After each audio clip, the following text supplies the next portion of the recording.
see the light. I'm feeling high, my little lady. I'm gonna take it to the other side. You know I used to smoke too much.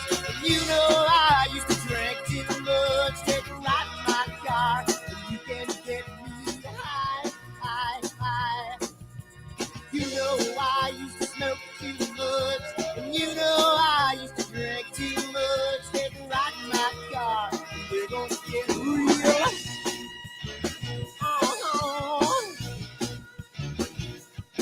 I'm feeling good, my little lady. She's gonna take me to the other side. I'm feeling nice, my little lady. She's gonna keep me moving on.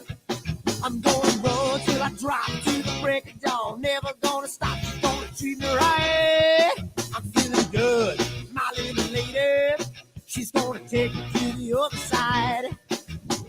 You know I used to smoke too much. And you know I used to drink too much. Take a ride in my car, and you can get me high, high, high. You know I used to smoke too much. And you know I used to drink too much. Take a ride in my car, and we're gonna get real. Come on, baby. Let's take a ride. I don't know where we're gonna go, but first, let's dance.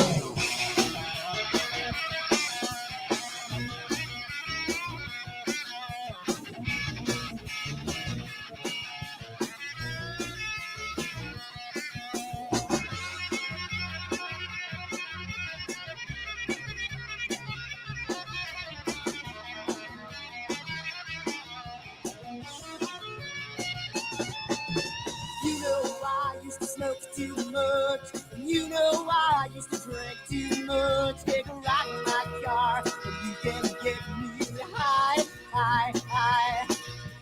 You know I used to smoke too much. And you know I used to drink too much. Take a ride in my car, and we're gonna get real. Oh.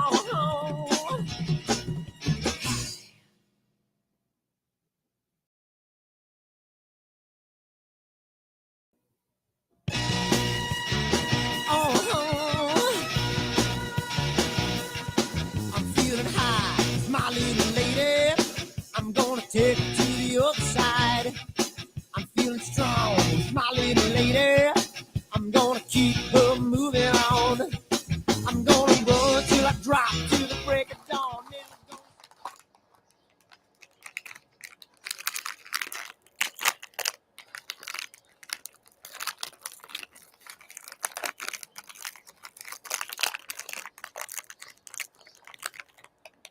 Giottos are so good.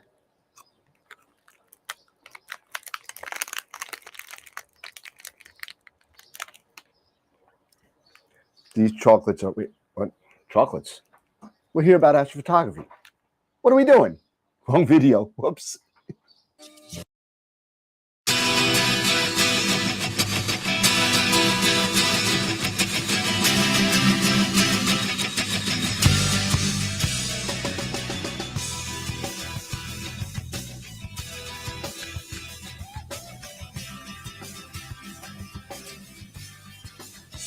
What have I done?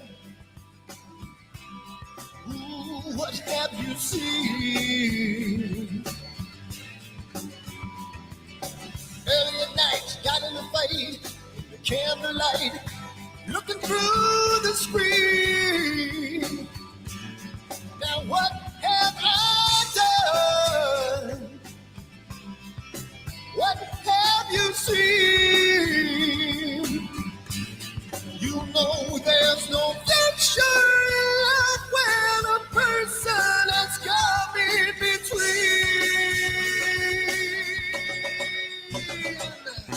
Jamie's gone. Jamie's gone.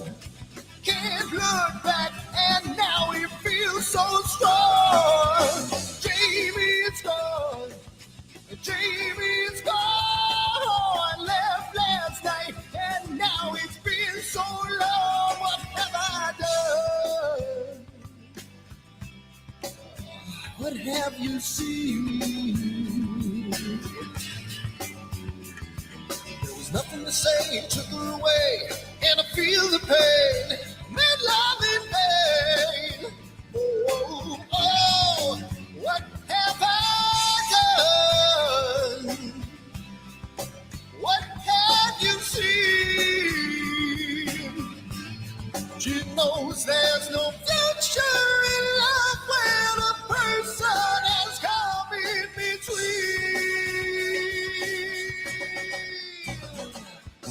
Jamie's gone. Jamie's gone. Can't look back, and now he feels so strong. Jamie's gone. Jamie's gone. Left last night, and now it seems so long. Ooh. Ooh.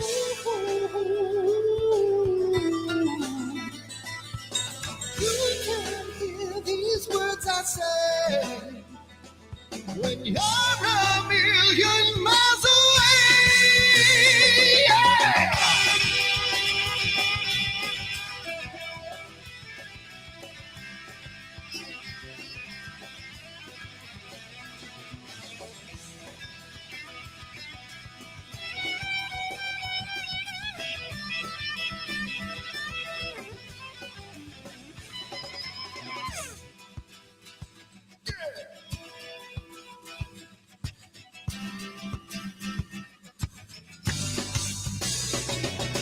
Jamie's gone.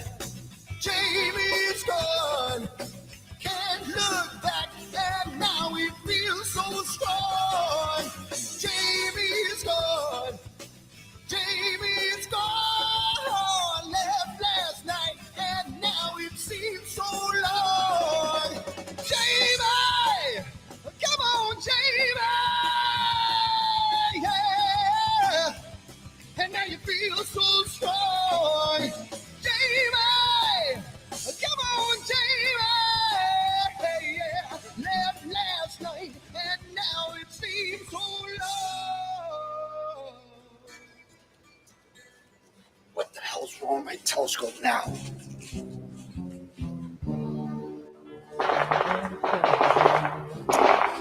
Damn, what's wrong with this thing?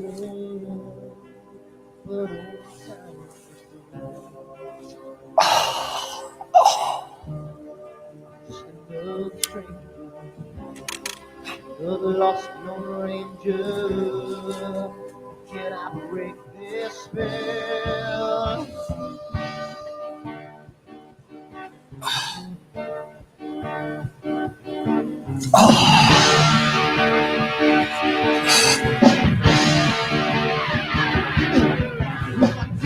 One thing right, do I make you two things wrong? If I want that fine line, I'll always take the fall. If I just do left, watch you leave from the right. I sleep all day long, and I'm breathing through the night.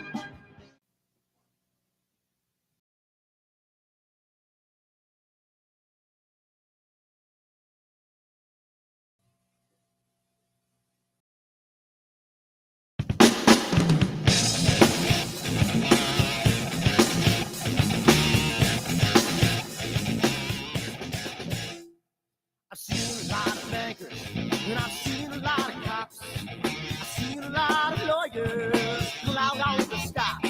I've seen a lot of children with their parents in their hands. I felt a lot of women who refuse to understand.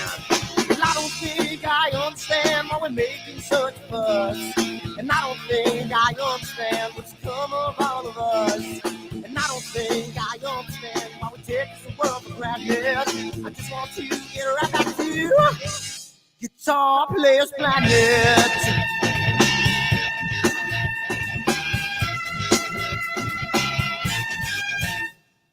You see it in the papers, you read it every day. The riots and the fires going on in South LA. The muggers and the government, they're all wanted wanting the same thing. They take you for your money and whatever else bring. And I don't think I understand why we're making such a fuss. And I don't think I understand what's come of all of us. And I don't think I understand why we take this world for granted. I just want to get right back to Guitar Players Planet.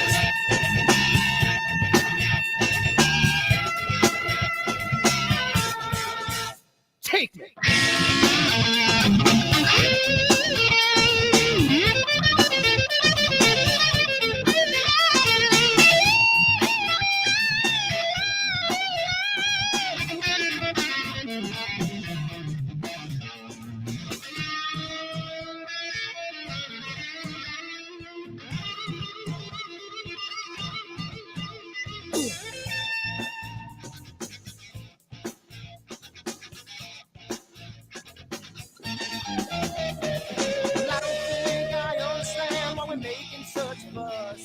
And I don't think I understand what's come of all of us.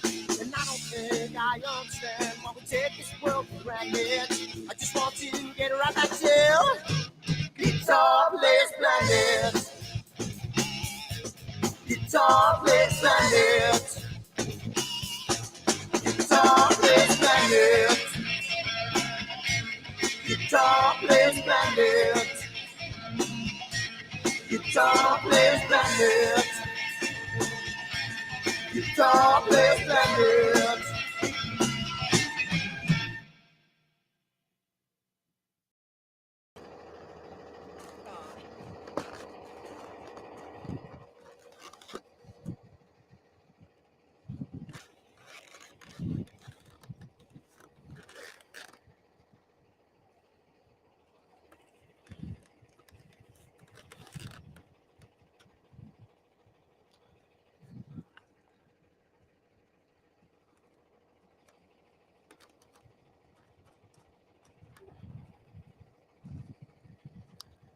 It's gotta mean something. It's gotta.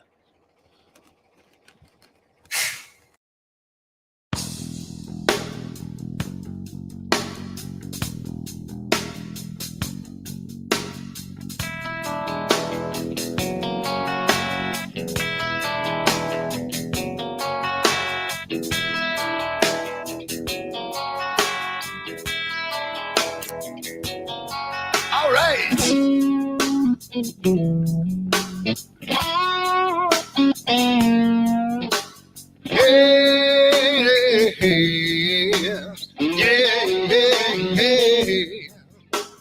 Where did my color go? Got your head in the sand. You can't be in control, using a powerful hand. I wanna be ya, I wanna see ya. Don't taste the kisses of hate. Don't try to tell me, don't try to sell me, don't try to say it's too late. You're gonna push me to the edge, back me in a corner, making me stand in your shoes. Push me to the edge, hide a little color, it's black and white and blue. Black and white and blue, yeah. All right.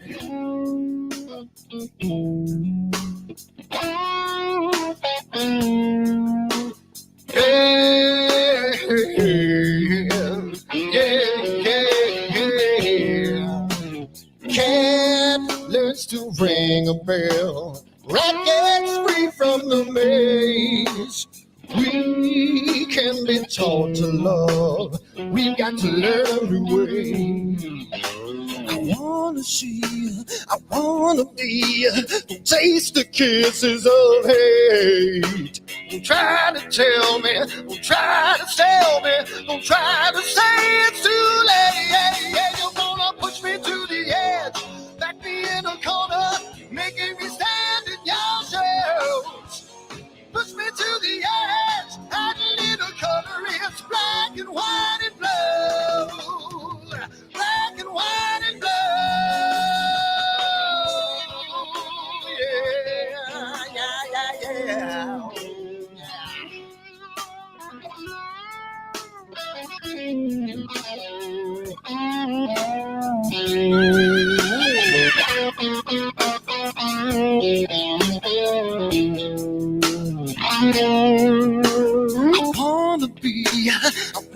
see. Don't taste the kisses of hate. Don't try to tell me, don't try to sell me, don't try to say it's too late, late. Push me to the edge, back me in a corner, making me stand in your shoes. Push me to the edge, hide a little color, it's black and white and blue. Yeah, black and white and blue. You're gone black and white on the edge, back me in a corner, making me stand in your shoes. Push me to the edge, hide a little color, it's black and white and blue. Black and white and blue.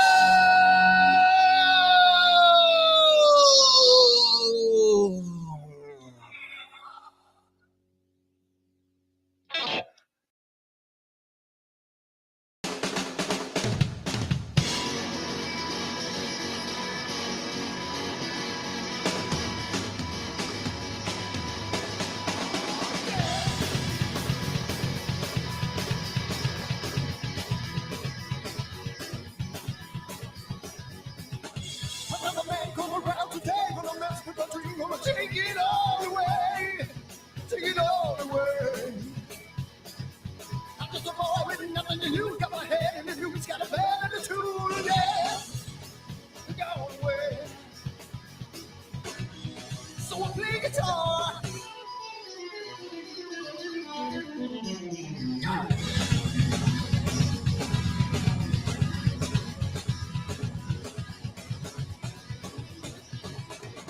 Another woman come around today, she wanna slice on my pie, she gonna try to lock me all the way, lock me all the way. I'm just a boy with nothing to lose, got my head in the news, got my bad attitude today.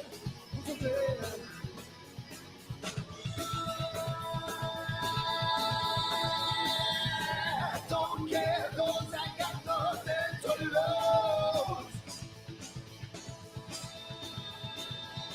I don't care, 'cause I won't let them bring me down.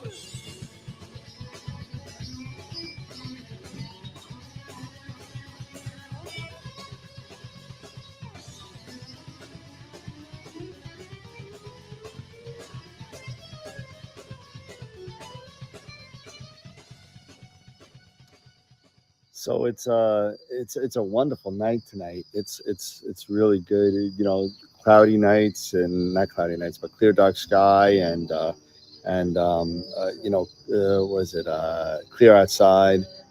Says it's going to be a wonderful night tonight. I mean, last night was wonderful. Tomorrow's supposed to be great. So I think I'm going to leave my telescope out all night, and it's going to be a really nice night tonight. So I'm hoping to get some really good shots of the Cave Nebula, which is part of my astrophotography meets D&D imaging. I know it's kind of scary, like the way I look at my eyes, kind of crazy. It's pretty cool, but I'm super excited for tonight, and let's see what kind of data I got.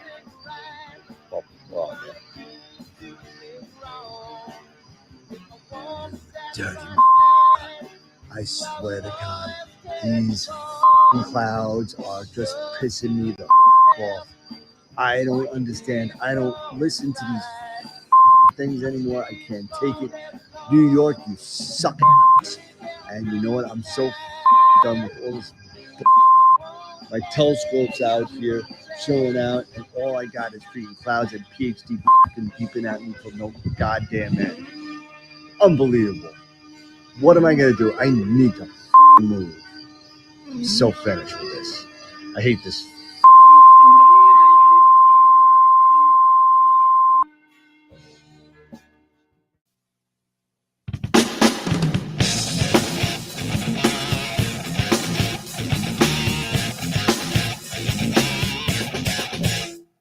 I've seen a lot of bankers, and I've seen a lot of cops. I've seen a lot of lawyers pull out all the stops.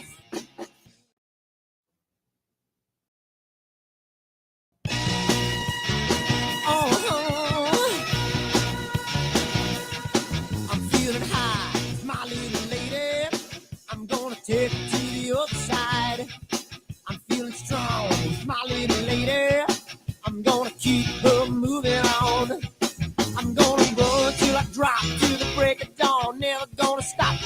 see the light. I'm feeling high, my little lady. I'm gonna take it to the other side. You know I used to smoke too much. And you know I used to drink too much. Take a ride in my car.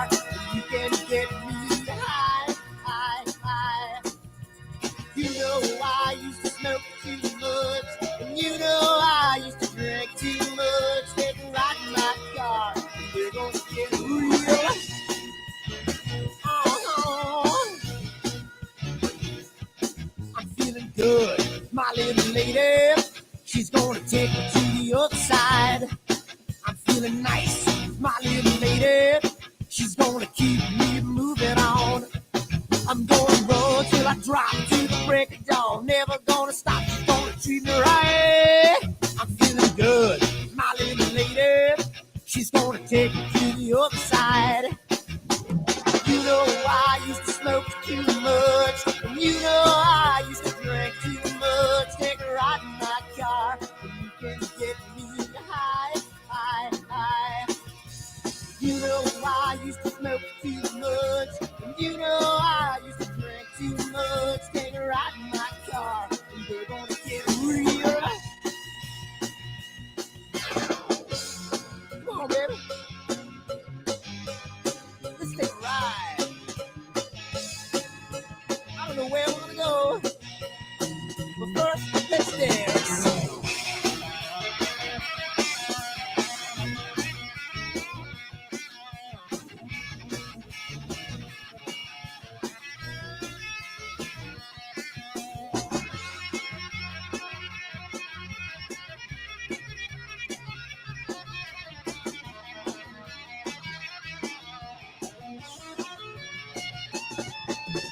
You know I used to smoke too much. And you know I used to drink too much. Take a ride in my car, and you can get me high, high, high.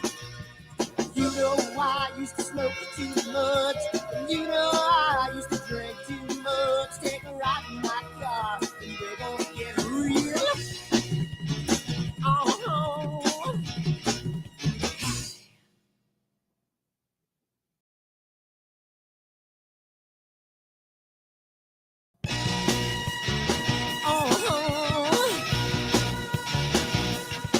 I'm feeling high, my little lady. I'm gonna take it to the other side. I'm feeling strong, my little lady. I'm gonna keep her moving on. I'm gonna run till I drop to the break of dawn. Never gonna...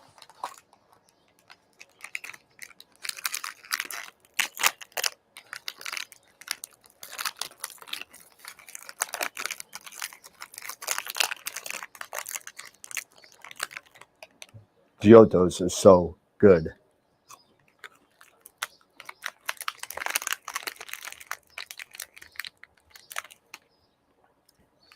These chocolates are what? Chocolates? We're here about astrophotography. What are we doing? Wrong video. Whoops.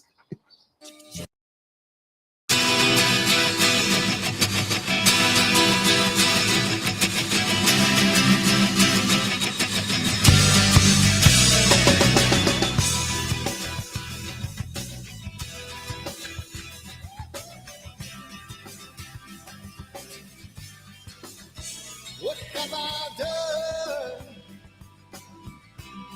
Ooh, what have you seen?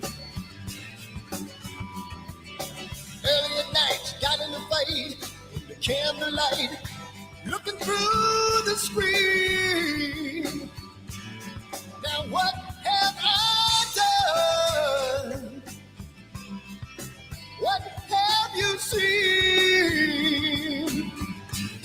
You know there's no future when a person has come in between.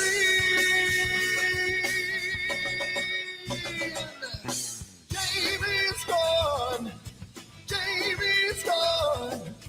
Can't look back and now he feels so strong. Jamie's gone, Jamie's gone. Left last night and now it's been so long.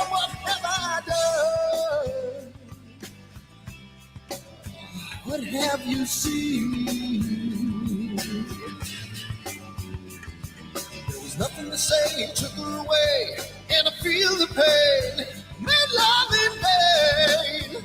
Oh, oh, oh, what have I done? What have you seen?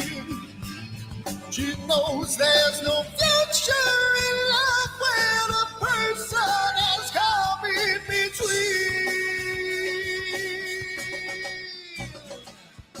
Jamie's gone. Jamie's gone. Can't look back, and now he feels so strong. Jamie's gone.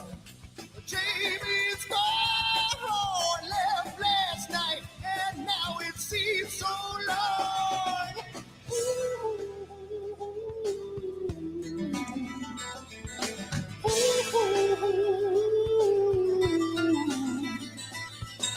You can hear these words I say when you're a million miles away. Yeah.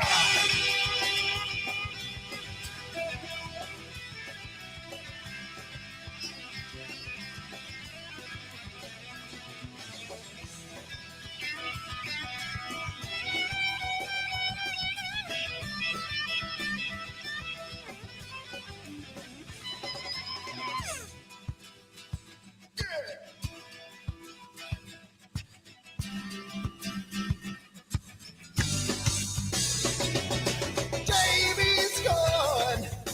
Jamie's gone. Can't look back, and now he feels so strong.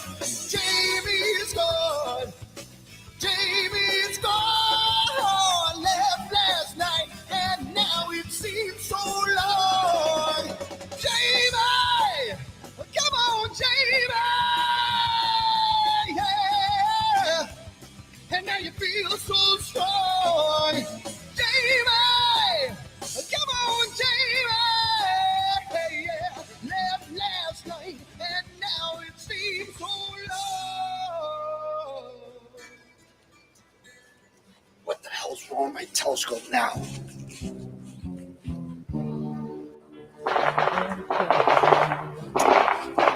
What's wrong with this thing?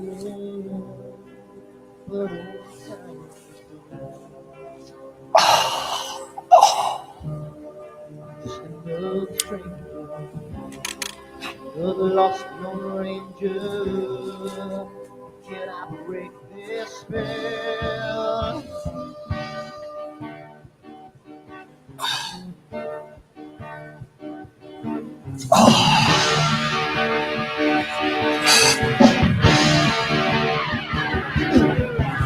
You want things right, you want to do things wrong. If I want that fine line, I will always take the fall. If I don't do left, I can hear from the right. I sleep all day long, and then I breathe down through the night.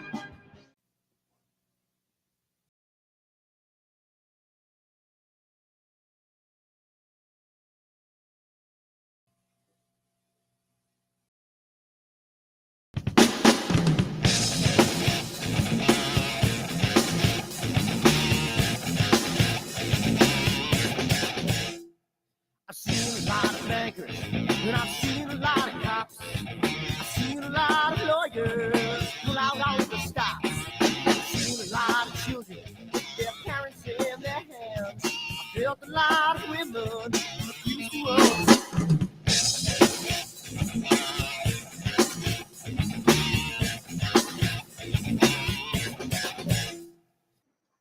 Hey, what do you say? It is here. It is the day. We're on time. Hope the names are right. Holy cow. It's amazing that we're gonna do it. Yeah, number 3, man. The third one. Holy cow. And Yes. no, it's too early for liquor. We got Diet Coke. and we're gonna be hanging out with the Yeah. guys. Yeah, gotta get some refreshments. Gotta get munchies and all that stuff. There you go. And unlike some people with their freaking ketchup potato chips, get the real thing here. Get the real thing. There you go. No ketchup potato chips. No ketchup here, man. potato chips here. I'm telling you, man. We're gonna have to sit there and I'm going with the almonds. You're going with the There you almonds. There you go. So awesome. We are here today at Astropalooza, and for those of you that don't know, this is episode. Not only it's the third episode of Astropalooza, it is the 400th episode, and we timed this perfectly. We had to cancel some shows to do it. 400th episode of Astropalooza. So it was originally going to be 401, but we canceled Friday's show. So we made it 400. Make it look good. So we got an incredible set list today for you. And I'm just going to start the ticker that goes across. It didn't start, but there we go. So first we have Wayne Parker and Shawn Nielsen coming on in a little bit at 2:15, followed by Wido, and you guys can see it on the bottom. Wido at 2:50, Sarah at 3:25, Trevor Jones coming in at 4 o'clock. Carlos Aragon at 4:35. Ryan Voikin from Dark Rangers 5:10. Molly Wakeling 5:45. Masters of Pixinsight 6:20.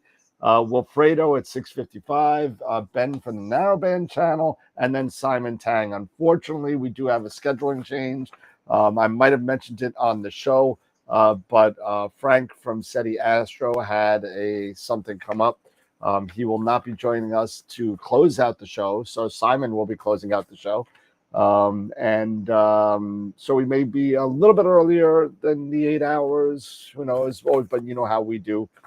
We're always late anyway. So, I mean, maybe it's a good thing we had a cancellation and leaves us some room to do other stuff. So we also have a lot of giveaways going on. You guys, all the giveaways are closed. I got it all ready to go.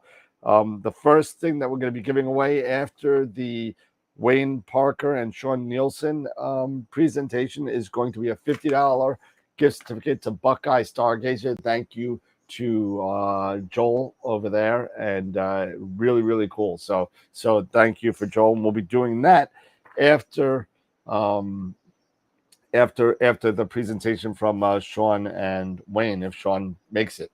So we'll see what's going on. What else we got? We got we can do really quick, Dan? What's that? While we're waiting for Wayne and John, let's do the image of the week announcement. Oh, sure. And then after that, I just want to say thank you I fixed the sponsor screen, I think.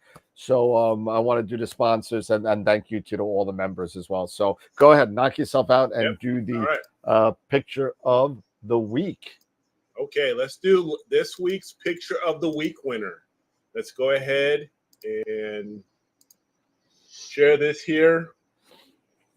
Thank you for everybody who participated. And the winner of the December 6th image of the week, we had 33 votes. And don't forget, it should have already started. Yes, yesterday. Image of the month should be open. So go check out Image of the Month. But the winner is, from 33 votes. What do we got? Greg Meyer, the Andromeda Galaxy. Sweet. Congratulations, Dr. Meyer. Your M31, the first winner of December. Yep. The first winner of December's image of the week. So congratulations. Didn't he win December last year too? You know what? Possibly. I think he did. Possibly. Dave so I will take Dave a in the empty chair. I know, right? So I will take a moment. I will update the image of the week. We did not have any entries for novice this week. Bummer. Yeah. So only experienced. So all you new astrophotographers, if you want to win some cash from Astro World Telescope so you can put that towards some free gear from new gear, you got to enter. You got to play to win, people. You got to play the game if you want to win. You know what I'm saying? Yeah. Lord have mercy. What's that? I said, Lord have mercy. You got to play. If you want to win. What are you doing to my square? I'm trying to fix your head. My head's perfect. What are you talking about? You're too low, man. You're like, my head is perfect. You're like Wilson from like Home Improvement. Oh, good Lord. Like Wilson from Home Improvement. Oh man, yeah. Like So we got there. Yeah, well, there you go. There you go. Feel them. Hey, Jerry. Hey there. Awesome. So we got I do want to say thank you to the sponsors and to the membership again. I'm gonna see if this works out because I think I fixed the sponsor thing. Here we go. And there we go. So we do have sponsors on the show. I want to say thank you to them because it is it's needed because these guys are awesome. So Tom and Filippo and Omar, the guys over at Prima Lucha Lab, thank you so much. You guys have earned a honorary part of at the Red Giant level. And Buddy Joel over at Night Skies Network. Go check it out, nightskiesnetwork.com. It's a nice broadcasting arena for if you want to live stream your imaging sessions. Pretty cool. So go check it out. Followed by Masters of Pixinsight and IP for AP. These guys have been so super generous to us. They're also giving away a bunch of stuff today. We're going to be giving away a 1-year IP for AP subscription and 3 Masters of Pixinsight workshops. Really, really cool. So thank you to them. I have a special shout out for them on a late giveaway that we're giving away. But we'll talk about that when they come on. Astro Telescopes, again, we do have our own retail store. Go check us out at astrotelescopes.com. You can get pretty much anything you want with a few select no's, but you can get pretty much anything you need. Give us a call or give me an email at awtelescopes@gmail.com. And again, if you want to join us on any of our social media platforms, we're on everything. I just joined Threads, I think it's called, and Blue Sky, I think so. Those are coming up. So we'll see what happens with that. I mean, I'm not sure if that's going to be a good thing or not, but we will definitely see that. And then see if this also works out. And title editor, data source. There we go. And I'm just trying to get everybody to pop up here. I got some new people, so I'm sorry about that. But here we go. We couldn't do any of this without our membership. All you guys and girls out there that have supported us over the last, how many years, Eric? 5 years. No, now 6. Well, as of what? January 1 will be this is the end. This is the ultimate ending of season 5 because we are going to take some time off until I believe it was January 8th. Yep. So we're going to take some time off for a month. And I'm sorry for you astronauts out there that are like total astro crack addicts. We really appreciate you. But we do need to have some time with our family. It's going to be pretty cool. But feel free to support us in becoming a Patreon member like many of our other members that are being shown across the screen. And it's going to be a lot of fun the next 5 or so years, whatever. It's been great. Anything you guys want to add on here while the rest of them are rolling?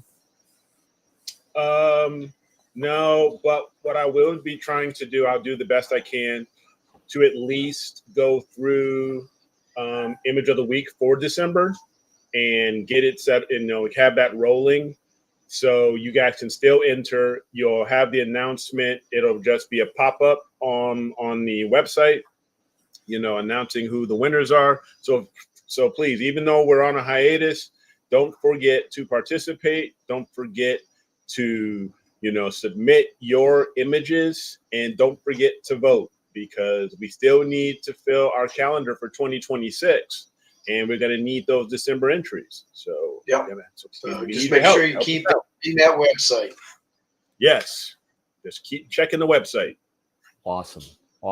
Yeah, it's going to be a lot of fun today. Like I said, we got a hell of a lineup, a lot of giveaways, not to mention $900 of Astro gift certificates that are given away to the Pictures of the Year selections, the first, second, and third place of the novice and the experienced tiers are all getting prizes. And Tom will tell you the Picture of the Year gets a little special prize, a plaque, and all that kind of stuff. So it's really cool. So I'm looking forward to it. So without further ado, we could go and get on with the show with our first set of guests. We have the dynamic duo coming in here. So let's get them in here. Here we go. And, the ketchup potato chip man. There it God. There they are. What's going on, fellas? What's happening? Our brothers from the Great White North are here with us. And Take off, hey, Yeah. you hoser. You hosers. Let me pump up your volume a little bit, Shawn. I want to get some. Yeah. Where's your Tom Horton coffee? How's that? Is that a little better, Dan? Yeah, much better. Now I gotta turn you down. Okay, all right. That was my end. I had to turn down. Now you just blew out my eardrums, but we're good.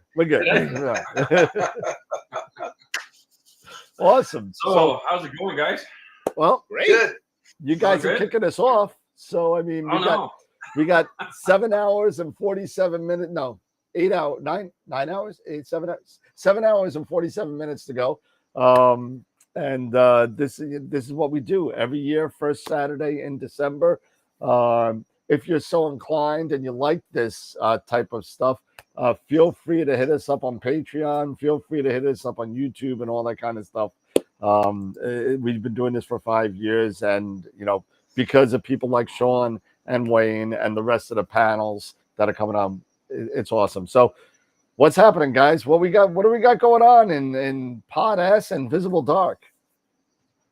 Go ahead, Wayne. Hold on a second, Wayne. Give me a second, Wayne. Hold on. Your volume is off. Wayne, your volume's off. You're not even. Your mic is off or something. Your mic is off, Is Wayne. your mic off? Are you on mute?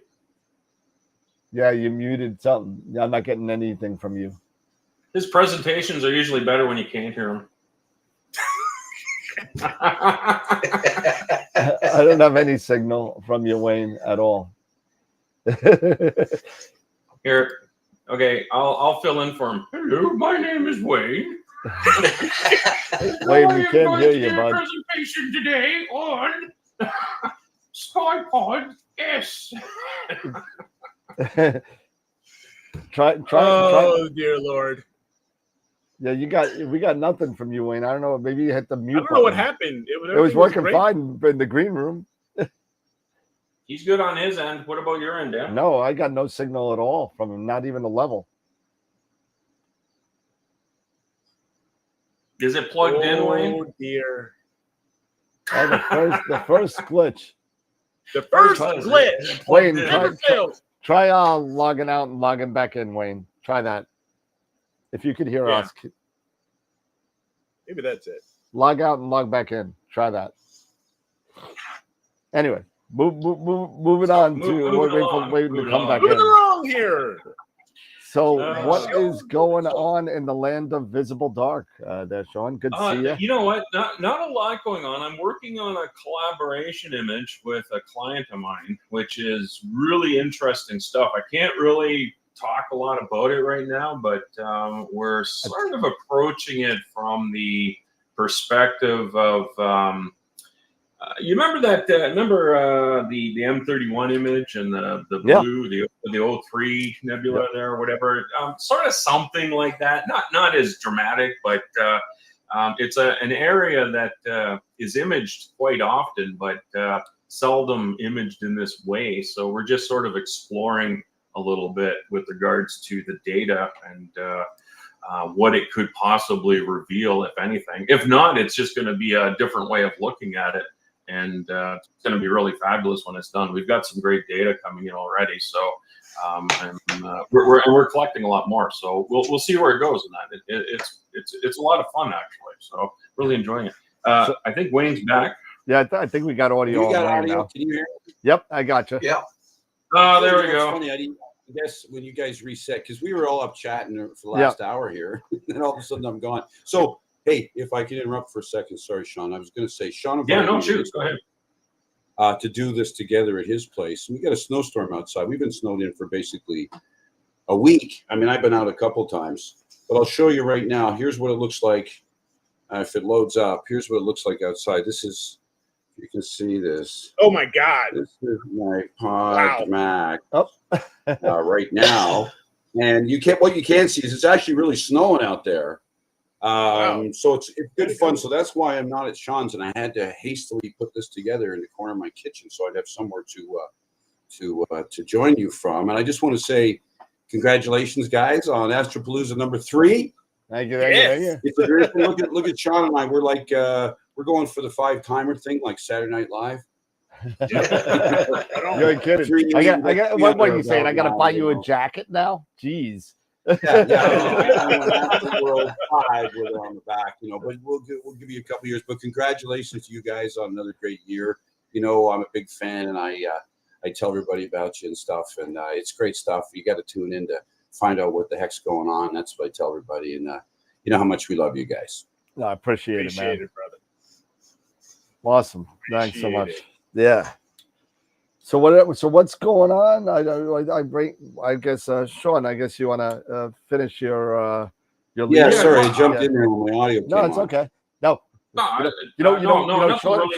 Sean and I coined we coined a phrase of being Parkered. So Parkered. Yeah. That's when you get trapped inside the SkyPod S and he keeps talking. Yeah, that's right. That's right. 15 when I saw Sean and I were slated for 30 minutes, and I went, oh, let's see. Okay, 1 minute for Sean. That only was 20 minutes. I was actually relieved when I saw we were together again, because I thought, hey, I don't have to talk about anything. I just have to. Yeah. Well, that's what I thought. I thought I could do 5 minutes, and then I could just sit back and watch Sean. Throw in a few. Yeah. But Really. I do want to say. I do want to say, hasn't it been another great year? And I mean, technologically, with we're all PlaneWave guys, or sorry, not PlaneWave. I'll be all right. Pixinsight guys, and PlaneWave too. We'd like to be. Really, we wish we were PlaneWave guys. I like that kind of Yeah. When somebody calls me and says, "Yeah, I'm getting a 17-inch CDK and an L450," oh boy, there you go. But hasn't it been, with Frank at Steady Astro, all his scripts and all the stuff everybody's been doing and stuff, He's a genius. It's been and what's funny? I asked him I put a request in, and he actually made a script. It was not exactly as I expected, but it was still cool. And I thought, that's pretty cool. Like, I said, hey, how about a script for this? And he said, sure, okay. Great guy. Like 2 days later, you had it done. I know it's on it. It was that Make Image Better script, right? That one?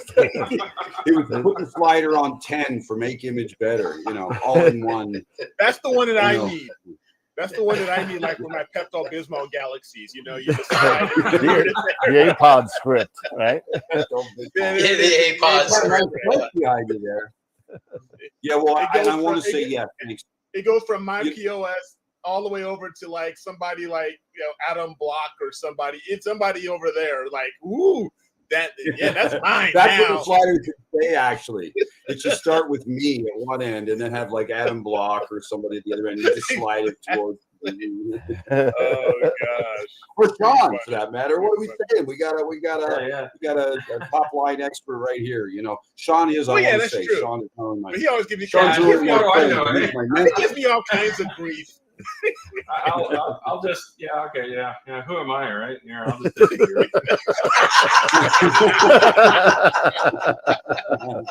I'm out. That's it. I'm done. My God. I'm retired. Yeah. So I do want to say, I gotta say, because if I didn't, you know, I'd be in trouble. A year ago, remember, we were here and we were ramping up for Potash. And, you know, you guys had stuck with us. We had spent all through the pandemic trying to, you know, R&D this thing. And it was like R&Ding through molasses because of the pandemic. And so it took us, you know, instead of 2 years, it took us 3 years. And when we were here last year, we were ramping up and we were very excited. And we had, you know, hundreds of people in order. Well, are in line, and I'm happy to say that we've almost hit our target of we really wanted to try and get out 100 by the end of the year, and we're almost there. Nice. We started off in February, and people have just loved them. The owners love them. They're loving us, and we're loving them. And then recently, and I'm not sure, Dan, if you've got a shot. I gave you a collage shot of some of these owners. Yeah, give me a second. I'll pop it up for you. You got that? Yeah. Oh, Just to give you an idea, as people get building, they send us photos, and some of them, you know, we have to bug them quite a bit to get hey, give me a photo. You know, they say everything. Hey, sorry. And yeah, here's a sample of, you know, some of them. Great owners, and they're all over the place. So it's great to see them going up, and it's great to see the groups of people. Now, what was delayed was our control system. Software and stuff took longer than we thought. So just a few weeks ago, we showed off the production control system for the first time, which goes into production in January. Have you got a shot of that as well, Dan? Yeah. Oh, yeah. That's the first one. It's a cool shot. Do you see? This was our, go back one to the full dome so you can see that. There we go. And if you can bring that in. So if you take a look, what you're looking at is the control system. That's a either on-site or remote control system for the dome, ASCOM. So using Nina, ST Pro, whatever you want to use, whatever program has dome control, you can use it to control the dome either on-site or remotely. And there's all kinds of features, all kinds of stuff. But one of the most amazing things about this system, if you ask us, is if you know motorized domes, you have to have a lot of sensors for position, open, close, this kind of stuff. And our great team, Bart Kuzar at the top of our team, he was able to incorporate all of the sensors except one, which is over by the actuator on the left there, into the system itself. So this thing is like one push, one button, actually two button calibration. It's really, there's never been anything like it. So we wanted to make the system as incredible as the building and synergistically create them. So what you're looking at there is the majority of the control system. We have videos and stuff on our website you can see, but we're really happy with not only did the Potash dome and the Potash itself come out really well, and people are really happy, but now this system is really robust. It's industrial level, and it's ready for you or NASA. So we're really happy about that, and that's what we're embarking on in January 25. There's my update. I'm good. Sean, you got it from here. Well, we got a question here. We got a question here. Tom wants to know: is Wayne giving one away as a door prize? Yeah, I wish. Yeah, I wish. If Wayne's I giving gotta one buy as my a door own. prize, it's going to my new house. So Exactly. I gotta buy my own. Yeah. I sure wish we could. That's the problem. When you're a small company and you put, you know, years and hundreds of thousands into these things, you know, it'll take us years just to dig out and years of success to get even again. You know, but maybe then call me in 5 years. We'll see what we can do. There you go. We'll see. We'll call you for Astropalooza at 8. So good. Astropalooza. And well, you know, I'll just say this. I'll just finish with this. The coolest part about it is, you know, one of our many mottos is more astronomers doing more astronomy more of the time, and that's what it's about. Because what you're just looking at there, and Eric knows he's got one. Instant access. Your gear is always waiting and ready to go. The drudgery of setting up and aligning and all that stuff, it's gone. Now it's clear. 5 minutes, you're up and running. I bet you've enjoyed that this year, Eric. Oh gosh, it's been a game changer. It's been the best investment I've made, and I don't know how long. And I'm and I love it. So happy that I was able to get one. And we also have another question from Pamela. What's the estimated wait time on the Pod S's now? Oh, it's beautiful. Our factory is on such a roll. We've just restocked for the next 100. So, I mean, we had people order because even though we have hundreds in line, not everybody's ready at the same time. It's about who's ready fiscally, who's ready, with location, that kind of stuff. So I put call outs, as you've seen, Eric, I put call outs to our list and I say, who's ready next? I'm ready. We're ready for the next 50. So I did that a week ago and they are just coming in like crazy. But since we finished the first 50, we were kind of catching our breath, you might say, restocking and catching our breath. I had 5 guys order 2 weeks ago and we're shipping them next week. That's how fast we are now. So it's about who's ready. I'm working on another 5 right now that I'm inputting to the factory. So for Pamela, give us a call. We can make it happen really quickly. Our factory we're lucky. We use a factory that makes playgrounds and agricultural goods as well as ours. And this is their slow season. This is the winter. Not a lot of people are putting in playgrounds in Canada in the winter. So they say, we'll take everything you can give us, and we got a crew of 40 just in huge machines and stuff, just dedicated to us. And we're just pumping them out. And the quality is excellent, which is the best part as well. How's now are the CRMs are they live now? Are you ready to go? Are you starting to roll them out? Yeah, we're at production level now. We're at final software check, final check, synopsis, going through things because we have to think of every kind of real world scenario. And that's one of the reasons why it takes so long. What ifs? What if the owner does this? What if you're 3 hours away and you push the button and this doesn't happen? That kind of stuff. So we're there now. We're literally, we've brought in the stuff for the first 50 systems, and now the guys are starting to build them. So with Christmas and stuff coming, things tend to slow down just before Christmas. They'll get started. They'll work right through probably, but we'll start getting them out in January, and we're going to do it sort of in the same order, so that like Tim Conley, who was one of the first to pick up, well, he's going to be one of the first to get his system, and so on. And again, it's going to be about who's ready. If some people say, well, it's winter, I don't want to do it now, I'll wait till spring, and we'll do it then. So it won't be completely linear, but it's always really about who's ready, who's ready and willing to go. But it's I can't wait to see the reaction, because there's never been anything like it as far as the diversity, again, the robustness, the simplicity of the system. It's plug and play. You bolt it on, push a couple of buttons, it calibrates, plug it into ASCOM, tracks with your scope. It's really something. Yeah, I'm super excited. Eric is moving, and he's got plans for his place. Hopefully within the next, 9 months to a year, I'll be moving. So you'll be getting a phone call from me. So hopefully that I'm not moving down south. Probably staying on Long Island because, job situation, stuff like that. Well, what about Eric? Eric, why don't you since you're going to put a sky shed and your pod at your place, what's one more? I got 4 in the backyard. We got 4 here.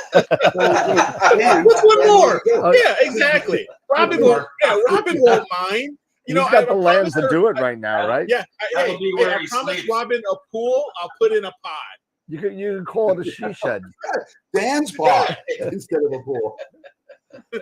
That's the spirit. Yeah, that is true. I could rent a little place on Eric's land, and just I can put another roll-off roof right next to him. It's better skies than me, right? Yeah, there it is. There you go. That's what I'm here for, guys, just to help out where I can. If it didn't show up in the chat, Wayne, where can they find more information about Sky Shed and Sky Shed Pod? No. For our Yeah, it's kind viewers. of convoluted because for each observatory we have a different website. So, for instance, Skyshed roll off at skyshed.com. For pod, it's skyshedpod.com. For pod S, it's skyshedpod-s.com. We'll put them all together eventually, but because we developed one at a time, we sort of had a thing and we said, well, let's work and let's leave it. Let's add a new site. So skyshedpod-s.com. If you want to read all about the newest, which is pod S. Nice. Tons of information. By the way, you guys know we're well known. We're renowned for. We feel that an informed owner is our best owner. An educated owner is our best owner. So we just create reams of information.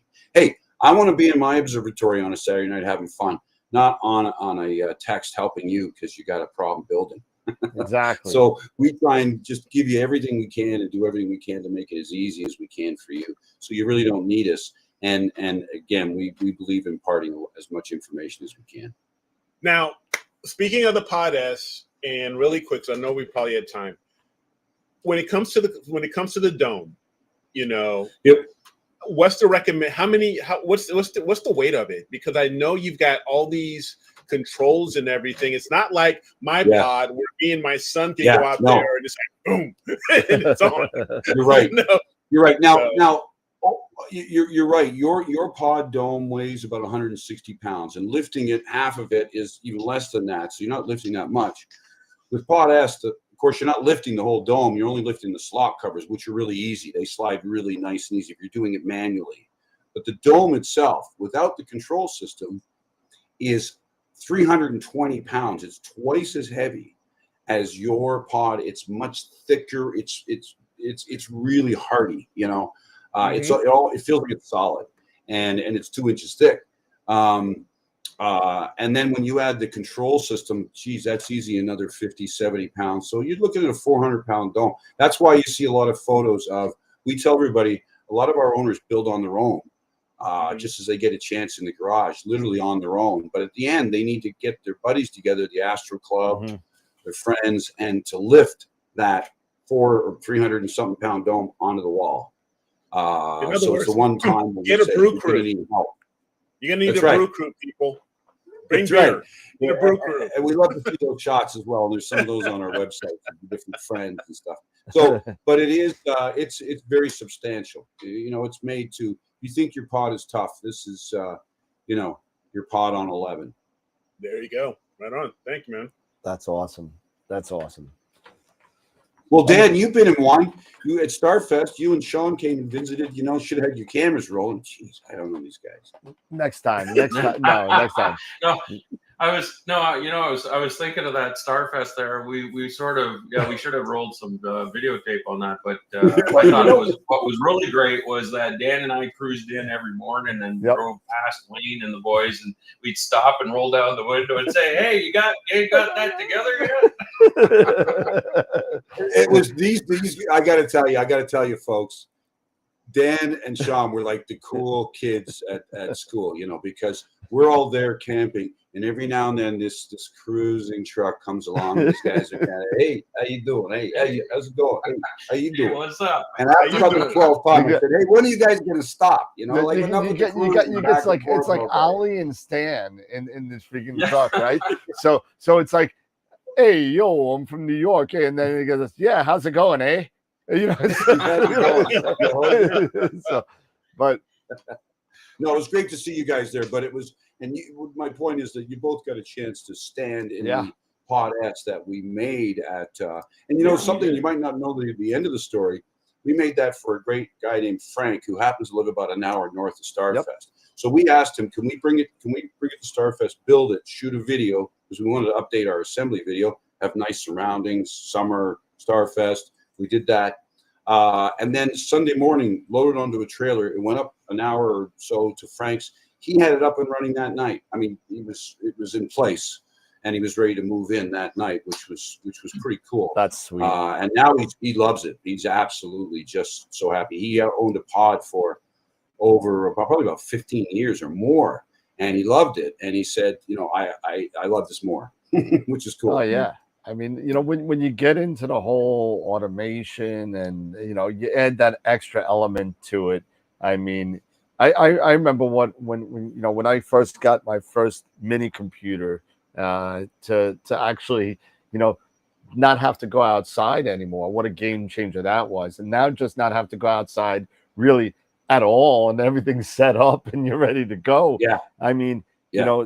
I know, Ron has a roll off from you, and he tells me ever since I put that in, I get more data than I've ever gotten before because the thing just opens and closes when it's clear. I don't even do anything anymore. I just I do all the processing, of course, but but it's amazing that just like the same thing when I just put a little pier in my backyard, just having that one element there, just having all the elements there, and you don't have to really worry about anything is probably amazing.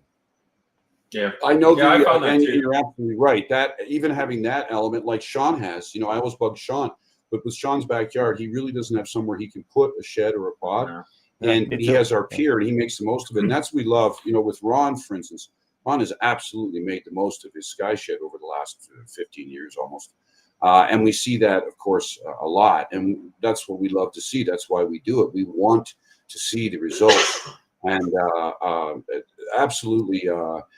The instant access. And the interesting thing is, see, our software guru, James, in Maryland, he's been running the pods at our shop remotely for almost a couple of years now. I'll walk into the shop and it's opening and closing and moving and doing. I'll say, "What are you guys doing?" They'll say, "Oh, it's not us.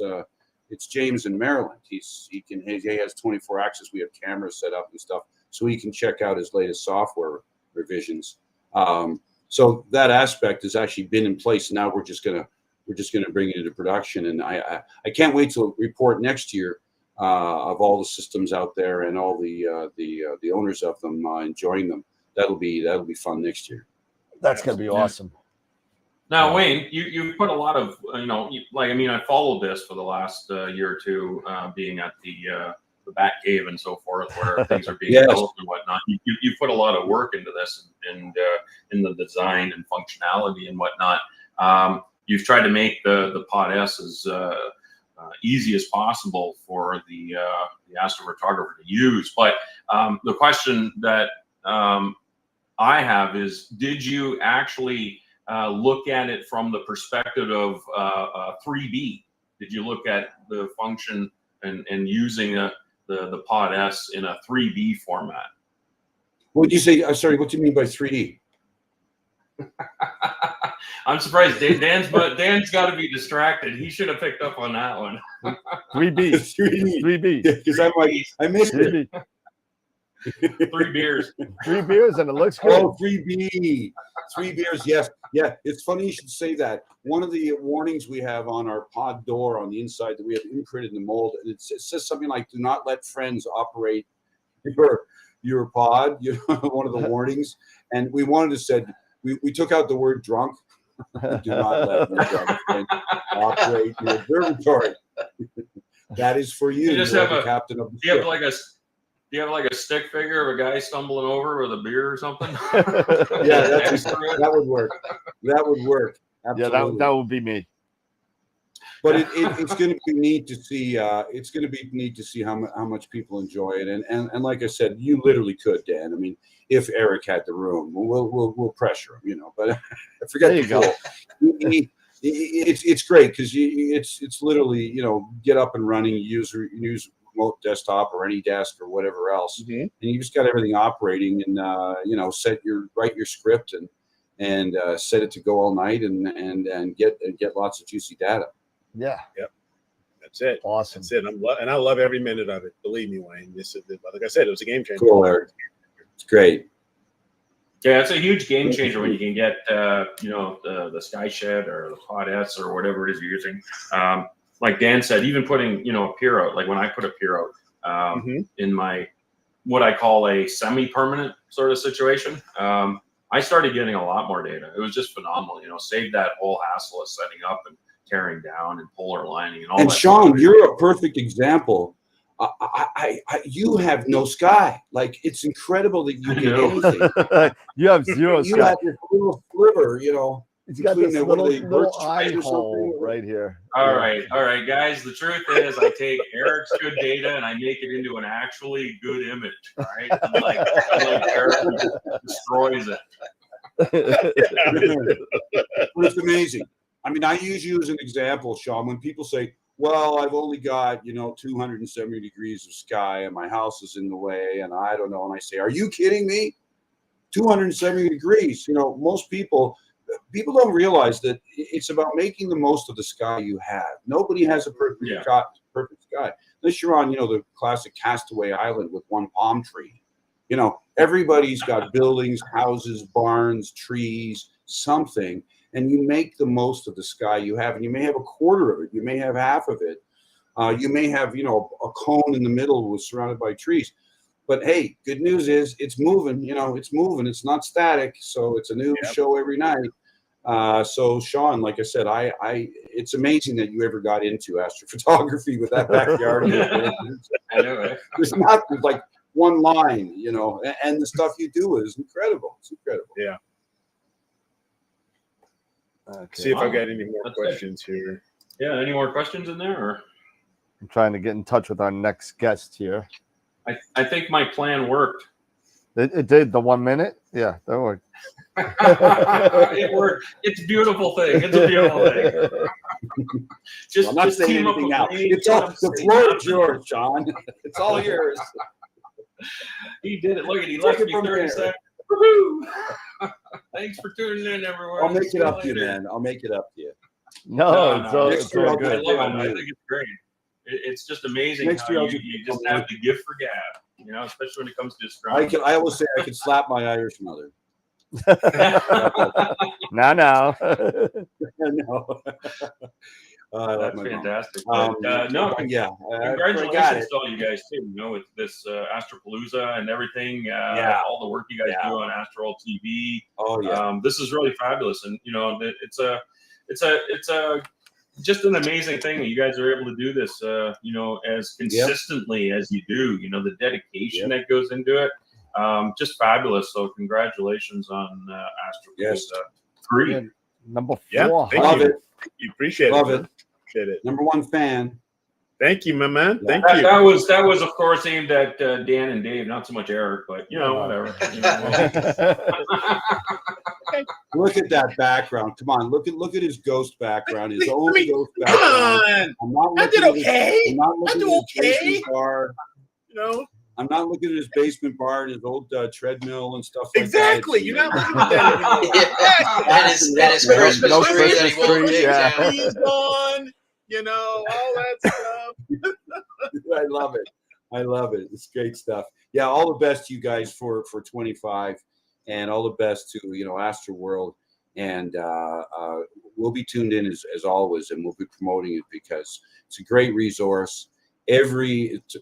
Like I always say, every active astronomer should be tuning in weekly. You guys talk about the latest gear, the latest software, the stuff going on. What else can you ask for? Yeah, it's great. That's why I love doing this. I love doing it. I love hanging out with you guys. Okay, I'll let Eric off. I was Even gonna Shawn, go love after hanging out with Eric Shawn, again, but I'm just trying. Wayne asked what more could you ask for? I'm gonna say maybe a good image from Eric. Hey, that's not fair. Pepto-Bismol. Hey, talk about. No, hey, and by the way, Shawn, those collabs you just did, those were beautiful as well. They were really beautiful, man. Oh, thank you. Yeah. They turned out really good. I was really happy with those. And it's it's a testament to the data too. That was remote data. The one was taken from Namibia actually, and the other was from Starfront Observatories in Texas. Wow. Nice. So, Speaking of which, we're getting some news on that soon, right? Yeah. Well, I've got everything pulled together. I just got to find that box. That's all. That's going to carry everything. Yeah. So I'm working on it. Oh, Plus, Snow's got a belt so he can take it to shipping. Yeah. Jeez. Well, If you guys could see what I'm looking out at the window, by the way, it's like blizzard here right now. It's unbelievable. Yeah. that's crazy. I just want to say, in looking case at you the guys radar, haven't it heard, doesn't look good. Yeah. Here, I just got some good news. You guys may be aware, Joe from Astrozap. Joe he Goliath, was like Astrozap was down for a while. Yeah, for and like a couple Astrozap months. makes some good stuff. I like their Hyperstar dew Yep. shields and stuff. I used to their aluminum dew shields and things. the They got a dew lot of straps, neat everything. stuff. And they weren't shipping for a long time. There's a question of Joe's health, and Joe put out a Christmas email a couple of days ago. Said he had congestive heart failure a year ago. He's got a new heart, new kidneys. He's back to work. They're shipping orders. So that's a real nice Christmas story. I was happy to hear that Joe's back. Yep, and he's back. Astrozap is back. And that was real nice. That was real nice. That was nice to hear. We're very gracious that Joe pulled through and is getting back into the swing of things. Him and his family.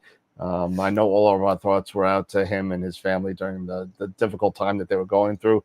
But hopefully, 2025, brand new year with brand new things, and it can only be good. So welcome back, Joe and Astrozap. Really, really good. Yeah, absolutely. All right, so we got to do a giveaway. We got to do our first giveaway of the day. We got a $50 gift certificate to Buckeye Stargazer, and we're gonna do that right now. I got my trusty little pen and my list here. So let's get this. Let me get the Wheel of Fortune, the Shawn Nielsen Wheel of Fortune here. So and then here we go, and we'll do this really quick. And quick play. There we go. All right. So here's the Astropalooza wheel. All right. $50 gift certificate. 101 people on here. 101 people on here. So thank you to everybody who signed up. Here we go. $50 gift certificate to Buckeye Stargazer. And the winner is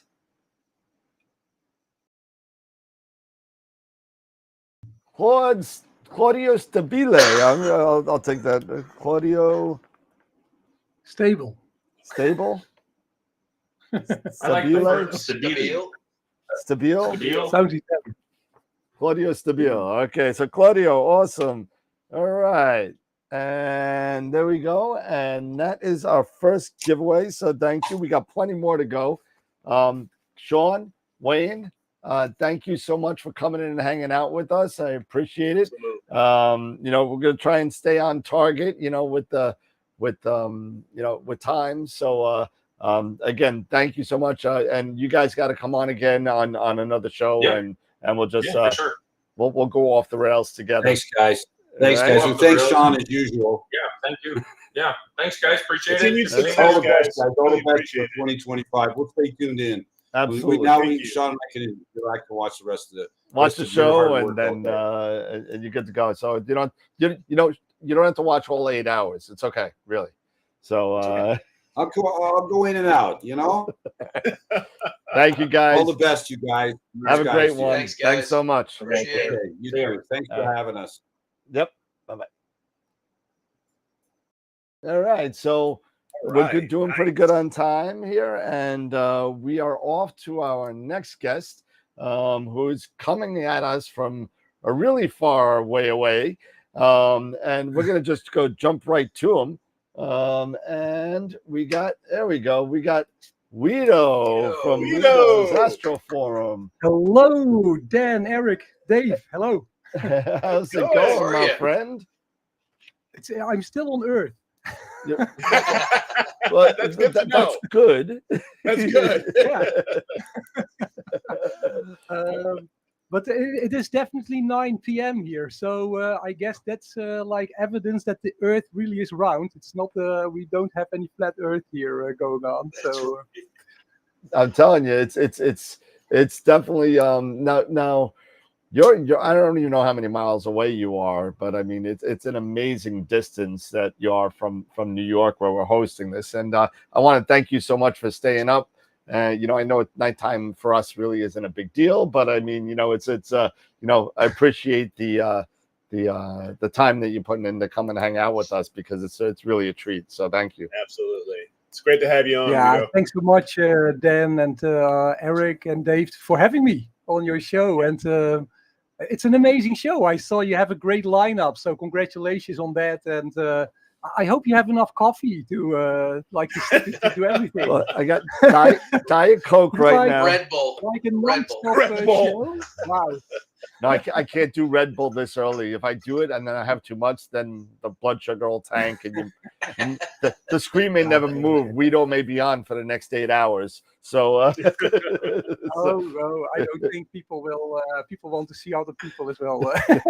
They may never get turned over if I pass out. But but awesome. Hey, listen again.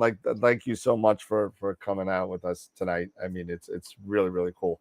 I know you have a little bit of a presentation, but is there anything you'd like to kick it off with a little bit, or talk a little bit about yourself? And yeah, sure. So yeah, for folks who think who is this guy from the Netherlands, like 7,000? What is it? How many miles? 7,000 it's miles a long away. way away. I'll have to ask Gideon that. So yeah, we use kilometers. So yeah. You can't measure it with a caliper. We'll just say that. So yeah, so you might know me from. I think a lot of folks know me from YouTube, right? So I'm into the hobby for about 8-9 years now, and I really like imaging the night sky. And also, I'm a teacher, so I have been teaching at a university and other like educational environments. So I really love also explaining to people what I do, what kind of steps you can take to get into astrophotography and take some nice images of the night sky, or do some advanced stargazing. And I've been sharing that on a website and on my YouTube channel. So if people are interested in that, they can check me out at Wido's Astroform. Wow, you even have the subtitle there already. Oh, so, yeah, I got you, man. Yeah, great. Yeah. I thought it would be nice also to talk a little bit about different ways to get into the hobby of astrophotography, because I think a lot has changed over the 8 years I've been doing this right now. 8 years, and huh? then I don't know. I sent you a presentation. I don't know if you you. have it. Oh yeah, I got it. You ready to go? Yeah, if you want, we can also hang out if you want. So it's Okay, your call. Let's do this and see what kind of questions we get in the chat, and then feel free to interrupt me and ask questions. So yeah, sounds good. All right, so here we go. So yeah, very exciting title. Different ways to get into astrophotography. So.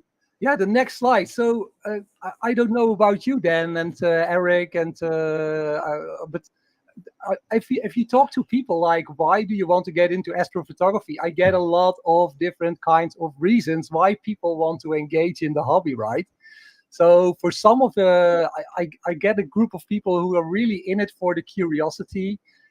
So perhaps they went on a holiday and then they went outside of their urban area, and then all of a sudden, at night they had this clear sky and they saw hundreds or maybe even thousands of stars, and they just want to know more about that. Like, what can we see in the night sky? Can I identify different stars and planets and that kind of stuff? Can I see other galaxies out there?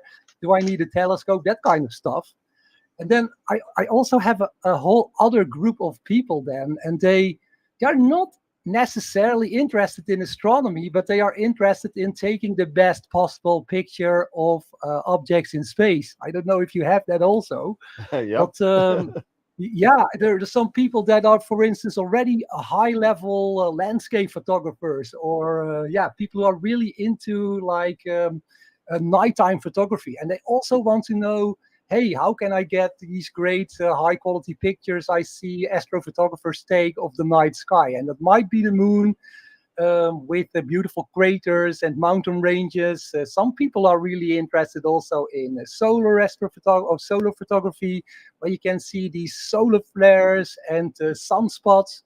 So that's of course quite different from nighttime photography. I think one of the best things about solar photography is that you can just go to sleep during the night.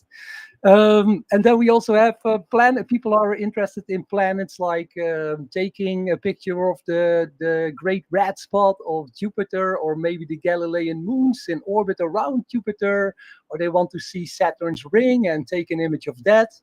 And of course, we have night deep sky, which most of us do, I guess, like looking at nebulas within our own Milky Way, like hundreds or even thousands of light years away, where new stars are born, or even galaxies outside of our own Milky Way. We can all do that with this beautiful hobby we have. So yeah, I thought it would be nice to talk about that. Like how can you get into this great hobby called astrophotography? And I have a next slide, hopefully. And this is I just feel free to join me in this discussion, Sure. Dan and Eric. And I forgot to Dave. So Dave, sorry, Dave. So the first question I always ask people, apart from the object they want to photograph, I always ask them, how much time are you willing to invest in this beautiful hobby of ours? And yeah, I'm from the Netherlands, so I'm also asking a lot, like, how much money are you willing to spend? Yeah, Going those Dutch, are yeah. two really good questions, though. It's all about the Benjamins. It's all about the Benjamins. It's all about that move Yeah, it's a bit, okay. I'm learning new stuff. There you go.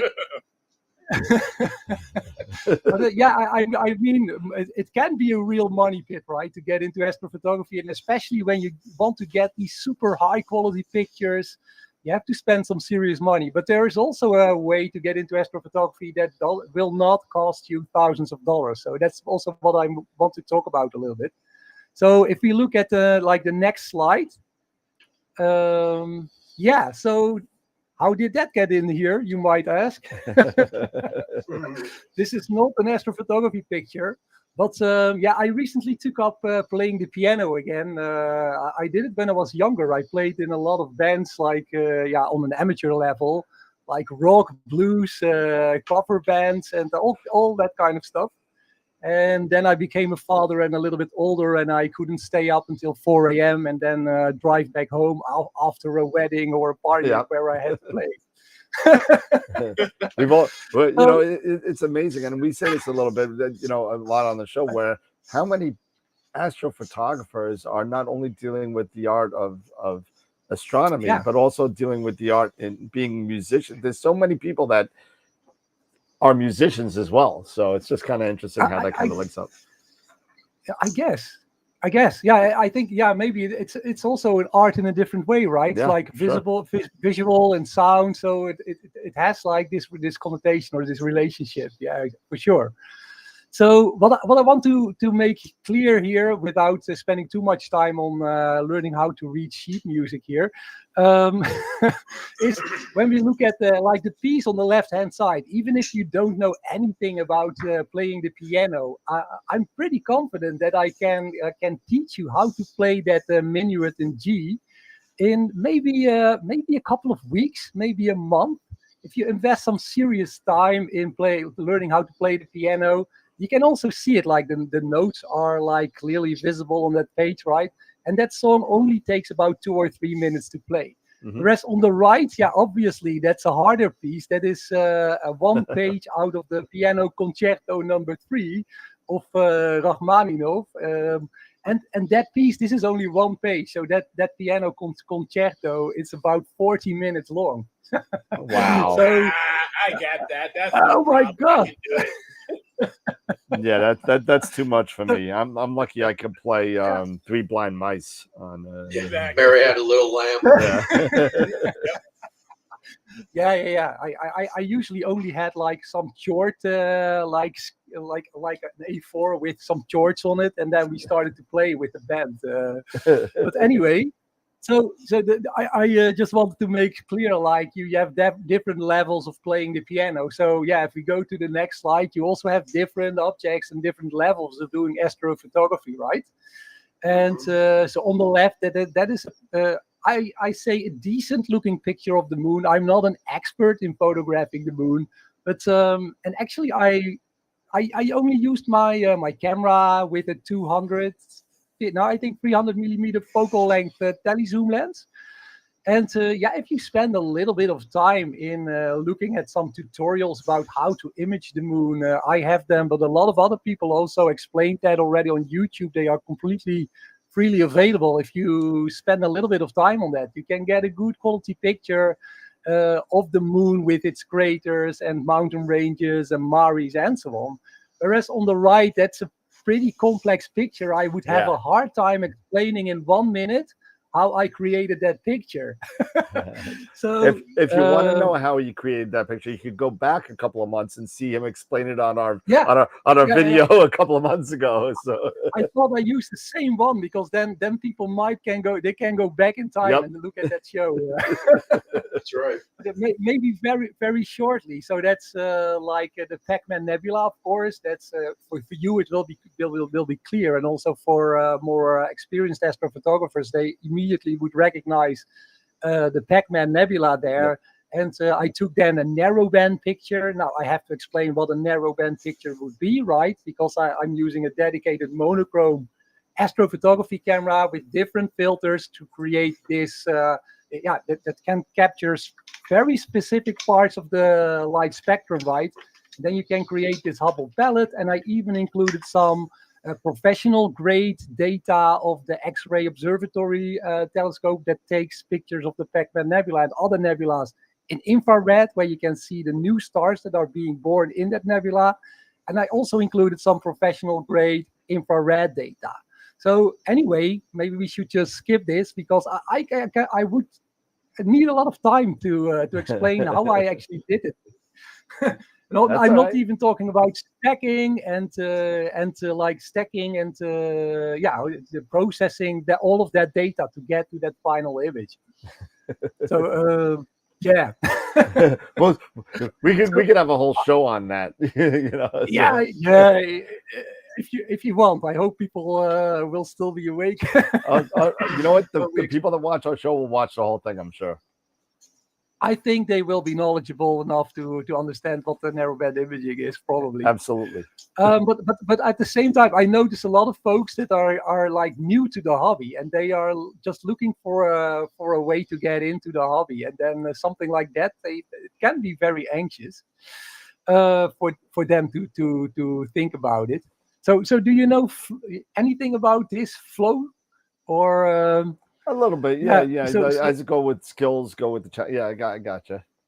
Skills and challenges. So skills and challenges, So I think that it is very applicable to astrophotography. So flow is this happy state where you are happily involved in your activity and you're completely absorbed and that kind of state, like happily being involved into your hobby, is most likely when your skills meet the challenges you face. So if you click on the presentation, then you can see that the moon is pretty relatively easy. You don't need a lot of skills to image the moon, right? Whereas imaging that narrowband photo and capturing it and stacking it and processing it takes a lot of time. And a lot of time and a lot of skill, or maybe not a lot of skill, but you will need to know more about astrophotography to be able to take that picture. And you also have to spend more in terms of equipment. So is that clear? Or yeah. No, absolutely. Yeah. Okay, thanks. So this is like some of my higher end gear I have used lately to do astrophotography. And the main thing I want to do, without pointing out exactly what we are looking at with every piece, is that I think this kind of setup might be still a bit anxious. I don't know if anxious is the right word. It can be a little bit scary to look at that when you just start out and you see this is a dedicated telescope mount apparently, and he has some kind of telescope on that mount, and we see auto guider, an extra scope, and there's this dedicated strange round thing that's a dedicated astrophotography camera with a Peltier cooler, and we have a dedicated filter wheel, and apparently there's this little computer called an ASI Air Plus which lets you control the mount. And yeah, of course, it's great. I've done some tutorial videos, and then I think you talk about this every show, right? Like, how can you put all of that different kind of gear together? How do you make a selection of the gear you need to capture specific objects in the night sky? So, but I think still this is quite a step for people who want to start astrophotography. Yep. Yeah, this Absolutely. looks, for the, this, you say anxiety for beginners. Yeah, I could see this being somewhat of a high anxiety, because this does, you take a look at some of your setups here, or the setups that a lot of us use. And for, just a general person just getting started, or just having an interest to want to get started, this can seem a bit intimidating, just looking at just what you have here. So. Yeah, I actually, because that's right, Eric. And I actually thought about it more, because we are going to talk about these smartphones, smart telescopes now that are available. That made me think more about this, because for me, it's like a second nature, right? After like 8 or 9 years being into the hobby, yeah, of course, I need an equatorial telescope mount, and perhaps I want an harmonic drive mount, or because they are so lightweight. Okay, I want a decent, perhaps a flat field refractor telescope, or I need a monochrome camera with a Peltier cooler, that kind of stuff. It's like, yeah, and how to put it all together.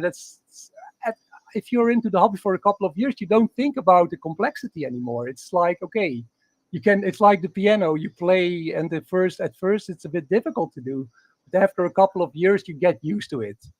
So and then we tend to forget that I think it's pretty difficult still for when you just start out to put everything together.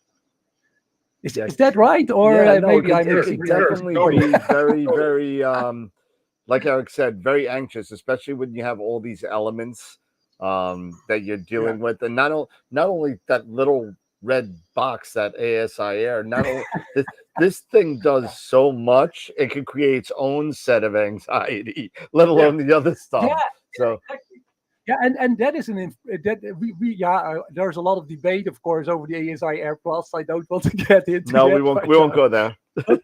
but just in general, that ASI Air Plus is in general, I would say, you see it as like to make it easier to connect all of the different parts of your astrophotography gear, and to control your astrophotography gear using just your wireless, your phone, right, or your tablet, or your iPhone, or your iPad.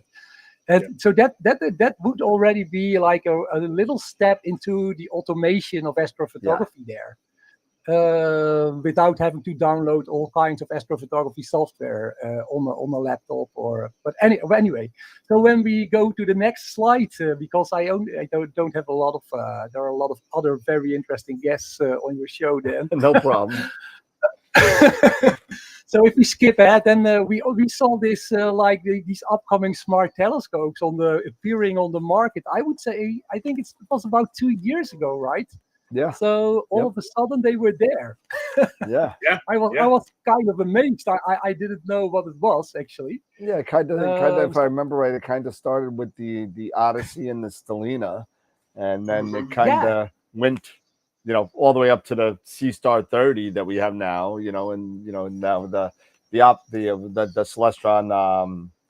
The Origin. The Home Observatory. The Origin Observatory. You got the Dwarf here, so Yeah, exactly. So I was pretty amazed. So just like doing my own kind of tutorials about astrophotography and talking to folks and explaining how it works. I was pretty amazed to see that there are apparently these and also pretty affordable. So on my channel, I'm mainly focused on the more affordable smart telescopes, like you see here, the Dwarf 3 indeed, and the C-Star is 50. These are around $500 or euros to buy, right? And Vespera is a little bit more expensive, I think. The Vespera 2 for around 1,500, something like that. 1,500. Yep.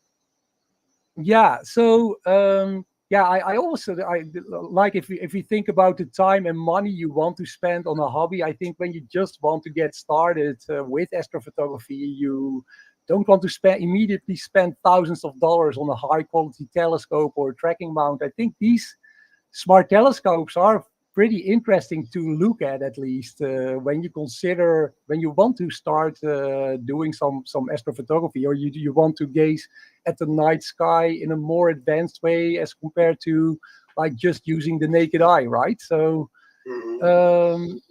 that's what I focused on a little bit on my channel, for like what is the quality these smart telescopes produce, and how do they work, and what can you expect when you are getting a telescope such as the ones you see here. So maybe the next slide. Yeah, okay. So that's, I would say a smart telescope is a lot easier to get used to that complex thing I showed you, like the dedicated astrophotography setup I use to take higher quality pictures. So that's what I put them here in the same flow chart. Yeah, no, the dwarf is definitely a lot easier than the AM5 setup. Yeah, so yeah, and especially now that I see it, like in terms of skill level, right? These smart telescopes, if you don't know anything about them, they work wirelessly, right? So you can just download an app on your smartphone or your tablet, and you connect to those smart telescopes using Wi-Fi, and they have their own kind of app. Depending on the smart telescope you get, you have different apps. And it's just literally takes like 5 minutes. You select an object you want to observe. You put that smart scope on a tripod, and then that thing starts to move, and it starts to search the object in the night sky, and then it starts taking like a short exposure pictures. So you will see that image on your smartphone or your tablet. So for those of you who don't know what smart telescopes are, that's basically how most of them work. Maybe next slide, or do you want to add something then? Or no, we're good so far. Anything in the chat or no? No, nothing right now, not yet. Okay. It's too early. Okay, so I will just keep going then. So like I said, they are wireless. You can download an app, you connect to those smartphones, and this is like a small screen capture of those apps. So you can just see there on the left, they have the C-Star S50, and I want to point it at the Andromeda Galaxy in this case. And I can literally just click go gazing, and that thing will just point to the Andromeda Galaxy. It will search for it, and then it calibrates a little bit, and then after a couple of minutes, it will start taking images, and it will stack those images. So that's the next slide. I have a little like video. Hopefully that works. Oh yeah, this automatic stacking of short exposure images. If we go to the next one. So you can see here, this is a little bit how these smart telescopes work. This is actually, I think, the Vespera 2. Pointed at the Orion Nebula. So it will just start taking 10-second images, and it automatically stacks those images. And you see here, I think I took about 360 exposure, 10-second photos, right? So this thing stacks them automatically on top of each other, and you end up with like this stacked image of the Orion Nebula, and you can just download that and share it with friends and family, that kind of stuff. So now obviously it's not this super high quality, but at the same time I would have been impressed about 8 or 9 years ago when I would have been able to take that picture of the Orion Nebula. Yeah, no, it's amazing that all of a sudden you see all the data start coming in on the edges as you hit like 200 exposures. You really start to fill in everything as far as like, there's a zero and all this stuff is not there. Now all of a sudden it's coming in. Yeah, and it was actually, now the Orion Nebula, of course, is one of the brightest objects in the night sky. Let's not lie about that.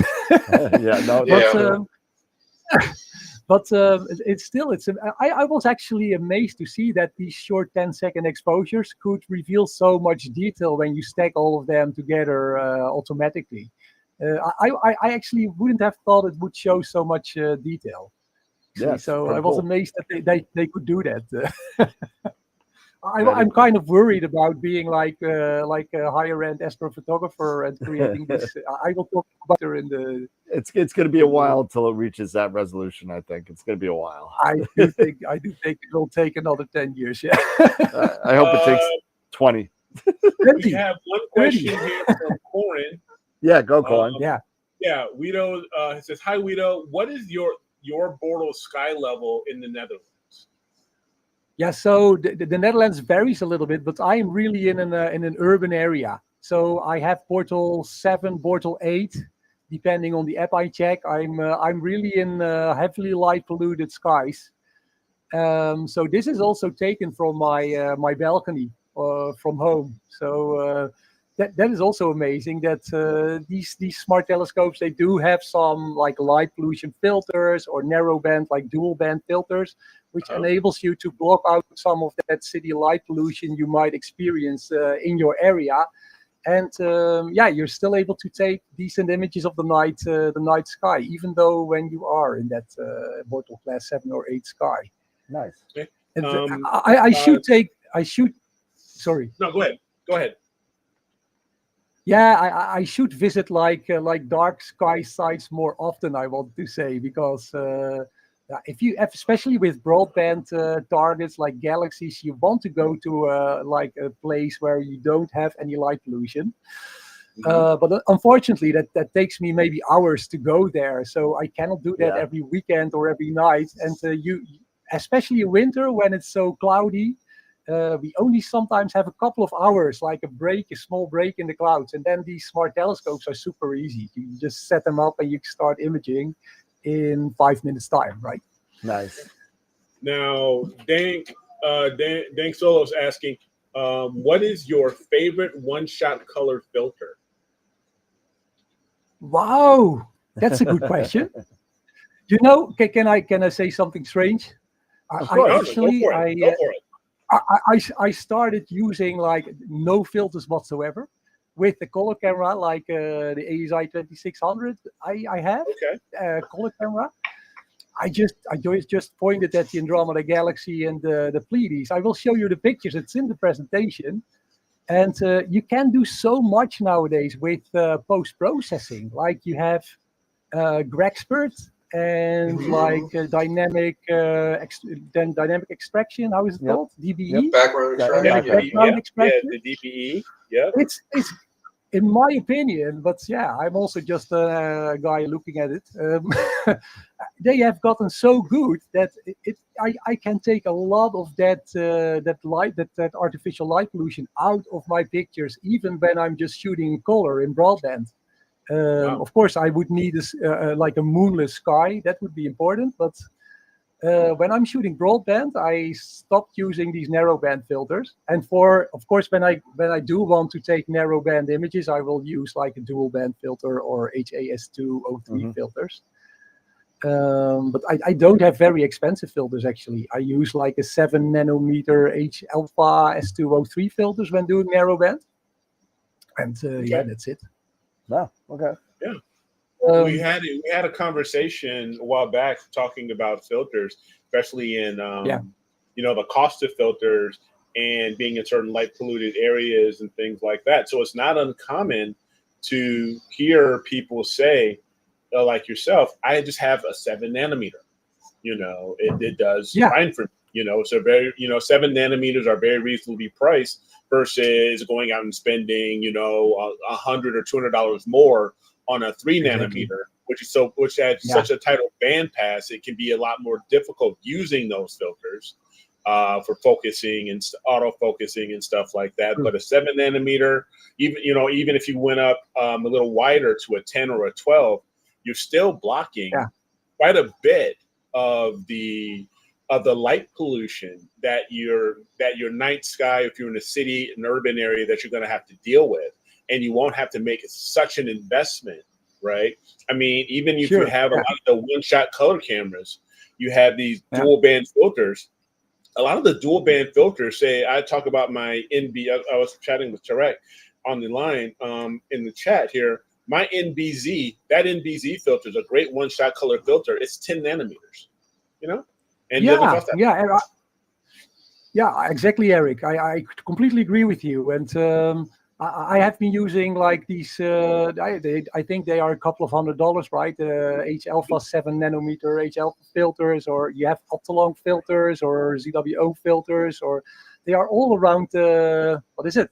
Like $100, $200. Yeah, what, $100, $200, something like that. It Exactly. doesn't add. Yeah, you don't have to invest that much to get a very decent narrowband image. And yeah, and also I was thinking about you have that these new smart cameras that are coming in on the market right now. We have this ASI. Was it the 2600 Air or something like that? Yeah, the 2600 Air. Which and includes stuff like that, actually. yes. Yeah, so we have then a guide sensor and a camera sensor in one camera, and then for that to work, I'm not sure. I didn't test it myself yet, but I would say you're talking about the Duo. Yeah, like the Duo No, and the Air. You have the Duo and the Air. The Duo like Air. Yeah, the ones that have the Air has the Duo. That's Yeah. right. Yep. Yeah, the ones that have the smaller guide sensor. Yeah. Yeah. They both have, I think, a guide sensor, and the Air also has then the like ASI Air functionality in it or something like that. Yes. But I don't know if it would work with it like a 3 nanometer. Yeah, I'm waiting for somebody to do that. They're very that is such a tight band pass. I wouldn't recommend anything lower than maybe a 5 nanometer. Well, yeah, Ben from from Narrowband Channel said. Yeah, Ben from Narrowband Channel. When we had him on, he 5 mentioned the same thing. You're right. Yep. And I guess it's a He lot did do to do with Yeah, the Ben did it, sensitivity of that tiny chip for the guide camera. It's so sensitive that it says it works totally fine. There you go. Yeah, Oh, okay. but I think if you have 3 nanometers, you will probably also have a separate guide scope. Yeah, probably. For sure. That's funny. I just had a couple of pictures. I don't know if there's time left, Dan. Yeah, we do. Yep. Yeah. No problem. So these are just a couple of pictures I want people to show to manage expectations, right? So these are some pictures I took with the Dwarf 3 Smart Telescope. Yeah, you can identify it like the Andromeda Galaxy, the Heart Nebula. You can see it on the top left, and pictures of the Moon and the Orion Nebula. And the interesting thing about the Dwarf 3 is that they are starting to include EQ mode. Yep. So you can actually, if you have a tripod that you can like put in an angle, you can do some polar alignment procedure with the Dwarf 3, and it allows you to take up to 60-second pictures of the night sky. Nice. And that allows you to get a little bit more of that nebulosity out of the target you're imaging. And without having that field rotation. Yep. Yeah, also takes care of field rotation, especially exactly. So yeah, I'm the thinking next the next thing that's going to happen with these smart telescopes, they're going to build in a built-in rotator so it rotates with the sky. That would be cool. Could be. I see there are some field rotators available from, what is this Italian brand? I forget every time. Prima Hey, Luce? astronomer. Yeah, Prima Luce? he has this. Yeah. Prima Luce Lab. Yeah. Yeah, the Arco. The Arco. Hello, astronomers. We have a field rotator. Hello, astronomers. No, I like that guy. He's really. I like He's it. hysterical. But yeah. But anyway, but yeah, I think that because I know that professional telescopes also have LTS mounts, right? If you have the big dishes, the big mirrors on the, they have an LTS mount with a rotating sensor actually. Yeah. So it could be like in the future for us as well. Yeah. Anyway, if you look at the next couple of slides, then you can see this is like some pictures of the C-Star S50. And one interesting thing about the C-Star S50, it recently got an update, so it can do mosaics now. So one setback of the C-Star S50 is that it has a very small planetary ASI 432 IMX sensor in it. Mm-hmm. So you only have about 1 degree of the night sky you can capture with that telescope. And now they introduced this mosaic mode, so you can I think get up to 2 times the how is it, the size of the sensor on as your field of view. So you can now capture the entire Andromeda Nebula or the Horsehead with the Flame Nebula in one picture. Of course, the mosaics do need more time to capture. So, but that's just something I wanted to say with the C-Stars 50. And then the third slide has Vespera pictures. Before we go So over real quick, Yeah. Tom was asking, did you take that M31 with a smart telescope? M31, the Andromeda Galaxy. The That Andromeda, was, the yeah, that was previous. yeah. If we continue, I can show you the difference between the smart telescope and if we go just, Okay. this is the Vespera 2 pictures here, and if we go ahead, then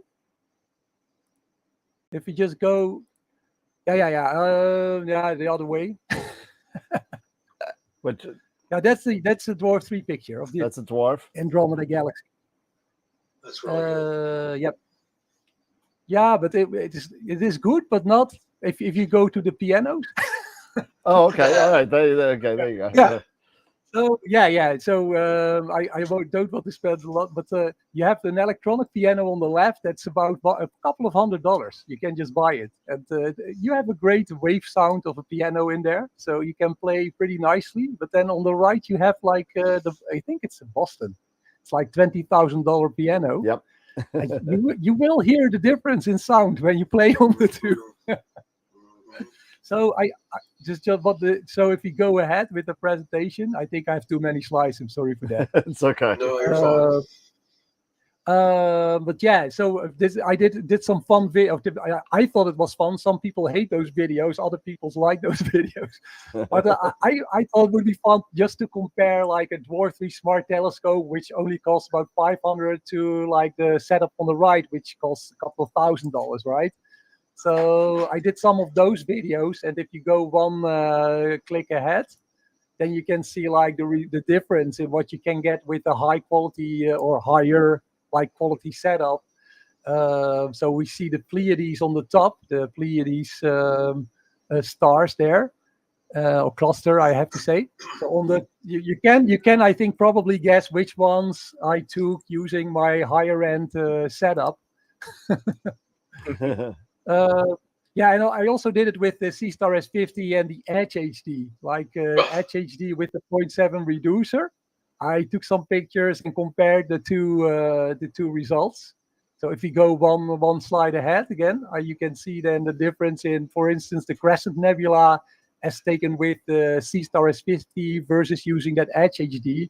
And on the top left, we see the Pac-Man Nebula, the difference between the two. So I just wanted to show you also the difference. So if I go back to like the beginning of the presentation, I would say if you really want to get the highest quality astrophotography pictures, then smart telescopes are not the way to go, right? But yeah, if you're just starting out and you're curious about astronomy and you want to see what's out there and have an advanced gaze at the night sky and identify objects in the night sky without spending too much time and money in the hobby, then I think these smart telescopes are pretty great to start. So yeah, that's what I wanted to share on the Astropalooza show here.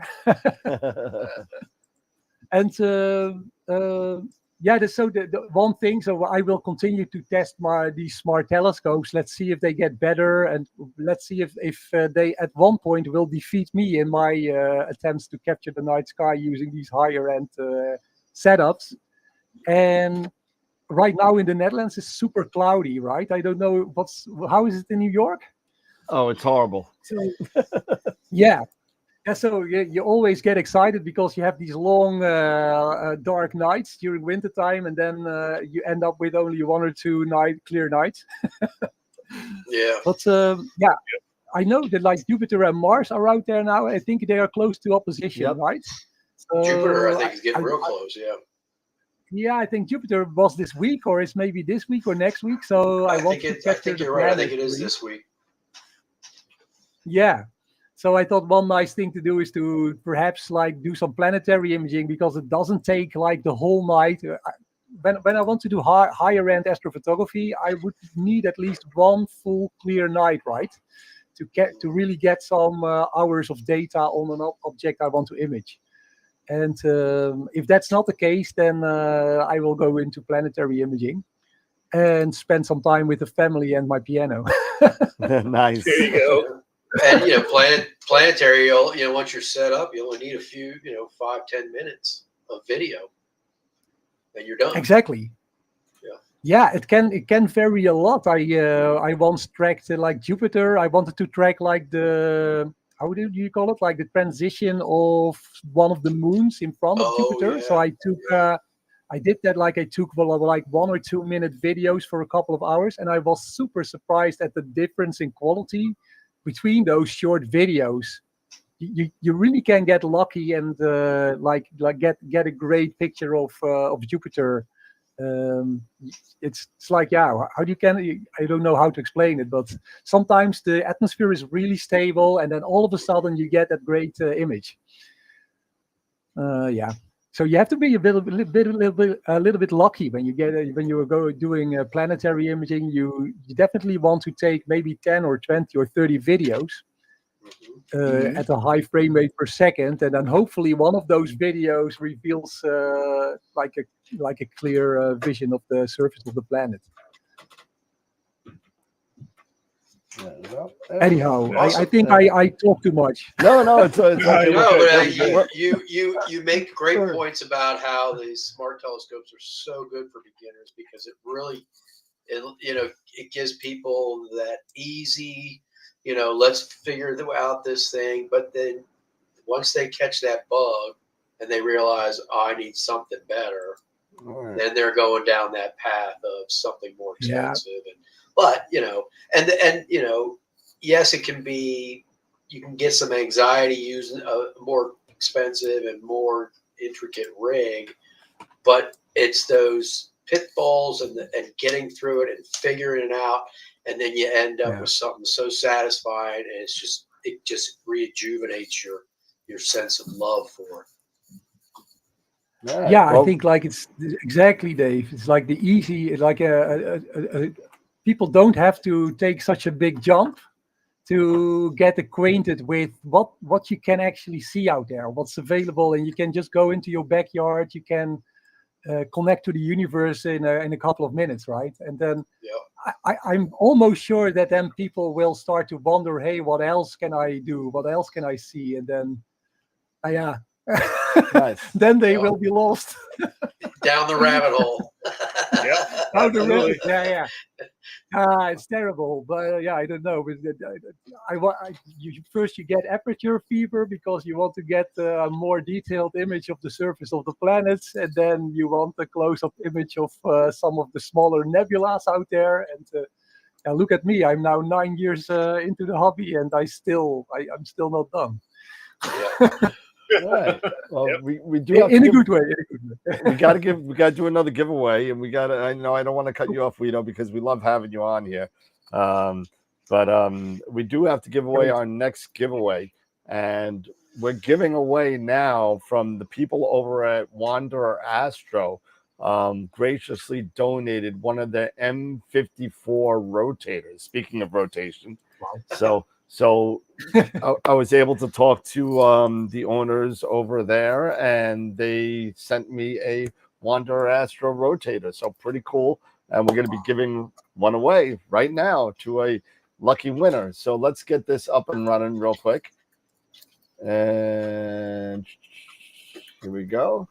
And there's the Wheel of Fortune again. And here we go for the M54 rotator. Here we go.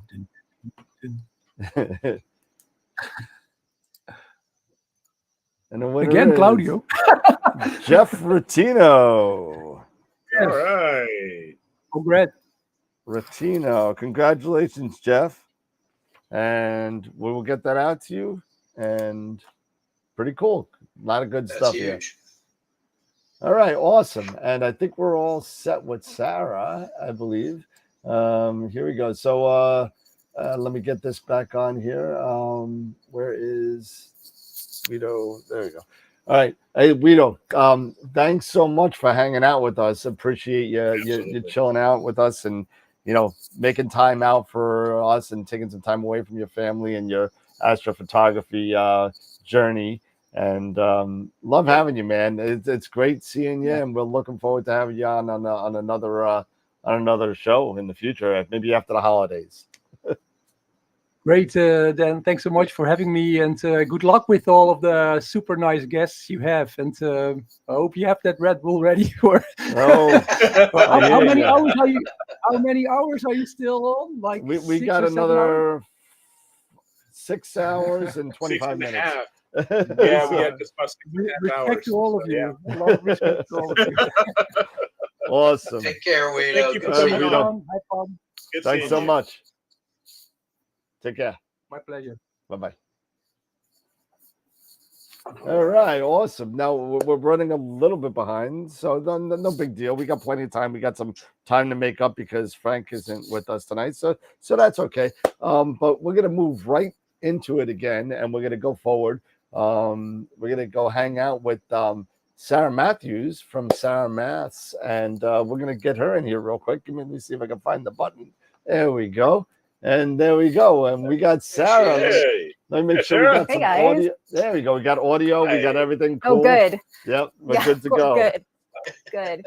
Glad thank you you can so much make for it. having me. No, thanks for coming on. It's our pleasure, man. Really, it's awesome having you on. So what's happening? It's only been a couple of weeks since we've seen you. So I know so much has happened, right? Really, nothing too much. Just been plugging away. Weather's been pretty good, which has been obviously good, but other than that, not too much. Sweet. Excited. I'm telling you. So what's been going on in Lent? How's your? I know you've been. We spoke about it on the show. We spoke about the in-person talks that you've been doing and all that. You've been doing a lot of stuff. So what's going on? Yeah, a lot of fun stuff. As we kind of talked about the last time, Nico and I just wrapped up our first in-person workshop in Arizona. That was really, really cool. Great experience to be able to, work with people in person and educate folks in person, and just the overall community feel in person is just something that I think a lot of us can attest to how awesome that is. And then, just working on some new videos. I'm almost done with one, and working on this presentation, which I think will be really cool. It's a little bit different than maybe some of the other ones in the past, but hopefully it will still be interesting. I'm sure. Well, I mean, if you want to jump right into it, you're more than welcome to. Again, it's great to have you, and thank you again for coming on and being part of Astropalooza 3. By the way, this is episode 400 of Astro World TV. So thanks for coming on and taking some time out from the family and everything. So I appreciate it. Of course. Yeah. Congratulations. That's remarkable. That's really cool. And again, just thank you so much for having me. It's always great being with you guys. Same feelings mutual. Thanks. Same. Yeah, absolutely. All right. So I guess with no further delay, go on right ahead. You're on. All right. You guys will see a screen now instead of me, which hopefully will be more interesting. Okay. Can you guys see? And we'll just do this. And there we go. All right. So as the title suggests, we're going to be talking about how we have been, capturing the cosmos from the beginning of time to now. So we're really going to be focusing on the technology, the human aspect, and just the developments of the different technology and science.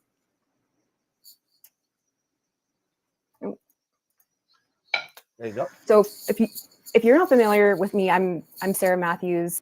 I'm also an astrophotographer like many of you, and I mostly focus on capturing deep space objects and the moon, but I love all different types. But like I said, today, we're not going to be talking about me. We're going to be talking about all of us, the history of astrophotography that we love so much. I mean, it's pretty amazing that our ancestors were doing very similar things that we are doing now.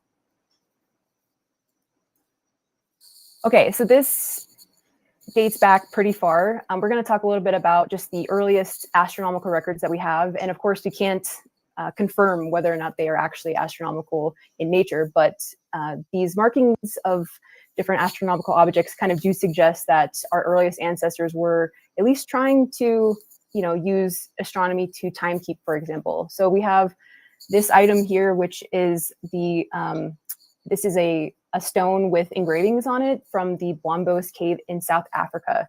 And what we think these engravings might be is a lunar calendar. So we're trying to figure out, like, okay, well, the moon rises, how many other days in between?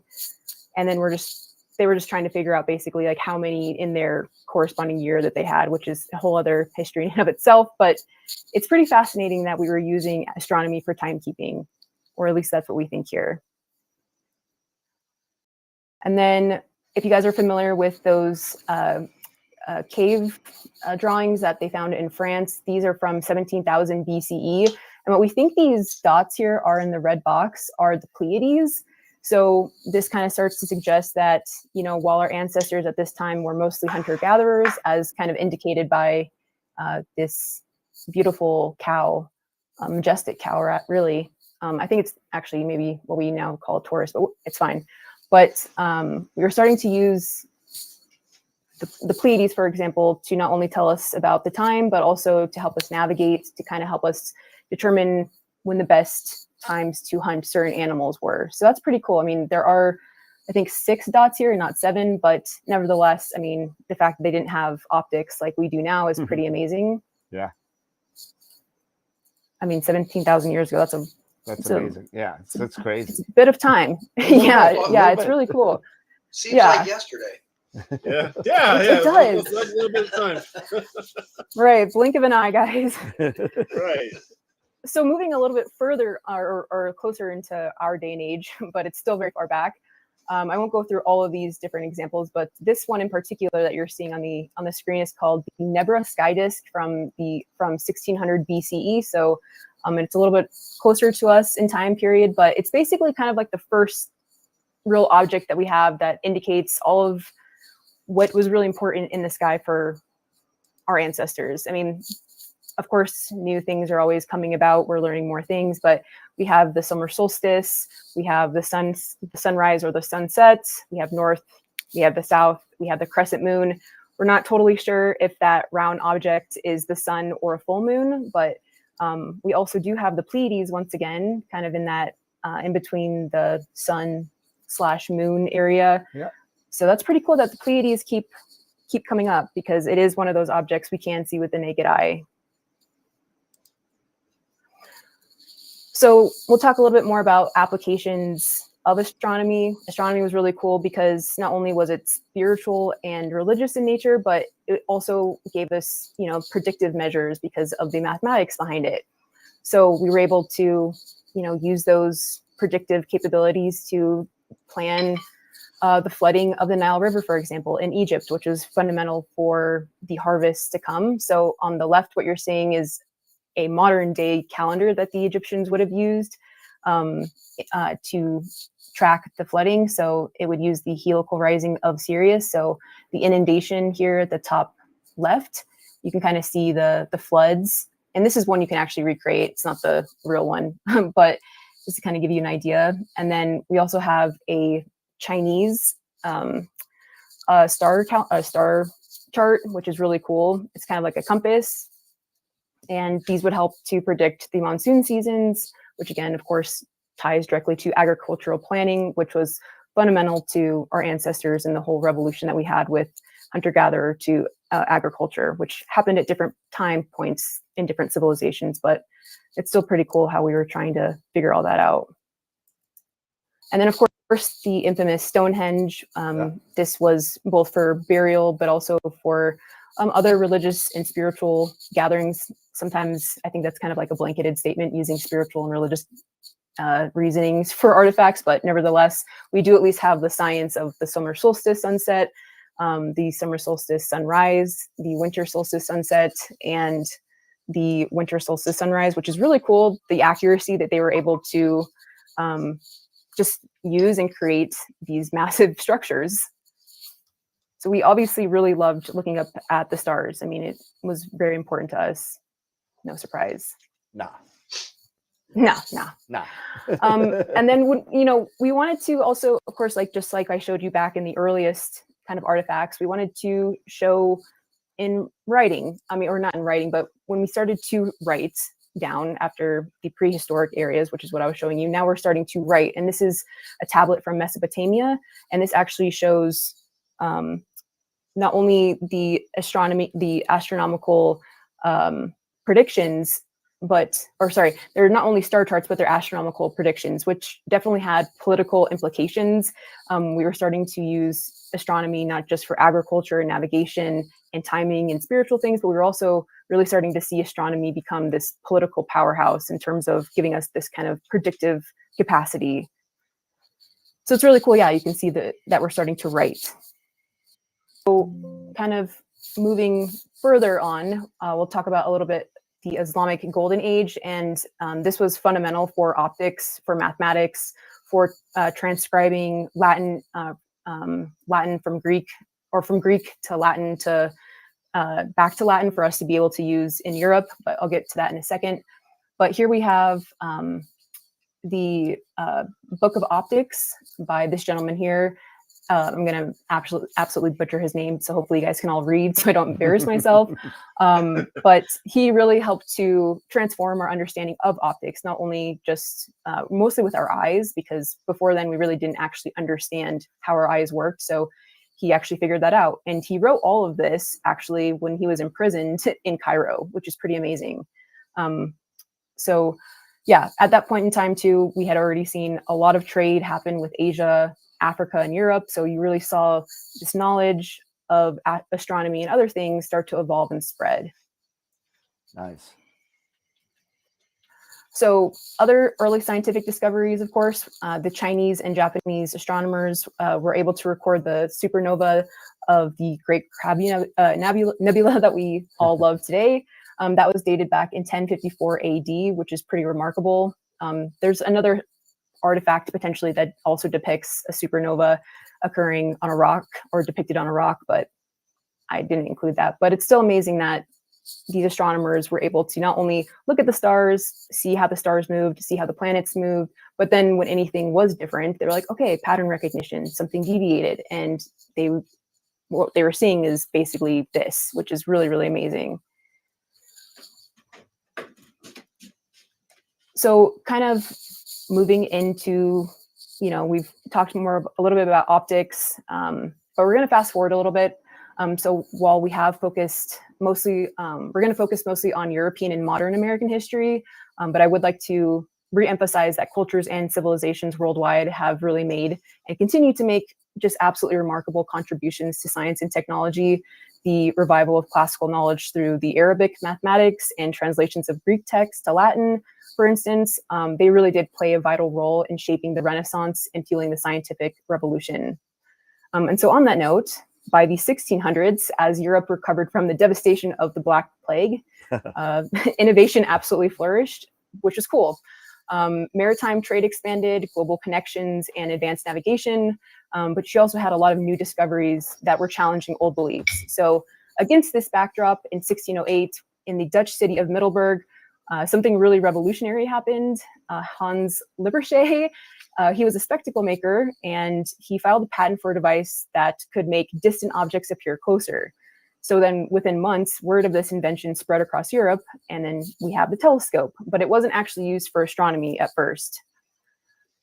Enter Galileo Galilei, the real, homie, in 1609, and the OG, yeah. The OG astronomer. The OG astronomer in 1609, just a year after that patent. I mean, he was really stoked about hearing this invention. So he couldn't see the patent because it was protected, but he basically reverse engineered it based off of all of what he heard. And then he figured out how it worked and made it better.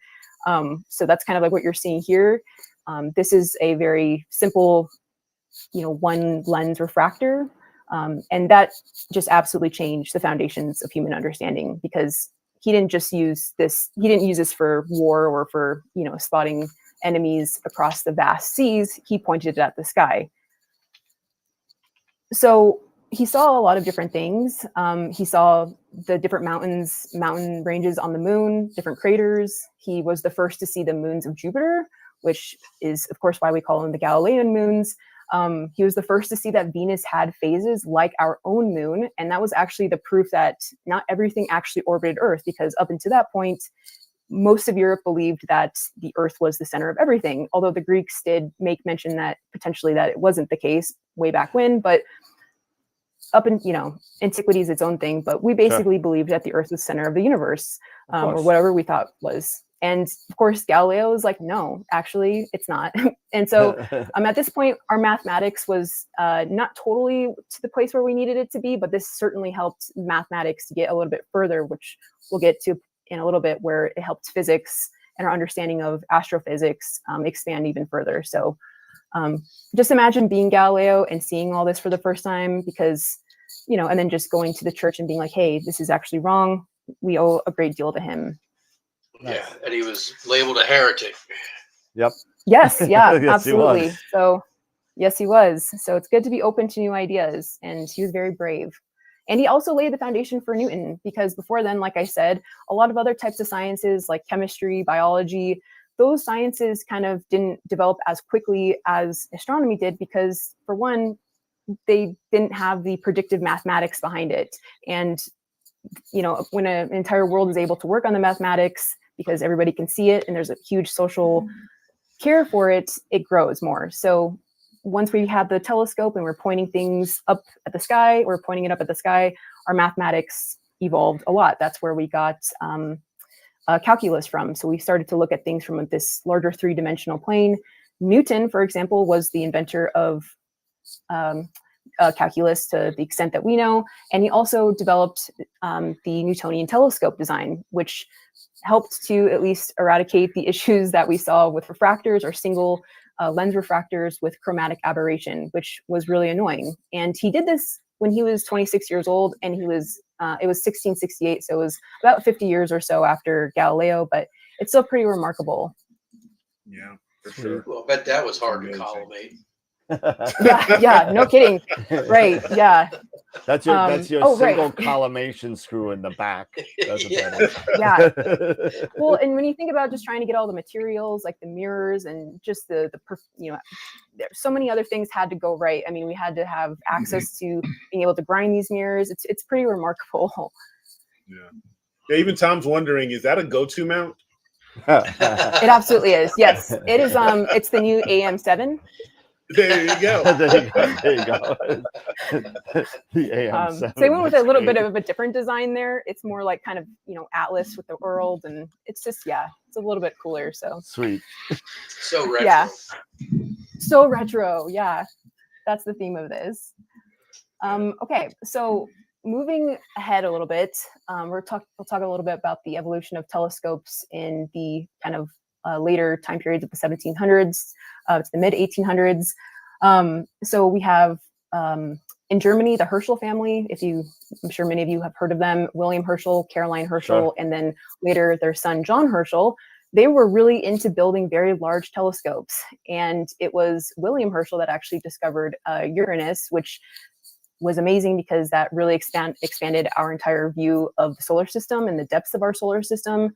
And then in Ireland, we had William Parsons, who built this massive telescope. It's called the Leviathan of Parsonstown. If any of you are familiar, it's a 72-inch reflecting telescope that was not surpassed for 75 years. So that's pretty cool. Wow.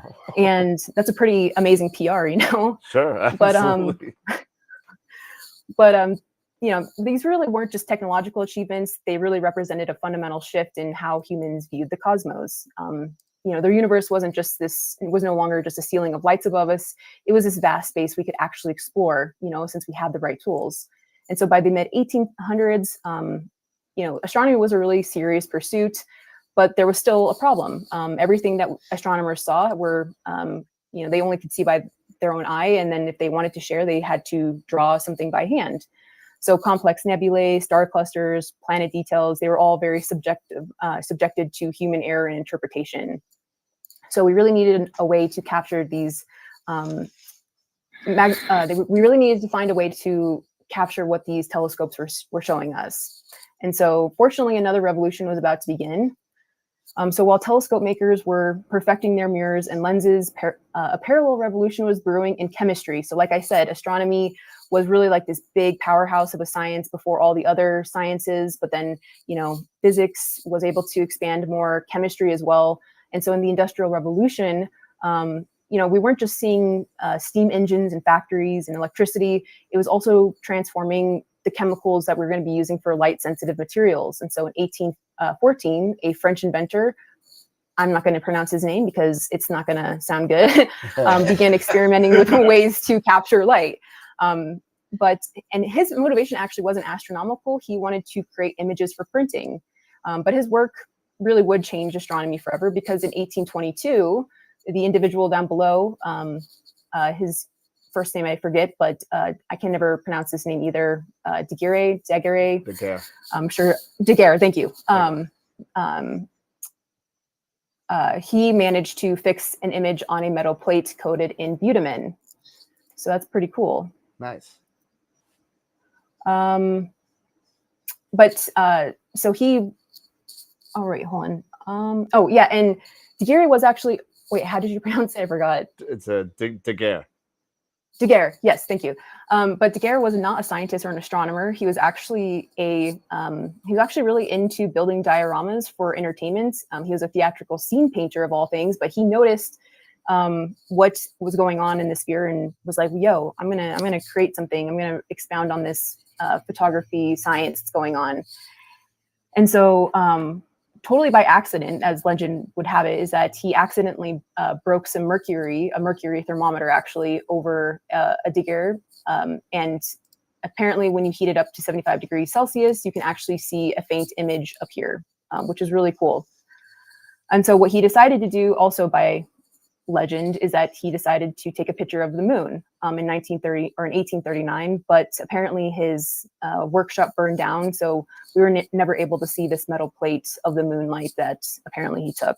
But it's okay, because in the next year, in 1840, this is actually not the image from 1840, it's from 1842, but in 1840, John William Draper, a very wealthy businessman, decided to also photograph the moon. And so this is actually from 1842, and it's the oldest surviving image that we have of the moon in this capacity, which is pretty cool. But this type of photography was very expensive, and it was, every image was unique. You couldn't make copies without taking other photographs. And so then Frederick Scott Archer in 1851 came along, and he solved this problem, but also created more. He basically made it cheaper, but it was still difficult because you were developing these images in a wet environment. So you had to, basically bring your darkroom equipment up to a mountainside. It was just a mountainside observatory, and it was just not fun. But in 1871, with Richard Maddox, he actually developed the dry plate process. And this is going to help us actually be able to take long exposures because it became practical. So deep sky objects that were way too faint before were actually going to be able to be photographed. But that also, in combination with clocks and mounts, I don't know where my picture is, but mount drive mounts were using clock drives to be able to track the stars more accurately. Of course, you did still need to hand guide them. We had to hand guide for a really long time still, but the fact that we were integrating different types of technology into technology we're using for astronomy is pretty amazing. Okay, so here is the first ever image of the Orion Nebula taken by the great Henry Draper, the son of the gentleman I was saying before. This is from 1880. Took this from New York, and he was using a very large Alvin Clark telescope refractor. And this was, the first real image that we were able to see of something that, we could see with the naked eye, but this showed dust lanes. It showed that really bright core of the trapezium stars, which is really cool. Nice. And I think it really did demonstrate just the potential of astrophotography. I mean, imagine never ever seeing a nebula before, and then just seeing this. It would have just been mind blowing. That's awesome. And then this shows you how not to blow the core out. It does. No, it really does. It shows you why HDR is important, because there's so much there, and he, and I don't you know, might ahead want of to his take time. flats too. There's a little bit of a dust mode or something there, but dust mode there. I think he was just trying to be humble. He's like, I'll add that.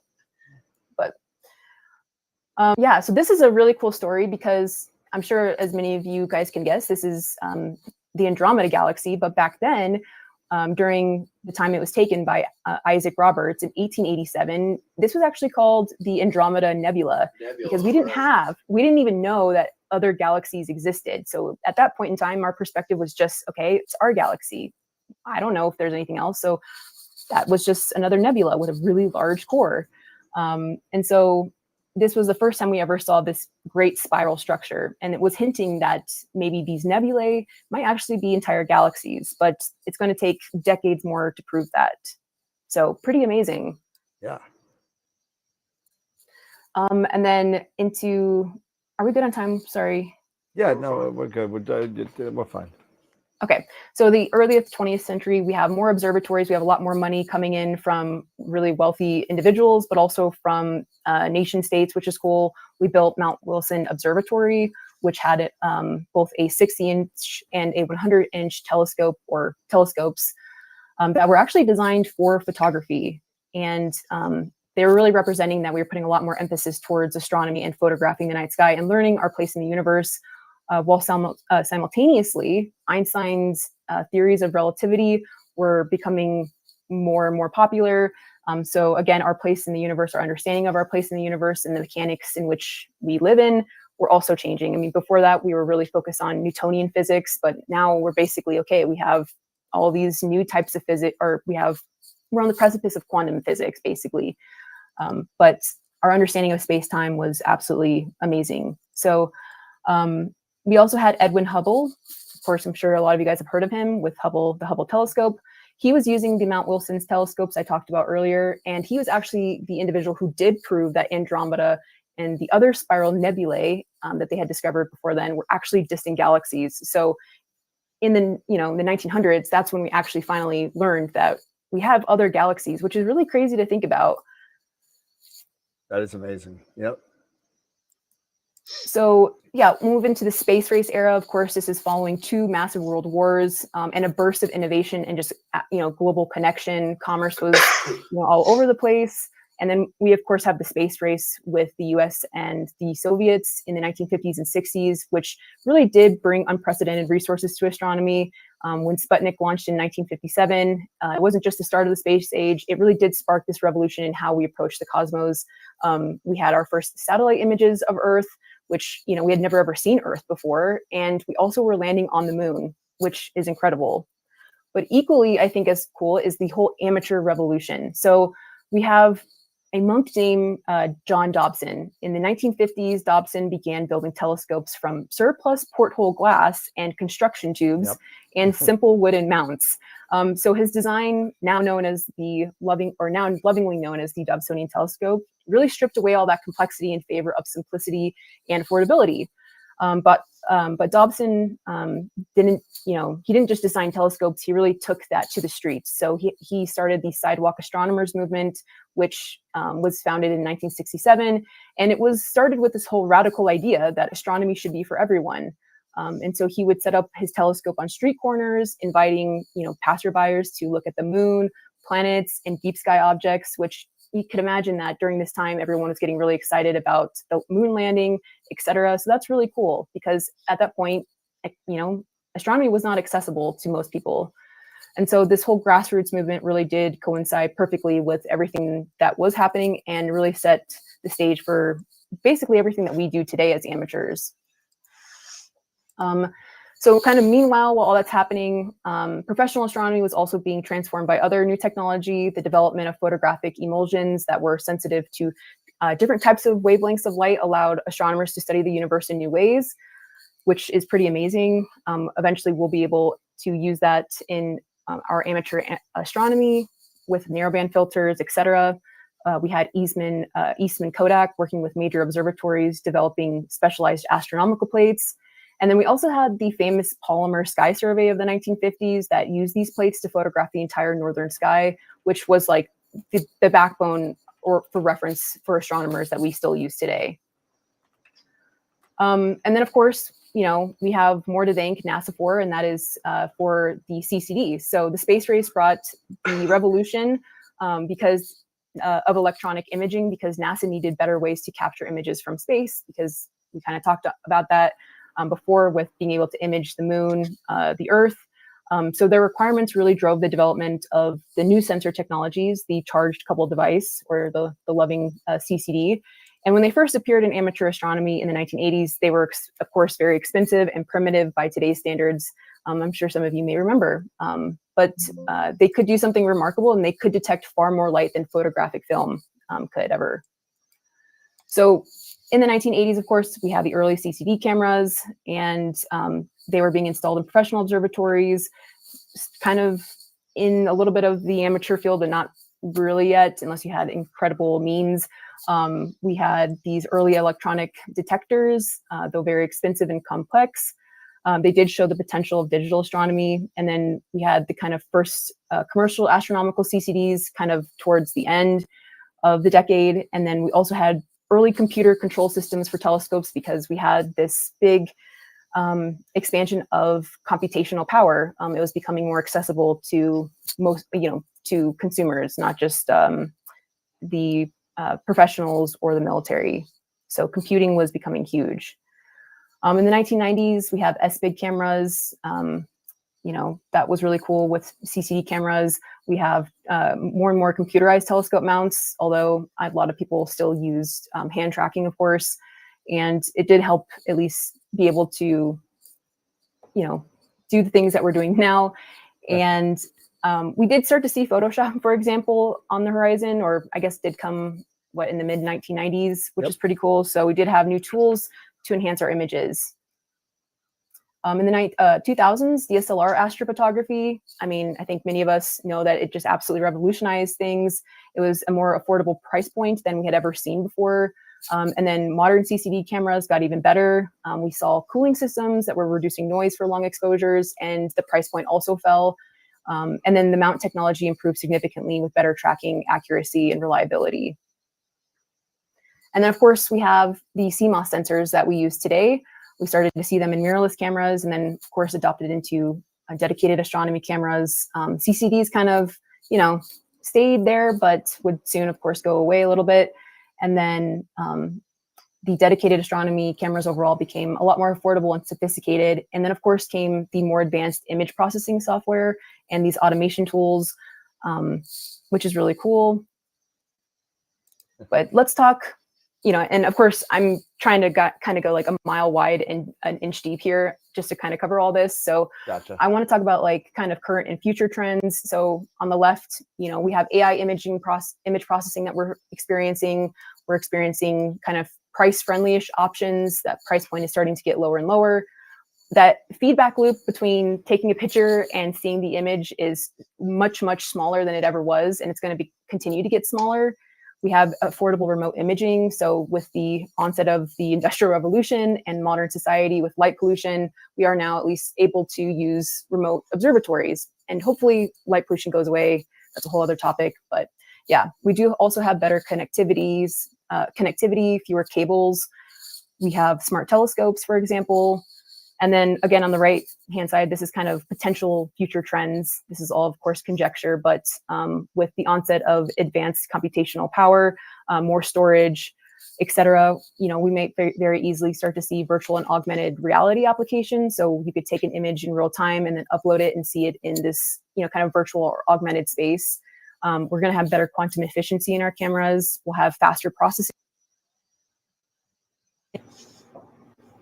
Oh, Carlos. Uh-oh. You're on way too early. Get out.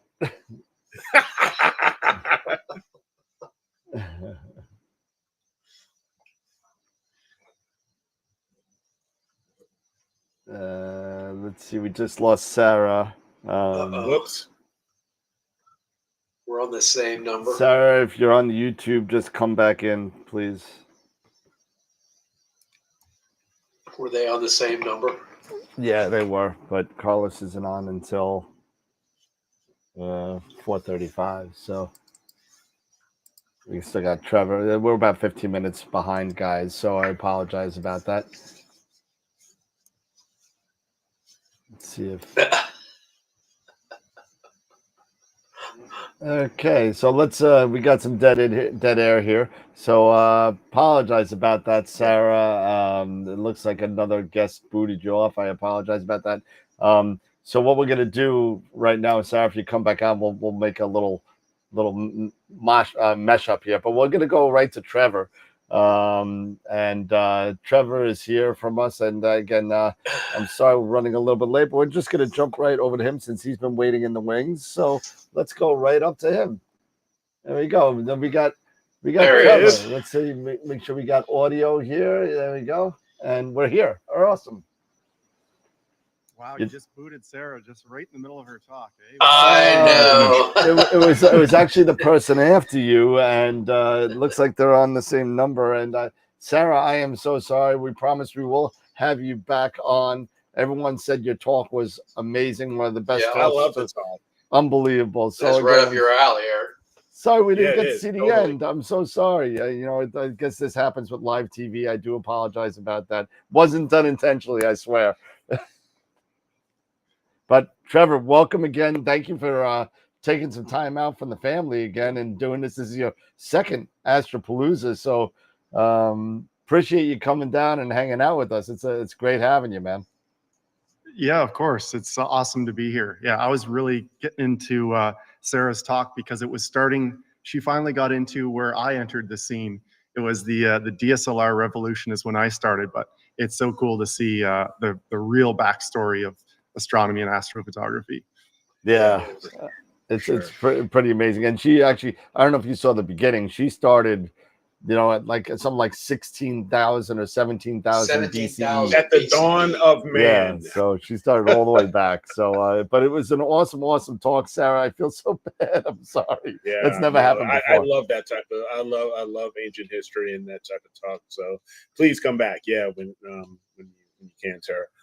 So yeah, Trevor, man, it's good to see you back on here again, hanging out with us. We really appreciate it.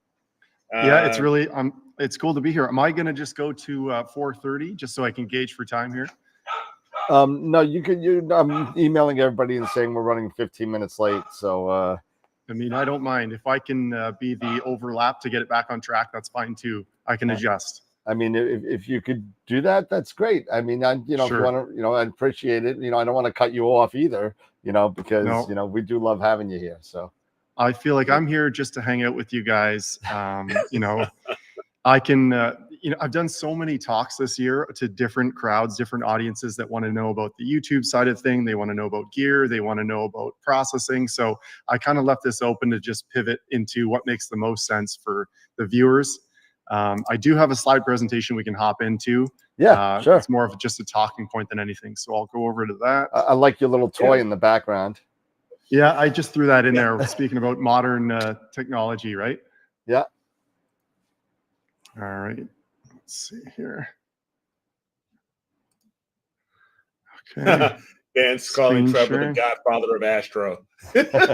Too kind. I got a telescope that you can't refuse to use. Can you guys see this okay? Yep, I'm just getting you in a big screen here so we can see everything. But yeah, go right ahead. All right. So just for anyone that doesn't know me, I'm sure there's a bunch of you in the crowd. So I'm a backyard astrophotographer. Astro Backyard is the name of my YouTube channel where most people discover what I do. And I started, as I alluded to earlier, in the DSLR revolution, which was around, for me, at the age of 26. I had no photography experience. I just really wanted to get into a cool new hobby. I was a graphic designer at the time, and I started the Astro Backyard blog in 2015. That's a more recent picture of me and Rudy in the backyard where I spend a lot of time. So the YouTube channel, for anyone interested, is when I've got over 300 videos on there about, you can follow my entire journey from the beginning, just figuring things out and kind of learning as I go along and making lots of mistakes. And I know there's so many of you out there that are in this position where I don't know what stage you're in, but you're at, I feel I've reached not a plateau, but I peaked at a certain part, and now I'm just kind of wandering around deciding what to do next. But there's so much to learn in the hobby of astrophotography, whether it's choosing your telescope or learning how to use a new software. It's quite a ride. Nice. So me as a person itself, like I feel like I'm kind of a host of a show on YouTube, but me personally, I'm a diehard astrophotographer. I just love it. I wouldn't be able to put in the amount of time that I do if I didn't absolutely love astrophotography. So it's not for everyone, but those cold nights in the backyard and setting up with frozen fingers, I love every bit of it. So how I got hooked in the early days was putting my little point and shoot camera up to the eyepiece of a Dobsonian telescope and getting that little purple glow of the Orion Nebula that you can see there in 2010. That's when I started. Compare that to a more recent version of Orion, and Wow. it's really come such a long way. But it was that little glow of Orion that really got me hooked and making me want to just dive in further and just capture more, reveal more, and educate myself on the art of astrophotography. That's my first telescope there, the Dobsonian, a little 4.5 inch with our dog Leo for scale, who's since passed. But I was having fun capturing the moon and Jupiter and the Orion Nebula, even though that telescope really wasn't meant for astrophotography, no tracking or anything, just a total manual telescope. These days I'm a big refractor guy. I love refractor telescopes of all sizes. I have explored with SCTs and Newtonians as well. I've never used a matte cast, so there are some types I haven't used, but I'm seriously drawn to refractor telescopes. They're like big camera lenses. They're crisp, usually wider focal lengths. They're really suited for the types of projects that I like to take on most. So my typical experience in the backyard, you can see it on the right there. That's actually during a total lunar eclipse. So that orb kind of near the middle is moon. Rudy's out there with me, and I usually use the ASI Air, super popular Wi-Fi controller. So it's a totally different experience than the old DSLR days when I was actually shooting either on the back of the camera or with an intervalometer or something like that. It's really come a long way. So why astrophotography? It's funny to see how we've kind of stumbled on this really niche or sub niche of a hobby, and I think everyone has their own reason why they fall into it. For me, it's about sharing the images with other people.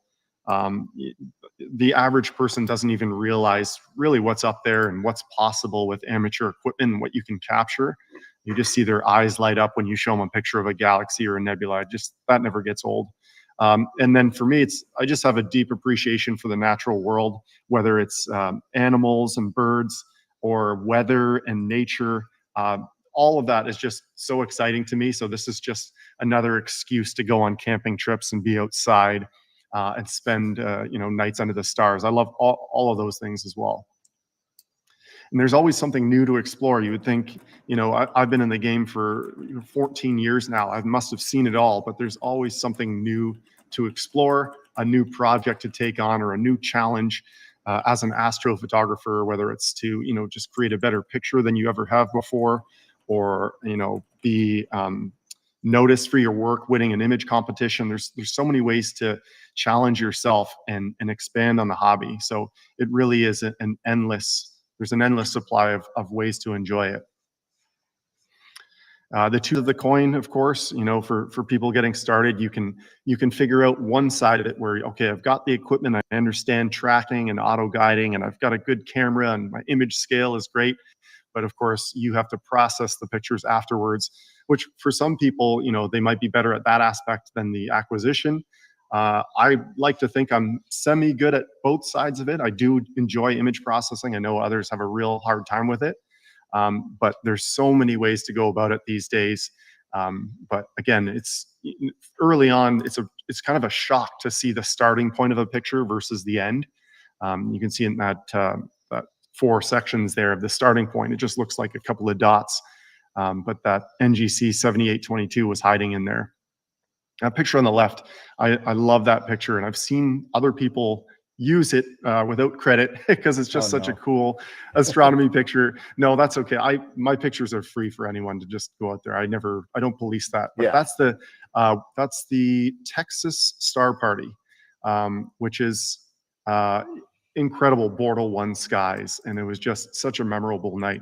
That's another thing I love too. You see these pictures and you're brought back to the experience and the conversation, and like I can feel the warm air of a May night in Texas. Sweet. So going back to the cameras used and the process, the starting point versus the final image is such a shock to see, and I think it's pretty exciting for people, the beginners that take kind of an underwhelming picture, to realize it's like, no, there's nothing wrong with your equipment. There's nothing wrong with the tools you're using. You just need to learn more to get the most out of it. So on the left is a super recent example. I had a real hard time processing the Ghost of Cassiopeia yesterday. I spent like 7 hours on that thing, just staring at it. And I put it out there on Instagram. I was like, kudos to anyone that's processed the Ghost of Cassiopeia, because that is a tough target. I thought the witch head was hard. This one was crazy. That bright star there, Navi, I'm still not happy with it. And versus the top, which is straight out of the camera, it's just like two totally different looking images. So much fun. And all about the stacking. It's all about putting in the as much time as you can for a better image.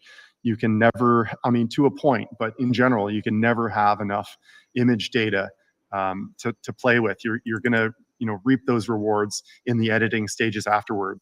So on the left there, that's again a pretty recent one from home. 7 hours is pretty good for me. I don't have the best sky conditions here, light polluted and often cloudy. So to get 7 hours means it's multiple nights, and that's a pretty good total integration for me. And the same can be said whether for a wide field photo of the Milky Way. That was a recent one from this summer in Australia, and it's only 43 minutes, but it was under Bortle 3 skies. So yeah, there's a lot to it, but more exposure time is the name of the game in general. I think most people are aware of that one. Yep. Yeah. And just to go back to the dark sky portion, so 3 hours under a Bortle 3 is probably better than 10 hours from a Bortle 7. It's there's an actual like a loose calculation to figure out what you need to compensate for that. But for those that are lucky enough to shoot or live in a dark sky area, you're going to take a lot better photos than you would from a light polluted spot. You don't need as much exposure time to reveal the really faint stuff. But ideally, you do the best of both worlds. Lots of exposure time from a dark sky site. And that's why, remote observatories like one I recently visited in Texas, Starfront, is so popular and such an attractive option for people, because you really are spoiled with lots of clear nights under dark sky. Yeah, I'm excited. I'm sending a rig down there myself. So are you really? Yeah, it's more and more people I talk to either have a rig there or are thinking about it or are sending one down. Cheater. Yeah, it's. Cheater. Yeah, oh man, live on Long Island, man. I've never regretted a portion of a video more than that little joke, because I just to this day, it's brought up daily. Yeah, wow. Whatever it is. Yeah, I'm sorry to thrown back in contribute my to face. that. Then. Oh yeah, no, it's what I deserve every minute of it. I chose to put that little dig joke in there. But yeah, and the reason I hope came across was like, I'm the old school idiot out there freezing my hands off in the winter. Like, yep. That's the alternative, but that's what I like. And I don't expect other people to be that way, but that's how I like my astrophotography. I thought okay, it was good. funny. Yeah, we all thought it was funny. We knew where it was going. Guys. Yeah, totally. Thanks, guys. I'm like you, Trevor. I like to have it in my backyard. Awesome. Yeah, no, for sure. I know, Dan, you're close to in this map, or you are, but this is a light pollution map of what I'm in. So around Niagara Falls, there, it's just a white zone. I'm on the edge of town, closer to the red and yellow, but still, I deal with a lot of light pollution at home, which makes things more challenging. But today's filters help with that, and planning, and there's a lot you can do to get around it. Really cool. Little experiment. I asked people on my Facebook page to send me a picture of the Orion Nebula or the Orion constellation from wherever they were, and we got examples from a Bortle 8 to a Bortle 1, and it's relatively the same exposure time and the same framing and everything. I wanted to get a good depiction of it, And it's just crazy to see how many more stars you see in like Bortle 3 and below. It's really not fair. That 8 is just so sad looking, where it's like you can I guess you can see Orion's belt, but that's about it. I would be so happy to send you the 9, which is where I'm at. So if you want to add a 9 in there, I'll be more than happy to send you one. It's just a white square. Yeah. Look at that. Look at that 3 one. Look at that 1 to 3. Yeah, I see it. Is that you, Eric? That's where he's moving to. That's where I'm moving to. Eric. Yeah, I thought it was a 4 I too. actually checked it. It's the 3. Okay. Screw you. Sure. That is so exciting. I love when you look at a light pollution map when deciding on your next home. That's how I do too. That's what I'm doing. That's what I so did. Just as a quick example of a light pollution filter with and without, you don't normally take these wide angle shots with a light pollution filter, but they do help. We don't need to get into planning here, but everyone seems to be interested in this one. Stellarium with a custom backdrop is the ultimate planning situation. I love it. You can fast forward in time to see when a certain object will clear a tree, where the moon will be, and I just can't imagine going about a deep sky project without using Stellarium with a custom in it, which it's a very easy process. You take this panoramic shot with your phone and just upload it into the software. Really, really cool. I love you got the doggy in there too. Yeah, I had to in there. Everyone notices that. Yeah. Social media sharing. This is, I can't believe where we're at with this, but it's like a whole new world out there. The number of astrophotographers on social media, whether it's Instagram or TikTok or YouTube, so many amazing YouTube channels these days. But I see so many talented photographers out there that are, maybe underappreciated because the algorithm doesn't just reward the best photographers. It's kind of this game we're playing of I'm not going to say clickbait, but like you almost have to play that game to get noticed, and how far you're willing to take that is up to you. But they really are vanity metrics. If you're a true astrophotographer that loves the game, don't get too focused on the number of likes you get or how well a video does. I've been guilty of that myself, but I always include this slide to just warn you, just don't get too caught up in that, because it's really not what it's about. It's your own personal enjoyment. Absolutely. But if you are sharing images online, there's a few little tricks you can do in terms of presentation.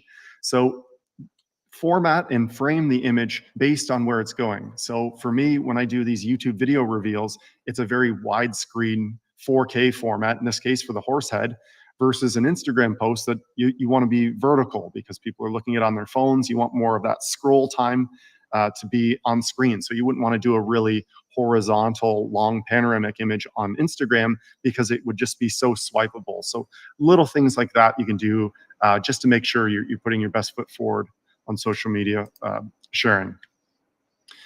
Here's just an example of my recent photos. I still upload to Flickr. I just find like it's a good spot to upload a high-res image for me to kind of reference later. But as you can see, a lot of these are formatted in that portrait 4:3 format, because I'm usually sharing them on Facebook and Instagram. So it's not like I prefer portrait shots. I kind of like the horizontal, but I'm just doing that so it's a nice presentation for the platform that they're getting shared on. So something to think about if you haven't done that before. And then lastly, how far will you take astrophotography? This was kind of my peak astro backyard when I had my observatory for a short months before we moved. And I'm happy to say that the Black Dog Observatory now has a new home. We'll be going through that process over the next month. Someone else is taking it in Ontario, so I'm excited that someone else will get to enjoy it. It just wasn't a good fit at our new property, but man, was it fun to have for those 9 months. And yeah, this is kind of where we're at now. So that's our camper at the Cherry Springs Star Party, and that's kind of the be-all end-all for me as an astrophotographer, just to go on that and to share a night under the stars, stay up all night long with a group of with friends while you're all imaging and talking about your shots. To me, that's as good as it gets. That's awesome. And I'm just going to make sure my camera is going back on me. I'll stop sharing. Screen sharing. Cool. I'm back.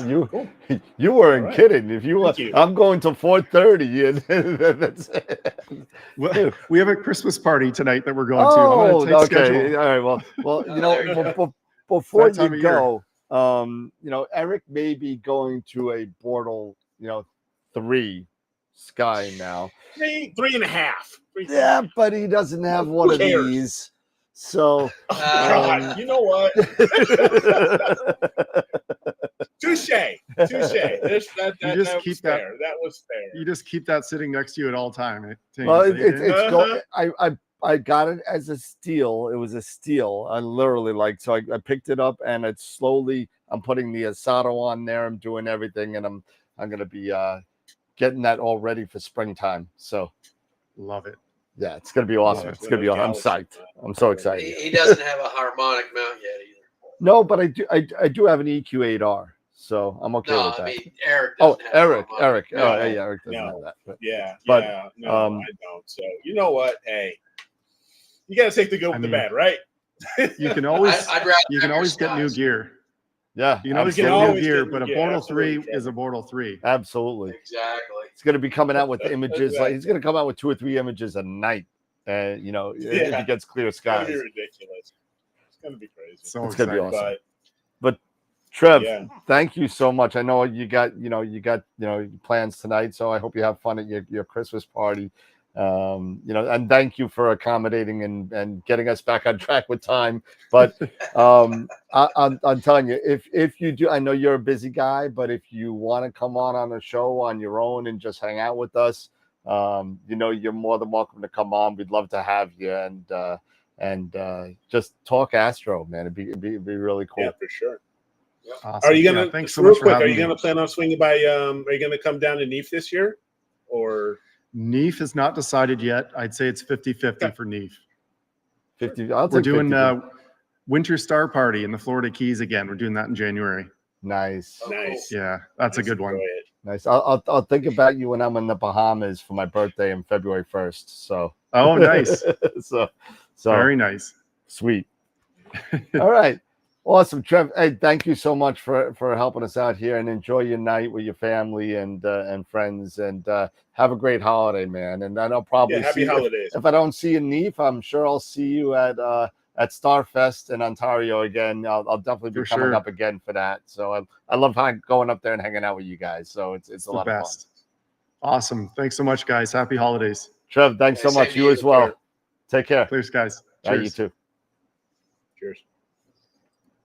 Charlie has a question here.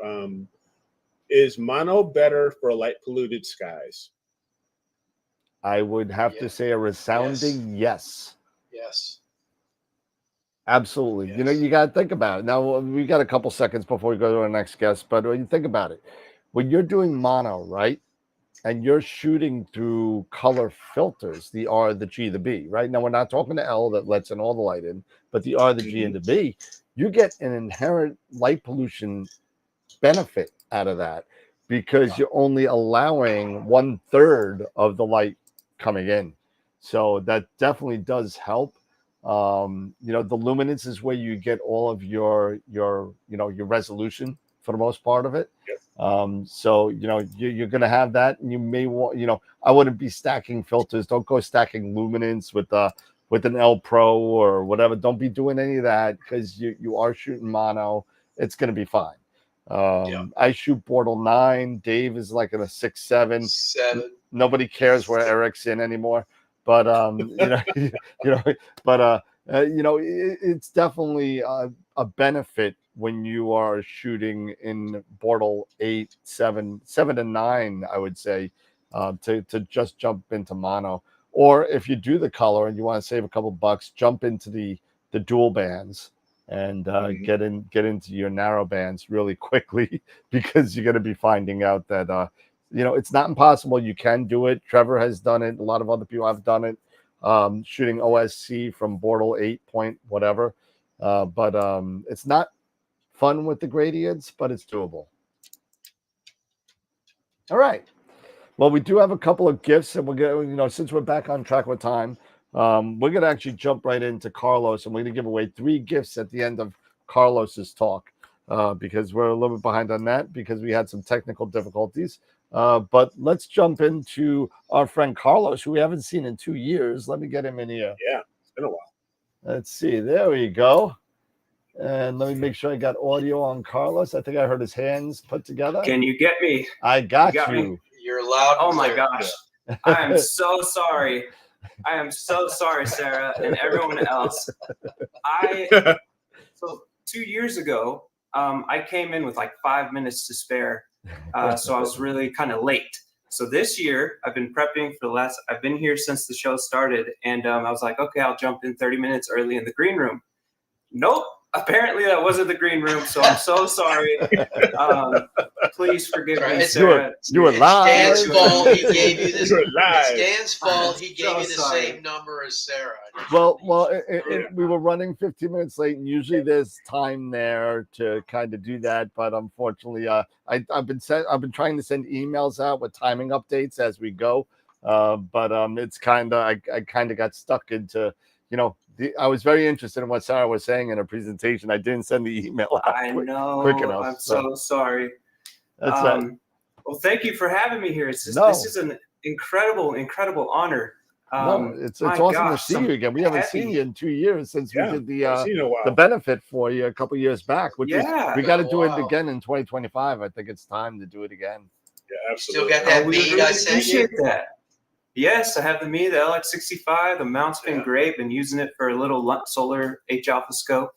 It's awesome. Amazing for outreach. It even talks to you. It's really fun. So I really appreciate that. And thank you for having me here. This is incredible. Some heavy hitters on this lineup. You guys did an incredible job on this lineup. So I'm really excited to be here. And then there's me, who no one knows who I am. So that's why we're here, because I got to give Eric props on this one, because Eric is the one that actually discovered your organization and brought you into the fold with us. And yeah, I mean, hey, he contacted me too, over cloudy nights, and then we just had this nice conversation about what he's doing, and I'm sure, Carlos, you have a presentation that'll go a little bit more in detail about Reach for the Stars. But it's been awesome, and absolutely, we want you back on more than just every couple of years, man. So I'm glad to see that you guys are doing well. But this is all awesome,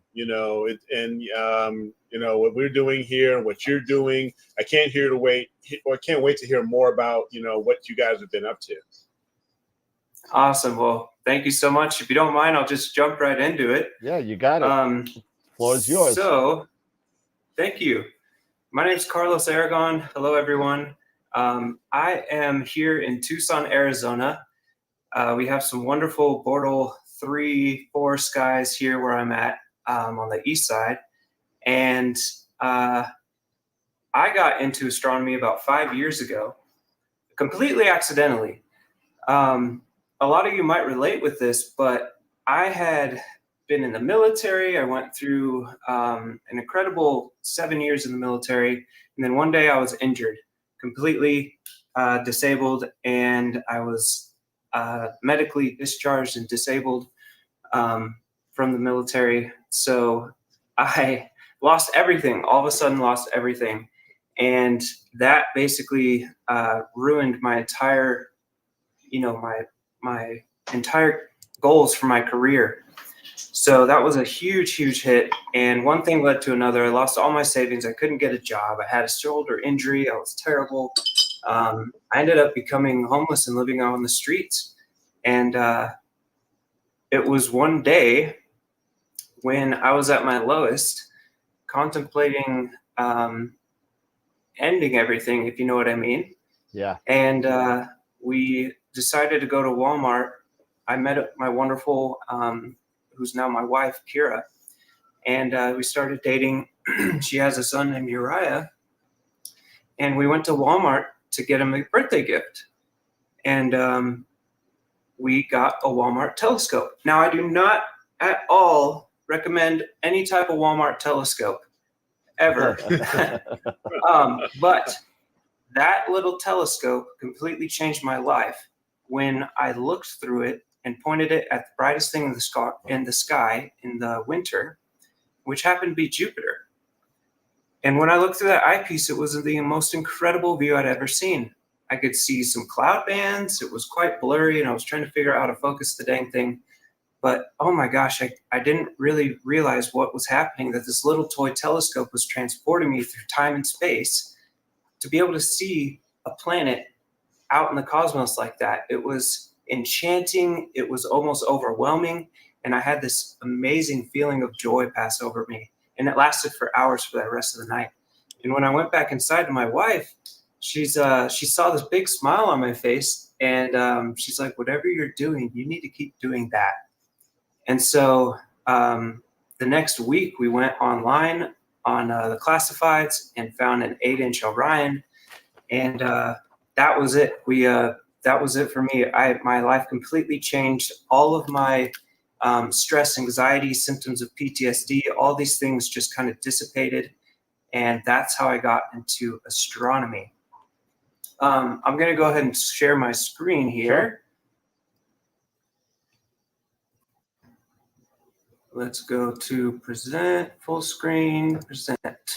Okay, so when we got that 8-inch Orion XT8 Dobsonian telescope, we started setting it up at parking lots around Safeway, and it was a big hit. A lot of people were interested. So, even some people, especially the elderly, they were being brought to tears when they saw the moon or Saturn's rings or Orion, and it was so incredible. And this was right at the time when COVID was starting, and what they call the epidemic of loneliness was starting. And so we thought, you know what? Let's create a mission out of this. Let's create a nonprofit using astronomy to help people in their time of need, especially with mental health and wellness issues. So we created a nonprofit at home with just my wife and I called Reach for the Stars. And it's basically a mission that uses the, powerful and transformative astronomy and STEAM, so science, technology, engineering, arts, and mathematics, to promote mental health and wellness among children, youth, and the community.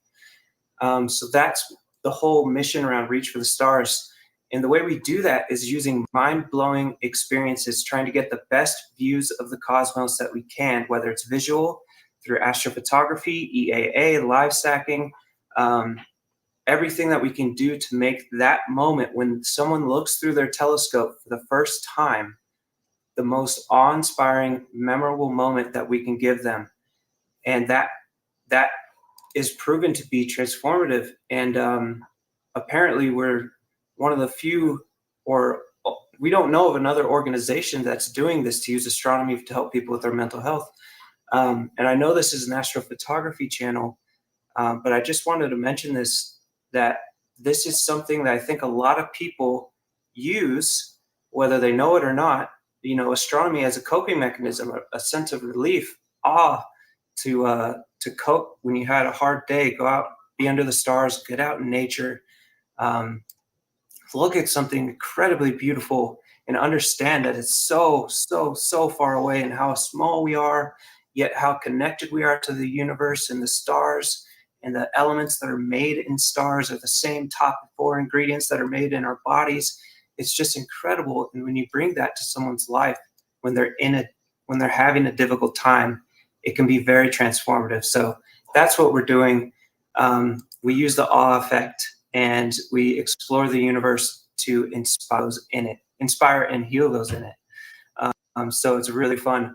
We have 4 programs. We give telescopes away to kids every month. We get Celestron first scopes if we don't have any donations coming in of old telescopes people give us.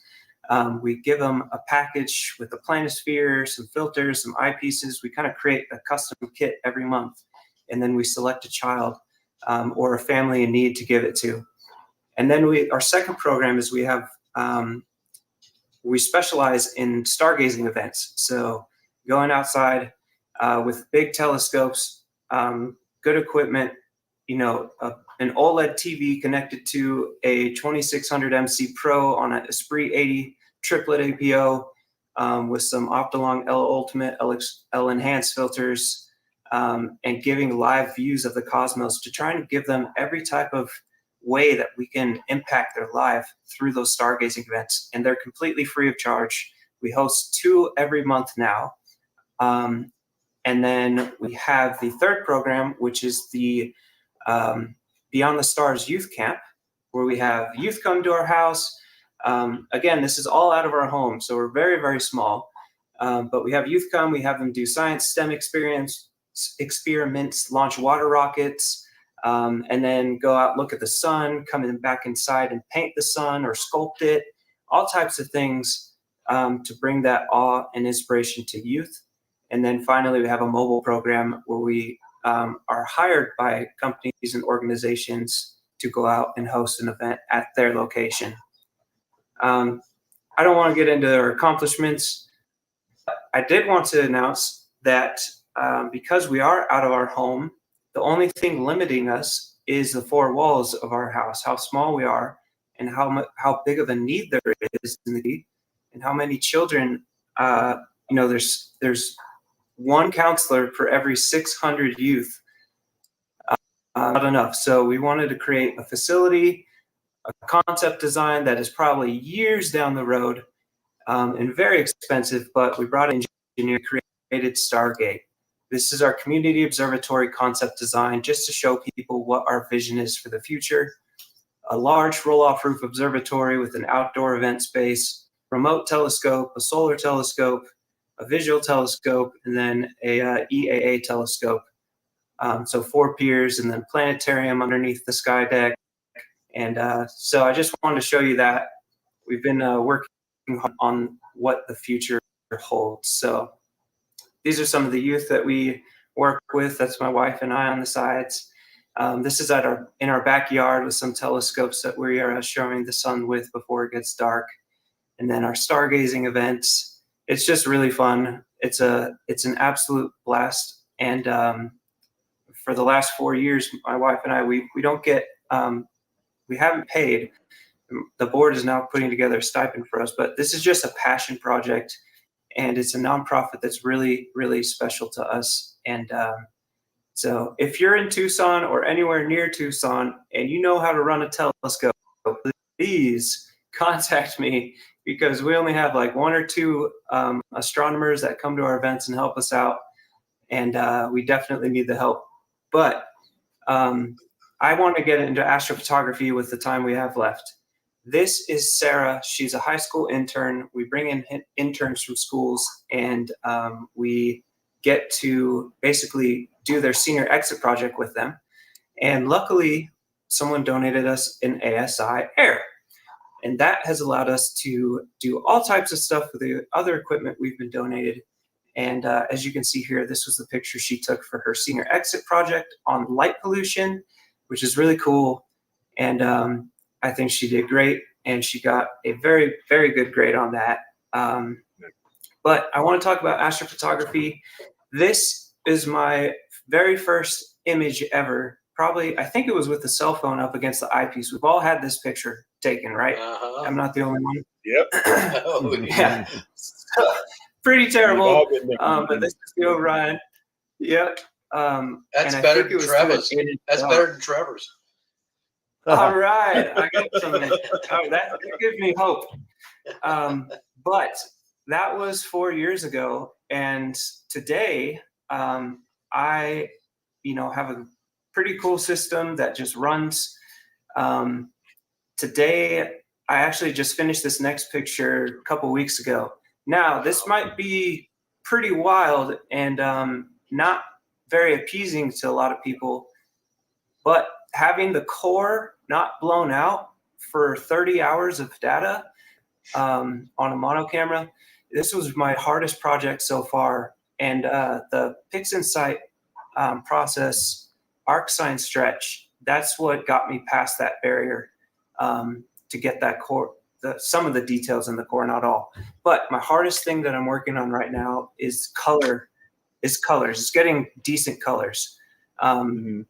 So I just wanted to run through some of the other images that we've taken and the telescopes that we're using. For high magnification, we have a Edge HD 8. For medium field, we have the Spree 80. And then for wide field, we have the Red Cat.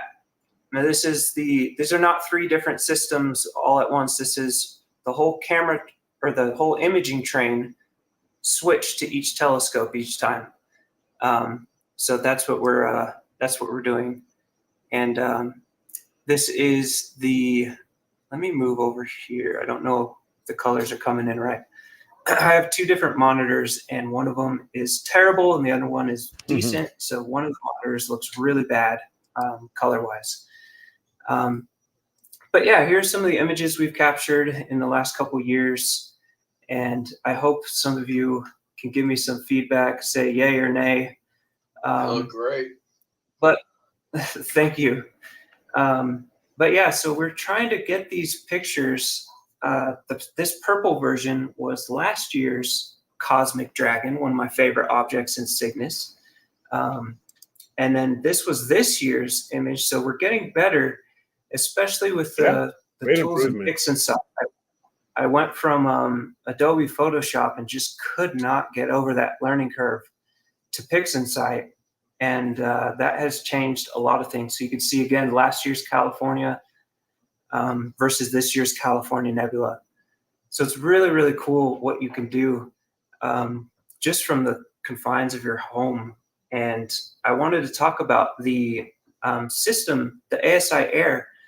So I was having a hard time getting, pulling the telescope out every single night and then setting it up, connecting polar alignment. That was all so frustrating. So I went on cloudy nights and asked a question, and I got the answer of putting a concrete anchor bolt, an eye bolt, right in the center underneath your tripod spreader, and then using a ratchet strap to lock it and secure it down. Then when you do that, you can easily get I think it's a Telegizmos 365 telescope cover. Yep. Oh my gosh, that has been a game changer. I've used it for the last 3.5 years. Every single night, my telescope's been outside, secure with cameras on it, and even some locks on the ratcheting strap.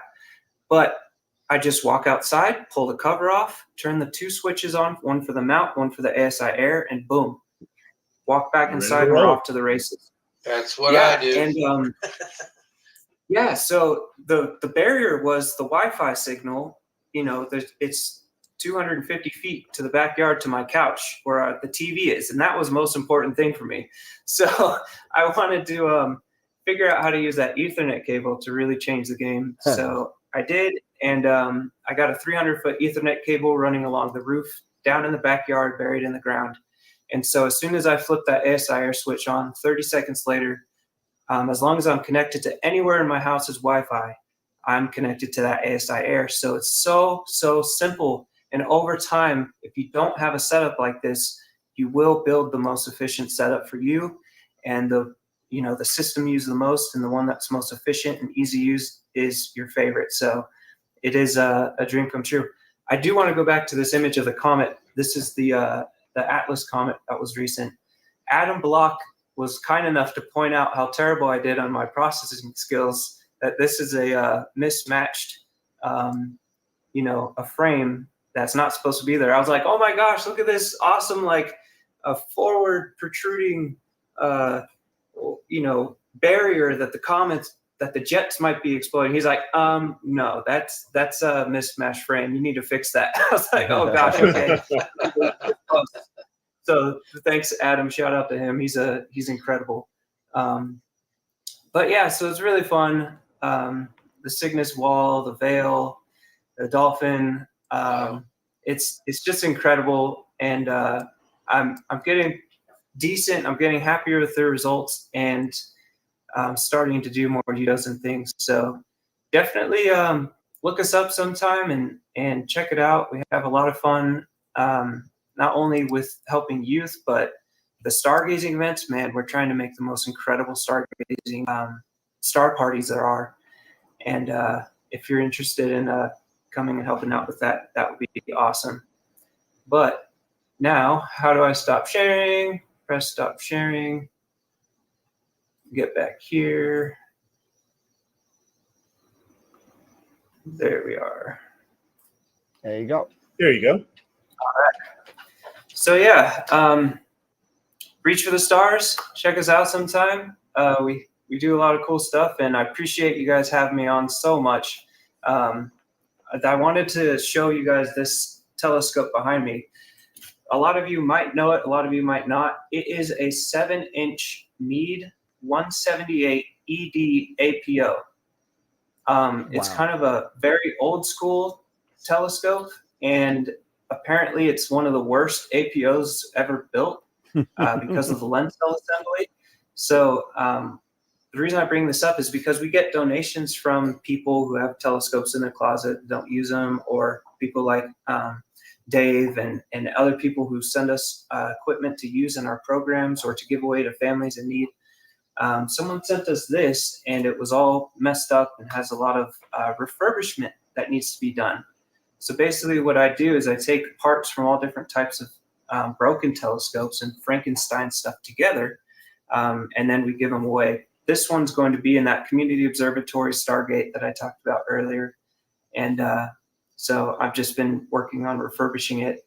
And the CGX mount that it's on is broken. I have to bring it to Starzona down the road. It just has Alt-as error every time I power it on. And I've tried software updates. So we have a lot of broken stuff, but we're doing everything we can to make the equipment work for our programs and share it with the world as best as possible. So yeah, that might anyways, be. Are you getting anything else? Have any questions? Are you getting any other error on that besides Alt-as error? Is there a number? There's I think it's a 0019 or 0016 error, and it switches between that and the Alt-as error back and forth every time, or every few times I turn it on.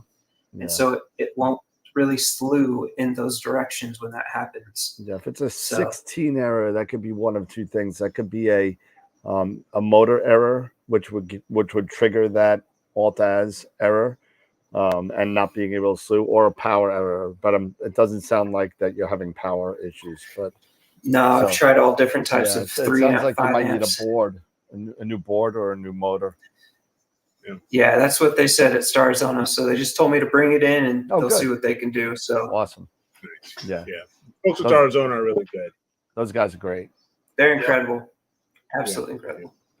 No, well, we love having you on, Carlos. It's great, man. It's a good time having you come on. Appreciate it. Yeah, what you do is awesome. It's such a great Stephen was saying, Carlos, thanks for making a positive difference. I got to echo that, man.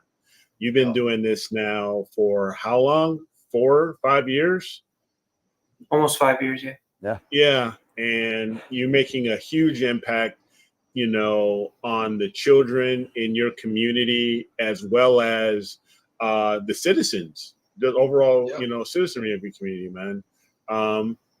And that is one of the things that, what you do is one of the things that I think lack, in our society right now are, these positive outreach and seeing that there's a need, to help out other people, help out these kids.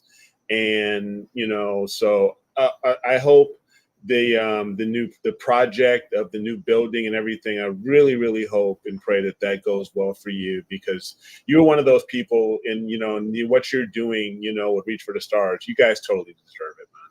I really hope it works out. Thank you. Yeah. It's interesting. Go ahead, Dave. Sorry. I was just going to kind of echo that to where, I used to play for a softball team that was basically for a veterans organization, and we all wore number 22 on our jerseys for a reason. And it's wonderful that you weren't one of the 22, and you've done what you've done, to make sure that you're helping so many different people that struggle with that kind of stuff. Yeah, once we get more volunteers, we're gonna, I have a plan to do a veteran-specific PTSD stargazing camp every month. That would be incredible. But it all comes back to that injury in the Air Force. Like, none of this would have happened if that didn't take place. And because of that injury, I get a disability, which allows me to do this full time and put my full effort into this. So it's like, it's incredible when some of the experiences you get rock your world to your core and destroy your life, or what you think, your life is destroyed. You never know what's going to happen. So I just ask everyone, if you're struggling, keep looking up, look to the stars during hard times, look to your family, talk about what you're going through, and just explore the universe. And I can almost guarantee it will bring some relief or joy to your heart. So thank you all. Yeah, thank you. No, that's completely awesome. We love what you're doing over there, and we definitely want to have you back on for a another kind of either fundraiser or just to hang out, whatever. It doesn't matter, but whatever we could do to support you and what you do over there, it's really an honor for us to help you out. You're doing the hard work, not us. So thank you all. No, awesome. Well, good luck with the rest of the show. It's great to see you, and happy Astropalooza 3. Thank you so much, Appreciate it. man. Appreciate it. Have a great holiday. And if Have a great holiday. Go check them out at rftstars.org. You could send a donation. I'm sorry, .com. My fault. .com. It was my mistake. I should have made it .org when we first started, but I didn't know what I was doing. So it's .com and it's there. So .com. so don't go to .org. We don't know what that is. So go to .com and you can get a lot more information regarding Carlos's organization and what they do. And feel free to make a donation. They're doing great work out there. So again, thank you so much, Carlos. It's a pleasure having you. Thank you. Good night. Take care. Bye-bye. Awesome. I love that guy. He's so he's good. a great guy, man. Such a great guy. Next time we got to have him and his wife on, and have them both. Oh, absolutely. On, Yep. Kira, right? Kira was in yeah. So that's great. We are coming close. Was it 3 hours? No, not quite yet. We're coming close to the halfway mark, maybe. Maybe not. 3, 6, almost. And now we're to the halfway mark. And it's pretty cool. So, but we do have some stuff to give away. For timing, we kind of skipped over a couple of them. But we're gonna give away 1, 2, 3 things right now. We're gonna give away 3 things. We're gonna give away. Yeah. Well, speaking of, our friends over at iTelescope have given us another premium image data set that is going to go to a lucky winner. We'll do that first, followed by our buddy David Geeson over at Photonic Cleaning Technologies gave us a voucher for a deluxe red contact cleaning set, which is awesome. And Move Shoot Move gave us a Nomad to give away, a Nomad Star Tracker. So we're going to do all 3 of those right now. How about that? Nice. Excellent. Do it. Nice. Let's do it. All right. You're done. Get her done. Get her done. All right. So let's get this up here. All right. Here's the Astropalooza wheel. So this one, let me get my pen out here so I don't mess this up. All right. This is for the iTelescope image set. Here we go. iTelescope image set. And the winner is... No way. Oh, my God. It was almost Carlos Aragon. Oh my God, that would have been awesome. That would have been awesome. It's Rick Markunis. So we're gonna write Rick down. Markunis for the congratulations to Rick and winning the iTelescope image set. And now we're gonna do the red contact. Red contact. Who's going to win the red contact? And it is Bill Schlein. Hey, Bill, I know Bill. Bill Schlein. Schlein. And then the Nomad Tracker. The Nomad tracker, and it's also got the laser pointer too. So you're gonna get the two things: the tracker and the laser pointer. So Just don't point at an airplane.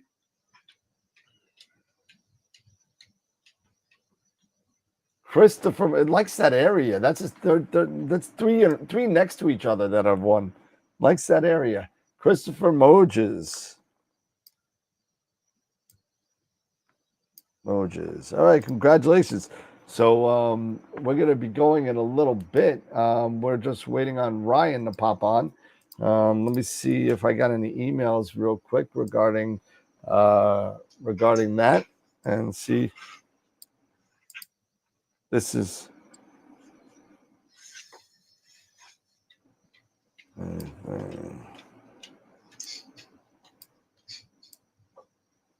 Let's see. Where is Mr. Ryan? Is he in the chat?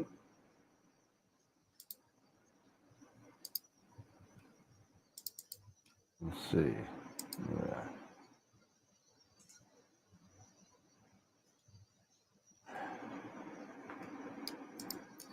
And all right, so we're gonna go on for a second, and we're gonna wait for Ryan to pop on. I know we're a little bit early. I think 5:05. Yeah, he's not supposed to be on until 5:10. We're early. We got 5 minutes. Okay, so we got a few minutes here. Yeah, we got a few minutes. I guess I'm freaking out too early, but cool stuff so far. So we've had, just to recap what we've had so far, we kicked it off with Wayne and Shawn, followed by Wido and Sarah and Trevor, and then Carlos. And we've given away 5 things so far. Still to come, we have the Astroworld duffel bag. Yay. We got the $50 gift certificate to Astroworld Telescopes, and the book, the book Into the Unknown by Kelsey Johnson was given to us, so that's going to be cool to kind of have that going on. And let me see something real quick. And let me get this on. There we go. Okay, and then we got 1 hour with Ron Breacher tutorial, and 3 MOP workshops, and a 1-year subscription to IP for AP. Then comes the big guns. Then comes the big prizes. Here we go. So we got the Pegasus Focus Cube 3 we're giving away, followed by a Pegasus Power Box Advanced version, and then a 30% coupon to QHY 268 camera, and all the Image of the Year awards we got to do. So pretty cool. Okay, real quick. Carlos was asking, where can we submit images for the weekly contest? So I'm going to share my screen here really quick. And Carlos, I'm going to show you this here. Screen sharing.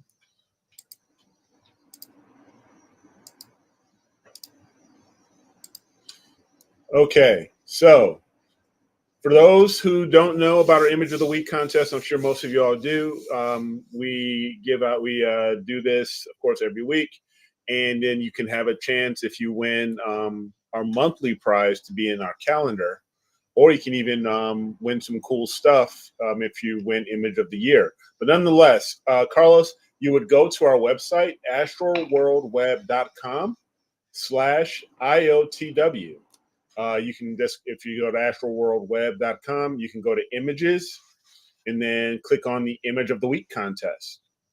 And here we so for every Saturday through Tuesday, if you scroll down, is our entry spot where you would submit your photos, and you would just go ahead and click this button when it's available, when it's here, and that'll take you to the Google Drive, and you would drop in your photo.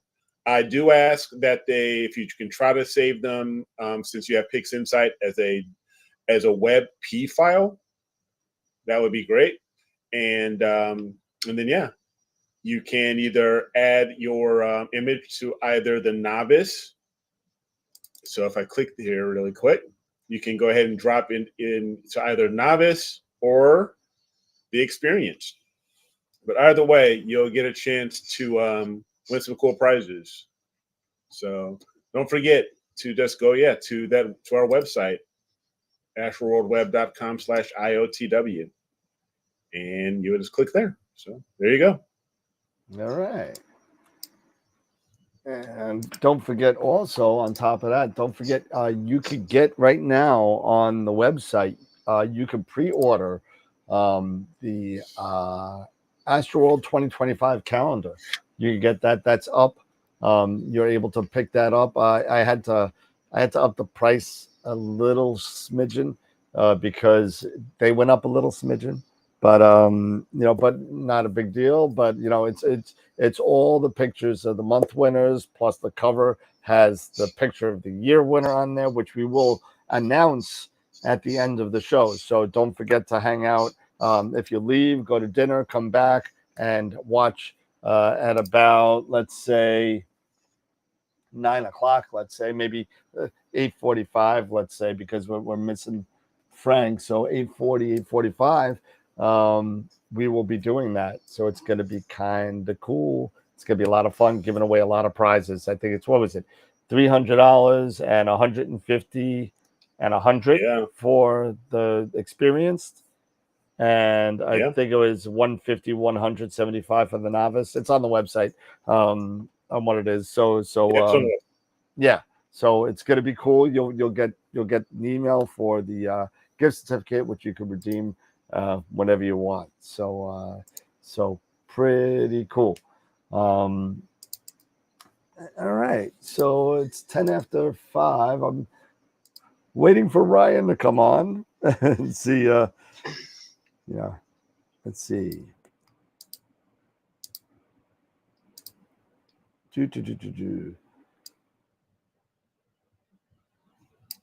Inbox. And 509. See here. What do we got? We got anything in the chat? No, nothing really in the chat. I'm monitoring it. So nothing really here in the chat right now. But if there is, go ahead and shoot your questions over. Yeah, please shoot some questions over. And again, don't forget again, we do pictures of the week and pictures of the month, like Eric was talking about. We do just like you showed. You just drop them into the folder, and it'll be put up there, and everyone votes on it. What was our high vote? I think so far for picture of the month was like what? 7, That started yesterday. I haven't seen anything recently. I'll have to refresh. I'm sure there are. But also, if you would like for us to take a look at your images to get our input, mine, Dan, Dave's, and others, and the viewer membership, you want to get our, it's our input. Definitely, you can do either two things. You can drop them into our critique my image space, which is in that same images area of our website, or you can even go to our Discord channel, and you can go to the Astro Images section there, and you can even drop your images there and ask questions that you might have, and and if you want to try to get some input on making your images better or improving them in some way, you can definitely go there, hang out with us on the Discord channel. Absolutely, and we do, our Discord channel is doing pretty well. We are. Let's see. Did I just hear somebody come in? Hold on a second. Norm, I did that once. Nice. And we're just waiting for our next guest to pop on in. Do apologize for any of the wait, but we're gonna hang out for a little bit and have some fun here. So we can give away the duffel bag. If we want to give away the duffel bag, we could do that. If you want to give away the duffel bag, eat up some time. Yep. All right, we could do that real quick. Oh, it's scaring me. Oh, that scared the crap out of me. I was like, what is that? All right, let's do that. Let's give away the duffel bag. Eddie the alien. Are we going to give away the alien now? Yeah, sure. All right, here we go. Astropalooza 3. Here we go. This is another giveaway. We're going to be giving away another duffel bag from that's branded with Astro World logo on it. So pretty cool. Hopefully, I don't got it. This last time I did this, I had to send this to Mexico. Oh, Yeah, cost me more than the duffel bag to send it there. But yeah, so here we go. So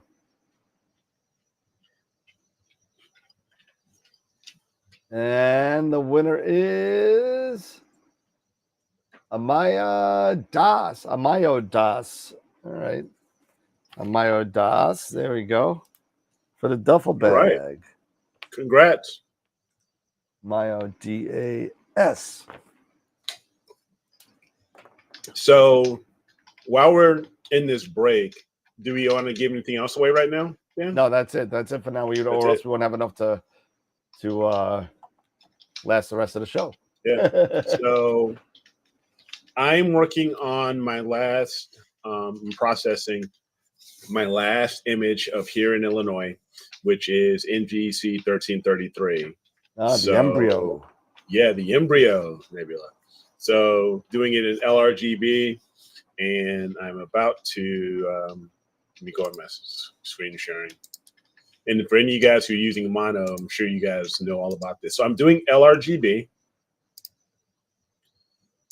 I don't know if you see my screen here yet or not. Gotcha. Okay, so cool. So everything has been stretched, noise reduced, all that stuff. I've even, I ripped out the stars. There are the stars right there. So I just did the luminance. I don't need that anymore. And now I'm at the point where I'm just about to do the LRGB combination. So I'm very curious to see how this is all going to come out. So let's see. Drum roll, please. Drum roll, please. Oh, All right. that's not bad. You got a lot of dust in there. Looking pretty good. Got a lot of dust in there. Yeah, that's not too bad. I think I can live with that, guys. What do you think? I think that's going to look really good. Yeah. I know also there is what is it? Is it a script about enhancing your dark nebulosity? Well, you could do it's the under utilities. dark extract. Is it under utilities? Yeah, under utilities. Oh yeah, dark structure enhance. Yep. There it is. So see let's what that take a does. look. Let's see what this does. I'm just going to keep it all the way it is. Yeah.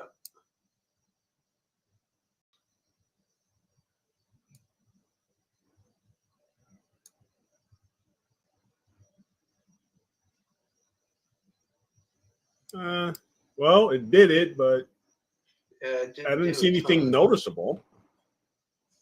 Do I need to maybe boost it up a little bit? I don't know.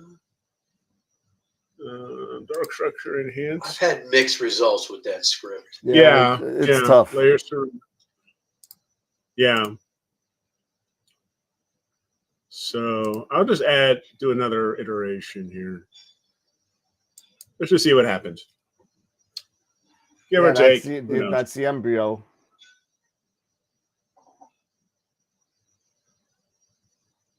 Yeah, it does just darken the dark parts. It just enhancement of it. Yeah. So okay. So that's So okay, that was an iteration of 2. So you think that's too much, or what are your thoughts? I just don't think it's doing what you're expecting it to do. Yeah. I was really hoping that it would enhance. I really want to be able to bring out a bit more of the definition of the dark nebulosity. If I go back here, I'll undo the script. Go back before you combine it with LRGB combination. Okay. Okay, let me go back. All right, this is where I was at just when I just did the LRGB combination. Okay, so now go back out of that. Or just, you know what, because, go back out of that. You back out of this? Okay. Yeah. So let me get out of that and let me Okay, bring now back up my just make luminance. Okay, now your color, your RGB, just make a clone of it. Right on. Okay. Okay, now close your regular RGB. That way you still have that. Now Yep. go into scripts, utilities, image blend. Image blend. Yeah. All right. Now reset the tool at the bottom. Yep. All right. Now put your RGB up top. Or your clone, though. It's going to be the clone. Your RGB Gotcha. clone. Gotcha. Yeah. The clone. And then Okay. put your luminance in the bottom. Oh, you got to change your luminance to color scale. So close it out. Okay. Oh. Let's close it. Yeah, close that out. Yeah, because you got to change you got to go into your luminance. Click on the luminance image. Click on the luminance image. Now go up to image. No, image. Yeah, image. Okay, yeah, and then color spaces. And change to RGB. There you go.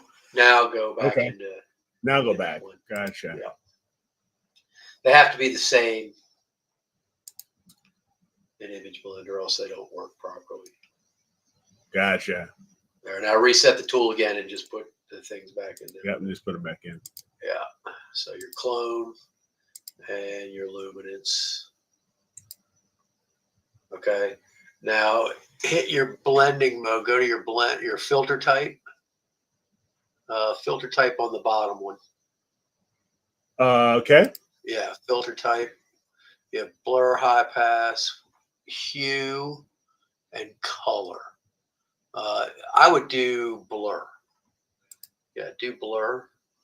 And then go to your blend mode down at the bottom and do overlay.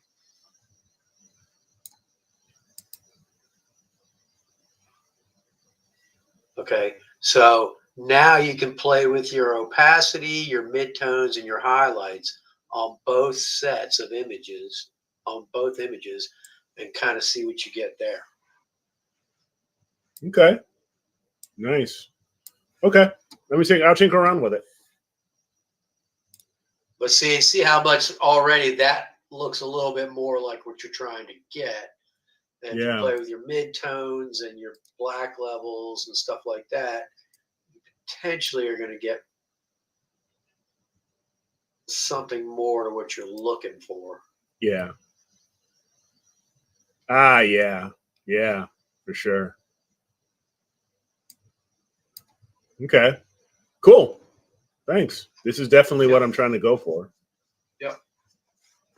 So I have to remember that. It just, LRGB combination works good, but you can do the same thing with this, and it just gives you a little more control of what you're putting in, how much you're putting in, the black levels and your midtones and everything.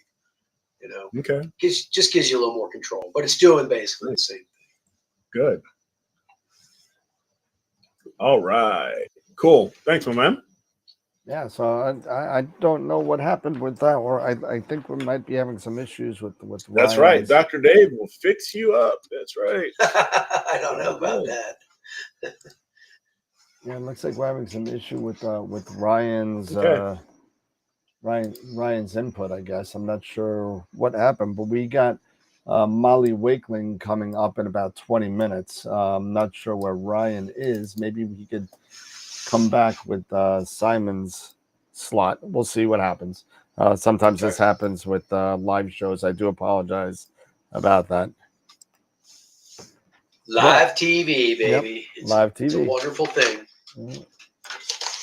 Yeah. So, what else is going on in the Astro world? We don't have, we don't have anything that's kind of new out. I don't think, as far as products are concerned. A lot of sales for Christmas, really cool. We got Pegasus, we got Player One Astronomy, we got all these businesses that are cutting slashing prices for the holidays. So if you're looking to get something and jump the gun, let me know. Yeah. Let's see here. It's got.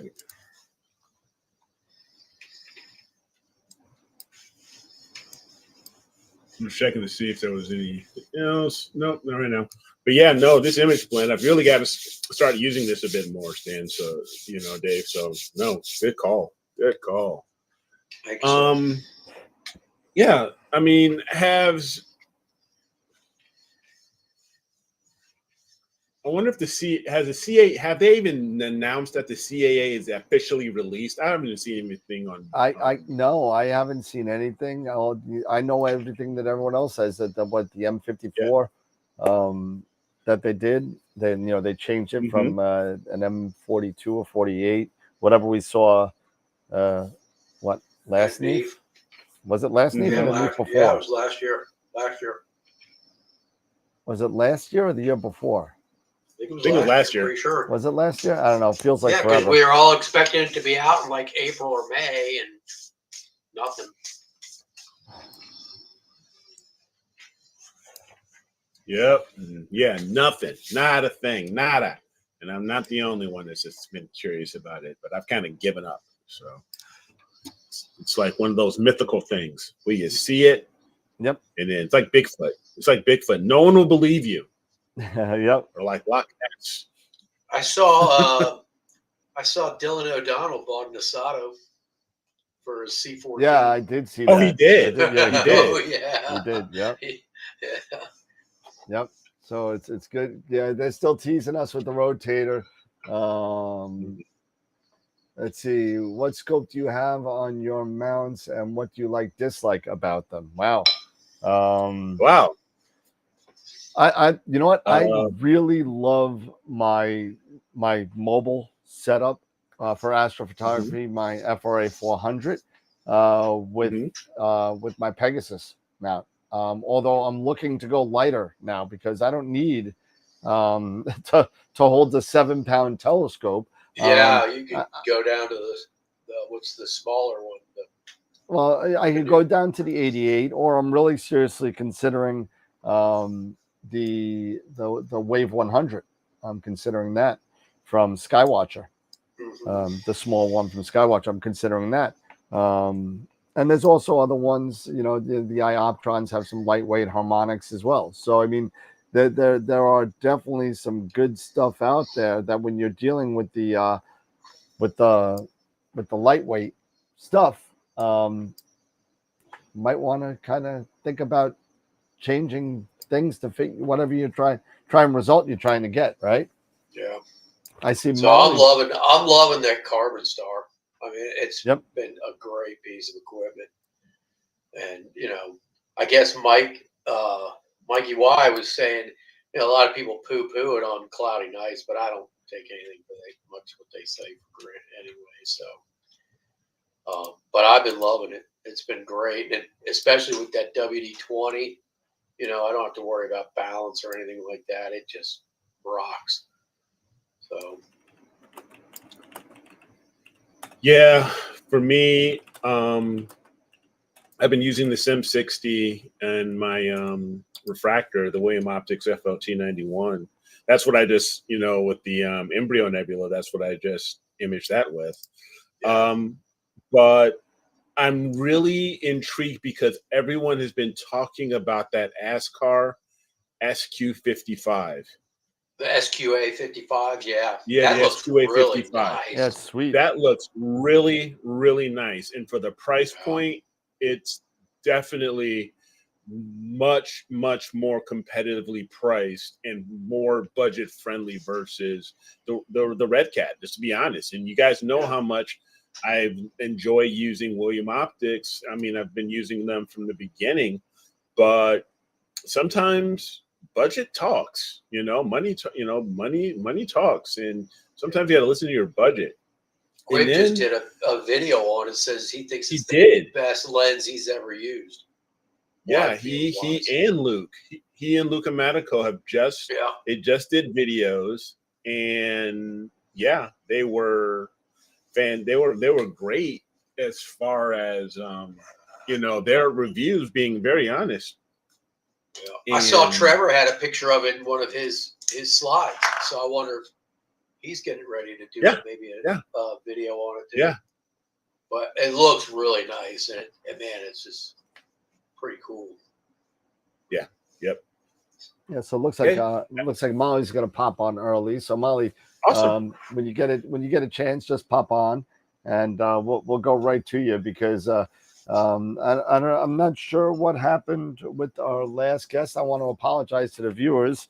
So we're gonna be moving on to Molly, followed by Masters of Pixinsight, Wilfredo, Ben, and Simon. So we're gonna be doing that. So And Molly gets extra time. Molly gets extra time. There you go. So Not a problem. We have not seen Molly in a while. Molly gets the extra time that we took away from Sarah. Oh well, that was an accident. Yeah. I see you, Mal. All right, let me get you in here, and give me a second, and there we go. There she is. How's it going, Mal? You there? How's it going, Mal? Hey, good. I'm only hearing you through YouTube and not through the actual show right now, but You only hear me through YouTube. oh, now I'm hearing myself. I better mute this. Can you hear yourself? Can you hear now? Okay, I can't hear you guys. Yep. We can hear you. We can hear you. I think she logged herself out. Maybe She's she logged just back went in. out. Maybe she's just- Yeah, it's just- maybe so come back let's in. see if she goes back in, Out, and back on. Yeah. we'll see what happens. We're having a bunch of weird stuff going on. They could have went on for hours. I think I rushed my pre. That's okay. Don't worry. We'll have you on for the next one, and we'll see what's going on there, and we'll switch back while she logs back in. I think she's trying to log back in a second.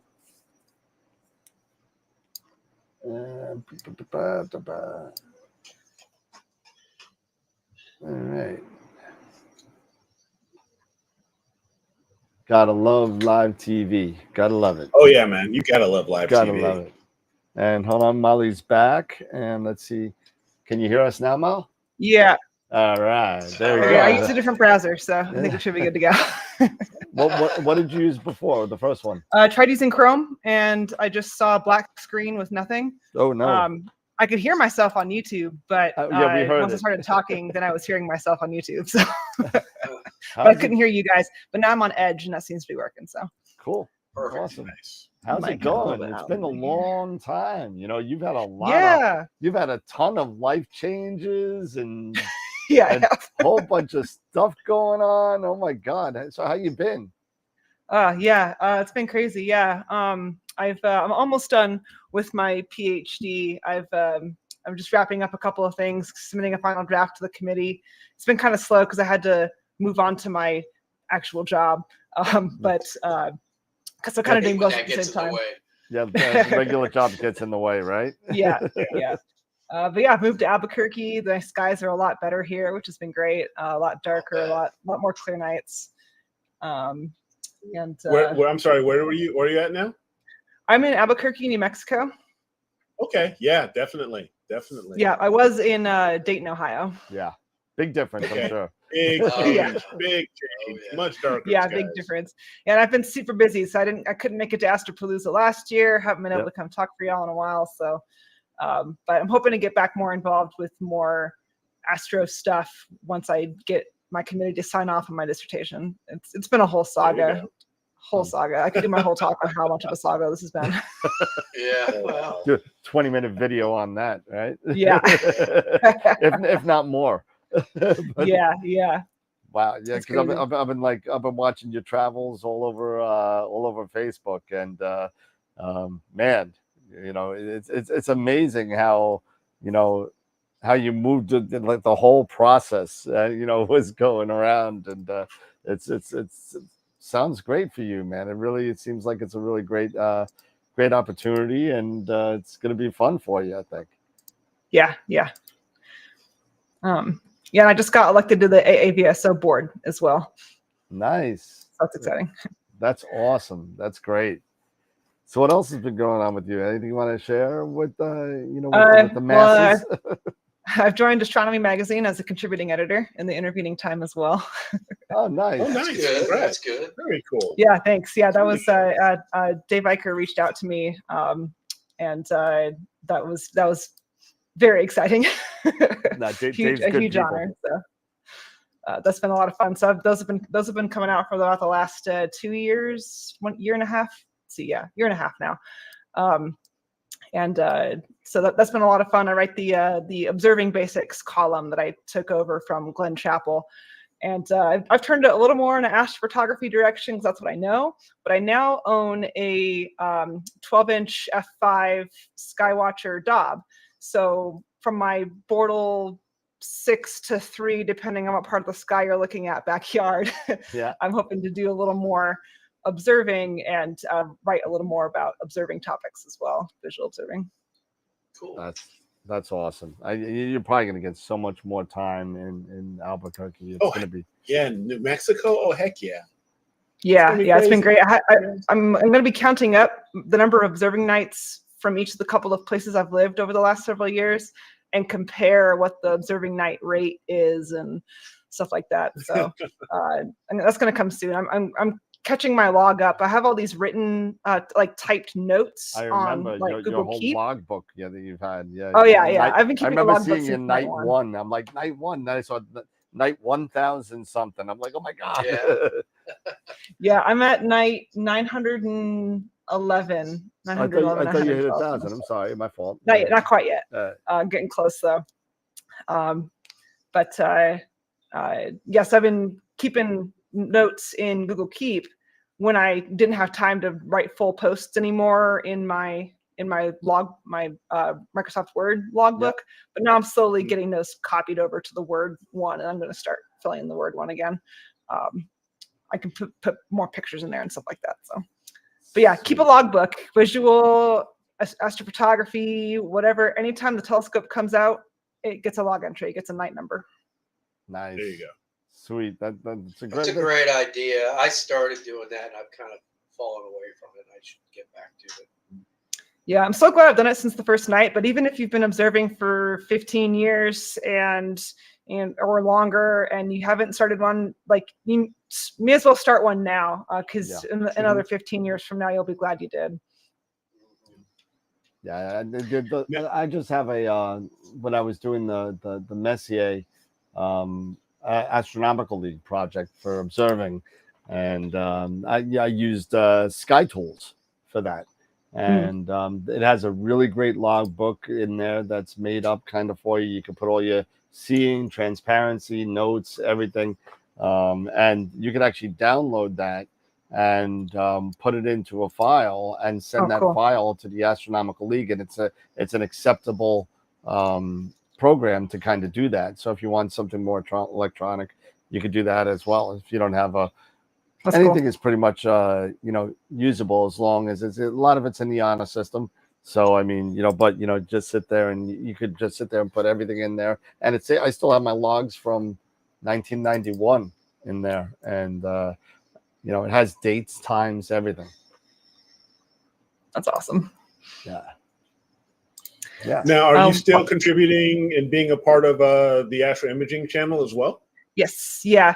And actually, they've just made me secretary since Tolga's kind of stepped out fully now. So I'm on that board now too.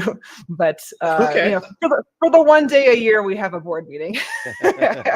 our one required day a year where we have to have a board meeting to be because we're a nonprofit, so we're required to have a board meeting. There you go. You gotta have all Yep. Yeah. I'm still a streamer on there, and we are continuously looking for speakers. So if anybody in y'all's audience or any folks who have spoken for you guys want to come talk on our channel as well, you can get onto the astroimagingchannel.org and send us a contact us message. And I don't see us as competitors. I see us as mutually beneficial to the community. Absolutely. We're symbiotes.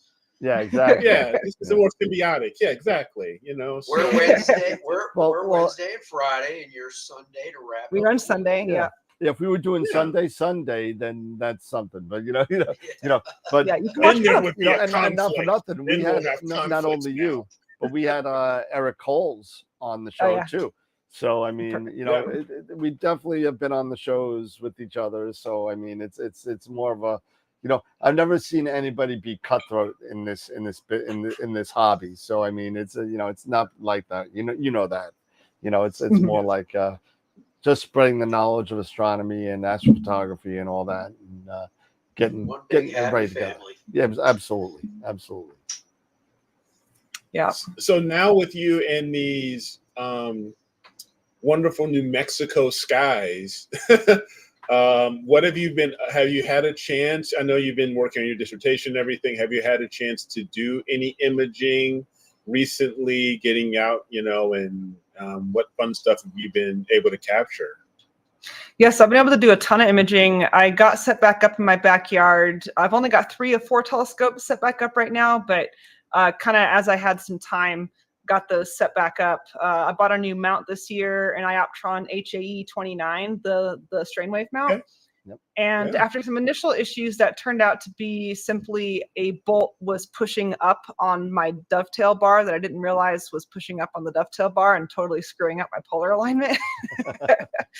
Once I got that figured out, yes, it's a little bit canted. Once I got that figured out, then it's been working great. I'm going to probably switch from using a guide camera, like a guide scope, to an off-axis guider, and it will probably further improve my guiding. But I did discover I have to guide at half-second intervals in order to have successful guiding on the strain wave. So I found that with the strain wave I bought. It was like I first set it up. I was like, okay, I'll do 2-3 second. I'll do 3 second like I was doing. It was like terrible. I was like, what's going on? Yep. It was and bad. I went down to 1 second, and it was like, oh, now it's great. So it's like I can't even. Yeah, I tried. 1 second is still not good enough. I've had to do a half second, and I picked up a Lodestar. Which one? I picked up a Lodestar on Astromart for a pretty reasonable price that I'm going to put on the off-axis guider once I get around to doing that. Those are great cams, man. Those if it's the X2, whatever it is. Yeah, it's the only one that's worked on my 9 1/4. Even at f10, it has enough sensitivity to get stars anywhere in the sky. I have to do 7-second exposures on the Schmidt-Cassegrain at f10 because of the low amount of light coming through. But the Lodestar is sensitive enough to do it. Okay, cool. That's big awesome. old GC. Yeah, right. Yes, I've been doing a ton of imaging on those 3 scopes. Been doing a ton of variable star observing. I'm still pretty behind on processing data for that, but sometimes I'll just spend the whole weekend doing it. Just turning the crank. Are you getting things that you weren't able to get in Ohio that you're like going, oh, I'm so glad I can get this now? I haven't really done a comparison yet. I mostly still stick to a lot of narrowband imaging, but I do have some wideband targets in the works, and I'm going to see how those work out here. And then I'll probably do a revisit a target that I did a couple of years ago in wideband and see what that difference looks like. But it is like I live on the very edge of town, so looking to the east is where Albuquerque is, and it's pretty bright over there, probably about as bright as it was in my backyard in Dayton, which was Bortle 7. But I have a bunch of trees over there anyways. So overhead, I'm at Bortle 5, which is a big improvement from Dayton, according to my sky quality meter. And then off to the west, there's nothing for hundreds of miles. Wow. So awesome. It's just totally dark out that direction. I've been meaning to take my sky quality meter and do 10-degree increments across the sky and measure the gradient and see what the brightness is at the different points in the sky, or even do kind of a whole map or something. It's kind of difficult to say what the sky quality meter's field of view is, apparently, because it's just sort of a photo sensor, not like a camera chip focal plane array kind of thing. But I'll just point it at different areas and record where I'm pointing and what the measurement is and make a map. So yeah, at some point. That's cool. It doesn't matter where I point in my sky; it's all the same garbage. So it's just horrible. I mean, I'm a 17.8, 17.8, 17.6 in Manhattan. My best so far, I've gotten 20.1. Oh my God! Is the best I've gotten so far. Usually, especially now that in the wintertime, it's been a little bit hazy and there's a lot of Christmas lights and stuff. It's been like 19.8, 19.9. But in the summertime, I was sometimes getting 20.0, 20.1. That's sweet. That's nice. excellent. Yeah. Way better than me. You know, it's funny, like even under like a bright moon, it's still darker than it was in my backyard. It's like as dark as it was in my Ohio backyard, even under a full moon. Wow. Unless the moon's like directly overhead, like if it's further south, it'll be like in the mid 18s, like mid to upper 18s, which is about what I had in Ohio. So it's weird. It's horrible. I mean, you know, it's just light pollution. Just you know. But one thing that really has been helping us, these coatings on these filters that have been coming out. I mean, it's helping tremendously for me anyway, being in Bortle 8, whatever. Yeah. I've been pretty much only imaging in narrowband for when I was living in Ohio and part of the time I was living in California. Because like I was getting just Hubble palette on my Takahashi is just absolutely killer. And then doing like an L Ultimate on my Schmidt Cassegrain with the 2600. I was getting some pretty fun results with that too. So I just kind of stopped doing galaxies for a while. But whenever I go to star parties, I have a whole list of dark nebula that I've been working on. Those are so much fun to do at star parties. I made it out to Rocky Mountain Star Stare this year, which was a lot of fun. That was great. Yeah, it was really nice out there. Beautiful, beautiful landscape. And quite a wide swath of places to set up. You can be on an observing field with people, or there's spots where you can kind of go off by yourself if you just kind of want to be isolated. There's a lot of trees, but like around the edges in different places, but with big fields in the middle.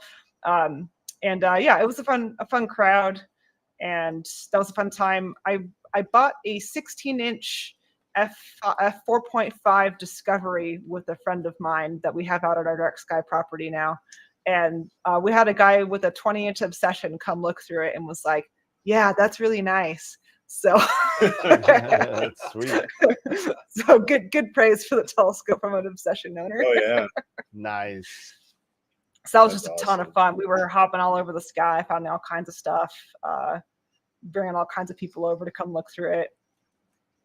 I mean, being in New Mexico is such an advantage for, astronomers and astrophotographers, because I think it's one of, if not the only state that really considers the night sky a resource for themselves. As far as it's a tourist, I think I've even read somewhere, it's part of their tourism package, that they put out, like things to do in New Mexico. Come see the night skies, come stargaze, stuff like that, is one of those big things, because it's just so open. And like to your point, like you're saying, you're like in what, Bortle 3, Bortle 2, something like that in certain areas. It's insane. So yeah, I don't blame you for getting out there and having some fun. Yeah, there's a dark sky campground about 2 hours from here that I haven't been out to yet, but it's out like north of here somewhere. I can't remember exactly where. So friends and I were going to go out there at some point. I thought I heard at one point that Albuquerque had some level of lighting restrictions, in part because of the telescopes that are on the base and stuff like that. Yeah. But yes, I don't know what the status of that is. Yeah, they do, because I have my cousin who was stationed at Kirtland Air Force Base, and he knows me being in astronomy and stuff like that. He talks about that all the time, as far as a lot of the restrictions at Albuquerque, Santa Fe, and other cities around there have. Now, one spot, if you haven't had a chance to go to, because I was in New Mexico maybe about 3 or 4 years ago, is head down to the Gila National Forest and go to the Cosmic Campground. I think that's I think that's the one I was talking about. Yeah. Yeah. So I guess that's the Cosmic Campground is really something else. Yeah, you talk about Bortle 1, and you can see everything. It's ridiculous. Yeah, I'll have to. I didn't quite make it out this summer. Again, PhD things, but hopefully next summer, bring my trailer out there, stuff like that. Yeah, the for closest sure, I got to Bortle 1 was probably the Nebraska Star Party, where I went. I've heard that one's pretty dark. Yeah. It's pretty dark, but I went there with a couple of Astroworld people, and we were meeting some family out there, and apparently there was either some high clouds that was They said it wasn't as dark as it usually is, apparently, because of the clouds were reflecting something. I don't know, whatever. But it was just, but it was, no matter what, it was still like a Bortle like 2.5 maybe at most. But it was unbelievable. I was able to take images with holding my iPhone up and just like 10 seconds, stay steady, and it came out pretty good. Yeah. I was there with my FRA 400 and my Pegasus mount. And it was sweet. I mean, I could never take this dark nebula from Long Island. It just wouldn't happen. Yeah, you got to do it under dark skies, and Okie-Tex is pretty excellent as well. I think it's a little bit darker than Texas Star Party, partly because of all the oil fields going up around Texas Star Party. Rocky Mountain Star Stare was great. I went out to Nightfall this year as well. I was the workshop giver this year, and Nightfall's interesting because it's not as dark as other places. It's still like probably Bortle 3.5 ish, but there's like a dark sky community there. But if you don't like camping and would like to glamp instead and stay at a hotel room that's right next to where the telescopes are, this is the Star Party for you. I'm in. They do also have lots of RV and tent camping spots as well, but for those who don't like to do that, there's hotel rooms on site. So nice. That's nice. Yeah. As long as they got and a blackout restaurant. shades, I'm fine. Yeah. They put in all kinds. They have red lights everywhere, and there's a restaurant there, and you can get drinks there, and it's pretty great. That's right up your alley, Dan. I'm in. Tom from Prima Luce, Tom Bramwell, and Ron Breacher went there last year too, and they're like, "Damn, we got to get you down here, man. It's great." I said, I know, but between you and PAS and places all over the world that I want to get to, the Winter Star Party, I just haven't had the time to do it yet. They're all on my bucket list. Adam Block is the workshop person for next year, just FYI. For Borrego? For Nightfall? For Nightfall, yeah. Sweet. That's there you go. Get out there and take pictures of the Borrego monsters. We have a talk on that on the Astro Imaging channel, and if you plan ahead a bit, you can get some pretty cool shots of these incredible metal sculptures with like the Milky Way in the background and stuff like that. So that's cool. That's cool. That's crazy. So that's a lot of fun. You have to drive a little bit to the into town, and then they're kind of all around the town, and you have to figure out where they are in the daytime and stuff like that. But we had one of the talks, presentations, whatever, was a guy who took a group of us out to image a couple of the monsters. And I brought my new to me, Astro modified Nikon D7000 and got my first wide field Astro modified images where you can see all the glorious H alpha and the Milky Way. And that was very exciting. Nice. I haven't finished processing all that stuff yet. Yeah, well, we all got more data than we can process, right? So, oh man, massive backlog. It's bad. Hey, that's a good problem to have sometimes, though. That is a good problem to have. Yeah, So. Get me through the rainy season, and which is like June, July here. So, well, I've got my talk ready to go. If we want to hop into that. Oh, yeah, absolutely. All right. So let me correct one here, and then share my screen. Let's see. the entire screen and that one. Oh my God. Okay. That looks like a military weapon. Wow.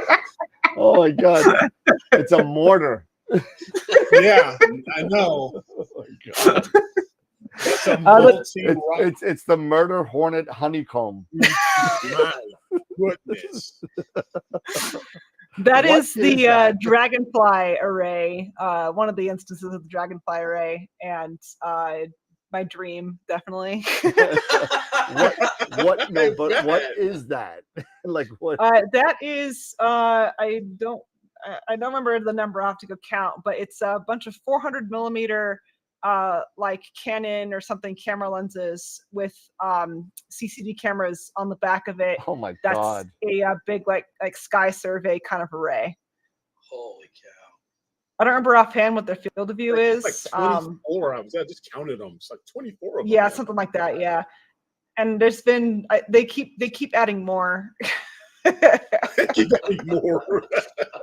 Like another instance of this I saw. So this one is on like a Paramount MX Plus or something, but there's another one that's on like the Taurus 400 like fork arm. So they keep getting bigger.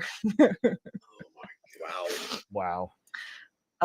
But yeah, so I was trying to think of what topics I wanted to do, and this is one I've kind of started and haven't really quite ever finished, and it's been in different iterations over the years. So finally kind of put together a comprehensive what imaging rig should I get talk that I'm going to go through kind of what the landscape looks like and considerations, and then I'm going to go through a couple of example setups for different situations with some specific examples of equipment to give everyone an idea of kind of a place to start, whether you're new to astrophotography or you've been doing it for a while. This kind of gives a lay of the land of things to consider when building an astrophotography rig. All right, so let me introduce myself a little bit here at the beginning of this. So I started astrophotography in 2015 with a Celestron 8-inch Schmidt Cassegrain that was given to me as a gift, and I figured out I could attach a DSLR to it, and figured out after that how to take pictures with it, and it's all been downhill from there. I currently have 3 complete imaging rigs running every clear night in my backyard in Albuquerque. I have Telegizmo 365 covers that go over those, and they live in my backyard 24/7. And I've been doing that. For like the last 5 years or so, having full-time scopes in the backyard. So that's been awesome. I'm going to set up a fourth telescope rig that I had set up in Dayton at some point here soon. Hopefully, I don't know, sometime when I have some weekend time. It keeps getting sucked away by other things. I'm a contributing editor at Astronomy Magazine, like I mentioned already, on the board of directors for the AAVSO, and I'm almost finished with my PhD in nuclear engineering. This close. So let me start with where I started to give you a sense of the worst place to start in astrophotography, which was not my choice. This is a gift, and I am super appreciative of it because it took me down this whole crazy, amazing rabbit hole. So that was a Celestron 8SE, so 8-inch Schmidt Cassegrain on their single fork arm mount, and I already had a DSLR, a Nikon D3100, and this is an incredibly difficult place to start.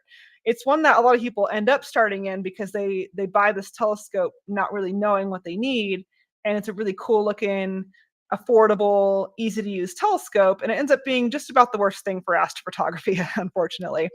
Alt-Az mounts are not great for astrophotography due to the rotation of the sky, and they're not usually as fine-tuned to do good tracking as equatorial mounts are.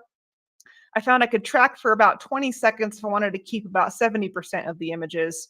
And if I dropped to if I went to 30-second images, that dropped to about 30% keeping of images where there wasn't like streaked stars or jumpy stars or whatever the heck else. It's a long focal length at 2000 millimeters, slow focal ratio at f10. So you can only see things that are small, and it's got a ton of magnification, and Very slow focal ratio, so you have to expose for a long time, but that goes against the exposure time ability of this mount. But it's an excellent visual observing rig. I've used it. It's great for planets. It's a real planet killer, imaging planets too. And I've taken this to many, many, many outreach events and had a lot of fun with that. About 6 months later, I have a uncle who I didn't know had done astrophotography. He was married into the family sometime later, and he gave me his C11 and Celestron CGE mount when he decided that he wanted to get back into astrophotography and upgraded to a Meade LX850. He gave me his C11 and Celestron CGE. So this was an improvement over the 8SE in the sense that it was an equatorial mount. It could do about 30 seconds unguided, and where I could keep most of the frames, and 5 minutes. I think I tried as long as 8 minutes before with auto guiding once I was able to get that figured out with a 400 millimeter guide scope on top. This one he also sent me with a focal reducer, so the shorter focal length and faster focal ratio helps significantly as well. Still using a DSLR. Some downsides, Celestron motors have a tendency to die. I believe it's the encoder that dies. But I had a lot of really crazy electrical problems with this one. It's super heavy. It's between the tripod, the mount, and the telescope is about 140 pounds. I was living in a second-story apartment, so I was hoisting that up and down the stairs every night, driving a half an hour out to the observatory, setting up, imaging until 1 a.m., packing up, going home, loading it all back into the house, and then getting up for work the next morning. Wow, that's a lot. That's a lot. Yeah. Actually, at that time I was still doing a master's degree, but not long after I finished, I got this at about the time I was finishing my master's. So I was doing a lot of that imaging and traveling and stuff while I was doing my post-master's degree job. Later on, super long story short, I ended up getting a CGE Pro from a friend of mine, and for a nice discount, and that's even heavier at some 200 pounds total. It worked for a while, but then its motor also died. So yikes. I still got both of those in my house. I have a replacement motor for one of them, but I stripped a grub screw and just haven't had time to fix that problem. So they're in my garage. I'm going to sell the C11. If you're interested in a C11, let me know. All right. So when that whole debacle was happening, I gave up, started using the Astronomy Club's equipment instead. This is the Miami Valley Astronomical Society. They had a Vixen 140 millimeter refractor, a quote unquote Neo Achromat, a Wasmandy G11, and I brought my Nikon D5300 with me. They now have some newer stuff out there, but this is what was there at the time. Improvements, no more hauling equipment, yay. It's inside of a dome, yay. And much shorter length and faster focal ratio telescope, so that made it easier to use. I could do some bigger targets like the Rosette Nebula here. Downsides though, even though this is a Vixen and it's supposed to be a nice telescope, it did have a fair amount of chromatic aberration. I of course had to share time with other club members, although I was the by far primary user on the scope. And the Wasmandy G11, it's an older mount. It had some weird issues, but if I only did 2 alignment stars instead of 3 alignment stars, it usually worked. Nice. Instead of pointing at the ground. So what I have now is the 3 rigs I have in the backyard now. I have my primary, secondary, and science rig. The primary rig is a Celestron 9 1/4 Edge HD, which I've been totally in love with. It's a great scope. Celestron may be terrible at designing mounts, but they're very good at designing telescopes. I have a ZWO 2600 color camera on there. It's on a Skywatcher CQ350 Pro, which is actually a test article that I got when I was writing reviews over at why is the name of it escaping me now?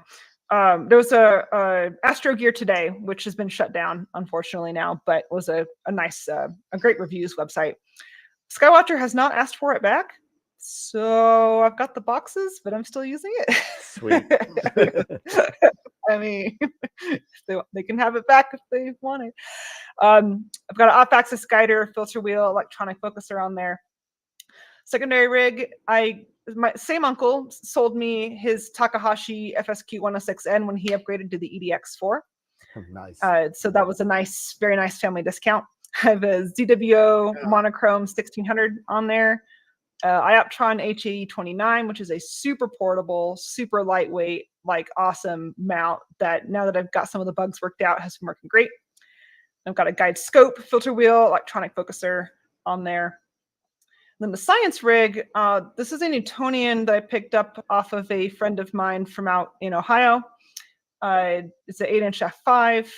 I have a QSI 583 CCD on there. It's on my Paramount MyT, and guide scope, filter wheel, electronic focuser. This is what I use for my variable star photometry for the AAVSO. And once I get out from underneath the shackles of this PhD, exoplanet transits, joined the NASA JPL group called, my brain's really not working today. There's an exoplanet group at NASA JPL that you can join if you want to do exoplanet observations. Nice. Each rig has its own computer. Huh? No, go ahead. No, I was just saying you can do exoplanet discovery. That's kind of cool.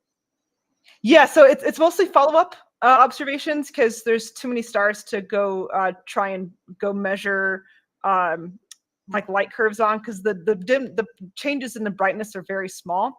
But you can go do follow-up observations on known exoplanet candidates and submit that info also to the AAVSO, maintains that database, and be able to really, there's a lot of ways to contribute to citizen science with the AAVSO. I'll have to come do a talk on that sometime too.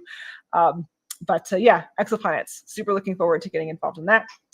The fourth rig will eventually be, actually, I'm probably gonna put that on my Ioptron 740 and then put my Celestron at AVX out at my dark sky property in Arizona and leave it out there. But on one of those two, I have a GSO 6-inch f9 RC that I got from the same guy I got the Newtonian from. I've also got a bazillion camera lenses, so I'll probably get one of those set up on something at some point. I actually have 3 Celestron AVXs, one that I bought and 2 that were given to me. So you got a lot of friends. One was donated to me from an AAVSO member, along with the QSI camera, when I was getting started in AAVSO. One of the AVXs has a non-functional motor, but 2 of them work, and I might be able to get that third one working at some point. Yeah, so I've got a whole bunch of crap, and I'm probably going to end up with 5 rigs here in the backyard at some point, Nice. in addition to my visual observing rig. And I've got this excellent telescope pad that was originally, like, the previous homeowner had a fire pit there, but it's a much better telescope pad. So. There you go. There you go. So some eye candy. I've been able to take some great pictures with all this stuff. This is the Heart of the Heart Nebula when I had my monochrome camera on the 8-inch Schmidt Cassegrain. This is still one of my favorites. I'll probably go back and reprocess it now that Star Exterminator is a thing and get even more sharpness out of this. This is the Sol Nebula, also Hubble palette with the mono camera, this time on the Takahashi, 33 hours worth. This is the image I processed at the Nightfall workshop and did the workshop on this image. Yeah, super excited about these. Here's one from the 9 1/4 from here in Albuquerque, about 15 hours on the Cat's Eye Nebula. And I was able to pick up a whole bunch of that outer halo that you don't realize is there when you're just looking at it visually. And there's a little galaxy over here too. Yeah, got it. Yeah. And probably a couple others. And the images from the science rig are not super interesting, but here is a chart of T Corona Borealis, which I've been imaging all year. The one that was supposed to go nova before September, not supernova. This is a recurring nova. Supposed to go before September, did not. It has now set. I'm very sad. Everybody's sad. Sorry. And these observations I got this year. On T Corona Borealis. I image a lot of variable stars. This is one of them.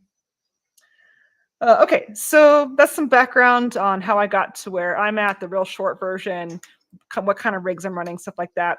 So let's talk about if you are thinking about getting into astrophotography or are starting with some equipment that you have and want to think about what the next rig that you want to start building is, there's several considerations to consider. So first of all is what kind of images, what kind of objects do you want to image? Are you mainly a lover of the big emission nebula done in either wideband or especially in Hubble palette? Do you love going after the small things like all these intricate small planetary nebula like NGC 1501 there, second from the left? Do you like to go after galaxies, small and large across the sky? That's ARP 273 there. Are you mainly interested in doing planets instead, imaging Saturn, Jupiter, Mars, the sun, things like that, solar system objects? Or are you really mainly interested in doing super wide field, the big nebula like up in Cygnus or Rho Ophiuchi or swaths of the Milky Way, things like that? Is that kind of more your jam? Now me, I like doing them all. So I have one of each basically rigs to support doing each of this kind of imaging. But some folks are really interested in kind of imaging one type of object. And that's mainly what they're interested in doing. And so what kind of imaging you want to do is going to drive what kind of telescope you get and what level of quality of mount you need to have. So for doing the large emission nebula over on the left there, a short focal length refractor is going to be what you want for that. For going after the small stuff, long focal length Schmidt-Cassegrain. Planets, also long focal length Schmidt-Cassegrain. And the ultra wide stuff, camera lens, something like the Rokinon 135 millimeter, or some of the nicer camera lenses, or some of the nicer refractors with reducers on them. So what kind of imaging you want to do is going to drive your telescope requirement. And your telescope requirement is going to partly drive what kind of mount you get, because it has to be able to support the weight, and it has to have good enough tracking and guiding to be able to not show streaks in the stars at the longer focal lengths where they're more likely to turn up because you're so much more magnified. Of course, the second important, probably the most important question for most people is, what is my budget? And there's a huge range of costs for mounts and telescopes and cameras, and you have to kind of balance what you can afford. And you don't have to buy everything at once. Like you can start with the mount, the telescope, and a camera, and not do auto guiding and just take shorter exposures. Or auto guiding is actually pretty cheap to add. So adding an auto guider, but maybe you still go out there and focus by hand at the beginning of the night, or you're only imaging with one filter at a time using a filter drawer or a screw-on filter or something like that. You don't have to have all of the components all at once. And actually, I wouldn't recommend doing that because it can be overwhelming to be dealing with all this technology at the same time. And it's good to kind of take it one step at a time. How much time can you dedicate to building, maintaining, and troubleshooting? The more parts on your rig, the more stuff you have, the more things are going to fail. And even though I've been doing fully automated backyard imaging for about 4 years now, I still, like every other night, something goes wrong. No matter how well I flush out. Yeah, you got the gremlins in the computers, you got the electrons going the wrong direction, you know. Something's always weird. USB is the devil, and it drives most problems. I'm very much looking forward to the day that Bob Denny's vision is realized. Everything is done on the internet with Ascom Alpaca. Super looking forward to that. Yep. Well, more and more people are jumping the Alpaca, getting on board. So. Yeah, starting to see some devices come out with Ethernet. The new Paramount Mark 6 has Ethernet. Some of the higher end cameras have Ethernet. So it's starting to happen. How much can you lift? Especially if you're not in a situation where you can leave your gear out in the backyard, either due to security or not having a fenced backyard or having light in your backyard, or you have to travel, whatever. Can you lift either your complete telescope rig in and out of the garage or parts of the rig into your car to go out to your local dark sky site? You have to think about how much the equipment's going to weigh. And along with that, can you image in your backyard? Can you leave it set up? Can you bring it in and out of the house? Or are you going to travel to your astronomy club's dark sky site or something like that? Or are you only going to do star parties maybe? All right, so let's talk about mounts. The mount is the most important component. You can heal a lot of sins of telescopes: chromatic aberration, field curvature, all kinds of telescope and camera issues with a lot of the new tools and existing tools that are in things like Pixinsight and Photoshop. But you can't really fix streaked stars. You kind of can with Blur Exterminator, but you're not going to get as good of a result. You're better off putting more of your money and less of your money into the telescope to begin with. Because, yeah, again, telescope issues are fixable. Streaked stars, not so much. There are a couple different kinds, general types of mounts: German equatorial, Altaz, and strain wave, which is still an equatorial mount. Some places it's called German equatorial as well, but I think of German equatorial as having counterweights, basically. All kinds of different sizes and weights. You want to think about payload capacity, so how much can the mount hold and move versus how much does your stuff weigh. The quality of the software is an important consideration. Some mount manufacturers have better software and drivers than others, and I'm going to go through some of those here in a little bit. The reliability of the mounts. Do they have a homing sensor where you can home it even if you're in your backyard, or especially if you're out at a remote site? Does it have a homing sensor? Does it get lost? Does it remember where it's at if it loses power? How well does it track? Things like that. And how good is the technical support of the manufacturer, especially if you're a person who likes to utilize direct technical support as opposed to doing the troubleshooting yourself. All right, so I'm going to go through the different tiers of mounts. Now, this is all from my experience. There's people out there who may disagree with some of my assessments here, and I also have not captured every mount manufacturer here, but this is kind of what I'm tracking in the community, and splitting up the different mount manufacturers into these different categories. So the premium mounts, I think everybody's going to agree that everything that's on here makes perfect sense. There's Plain Wave, which is research grade, super reliable, excellent tech support. They come install it for you, all that stuff. Massive payload support, also very heavy. You're not taking this thing in and out of the backyard. You're not putting it on a tripod. You're putting it in an observatory on a pier. I haven't used their software or seen it, but I hear it's very good. And of course, equivalently expensive. Their cheapest mount, the L350, is $14,000, up to their L700, 750, something like that, is $35,000, and they probably have bigger other mounts, but these are the kind of the main ones on their website. There's Paramount, which is that premium level, but a type of mount that regular people have, that you don't necessarily have an observatory, and a lot of people who don't necessarily have observatories have Paramounts. I have a Paramount Mighty. In their Sky and Telescope ads, Software Bisque says that it removes the mount from the equation, and that is a true statement. Besides a couple of issues I've had here and there, I pretty much don't think about the mount. It just works, guys.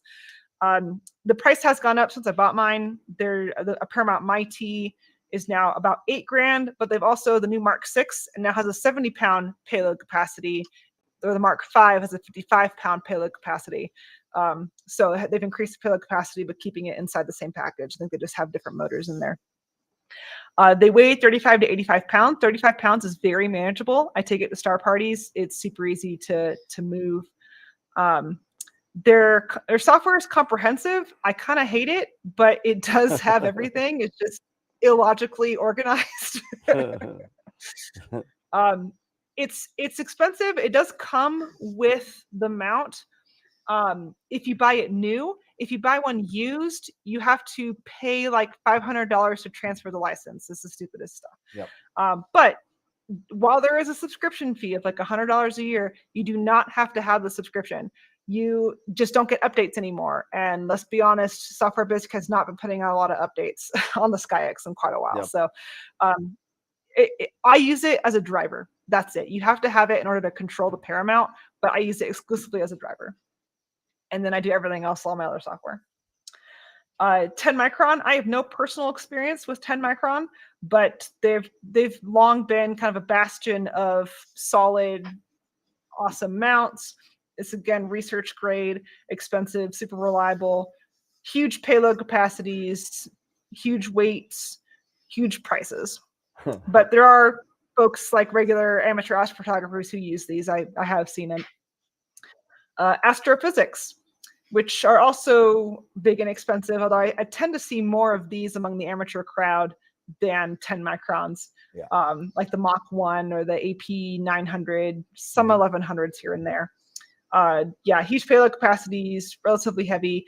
Their control system is upgradable, which is really interesting because you can swap out the CP, the computer control box. You can add encoders after the fact. You can do some surgery. You can buy the absolute encoders for about $1,500 and install them yourself. Highly upgradable now, which is really cool, and pretty expensive as well. So in the mid-grade category, I have Skywatcher and Ioptron. I've used Ioptron. I have a SEM 40 and an HAE 29. They've been very good. Some of my friends that have some Ioptrons, they've had some electronics issues where the board, like the USB and the control boards, can die. You can replace those. Ioptron will offer to replace those for you in a warranty period. We can also buy them. So I say medium reliability. So far, so good for me. Not so far, so good for some of my friends. The Skywatchers, they are relatively heavy for having the same payload capacities.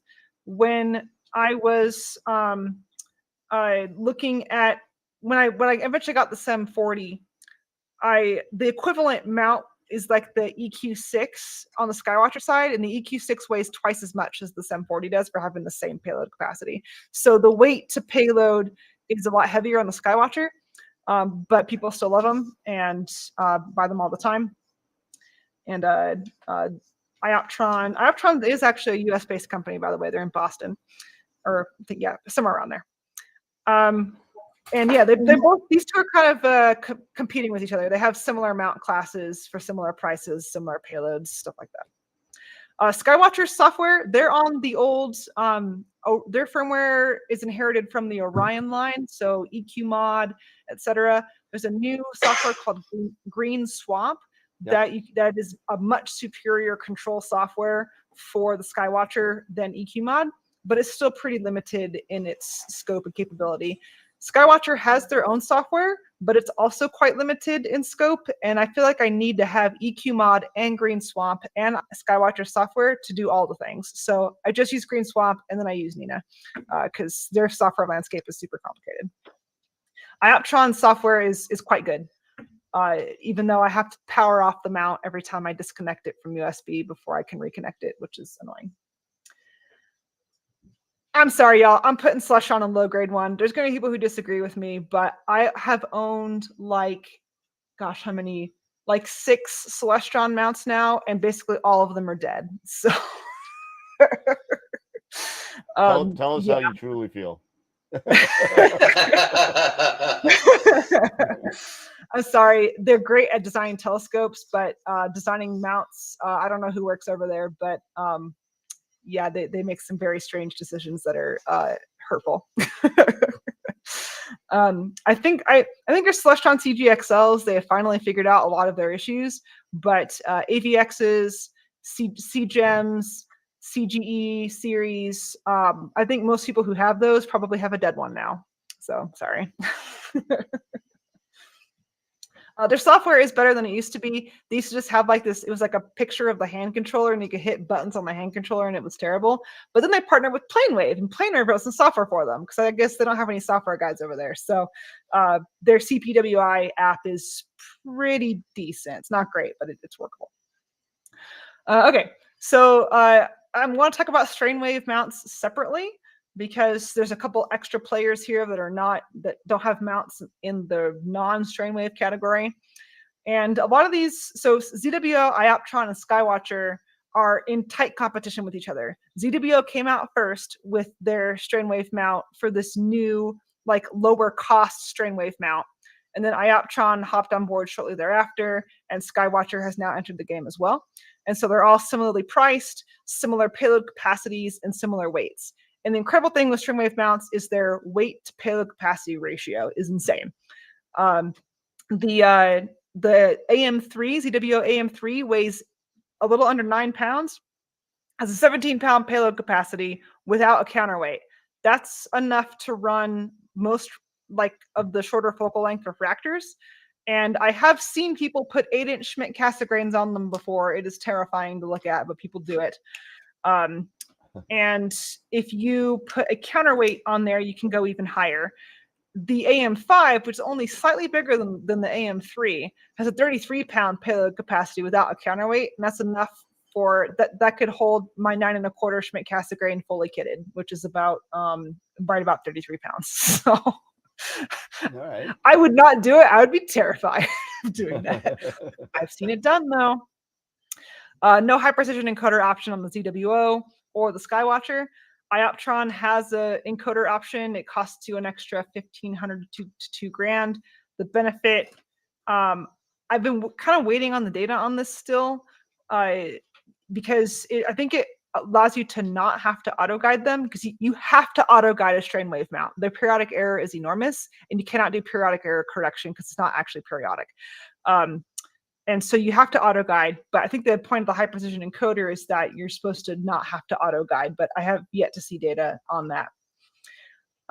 Rainbow Astro was here first, as far as I can tell, in terms of the strainwave game, the small strainwave mount game. And for whatever reason, they're still charging almost $4,000 for their lowest capacity mount, which is on par with the ZWO, Ioptron, and Skywatcher series. So I don't know how much longer they're going to be in business for. I don't think they're better than the other three. At least I haven't heard anything to that effect. They do have a high precision encoder option as well. But I think I know very few people who have a Rainbow Astro, maybe one or two. Yeah, me too. I couldn't cover everything here for sake of time. So, and also I have less familiarity with some of these. So these are other mounts that are out there. This pretty much covers everything as far as I'm aware. There's some other strainwave mounts as well: Sharp Star, Hobim, Warp Drive, and Pegasus. I was actually strongly considering the Pegasus when I bought my Ioptron, because they've got a pretty cool setup. But there was one thing that the Ioptron had that the Pegasus didn't have. I can't remember what it was.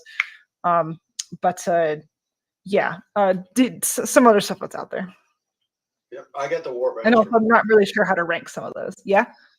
Yeah, been pretty good. Okay. Yeah, thanks. Okay, let's talk about telescopes. I'm going to do a little bit less detail here than the mounts, because again, the mount is the most important. Telescope later. So there's two primary classes: reflectors and refractors. The reflectors have quite a few different options. There's Schmidt Cassegrains, Maksutov Cassegrains. I don't often see for imaging. I see them slightly more often among older telescopes for visual observing. You don't have to collimate them, but you also can't collimate them. So I think that's why they're less oftenly used.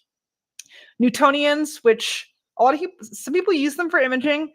There's some problems with using them for imaging, but I see a lot of people do it. Ritchie-Chrétiens, which RC, which is that white tube I have there on the left side of that image there. Corrected Dahl-Kirkham, which is your fancy plane wave mounts primarily, or plane wave telescopes. And then, of course, there's the Rowe Ackerman Schmidt Astrograph, which is the RASA, which is a Celestron exclusive. And those have become very popular. They are a little bit tricky to use, but you can image at f2 while having an 8 to 14-inch aperture, which is insane. And I've seen some incredible images come out of those. Among refractors, there's a lot of different types in terms of how many lenses they have, basically. So doublet, triplet, quadruplet, Petzval. There's achromatic, apochromatic. And I was going to write an article for astronomy on what all those terms mean, but as I started trying to do research, it was not clear at all. So I decided not to write that article because it is very confusing. Yeah. No, in general, okay. I just want to make sure I wasn't missing questions or something like that. So for both, you have to consider the focal length and the focal ratio of the telescope. There's considerations for how much magnification they have, but also how long you're going to have to expose for to collect the same amount of light. Whether or not you are okay with having diffraction spikes for Newtonians, RCs, and CDKs. Secondary obstruction is is a consideration, secondary obscuration. Schmidt-Cassegrain stars are always a little bit soft, largely because of the fact that there's a secondary mirror blocking part of the light of the aperture. Unlike a refractor where there's no obscuration, so the light is a lot sharper. So to kind of consider that, RCs have a much larger secondary to primary ratio than Schmidt-Cassegrains. And the 9¼ inch Schmidt-Cassegrain design has the best secondary to primary ratio. It's like the most optimized, and that's why they're quite popular. And for primarily for refractors, but also to some extent for Newtonians, chromatic aberration and field curvature are considerations as well. A lot of field curvature is correctable with field flatteners, but that does add, that kind of messes with how much other stuff you can hang off the back of it because of back focus considerations. And chromatic aberration is not necessarily true that a triplet aposcope will have less chromatic aberration than a doublet. This is why things are kind of confusing, because I have a doublet in Astrotech 72 that has less chromatic aberration than the triplet Neo Achromat that the Vixen was out at the Astronomy Club site. And so it varies quite wildly, and it can be hard to tell just by reading the specs how much chromatic aberration is present. You really have to go look at images. Okay. To give you familiarity with who makes what kinds of scopes when you're going and looking for a particular kind of telescope, Schmidt-Cassegrains, as far as I can tell, are only made by Celestron and Meade, basically. Those run from $1,000 to $7,500, depending on the aperture and whether it's like an original Schmidt-Cassegrain or an Edge HD series. Newtonians, I don't think I've captured everybody who makes Newtonians here that are imaging capable. There's a lot of Newtonians that are not imaging capable. The light doesn't come out far enough from the telescope to reach a camera sensor. But Vixen, Skywatcher, Apertura, TPO, and Orion all make imaging Newtonians, and they range wildly in price as well, but are typically fairly inexpensive, which is why I think a lot of people will try to start with those. Because they have good apertures, decent focal ratios, and are relatively affordable. Ritchie-Chrétiens, a lot of people tend to steer away from those because they're apparently difficult to collimate. I will say that mine is extraordinarily temperature stable, so I never have to really focus on it, and I haven't had to collimate mine, so I haven't tried doing that yet. But I don't think it would be any harder than a Schmidt-Cassegrain, just given the fact that it's still got 3 screws on the top. Ioptron, GSO, Apertura, TPO, and Orion make those. I'm sure there are others as well. And there are variants on the RC as well. There's like these hyperbolic, parabolic stuff that's kind of similar that are made by like Sharpstar and Athgar and other folks. I'm not covering those here because there was too many weird ones. But yeah, I think y'all were talking a little bit about that earlier, actually. Yep. They span pretty widely in price as well. And then, of course, there is a CDK, which is basically a premium reflecting telescope. So Planewave is your main person for that. Hubble Optics also makes some CDKs, and Takahashi has one CDK as well. They're a Muon. And because these are like research grade instruments, they range in price from $5,000 for, like, Hubble Optics has a 10-inch CDK, up to $110,000 plus for like the meter class ones and stuff like that. They keep going up because you can get custom ones at giant apertures, and yeah, it's crazy. The Planewave, the biggest Planewave, the 24, is like $65,000, and the biggest Hubble Optics one, which is like, I can't remember, but the biggest Hubble Optics one is the one that was 110,000. But they have a bigger one that they say contact us for quotes. So we know it's bad. Contact us for quotes. All right, refractors. I split these into top tier, mid tier, and low tier. I think most people would agree with the distribution I have here. I probably have not captured all of the makers of these either, but in the top tier, we have obviously Takahashi. William Optics makes some high-tier refractors as well as mid-tier refractors. They kind of span the gamut. Teleview, they're known for their eyepieces. They also have some telescopes, although they are hard to find. Vixen, I don't know how much they're making telescopes these days. I know they were more into that in the past. They might still be making them now. I haven't really been tracking them because Vixen's kind of like the Apple of astronomy gear, where they're very expensive for not necessarily delivering better performance, is kind of what I've gathered about Vixen. Stellar View, of course, makes phenomenal refractors that are sold quite often and each are individually inspected by what's his name before they go out. Astrophysics makes refractors. I hear those are also hard to come by, and TEC, and they also range hugely in price from $1,100 to like tens of thousands of dollars because refractors can get crazy. Mid-tier refractors, William Optics, Explore Scientific, Skywatcher. I put Astrotech here, even though the prices on their refractors are pretty low. I have an Astrotech 72ED, and I was thoroughly impressed by its performance. It's low chromatic aberration, it's nice stars, it has some field curvature. I have a corrector for it that I haven't tried yet. I had a Borg at one point as well. I don't know if they're actually still around. And Mead with a question mark, because I did see some nicer looking Mead refractors out there, but I haven't really heard of people having those. So yeah, $500 to $3,000. And then the low tier refractors, which are really just more for spotting scopes and guide scopes and stuff like that, but also are billed as visual observing scopes. But anybody who's used like a Tasco knows that this is Folly, Mead, Celestron, and Orion, ranging from $100 to $1,500, roughly. All right, so I want to put together a couple of specific rig recommendations for a couple of different scenarios that I think are interesting to kind of give people a sense of what a rig could look like. So first, I'm going to have your first serious rig. So getting good images early on in your astrophotography career when you can't spend tons of money, but you want a place to start. Like if I was doing this all over again, what would I get? A lightweight portable German equatorial mount. So, and I say that instead of Strainwave just because Strainwave comes with additional considerations like having to auto guide and things like that. So the Iotron 726 is only $1,300, payload capacity of 26 pounds, which is great for small refractors, and only weighs 10 pounds.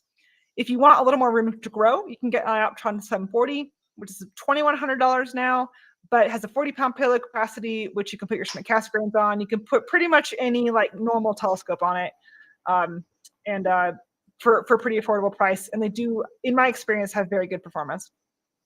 A short refractor telescope, so like 70 to 100 millimeters aperture, 300 to 600 millimeters of focal length. A couple specific recommendations. There's plenty of others.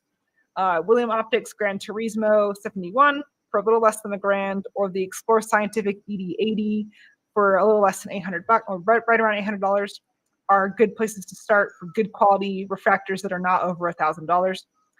A cooled one-shot color camera. I highly recommend starting here if you're really wanting to get serious early about astrophotography. You can also start with the DSLR and get the cooled camera later.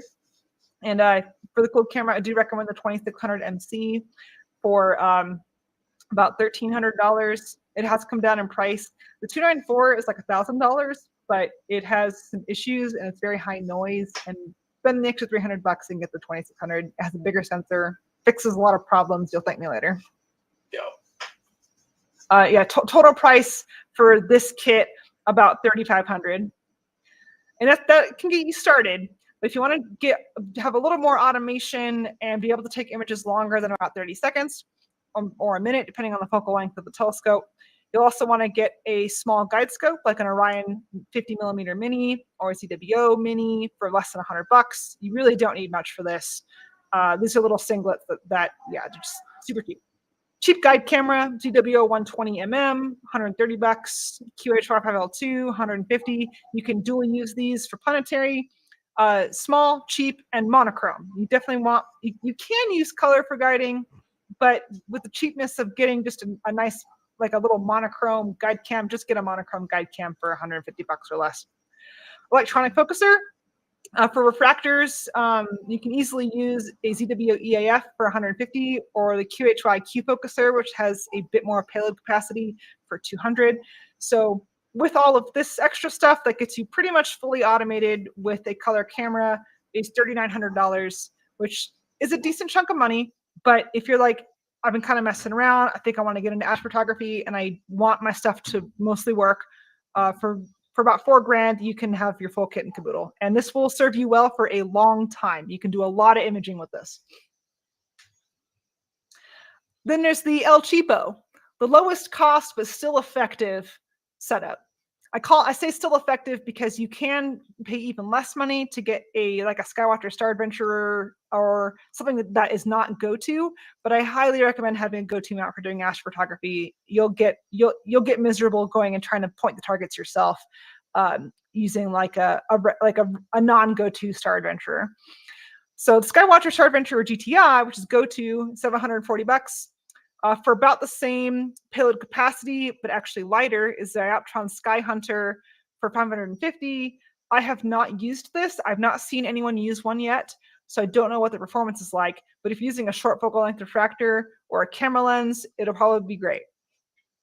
Doublet refractor, the Astrotech 72ED. I was thoroughly surprised by mine. I'm going to get another one, and yeah, $500. Or William Optics Zenith Star 61 for $600. These do have some chromatic aberration, but that is, you can deal with that in image processing to some extent. If you're not wanting to spend a lot of money on a camera yet, a DSLR or an uncooled Astrocam can do a lot of good for you. I used a DSLR for several years when I started, got some great images. You can get a Nikon D5300 for like $300 used, or a ZWO ASI 585 for $400. And you'll be able to, as long as you don't go too long of exposure time, or if you're imaging in the wintertime, you can get some really nice images out of these. But I did like 5-minute exposures on my DSLR back in the day and got great images. So like, you don't have to have a cooled camera. It's just better with a cooled camera. So all of this for $1,375. This is you'll have to focus yourself and stuff like that. But this is about like the cheapest effective that I could come up with for having good astrophotography at the lowest price. So not too bad, I don't think.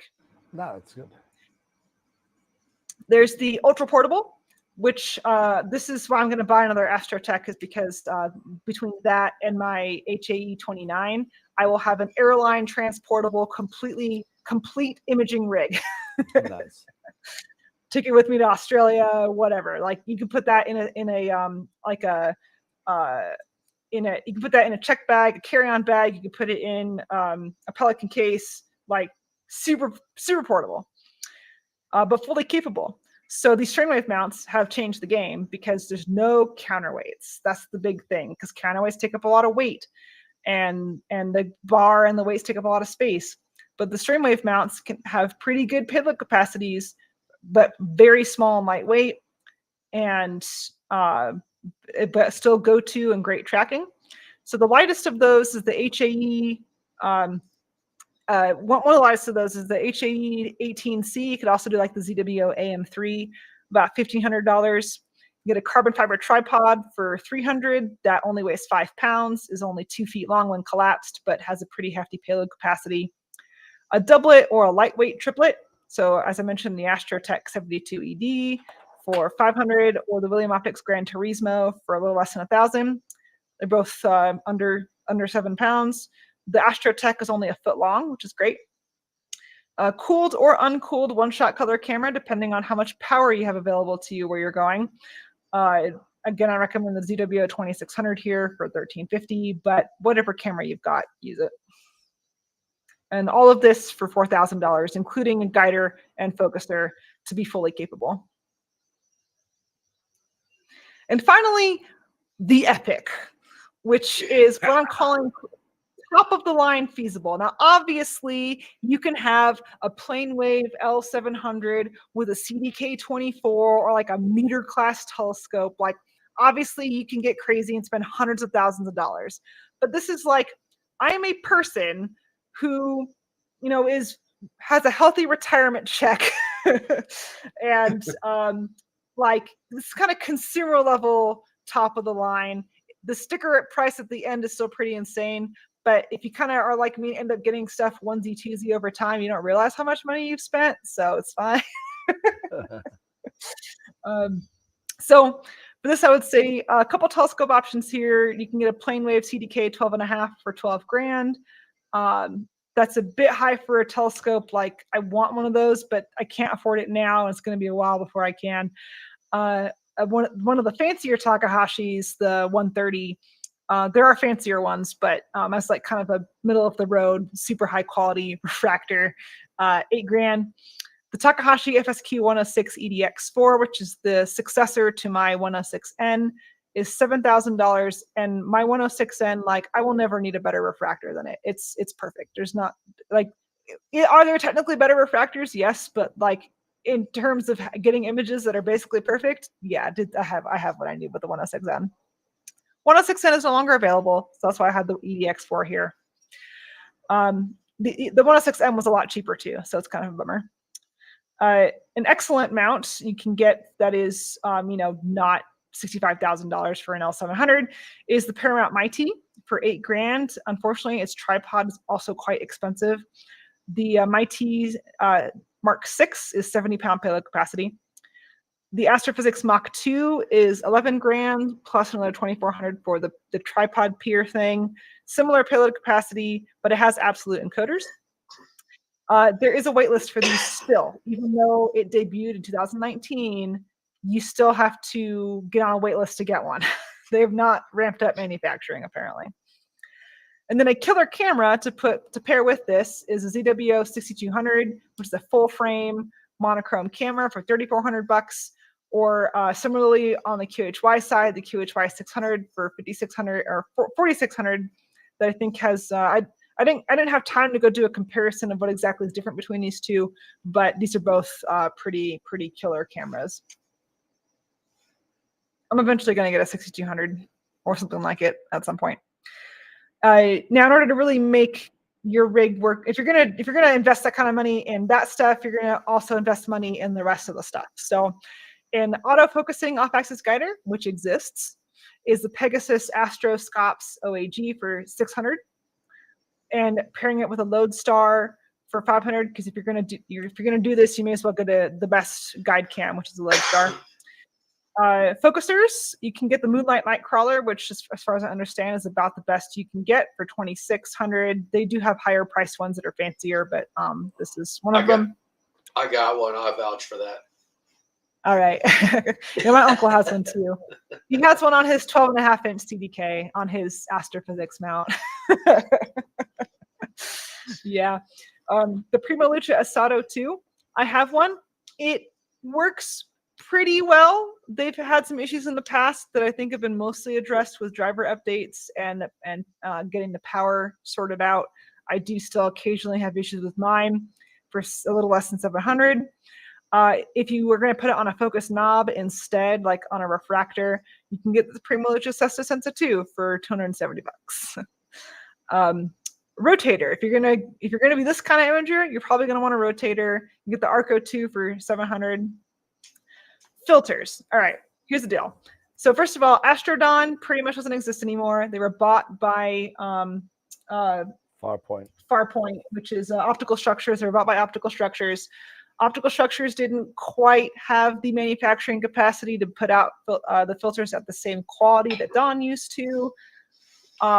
They're really hard to get these days. You can get them used, but the successor to Astrodon in terms of the level of quality is Chroma, and you can get their LRGB 3 nanometer narrowband filter set for like $5,500. I will say though, Optolong sent me their 3 nanometer SHO narrowband filters to test. I did a head-to-head against my narrowband Chromas, which I got before the price doubled before the pandemic. The difference was not detectable. So the Optolong narrowband filters, the 3 nanometers, at least the ones that I've tested, are comparable in performance to the Chromas. So if you want to save some money, get the Optolongs. They are a Chinese company. They do a good job though with making these filters. Mine are great. They perform as well as my chromas do. You're going to want the Starlight Express Maxi filter wheel for like $700. And all of this, depending on which telescope you get and whether you do like, so I have the low end of the stuff I suggested and the high end of the stuff I suggested, 25 to 38 grand. Wow. It sounds like a lot when you do it all at once. Yeah, but if you're but- like me, you kind of buy yeah. stuff onesie twosie, you don't really realize how much you've invested in this hobby until it's too late. Gotcha. If only I kept all my receipts. Yep. Yeah. I did create an inventory and I am working on adding that up, but I have gotten a lot of my stuff before the pandemic, which is helpful. Also, I buy a lot of stuff used, either from people that I know or from Astromart. I'm going to talk about this a little bit later. Or people give me stuff or I buy it from them for a nice discounted price. So yes, while I have a Paramount MiT and a Takahashi 106, I did not pay this kind of money for it. Awesome. All right, so I'm almost done here. I want to talk about real quick. I have all these prices. These are the new prices. You can get high quality, pretty much new used gear in a couple places on the internet. Astromart is excellent, $16 a year. This pretty much prevents trolls from getting on there. Classifieds and auctions, individuals and stores can sell on there. There's of course Cloudy Nights Classifieds, which is free, and I believe they actually ban like stores from selling on there, so it's individuals. Then of course there's eBay, Facebook Marketplace, which that's a little bit more uncertain in the quality of what you're going to get. And then of course people give stuff to astronomy clubs all the time. Usually it's older, crappier stuff, but sometimes somebody has an estate sale and they've got some nice stuff.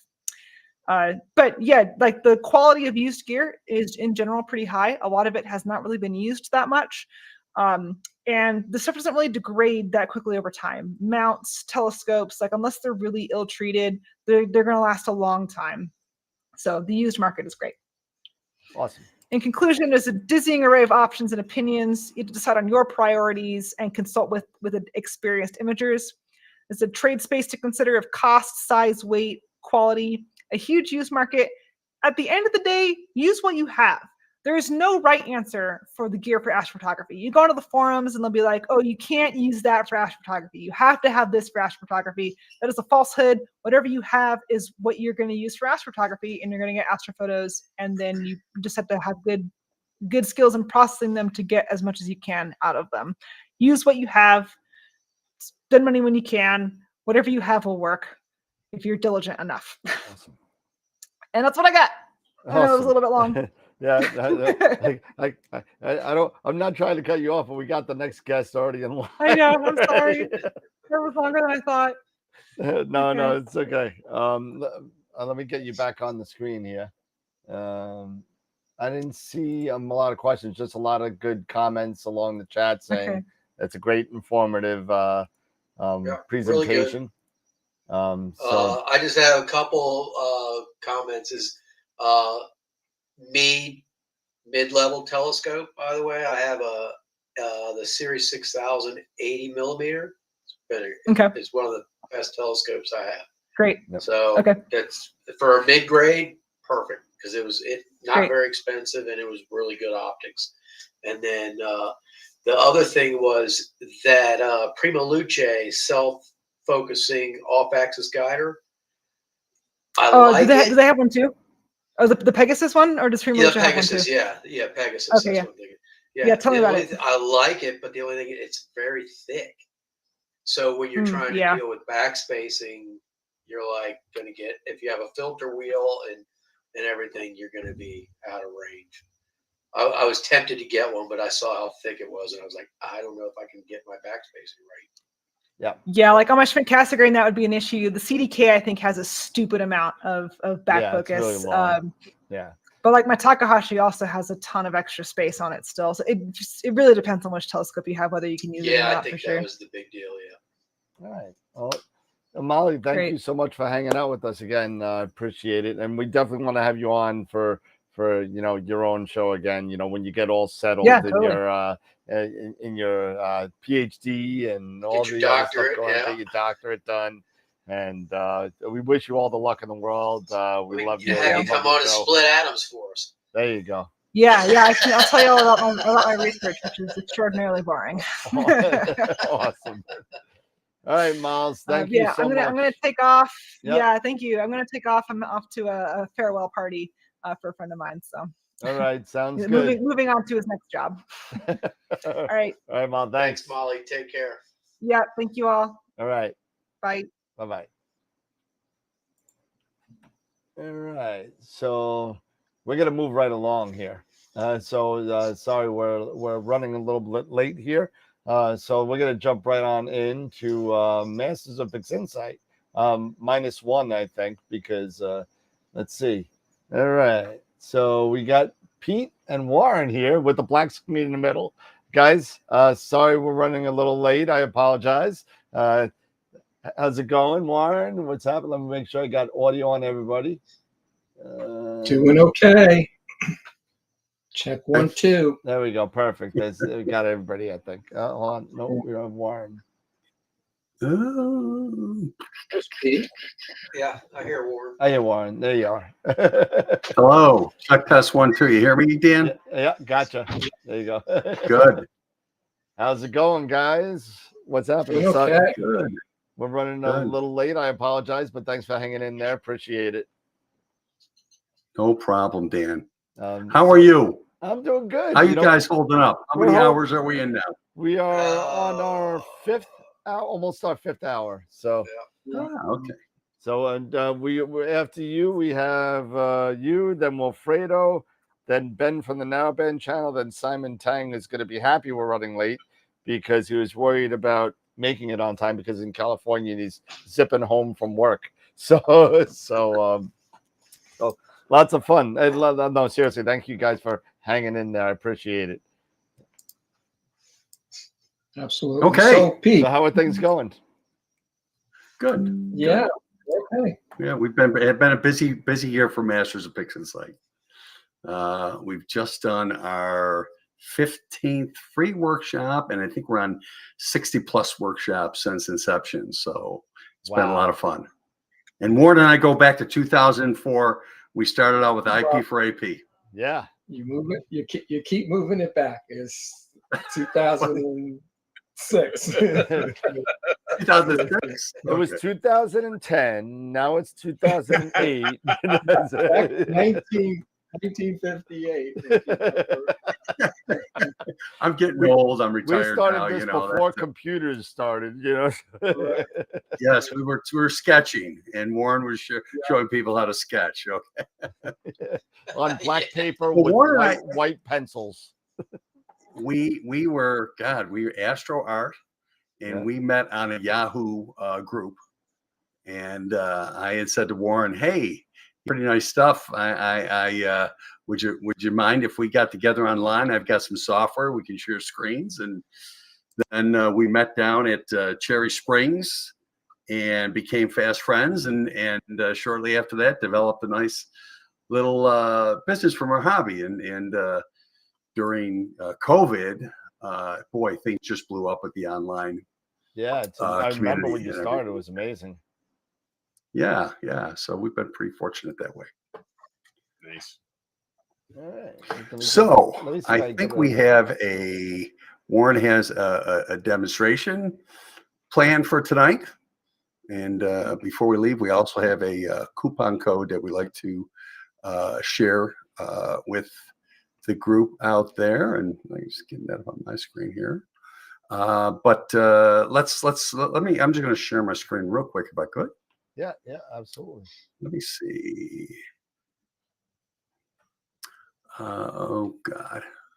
All right. Should have put on my Astro World shirt. I have a 2022 AIC, which turns out to be the last one, right?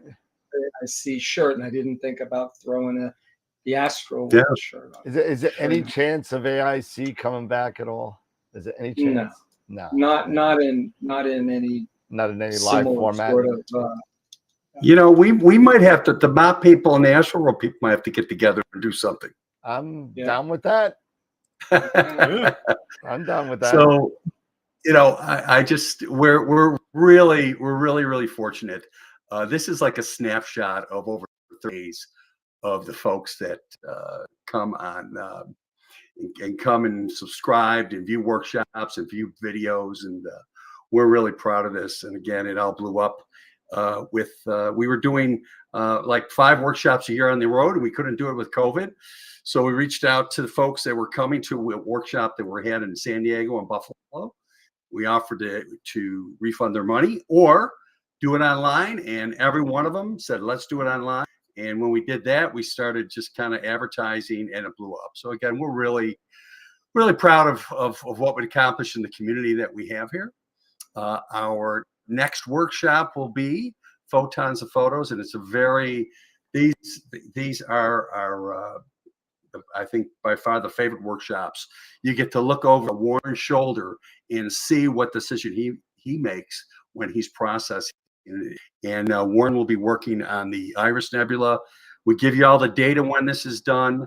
We record the video. You have lifetime access to it, and we give away a lot of nice prizes at these workshops. And we also offer a coupon code, $5 off our next workshop, and that workshop on December 17th. And use the coupon code AstroWorld. So I'm going to stop sharing. And I know you're running short a little bit, Dan, so we want to get things moving here. No, appreciate it. Okay. And so, very good. All right. Dan, we'll turn it over to Warren. All right, there we go. All right, let's. Have you got that okay? I've got Mars Update 2024. No. You know, I purposely didn't select that, and that's what it took. Oh boy. So can I? All right, stop so just sharing. Stop sharing, then reshare, and then share the whole. You have 2 screens. Toggle screen share. Toggle screen share. And there it is. There we go. Pixinsight. There we go. All right, good old Pixinsight, as I like it. So I thought I'd talk a little bit about what used to be termed background modelization in Pixinsight, right? But basically fancy words for getting rid of light gradients. And as we know, gradients are just killers. I mean, of course, we have multiplicative gradient, which can generally be cured by our flat frames. It's mostly a vignetting thing, and it's more predictable. But these additive gradients are much less predictable, and it really takes some great tools to help us deal with them. And if we don't, we will get spurious color and get led down rabbit trails that we really don't want to go. It's a couple of images actually from Ron's doghouse in Ontario, and we call them super complex gradients, but they're significant. The M42, looks simpler to me. If I grab a hold of the STF and link the channels up and just grab one of the midtone sliders, you can definitely see that that bottom half is brighter. Again, not especially complex, but nonetheless bothersome. And I thought the M31 looked a little bit more complex. It's on a diagonal and a lot of light trespass over here, darker over here. And then you start to get into some of this red funk, which could be hydrogen alpha emission, because we know this is fairly rich in that region, but I'm not certain.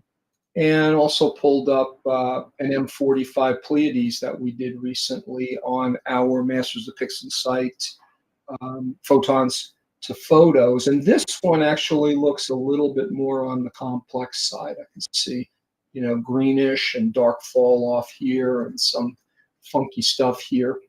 And so in the native tools for a long time, process, right?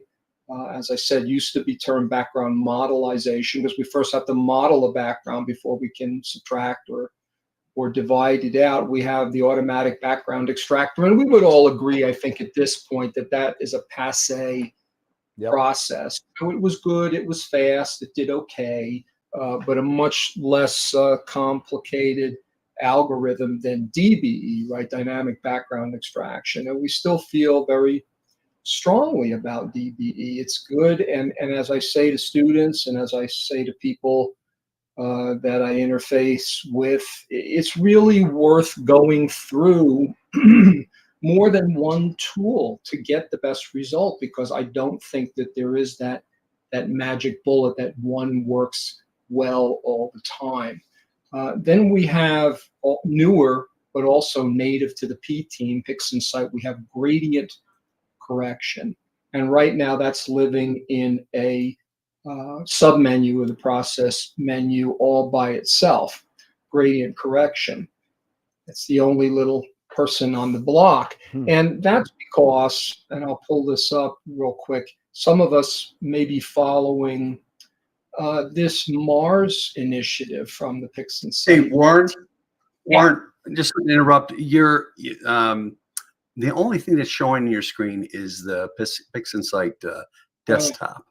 Yeah, Okay. I see. You would have to change. Oh, you're on the other screen. On your other screen. I don't think I'll bother. I don't think I'll bother with that. But the P team has this initiative called Mars, right? And it's the multi-scale all sky survey. And the idea there is to basically use this engine in gradient correction, but to inform this process with actual data, taking images of the night sky at their own observatories and also soliciting data from us, the users, the PI users. And that data is being crunched, and it's going to determine what really is up there, what's real data and what's gradient.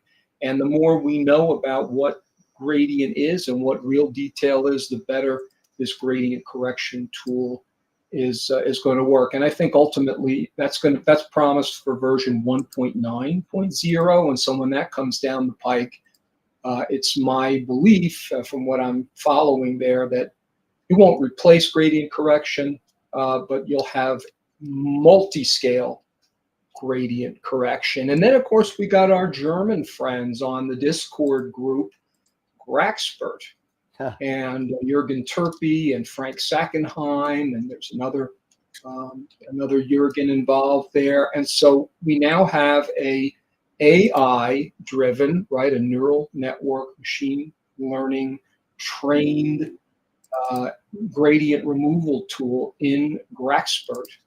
And it can be very, very effective.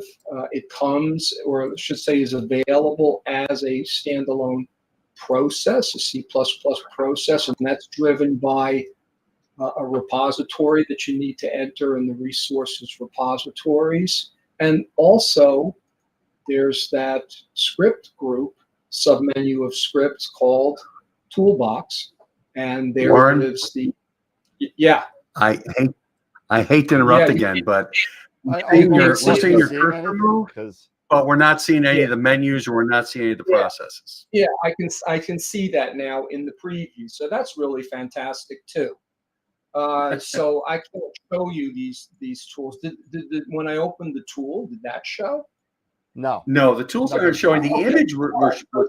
You know what, guys? In this format, this really isn't doable. So let's go to a commercial for Masters of Pixinsight. I'm sorry, I had a whole thing prepared, but I really can't pull it off under these limitations. Okay. Okay.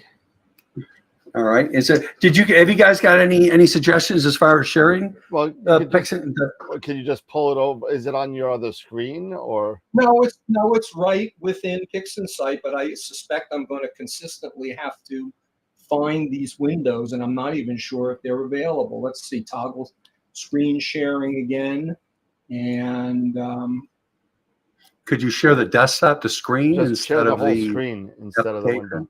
Yeah, there's an option. Should be just share whole screen.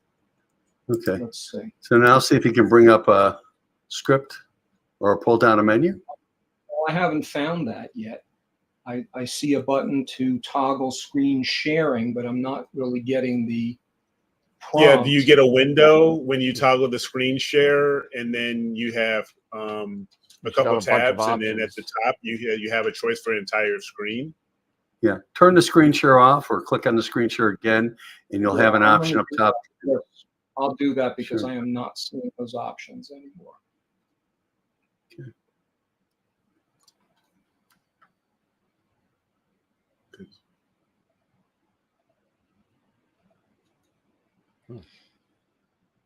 Yeah, I'm not seeing any option windows at all.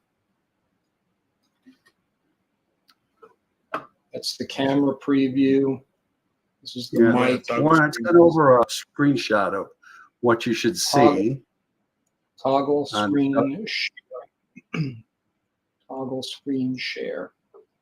And it's either my camera or it's that empty Pixinsight screen. What web browser are you using? Chrome. Chrome. Well, I mean, you're not in a browser. Well, yeah, I guess it's Chrome. Yeah, if you're it's- using Chrome, that should be fine. I don't know why it's not Because showing. it should be, Yeah. you should be able to see like either Chrome tab, window, and entire screen when you click on the screen share button. Yeah. I can't even, at this point, I can't even see an option to stop sharing. Well, you stop sharing Oh, by to hitting stop the little sharing, red you just click TV. on the toggle screen sharing button down at the bottom again, next to the Well, next to the but microphone. when I float over there, all I'm given is toggle screen sharing.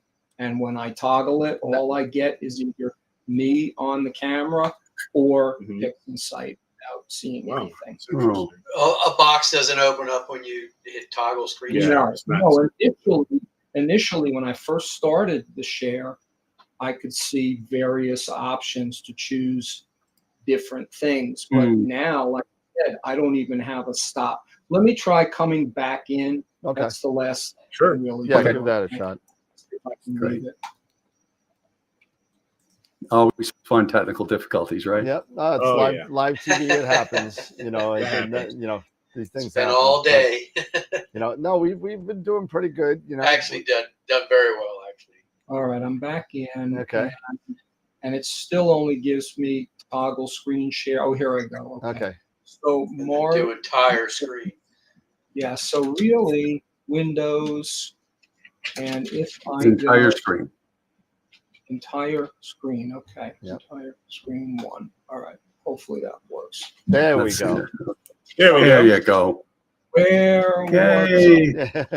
So Graxpert is the C++ process that's available from the Discord group, and then you also have the submenu in the scripts, the JavaScripts, which is the toolbox, and amongst other tasty things that are nice to use, you've got Graxpert, and they really work the same. It's just that the interfaces are a little bit different. Again, that's AI-informed background modelization. So Graxpert can be really, really good. You know, it doesn't like edge artifacts, and it really doesn't like narrowband. And I want to show that. So here's an SHO that I put together quickly with Pete's data. And as we know, narrowband is typically not very impacted by gradient, right? It's a very restrictive bandpass. So, but if you're shooting in a bright moon, you might have some gradient in there, and I can promise you that you don't want to use either version, the script or the process of Graxpert, because it has never been trained on tricolor narrowband data. So as you can see, the background model eats a lot of usable data there, and the image looks just awful. So if you've got some gradient impacting a narrowband image, run it on the grayscale masters before you combine it. Don't expect it to work well on a tricolor narrowband image, okay? And so as long as we've got Graxpert out, let's try it on this M42.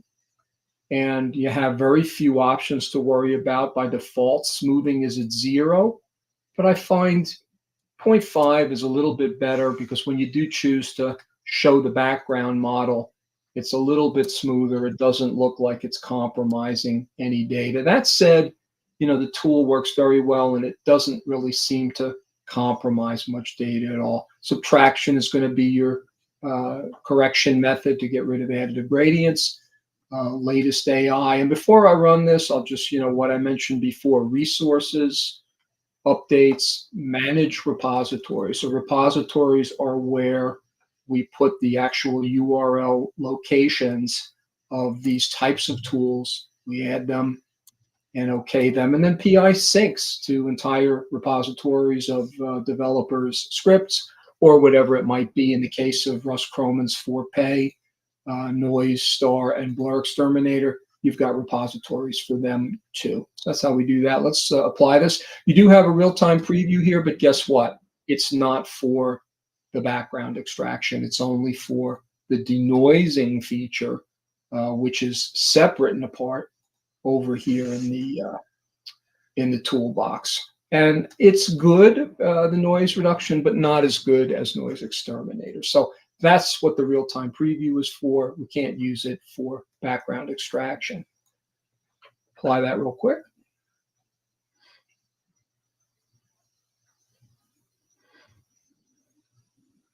He said real quick, but Pete's going to have to buy me a new computer soon.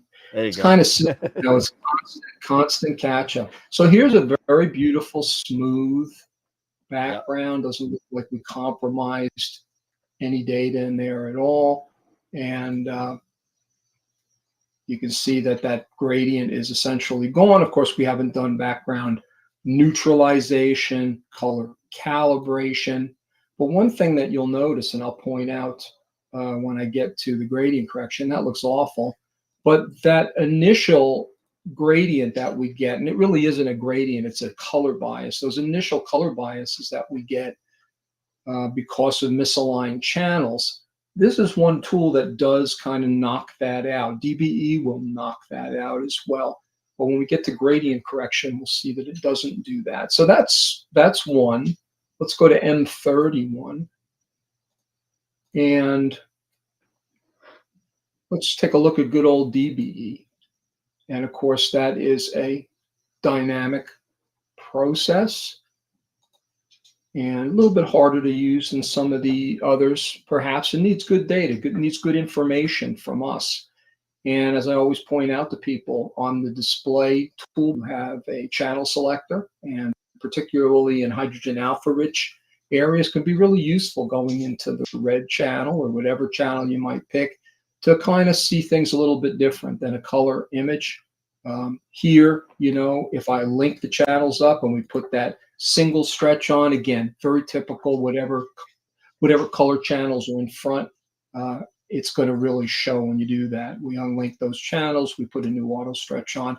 But if I want to move the sliders together, I got to relink those channels back up. And my point being there is I can brighten things up a little bit. I can darken shadows a little bit, again, to really be able to visualize what's going on here. With DBE, it's been around for quite some time. Juan Conejero threatened to rewrite it some years ago, but that's before, the other work that's been done. And I can tell you that the P team, although they've really relaxed on AI in general, in fact, if you look at the Mars information, they're actually using Russ's Blur Exterminator to process that data. And Russ told me in private conversation that, yeah, they've really relaxed a lot. But that said, I can tell they really don't like the Graxpert AI approach for background modelization. So DBE, again, still good. You can place your own sample points manually. I like to do it manually. You can generate them automatically here. You can pick a sample radius, how many rows you want. But, you wind up deleting or moving many samples, and unless it's a super complex gradient, you really shouldn't have to have gazillions of sample points, right? I like to go 12, 6, 3, 9 when I can, corners when I can. I say when I can, avoiding any legitimate structure of any appreciable size. Stars, of course, are ignored as indicated in black. No worries there, but you wouldn't want to put it over a galaxy. You wouldn't want to put it over a big old star. You're wasting a lot of your sample. diffraction spikes, big halos, they're all large enough structures that it might give you a little pause to want to include those in the model. So that's what I mean by when I can. I like to kind of split equidistant when I can, but there's no hard and fast rules here. Some of this comes from older tools like Maxim DL's background tools. Just that kind of concept just kind of stuck with me. Plenty of samples, I think. Obviously, subtraction again. We do not want to normalize. Read about it. We don't want to normalize. We want a neutral sky background. Normalize won't do that. Replace the target image is perfectly fine. Hold on to the background model. Don't discard it. And if tolerance is set well, none of these samples will be red. They're all included fine. We like to relax shadows relaxation. We like to relax it about double to 6.0. And, you know, there's lots of fancy stuff in DBE. You can use the symmetry feature to extend safe samples into dangerous places where there's tons of nebulosity, but we don't need those here. I think this is pretty cut and dry, and I'll just go ahead and execute that process. Here's a background model. Now, it's linear, just like its parent image, so it needs a stretch. And when those channels are linked, again, we're going to see that dominant color in there. We unlink the channels, put a new auto stretch on, put a boosted auto stretch on, and we can really see that significant light fall off over here and a little bit of that reddishness and greenishness. So that looks like a nice, smooth, non-complex background model. And because our statistics have changed so much, we really need to put a new auto stretch on. By that point, we really can link those channels up. We should be able to put a single stretch on, even though we haven't color calibrated, even though we haven't background neutralized yet. But as you can see, that did a nice job. And I'll do this, you know, 2-3 different ways, different tools, comparing just to see what the best result is. Let's try gradient correction on this M45. So gradient correction, you know, they made literally 6 or 7 videos on the official Pixinsight YouTube channel. Oh, it's easy to use. And 7 videos. And so, you know, Ron will tell you, I will tell you, we will tell you, it's not that easy to use. But I take heart in the fact that they really say that they work very hard on these model generation settings to find really good defaults that work in most cases. And I would agree with that. And if I didn't agree with it, I would not sit there for hours on end tweaking these sliders to try to get them any better. So if I'm going to use it, I'm going to use these at defaults. But I do choose automatic convergence. Anytime we see convergence in any of the PI tools, it's a win-win. It just means that it's going to do multiple iterations until it reaches the best possible solution. And no point in not generating the gradient model to see what we're doing. Before I talk about these, I just want to say that there's no real-time preview. It's a new tool. I think a real-time preview would have been a good idea. Vicente Perez said, oh, yeah, but it works fast. And yeah, it works fast, but a real-time preview would have been nice. So we have 2 other sections, the simplified model and the structure protection.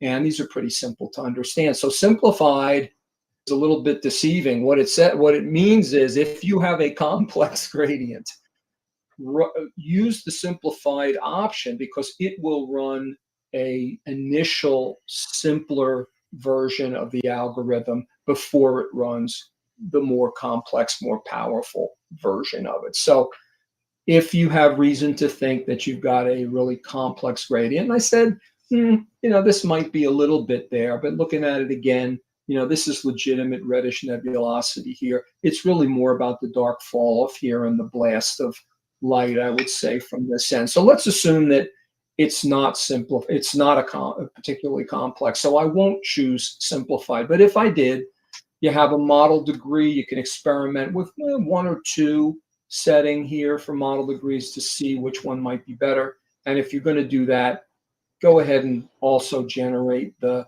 simplified model so you can see that initial model before the actual gradient model. Structure protection. So I would say, and I'll turn off the stretch for a second, you know, as bright as that cluster is, when you turn that stretch off, there's a fairly homogeneous illumination throughout that image, where M42 really has a rather bright core and such. So structure protection is really designed for that, would be a poster boy, to choose it, and then you can generate those masks to see what they look like. But let's try it. Let's try it on here and see if we get anything. I do want to show real quick that if I stretch this, once again, we have a lime frozen margarita here, right? So green is that dominant color there. And remember that when we ran the other tools, that it knocked that out. So even though we had calibrated and we hadn't neutralized the background yet, this was gone. So I'm going to stretch that. This tool will not do that, as you'll see. And this tool is also not recommended and isn't good for multiplicative gradients. So if you didn't shoot flats, or your flats didn't do a great job, don't use gradient correction. It can't do multiplicative correction with division. So let's see how this goes.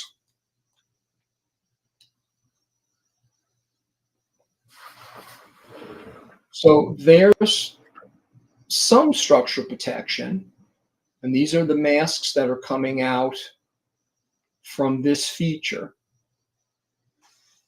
And sometimes, you know, you might think that something's bright enough to want to use structure protection, but when you see the masks used, it doesn't make sense. It's either all white, it's all black, or it's just not in the location that that bright object is. In this case, I would say that it does coincide. And if let me just shade this and maybe iconize these guys for a second, and just pull him over here. And as I hold that down, right, the child window becomes translucent. So yes, it very much agrees with the location of the Pleiades. So I would say that the structure protection was a good choice in this. And you can see that it really did a beautiful job with a very even field. But remember the caveat, if I link those channels back up, guess what rears its ugly head? So I've got to be sure that when I do color calibration, and we had a little bit prettier visualization before, that if I'm going to use the older color calibration process, that really make sure that you're doing background neutralization as a step beforehand. So if you got, like in this case, some reasonably color neutral background sky to choose, you would define a reference image here or here. And if you did it, run background neutralization regardless on the entire image without an actual ROI region of interest, because it'll still knock those channels more into alignment, and it will be a facilitator for color calibration. If you're using SPCC, spectrophotometric color calibration, do not use background neutralization. They don't pair well together. Here, you want to use this, the internal version of background neutralization. So once again, defining a color neutral spot for the sample and do it here. But if you've used SPCC, make sure you're neutralizing the background either here or with the process before standard color calibration. So they're all good. They all do a good job, but there are times that one will just do a better job than another. And I really think it's worthwhile to run 2 or 3 to make sure you're getting the best result possible, because it's just so critical for good, accurate color. So I think that's what I wanted to cover. That's some really great info, man. You know, Absolutely. The amount of tools that we have just to combat the gradients, and you know, to your point, each object's different, right? You may need one process differently over than others. So it's real important to kind of judge which one you could use for each individual image. Yep, I agree. I'm Can I curious just if you've say? experimented with SETI Astro's automatic DB. Yeah, I did. And I found in a more complicated situation that I could get a better result with my own samples in DBE than I could with Frank's. And I understand Frank's on tonight, and I just want to say thank you to him for many great scripts. Really cool stuff. Yeah, it's got some great Actually, stuff. I think Frank canceled on us. Oh, okay. Oh no.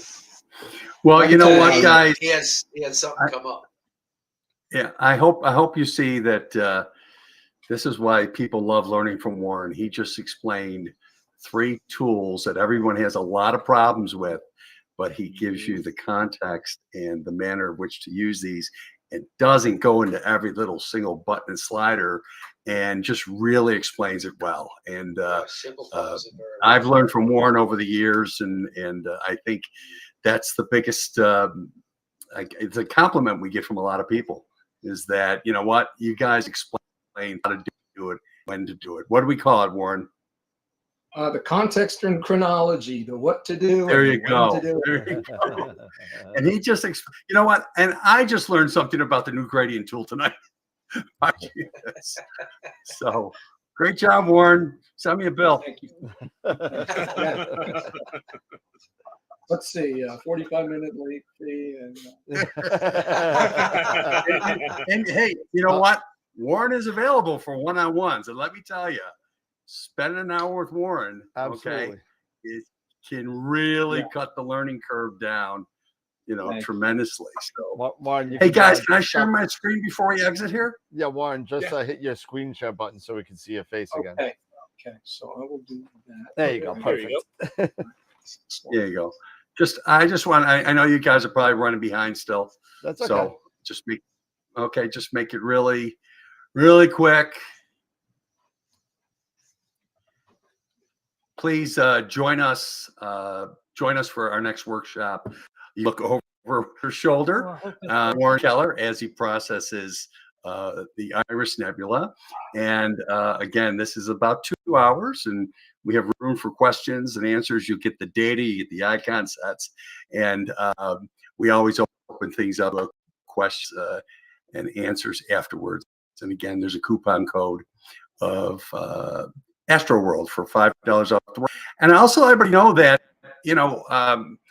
although we charge for our workshops, Warren gives a workshop here as to how to process your images and little as 6 steps. And this is great for newbies.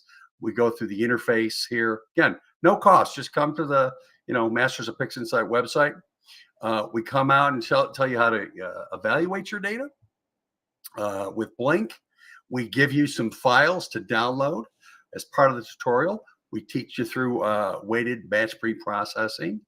And then again, Warren shows you how to produce an image in Pixinsight in 6 simple steps. Okay. You're not going to get APOD with this, but it's really meant to kind of get you off, to get you on the right road and show you that Pixinsight, while it is a great tool, you don't have to get crazy with it right away. So that's all I've got, guys. Again, we appreciate you here today. Hopefully we see some folks at our Photons of Photos on December 17th. Awesome. Hey, okay. All right, let me get everybody back up here. Listen, guys, thanks so much. Sure. And Pete, you could hit the screen share button again. But Warren, thanks so much for the thanks for the info, and listen, you guys have always been so gracious to the show. Thanks so much for all your support over the past couple of years, man. You guys are awesome. All the workshops we've given away and the IP for AP subscriptions, and I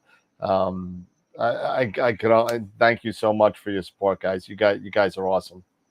Yeah, I mean, I'm looking here in the chat, and there's a lot of people here that have been in your workshops. used a lot of your tools, and all of them, you know, they're just giving you huge thanks, and me as well. I mean, I have a lot of your workshops, and I've been to several, and they've been a game changer for me. I was so intimidated by Pixinsight for many years until I started going to you guys' workshops. So thank you. Yeah. Okay. Well, we enjoy you guys too, and we appreciate all you do for the community too. Awesome. Appreciate it. Thanks, guys. You have a great night. right. And if I don't talk to happy you, have a great holidays. holiday. Yeah. Yeah. And See you next year. No, you know me. I'm stopping by your house somewhere along the way. But Exactly. All right, guys. Thanks so much. We're gonna head off, right. and we're gonna go to the next victim on the list. So, Okay. Warren, thank you so Next much. You're the victim. best. Thanks for that great gradient presentation. Thank you so much. Thanks, guys. Perfect. Thank you. Okay. Take care. Awesome. Bye-bye. Take care.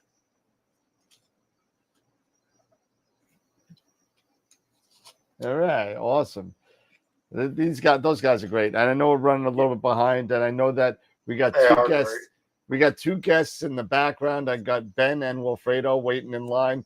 Wilfredo, you're up next. So we're gonna just jump right to it. We're gonna get right to Wilfredo. Let's see, Wilfredo. There he is. And 1 second. Hey, everyone. There he is. There he is. What's going on, brother? Hey, doing great. Great show. Can you hear me okay? Yep, you're Yeah, good. can hear you You're great. good. All right. How's it awesome, going? Awesome. It's doing really good, really good. I really appreciate you having me on. This is great. I've learned a lot too. Been taking notes. This is it's amazing. This is awesome. Yeah, no, we do this type of thing every year. We'd love to have you on. You've been on your own show a couple of weeks ago, and it's great. It's great seeing you again. Meeting you at NEAF. It was a great time, and it's just good to have you on. Yeah, same here. It was great. I can't wait to NEAF next year. I'm looking forward to it. Yeah, it's going to be great. So, you know, I know that your YouTube and your Instagram has recently just blown up on you. You know, you're just like, I thought, what did I see? 17,000 subscribers, I think I saw.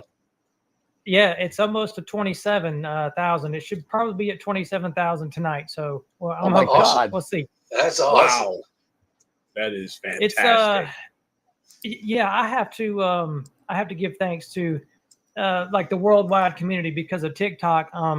I've followed a bunch of people, and I try to spread the word worldwide, and I've got a lot of followers from around the world. So that's helped me build my community at base. I think that's why my channel has grown pretty quickly in the last 6 months. Yeah, it's pretty awesome. It's a nice little success story there. So, what do you got going on with Wilfredo's astronomy? What astrophotography? I'm sorry. What do you got going on? So I got a lot going on right now, but tonight we're going to talk about this Coronado PST and some solar stuff, and then we'll talk about my new modification to my my big rig, my mobile rig, and then hopefully soon we'll have a video coming out on a step, A to Z process on how I process my solar work. Awesome. But tonight we'll just jump right into it. Yeah, I'm going to show you some tips and tricks and some problems I ran into along the way, and then I'll at the very end I'll share my screen and give you an example. Sure. But this is the Coronado PST. It's a dedicated hydrogen alpha telescope. It is the cheapest out there, the cheapest they come, but it is the dedicated hydrogen alpha. I've had great success with this, a lot of issues along the way, and I'm going to give you some tips and tricks tonight. If you own this telescope or a Lunt 40 and maybe even a 50, I hear the same issues are happening with that type telescope. So hopefully I'll be able to cover some of those tonight. But when I first bought this telescope, camera choice was a big factor. The only camera that I could really get that would focus on this telescope was this little Orion mini camera. It's a monochrome guide camera basically, and you would just put it in here, and sometimes it would focus, sometimes it wouldn't. Sometimes I'd have to put the little adapter on here to make that work. Getting the back focus on this thing is really tricky. But this is it's not a great camera, but it worked. So then I moved into like the 585 MC planetary camera. But I could not figure out how to get it to, there's a lot on the table here. I couldn't figure out how to get it to focus, because if you just put the nose piece, the supplied nose piece on from the camera, if you just put that into the telescope like that, I could not get this to focus. It wouldn't focus one bit. It would almost be there, but it wouldn't quite get there. So I reached out to a couple friends and I watched a lot of videos, and I took what they had and what I was able to put together to make this thing work. And this is what I came up with. The easiest route was I bought the Coronado 2x Barlow. And even with this 2x Barlow, and if you put the nose piece back on the planetary camera, if you put the camera into the Barlow lens and then put that in there, I still could not get it to focus. So what we came up with is unscrew the bottom piece of the Barlow lens. A lot of threads on this one. Oh my God.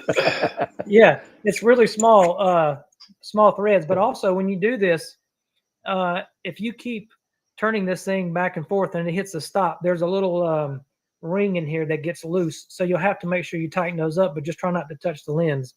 But if you take the bottom piece of the Barlow lens out and screw it into the nose piece, oh, well, if you screw it into the nose piece here, this is the magic. This is what makes it happen. This goes right into the PST, and voila, it fixes all the focus issues. You'll get a full disc, and you'll be able to then use the little, and I don't want to downplay the scope, but this is a horrible focuser on this telescope here. But it fixed the problem. So then I didn't like the images that this camera came up with.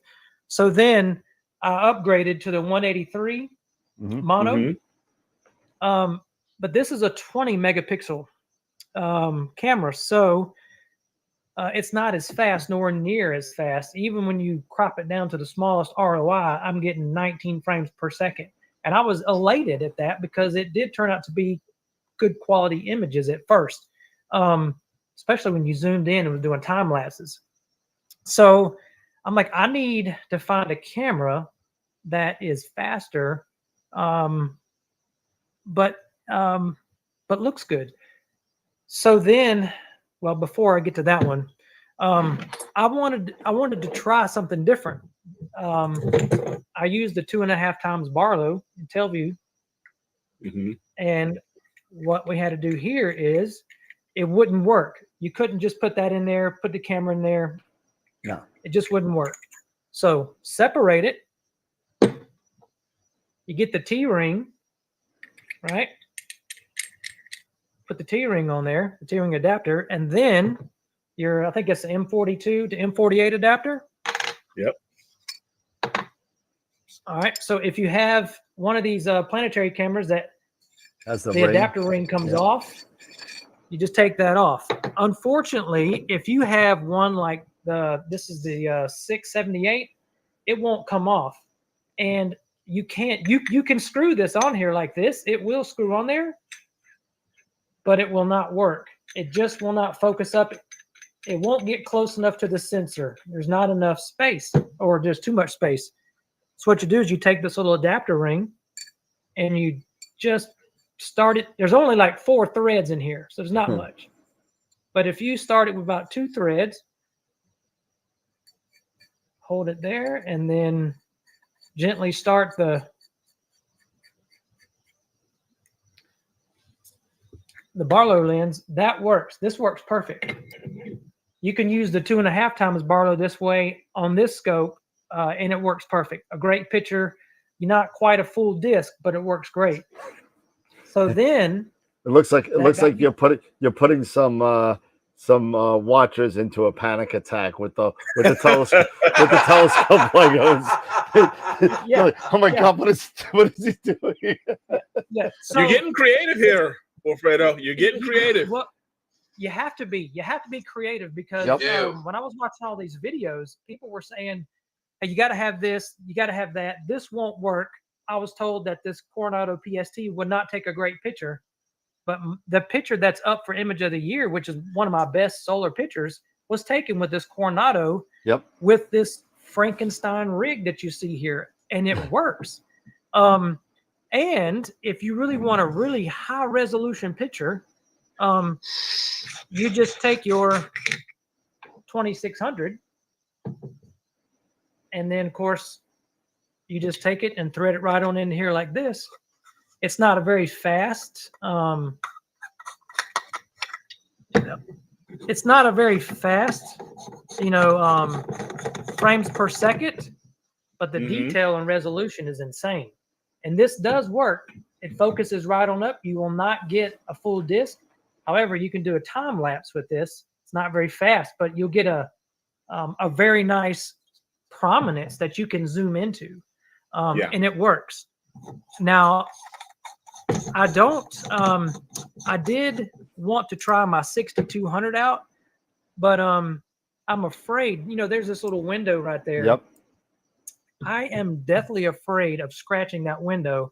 And there is this M42 adapter to I forget which one the full frame adapter is. It has to screw into it and it will touch that window. Yeah. So I'm like, I don't know if I want to do that because that's a very expensive camera. So I know it will work. I just haven't tried that part yet. So that's how you make the big cameras work. And then, like I said, I wanted something faster. But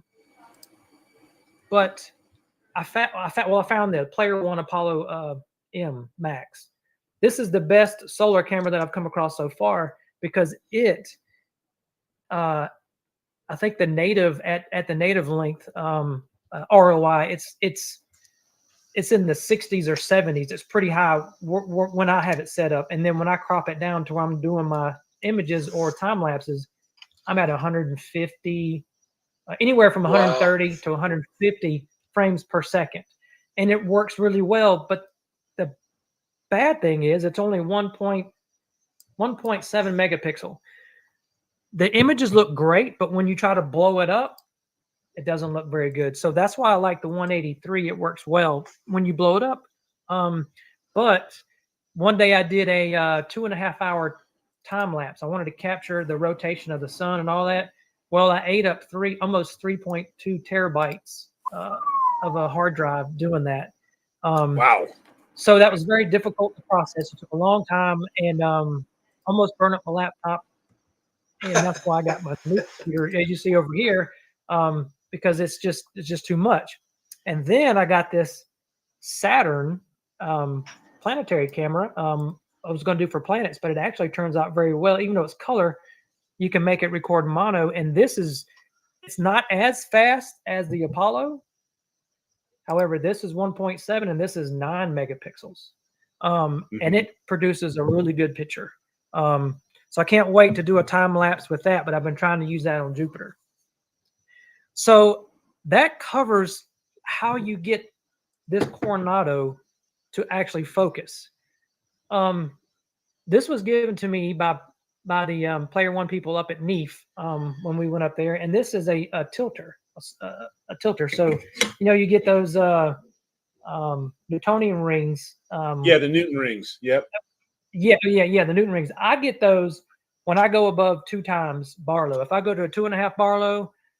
Sometimes I'll get it at the 3 times Barlow, but when I use the 5 times Barlow, for sure, it's horrible. This is a great little system, and if you haven't used it or seen it, all it does is is it goes into your, basically it goes into your telescope, and then you just loosen one side and tighten the other, and as you can see, it just slowly tilts. Yep. Sweet. It takes Yeah. care of that. However, it does not work on the Coronado. There's not enough, or it's too much back focus. So I can't get it to work on the Coronado, but it does work on the Lunt, and we'll cover that in just a second. So if you have this and you've ever taken a picture with it, it has a tunable Etalon filter here. And it's not very great. It's pretty cheap. And when I first got it, and you try to focus in on some prominences on a solar disk, it looks like Swiss cheese when you turn up the gain. It looks horrible. I couldn't figure that out. So what I did was after I found out that the makers, I think they went out of business. I don't think I can get warranty on it. I was like, you know what? I don't want to throw this thing away. It still works, but I want to know why it's like it is. So what I did was, and I don't recommend that you do this unless you want to, but this is what I did to this.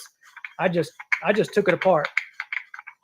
And this is what I found. This is not for the faint of heart here. Yes. Yeah.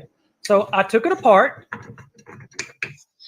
like this, and I exposed the Etalon filter inside here. And what I found was that there was pieces of plastic and junk behind there.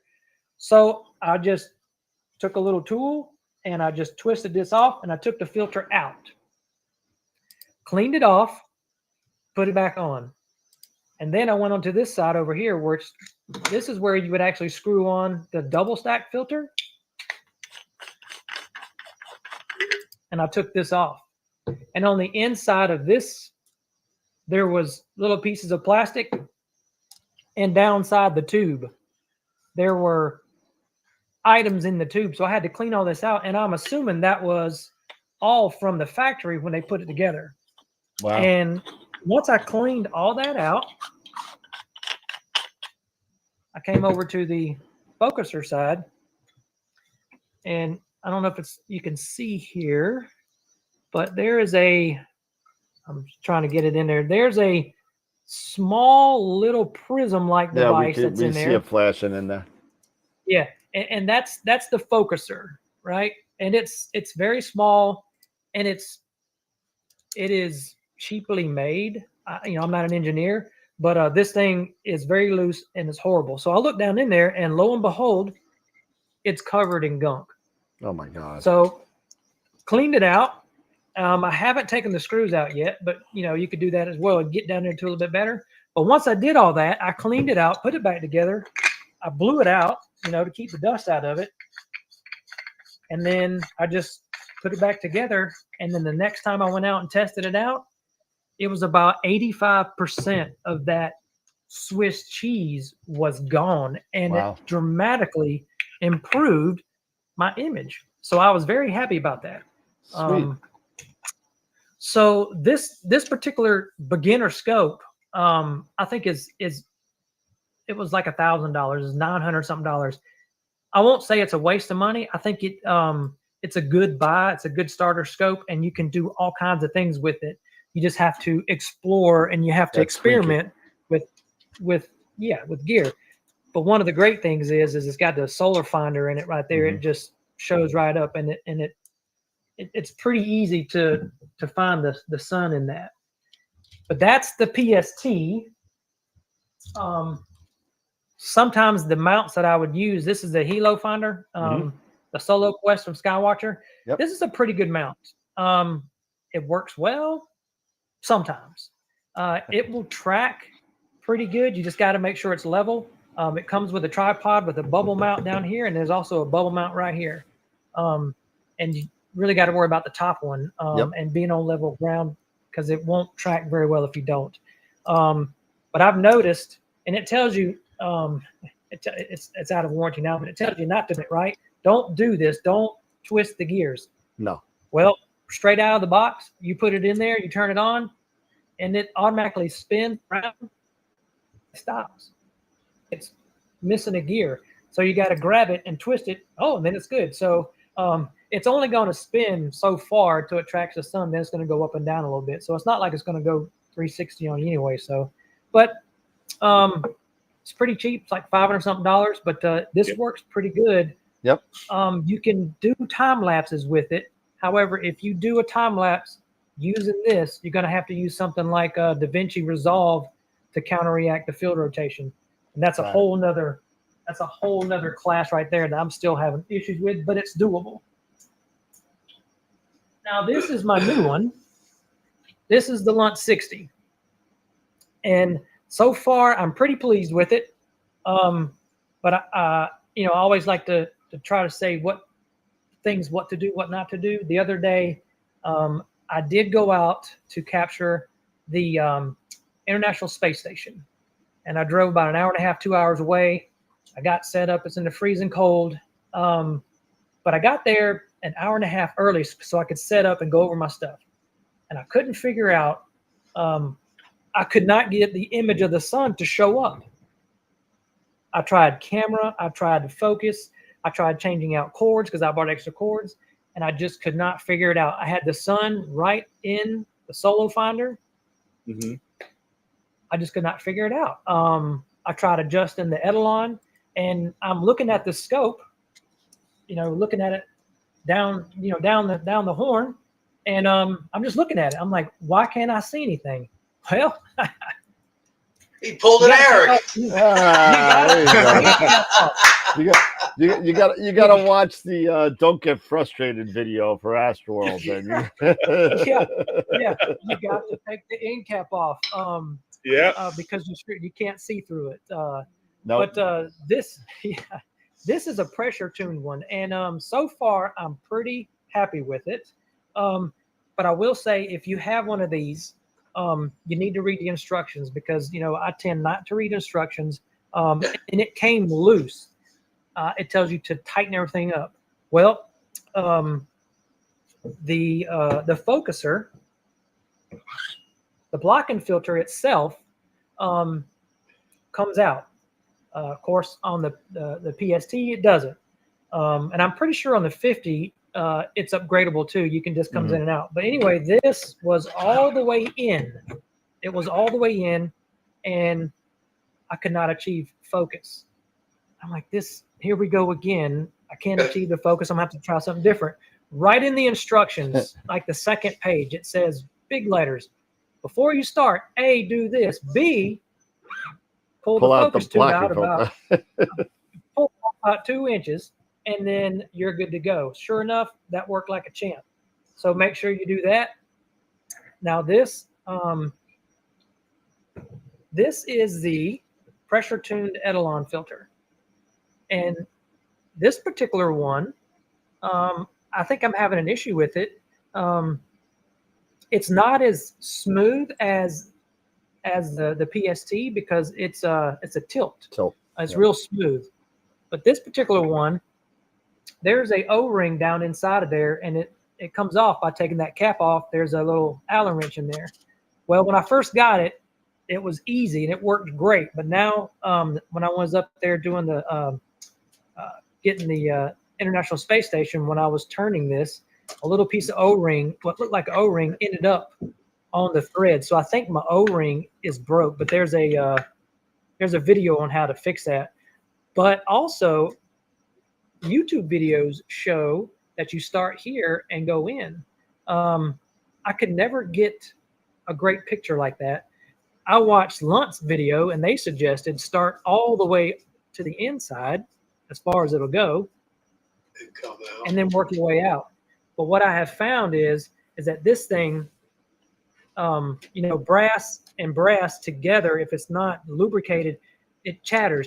It chatters really bad. So the whole scope chatters. So when you got one hand on the Etalon filter and you're inside your little bucket trying to view your screen in the sun, and you're not holding to the scope, it's moving like this. It's chattering. It's hard to get focused. So I wish I wish that Lunt would find a better way or finer threads to keep this Eidolon from chattering so bad when you go to adjust it. But that's my 2 cents on the 60. Let me see if I can share my screen here. Let's see here.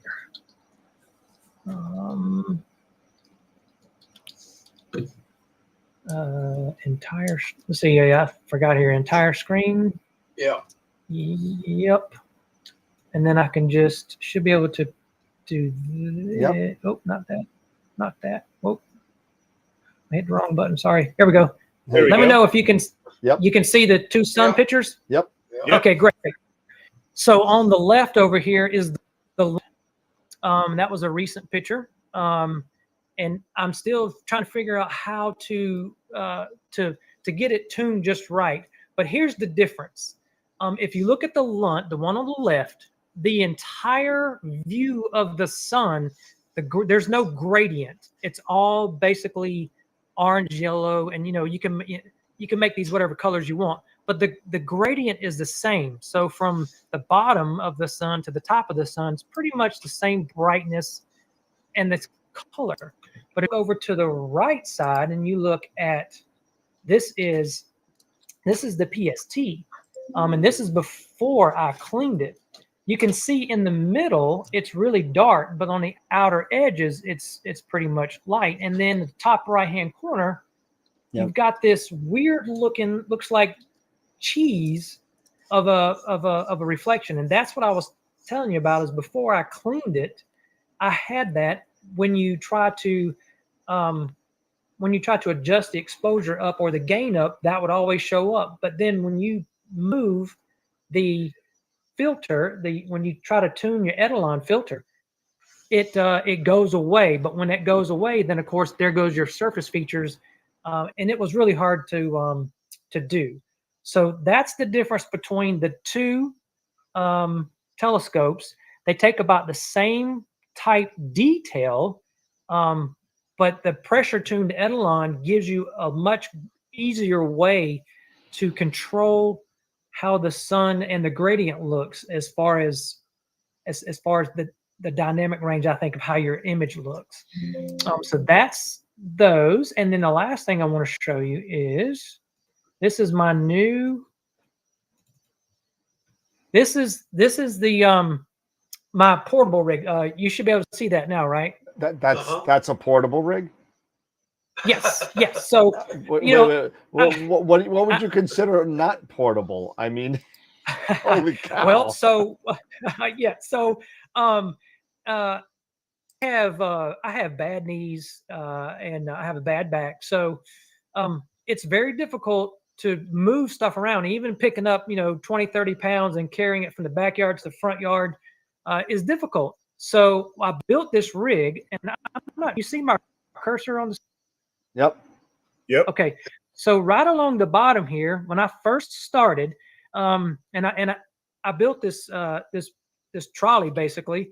I put those little tubes there, and I threaded rod, 3/8, I believe, no, 1/2 inch rod threaded through there, and on the bottom through there was some 2x4s, and basically I was able to adjust them up and down.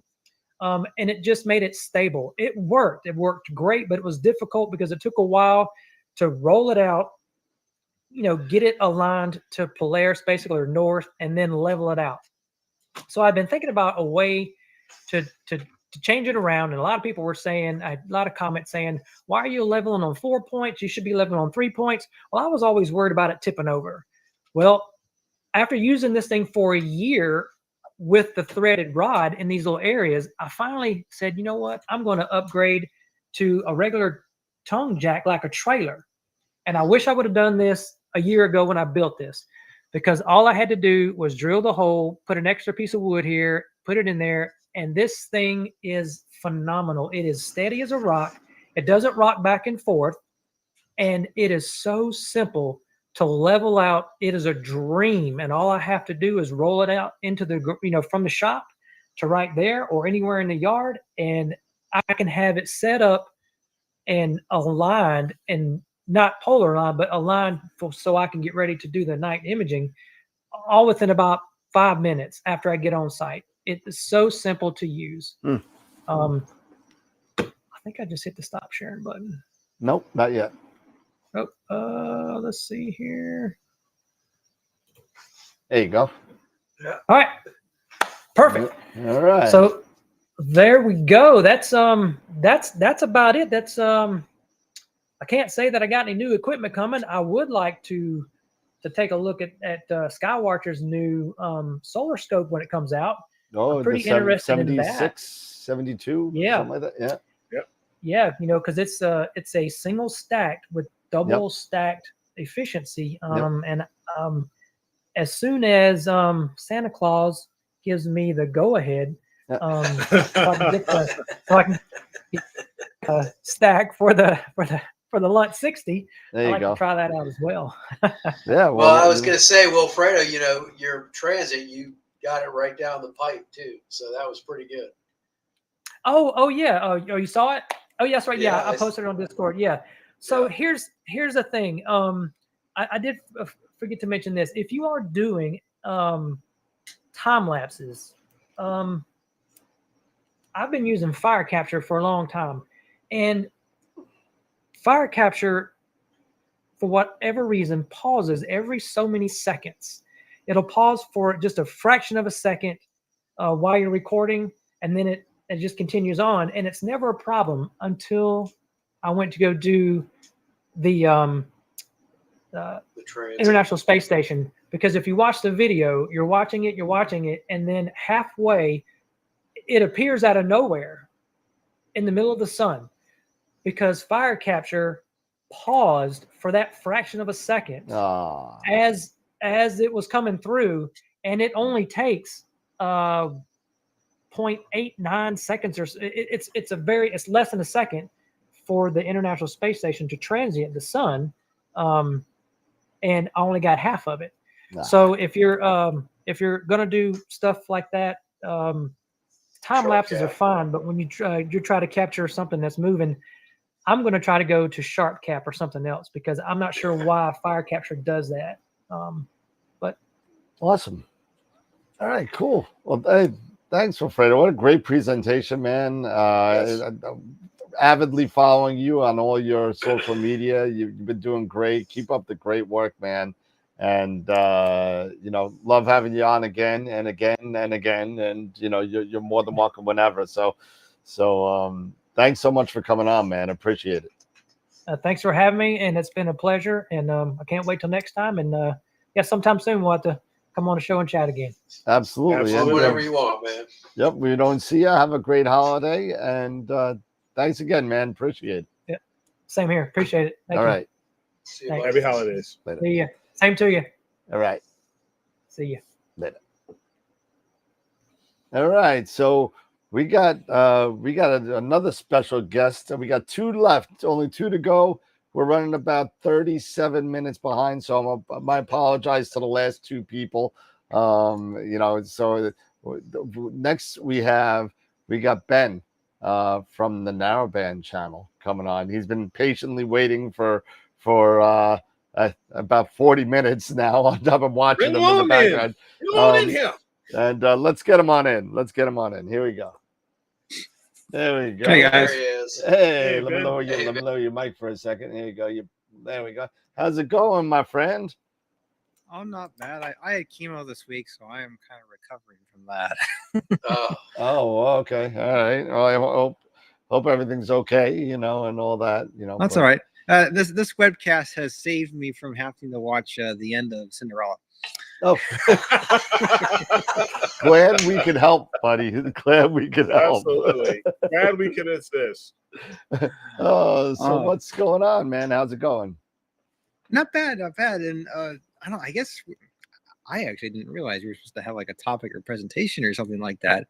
But I think we were going to talk about image sensors, right? Yes, we were. That's kind of something I know a lot about.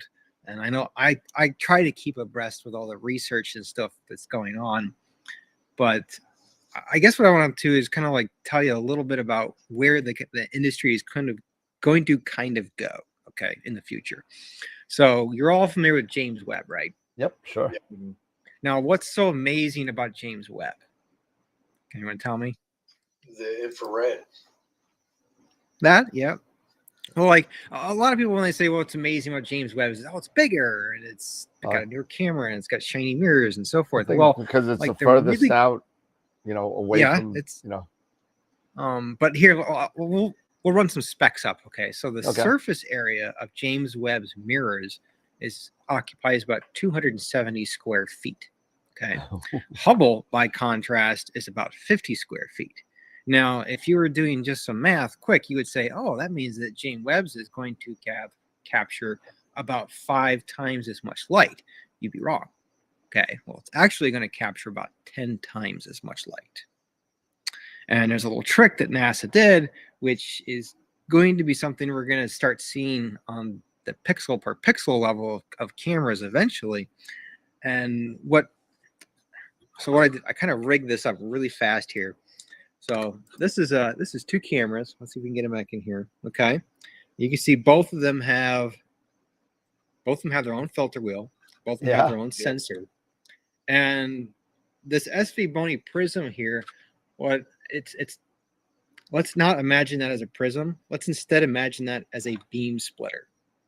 Okay. Essentially, light comes into that prism, and one half of the spectrum gets sent one way, and the other half of the spectrum gets sent the other. And what that essentially, and this is how James NearCAD camera works, is it essentially splits the light 2 different directions, and it sends, let's say it's imaging oxygen 3 and H alpha at the same time.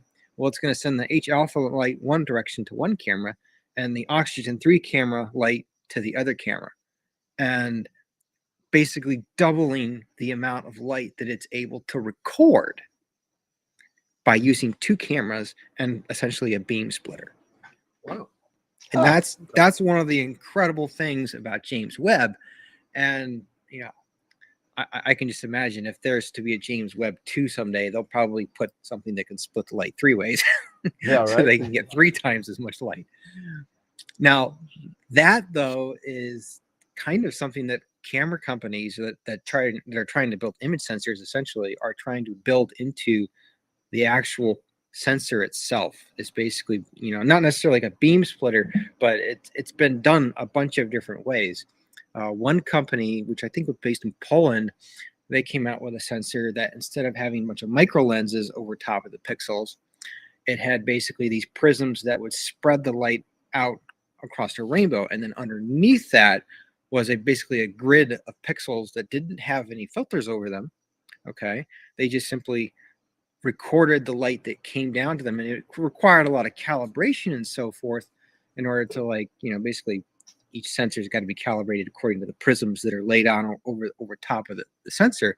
But from that, you could essentially record all of the light hitting it across several different wavelengths at the same time, and no light, I should say, gets wasted, so to speak. And I know for us, the amateur astrophotographer, what that would literally mean, I mean, that would be like some of these guys you see with like 3 telescopes on one mount. They've got a mono camera recording each wavelength of light. You could just have one telescope, and basically that one single sensor could record hydrogen alpha, it could record oxygen 3, it could record S2, or you could be recording RGB, all at the same time, greatly increasing the amount of light that you're going to essentially capture.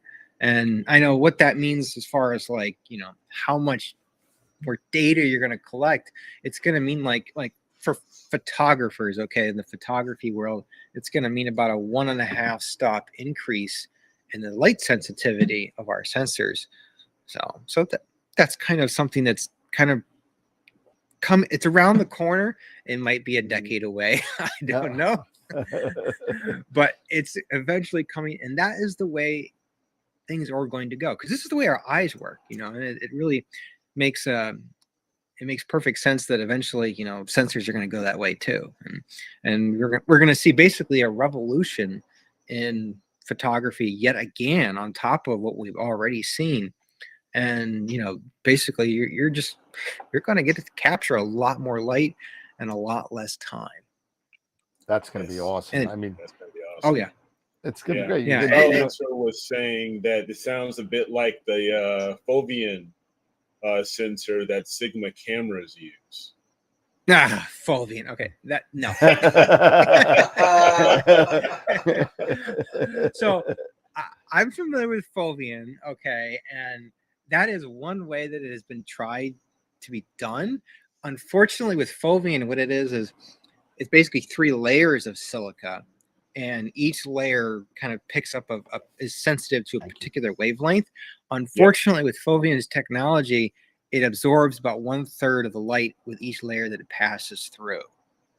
So you're not really getting that improvement, okay, in sensing. Now, I know Panasonic, I think about 4 or 5 years ago, they showed something where every single pixel was in fact a spectrometer, essentially, and sort of trying to do the same thing where it would actually measure where the wavelength of that signal was rather than just measuring a signal. Okay, because that's all, because silica right now, all it can do is to tell you whether or not it's generated a charge or whether or not it is, or it is or not. Okay,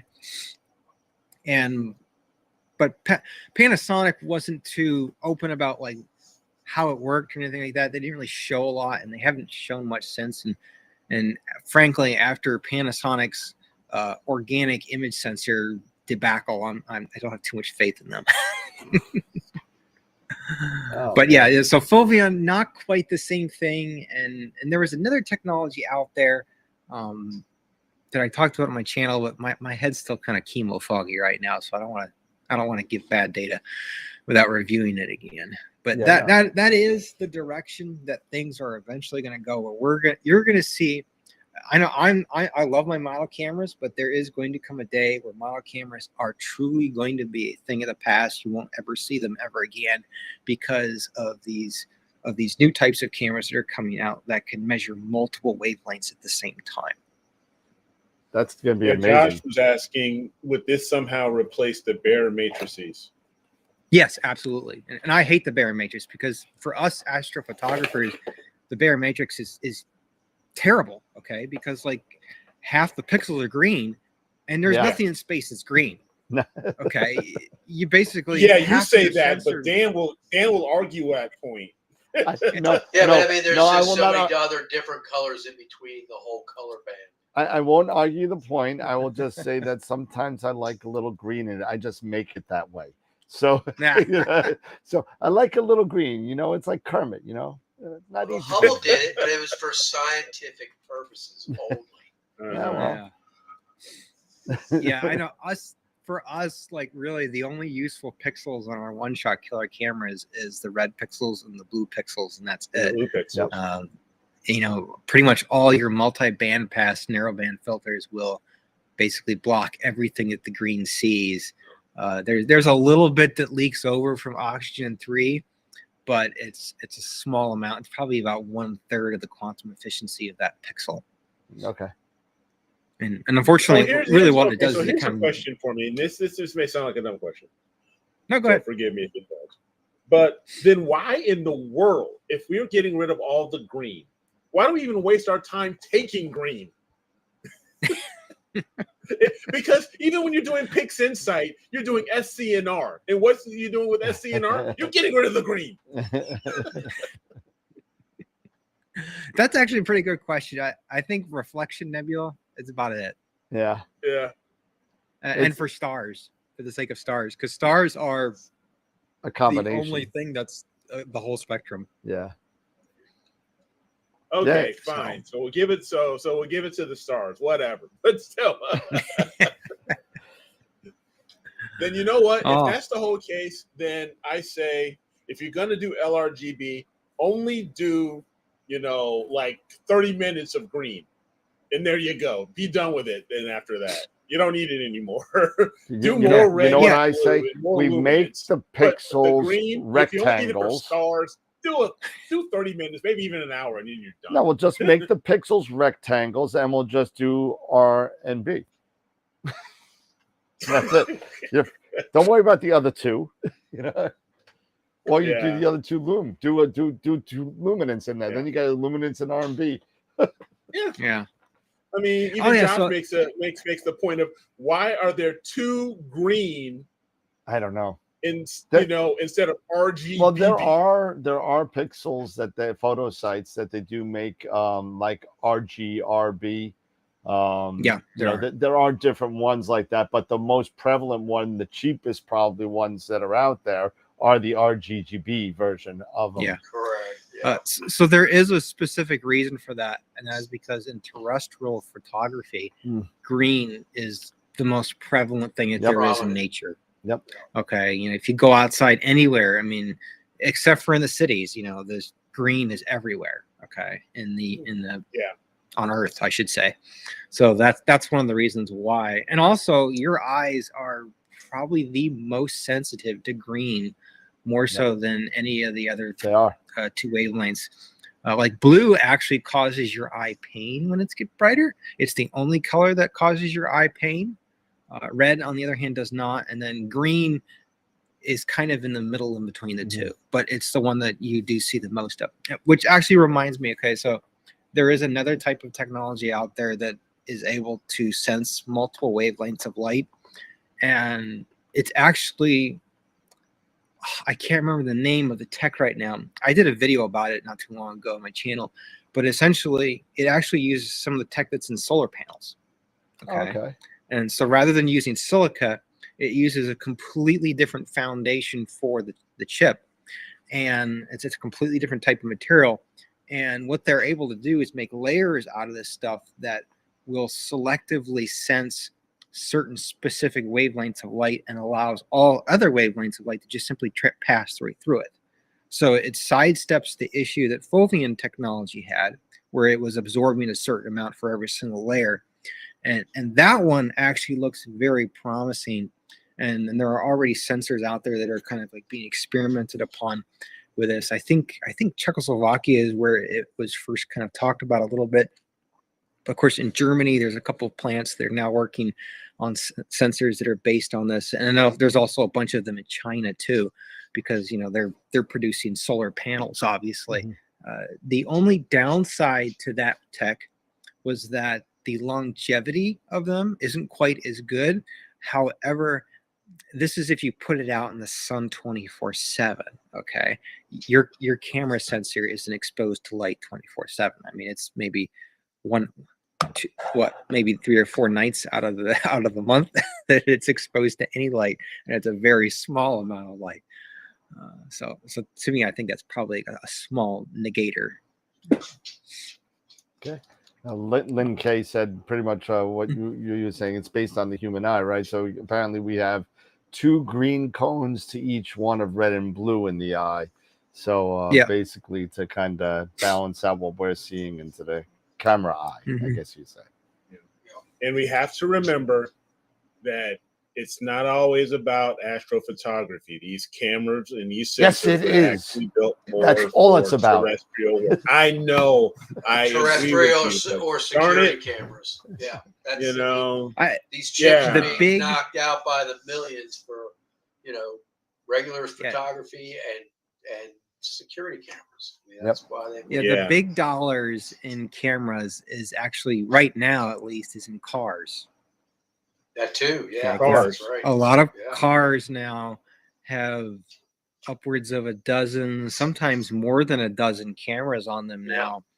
And if you think about it, I mean, that's more cameras than the average household ever had in it at any one time. Yeah. And some of these cars have 24 cameras on them, for crying out loud, and they're only adding the chips more. on these cameras on cars are so tiny. You wouldn't believe how small they are. Yeah. But they're so high def. I mean, my car, you put in reverse, that view out the back of my tailgate is amazing. How high def it is. It's crazy. Yeah, a lot of the money that's being poured into cameras for cars are trying to develop depth sensing, essentially. In other words, like how to sense the depth of a scene, because obviously they're interested in what's close to the car and what's not close to the car. Yeah. Well, they're using radar as well. They're putting radar. Yes, they are using a lot of radar. Corners and in the front of the vehicle and everything like that. I think one of the with radar though, one of the difficulties with that is getting it past certain country specifications, because some countries won't allow any type of radar on vehicles because for military reasons. I don't know why, but you know.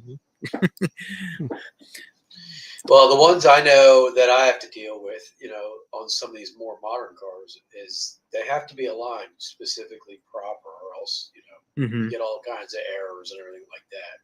So it's not like you can point these radar systems, you know, up to the sky and scan the skies for anything, because they just won't work. They'll turn off. They'll malfunction. Yeah. Were there any other questions about today's image sensors for me? Let's see. Yeah, that's right. If there's no green in space, then why do I get so much info in the green channel in one shot? A lot of that's light pollution. Yeah. A lot of it's light pollution. I know our atmosphere reflects a lot of green light. Okay. Yeah. So, you know, if you remember the old projection TVs, you know, it was a one red, one blue, one green. Yeah. That projected it and combined it into what looked like a natural color photo. You basically got blind looking so close to the TV so you could see the pixels. Nice. All right. Yeah. Nice. Well, cool, man. Thanks, Ben. Yeah. Really appreciate Yeah, that. sorry I did not have more planned. I know. No, that's all right. No, it's all good. It's all good.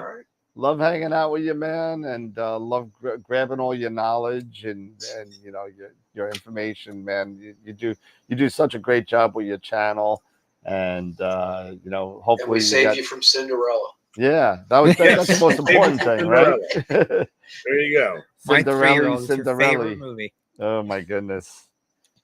Oh no, that's Cinderella. I don't even know what I liked when I was 3. What did I like? I saw you posted a video today too. I'll have to go about the your love-hate with surreal. Oh yeah. I'll have to go and watch that later, but I saw that pop up in my notifications. I mean, there's a lot of things to Nice. love about Cyril. Just a couple of things that I don't like. I know I touched on like the language and so forth in it, and sometimes they try to be Pixinsight, which we'd rather they were not Pixinsight. Because I know, I think every single year, like I'm on one Facebook group that does nothing but astro jokes. Okay, like guys are always making up jokes and making memes about astronomy and putting them on there. And every single year, there's always like an entire month where it's nothing but jokes about how terrible Pixinsight is designed as far as its user interface goes. And everybody, like picks on Pixinsight for like a whole month, it seems. Because it does have a very non-user friendly interface. And if you look at all the mainstream types of image editing software that's out there, like Photoshop or Pixelmator or DaVinci Resolve or well, not DaVinci Resolve, but like a bunch of the other ones that are out there, they all kind of look sort of the same. They have the same kind of group of palettes in different locations and so forth. And Pixinsight's nothing like that, Yeah. And I know one point that I made in that video was that, like, I think I looked up how to like RGB composite, which is basically taking all of your channels that you get from your mono camera, the 3 channels, and sticking them together. And like the first video that a friend of mine showed me, it was 43 minutes long, and it was 1 out of 3 videos. Oh, I was like, that's painful, dude. Like, I can't watch it. My eyes are bleeding. And his title of his video was a super easy way to do it in Pixinsight. Just watch me for 130 minutes. It'll be fine. Oh. Yeah. But yeah, Pixinsight scares me for that reason.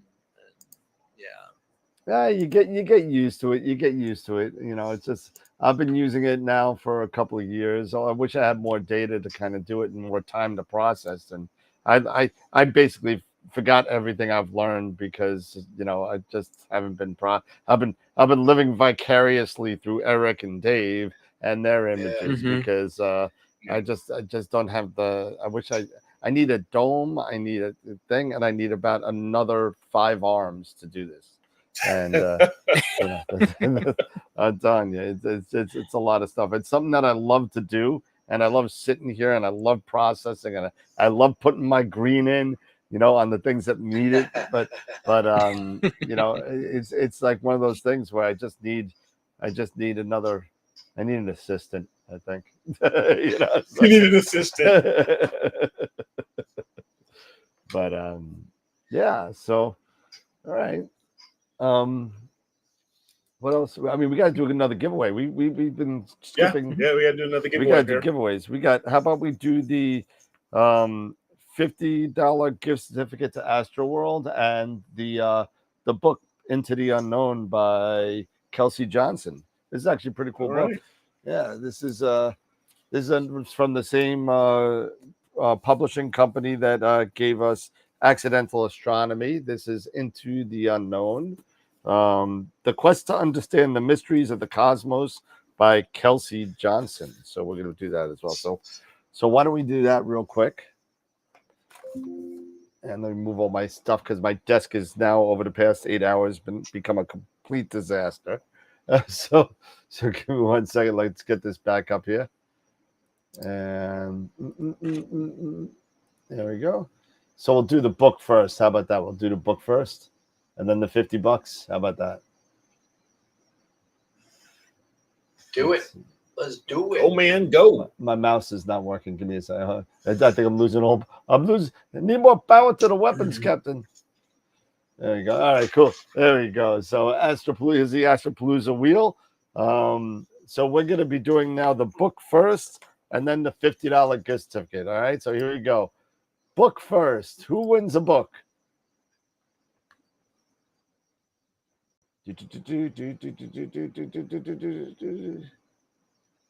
Oh, he already won one. Sorry, Chris.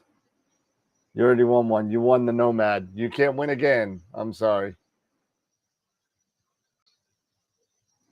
Let's do a couple spins here. There you go.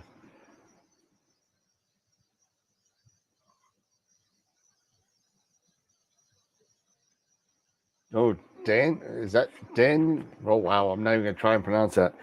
Danielius Krivkos. Krivkos? You might have to ship that one overseas. Oh, well, if it's going to anywhere in the European Union, you're going to have to pay shipping. So there you go.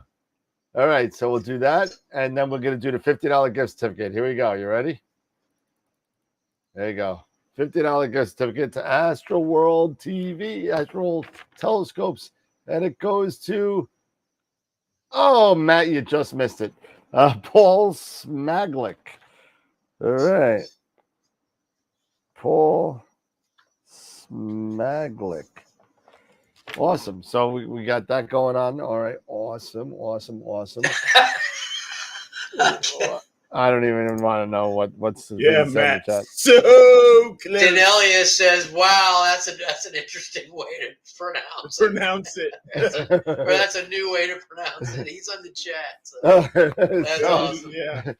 Sorry, Danelius. I don't know. I only do. I'm only as good as the tools that come with me. So I mean, I just my pronunciation is not the best. I'm so sorry. I didn't mean to offend anybody.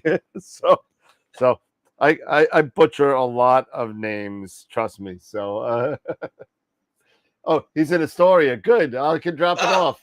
Yeah, I was going to say you can drive it over. I can drive it over there to you. There you go. No problem. Astoria. My brother was born in Astoria. I was born in the Bronx. But anyway. It all works out. It does. Still got the accent, too. Yeah. Hey, yo.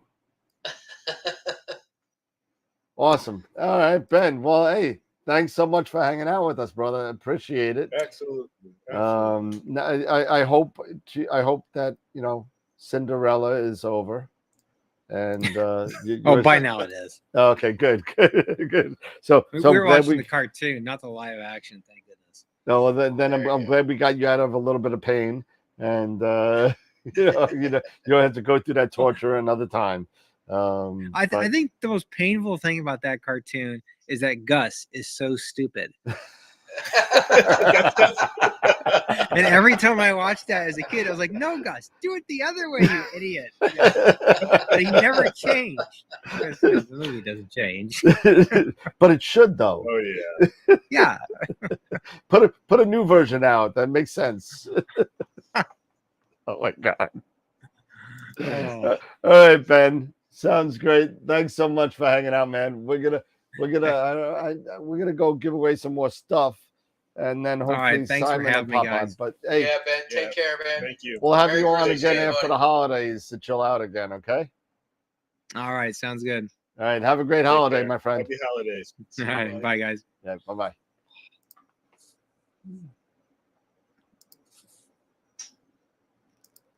Another great person. I think that Simon is stuck on the PCH trying to get home to get to be the last guest. So we're gonna do some giveaways again first. So because we got a lot to get to actually.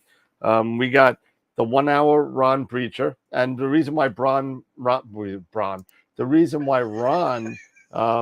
couldn't come with us tonight. He was gonna pop in, and he was in the green room, and he had his wife Gail. It's her 65th birthday, so happy birthday go. That's to the reason Gail, why. and hope you guys are having a great time. Happy And birthday. what's that? Oh, I'm sure they By the are. way, happy birthday to Gail. Oh yeah, It's a great absolutely. reason, why not to be here. Go hang out in the she shed after dinner and do what you do. But yeah, happy birthday, Gail. All the best. So we got now with Ron, we got 3 Masters of Pixinsight workshops. We got the IP for AP yearly subscription. We got the Focus Cube 3, the Power Box Advanced at 30% off a QHY 268. So we got all that to get to. Wow. Plus the picture of the year winners. Yes. Can't forget that. All right, so I think that's one of the biggest reasons why people are still hanging out with us. They want to know. Oh, they've been here since 2:00. It's almost 7 hours. They want to know who won picture of the year. Guess Exactly. what? Guess what? I know.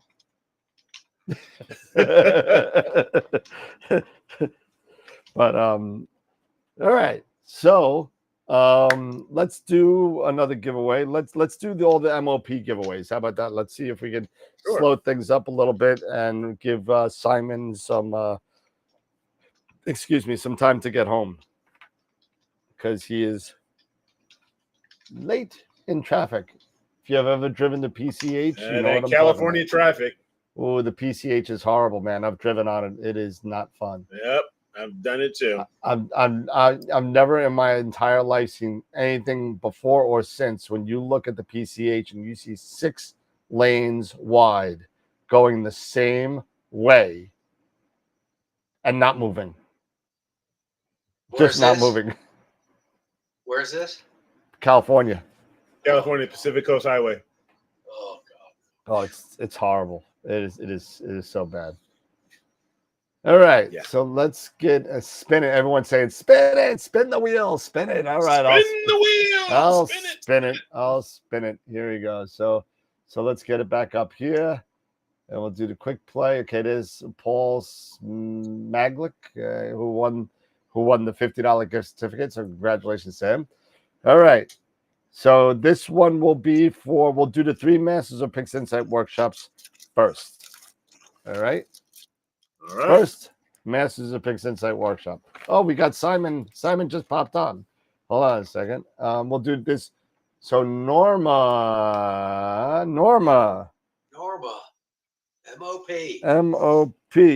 All right. So we are going to stop that right now. And I think he's calling me. Hold on. Simon, is that you? Nope. I'm sorry. Hold on a second. What was that? Yep, I got you. I'm going to put you on right now. All right, cool. Bye. All right, so that was Simon. He's home. So let's get him on, and then we'll do the rest of the giveaways when we're done. How about that? All right, so we'll just jump into Simon, and there we go. Simon, are you here? Hold on one second. There you go. Uh-oh. I gotcha. There you go. Nope, was I muted? There he is. Oh, he's got all this. Yeah, most people put me on mute. No, you were on mute, but now you're not. So hot mic. But oh god, man, it's been nice to see you, man. We've spoken so much on the phone.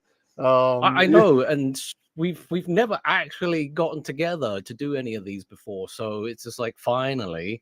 Yeah, really, it's amazing because Simon and I knew each other back when I was working with Camera Concepts. And we would be talking to Woodland Hills, and we've never actually seen each other besides YouTube. And then this is the closest we've gotten, I think, to actually meeting each other. So right, I mean, we couldn't be any further away from each other because I'm in California, you're like East Coast somewhere up there in New Yorkish land. Yep, but, Long Island. Yep. So You'll never catch me going up there. Hey, never say. Hey, total opposite sides of the country. Maybe not this year. Right. And listen, if I go over there to Borrego Springs, you're gonna have to come here for Neef. So maybe I know Pharaoh would want me to be there for Neef because that's a whole nother mess. See now, Dan, you're really gonna have to start working on some data. So you and Simon can go up. It's like East Coast, West Coast astrophotography. It can be like some type of thing here. Oh, we can do that. Absolutely, we can do that. Some like street gang. It's like battle of light pollution. Who's got the worst light pollution? Who's got the worst light pollution? Yeah. Who can process the best? I can give you.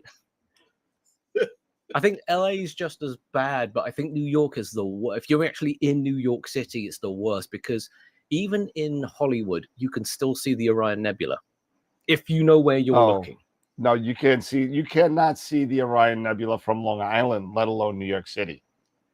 Yeah, New York City. I don't even think you could see Jupiter. New York City, you could make out the belt of Orion, but you can't. You can make out Rigel too, and I think that's about it. That's so basically you guys have just a black sky. You look up and go, okay, I have no idea where I am. Yeah, no, I see. Oh, well, I think that bright one's I think that little one, the one I can see is Venus. I think that's it. Yeah. It's better that's than how it was nothing. back in the day, even in Chicago. I think I see a star. No, sweetie, that's not a star. That's a planet. It's a plane. You will never see a star in Chicago sky. Right, exactly. Oh, never. boy. Oh man! So Simon, welcome to you. You turn out to be the final guest. You're closing out the show tonight. Because I'm Frank, the last guy. Yeah, we actually was supposed to be Frank from SETI Astro, but he had something important to take care of, so he couldn't make it tonight. Hold on a minute. What could be more important than this? Well, I'm sure there's some stuff that's more important than this. Whatever your wife tells you is important. Yeah, whatever your wife tells you. I can neither That's confirm. why I'm divorced. I don't know. All I know, I'm not saying that anything, but he has some, developments in a professional level that he had to take care of. So, if it's got anything to do with SETI, unless he's found aliens, I don't care. He blur-axed him, and it turned out to Dave. Show him the alien. There you go. Oh boy. There you go. Turns into one of So these. there is aliens involved. I Oh, knew yeah, it. there you go. There it is. Yay! There we go. That's all that matters. That is all that matters. All right. Yeah. I didn't know we had R2D2 here. That's That's the Dave. point where he supposedly gets electrocuted or something along those lines. Yeah, Yes, anyway. he gets shot by the Jawas. Yes, that was it. The bolt thing that sticks on him. yeah. Anyway, yeah, I know we're really nerds, aren't we? Absolutely. So the big question is how hardcore can we go in terms of the information? Because there is something that I am going to do. I did actually have a prepared talk for this, believe it or not. Okay. That's what we want. The question Let's is see it. how crazy can we go? Okay, so I'm going to go nuts because I'm go just going to nuts. assume people know what's happening. So if you guys don't know who I am, my name is Simon. I am the stupid astronomer because I do the stupid thing, so you don't have to.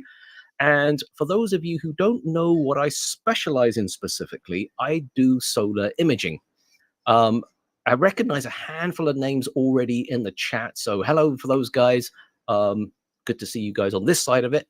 So I've never used this system before. So let's see what happens when I do the screen share. Yeah, just make sure you do entire screen. Entire screen to save. Okay, so hopefully you should see that. I Now, do. for those of you who have never seen me before, this video that I'm about to play to you is probably what made me famous in the first place. So there's no sound. It's pretty straightforward. This basically is the sun. And for lack of a better description, it's a prom-ish type thing. Oh, sorry, my machine is giving me notifications because they're trying to force me to update to Windows 24H, and I'm like, no, thank you. No, anyway, okay. So what I want to show you guys here is some very interesting parts when you're doing solar imaging. I'm not going to get into any of the details about equipment and things like that too much per se, just purely because I don't think we have the time. But I will show you a couple more videos in just a moment. If you guys want to see more of my stuff, you can totally find me on Instagram. That's Simon2940 on Instagram, and you'll see all the stuff that I pretty much post, and you get the point. But that's not what we're talking about. What we are going to talk about today is understanding the histogram when you're actually doing processing. So this is actually really, really important for this, because what I've noticed here is a lot of people ask really interesting questions. How do I know this, that, and the other? So let me start with this part here. Most people ask, how do I know if my scope is on band? So here's the thing. I'm going to throw it out to you guys out there real quick.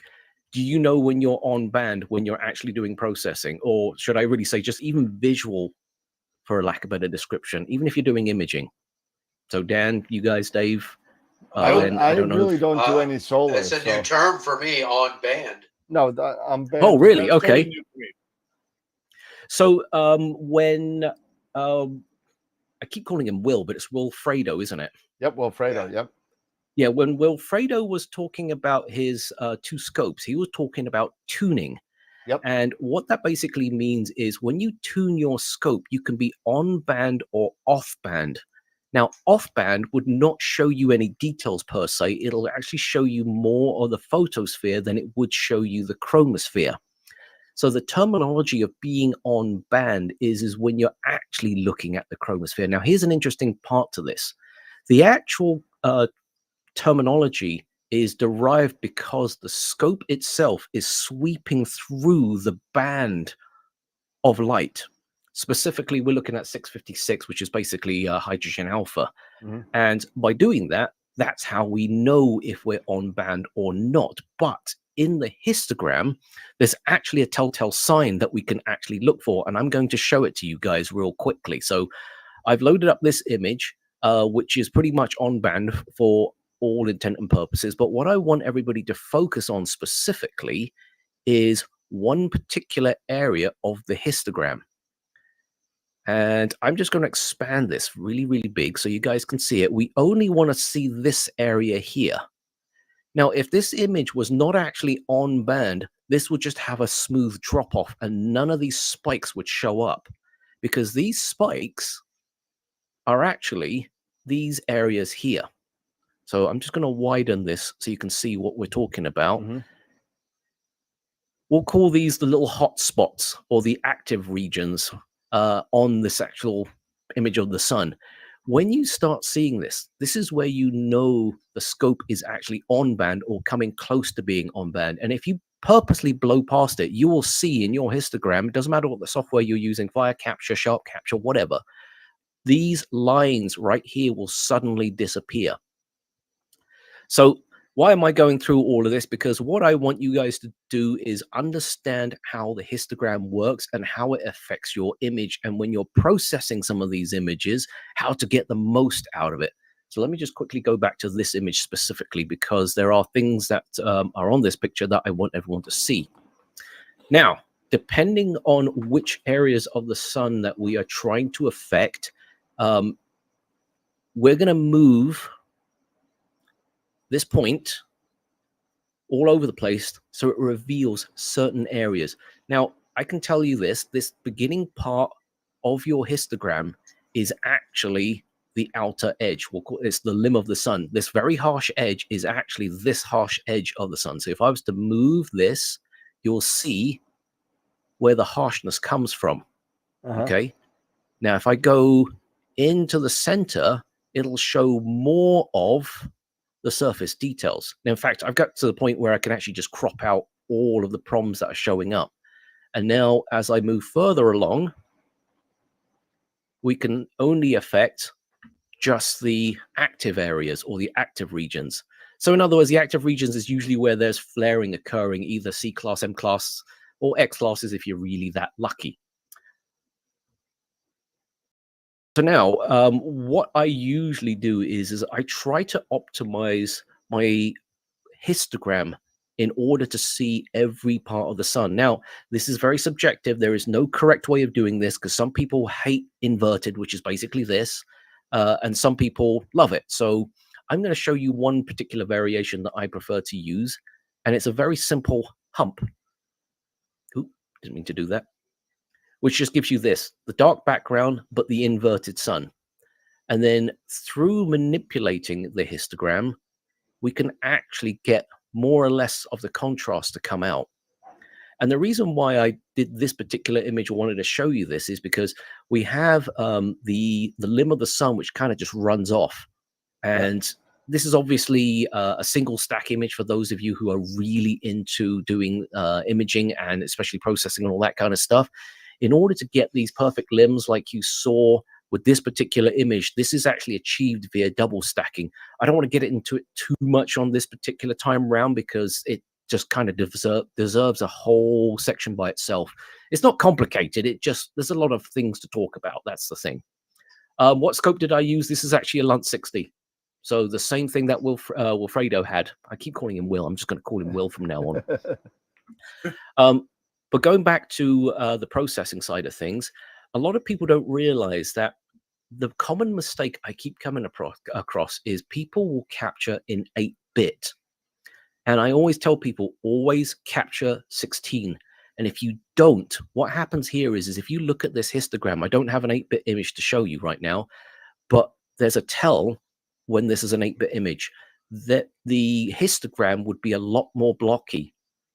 And when you try to manipulate anything, you'll get some very, very strange results. But more importantly, if you watch this area right here, I can actually bring back some of that detail. And in fact, to a certain extent, I could almost trick you when I get this right, that this was a double stack image, because as long as I can get these sliders up and down right to that point where it's almost a perfect blend, you would simply never know.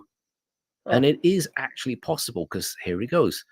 There is almost a perfect transition from this area right here, from a, well, it's basically a prom to a filament. And yes, some people call it a filler prom.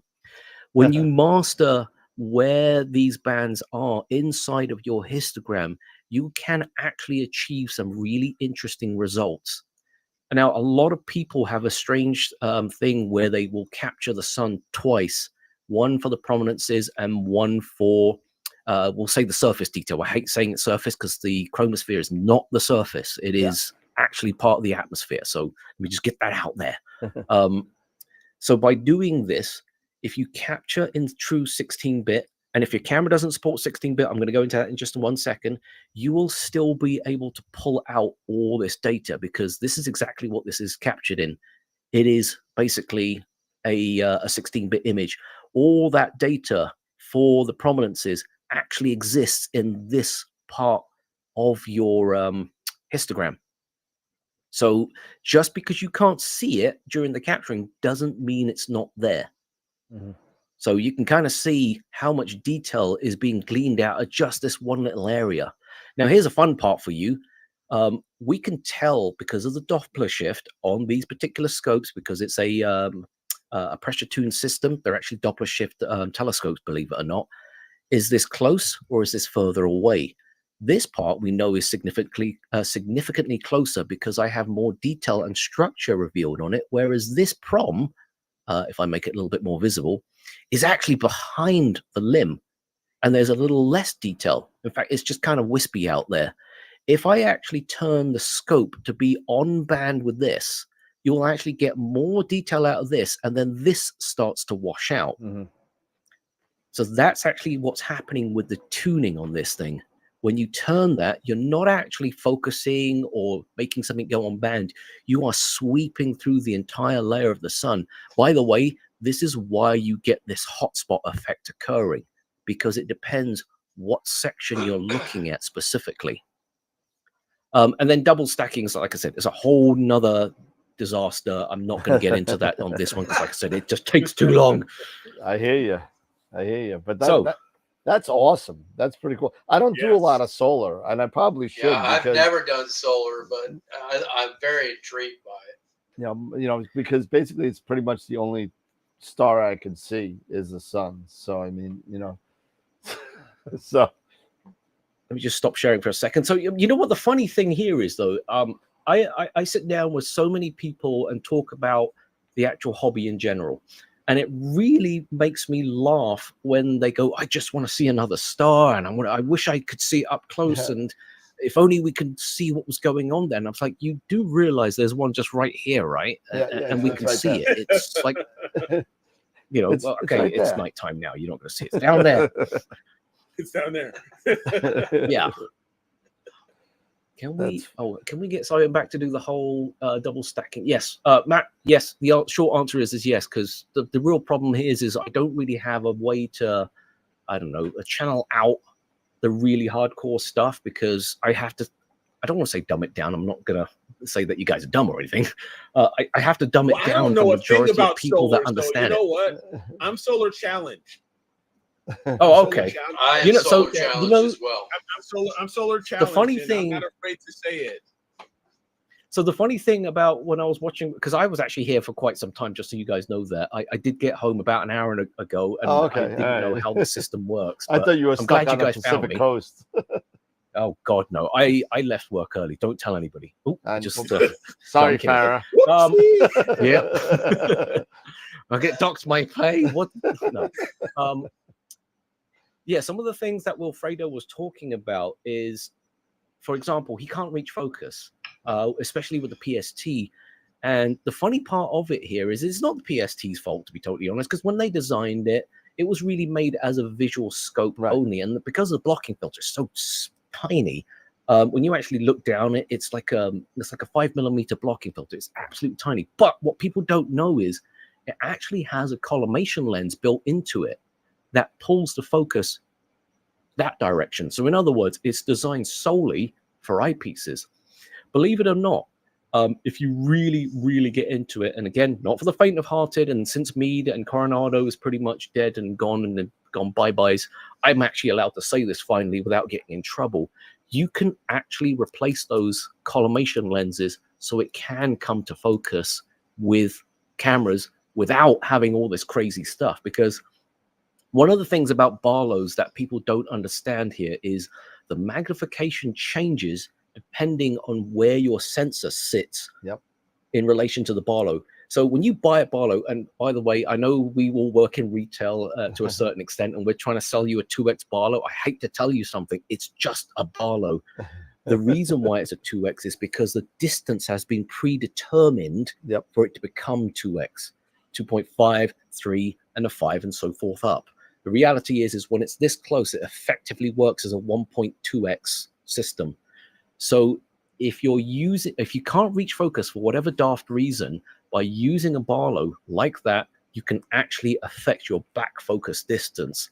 That's basically how it works. All it does is just change the cone, the steepness of the cone to do this. That's all it does. Sorry, I do know about this stuff too, but like I said, I don't go into it. It just gets like mind blowing, and people's heads just spin in circles. I'm like, oh, I think I just watched it. Oh God, my head. Anybody? I need some Excedrin in my head. Simon. Yeah, you know what the funny thing is though? I have to hold back sometimes when I'm at the store because, and I know Dan, you probably have the same problem with this. Oh yeah. We get into it, and then when you see that glazed look at the customer that they give you because you know you've lost them, you're like, oh, I think I just completely hosed this sale. So it's just one of those things. It's just one of those things. But yeah, I can really get into the weeds of this kind of stuff because, quite honestly, it really is fascinating how all of this stuff works. And you know, I can't agree with you more. I mean, you know, I'm nowhere near as smart as you, but you know, let me tell you, when I'm sitting there and I get into these conversations with people, and you know, you're right, you do get, if you got somebody walking off the street says, I want to take a picture of the Andromeda Galaxy. Well, okay, here we go. So, you know, oh yeah, I do a landscape photography. And I said, well, hold on a second. It's a completely different monster. Then you start talking about F ratios. You start talking about exposure times. You start talking about back focus. Next thing you know, you're talking about some random story that you lost them. You just totally botched the sale because this guy is running scared. He doesn't want to have anything to do with this ever again. He's out the door, but or she. But you know, it's you could definitely get involved, and if you're passionate about it, and I think all of us here are, and all of us in the chat are, that we're so passionate about it. Sometimes we forget our audience a little bit, and you know, kind of talk about what we know instead of what they need to know. You know. Yeah, I totally feel that way. Yeah. Yeah. Let me ask a question to Simon and to Dan. You know, if I'm a guy, I'm a guy. So, thanks for clearing that up. Appreciate it. Want to clear that up. I thought you were an alien, but okay. Yeah, you know, hey. So if I walk in and I say I'm interested in I want to take photos of the sun, and say if I was an astronomer, you know, and this is what I do. And I have a white filter, but I don't want to use white filter anymore. I want to go HA. I want to see detail. What would you say to that person if they have never done that before and they want to get started doing that, and they want to get started imaging the sun to get that prominence, or you know, get the chromosphere? What would you recommend? What would you say? What would you say to get them started? And let me add to that, and say they already have like a 60 millimeter doublet that they really. Okay. Yeah, I feel like I almost dare I say I almost feel like this is almost a setup to a certain extent in terms of this was not my idea. I know.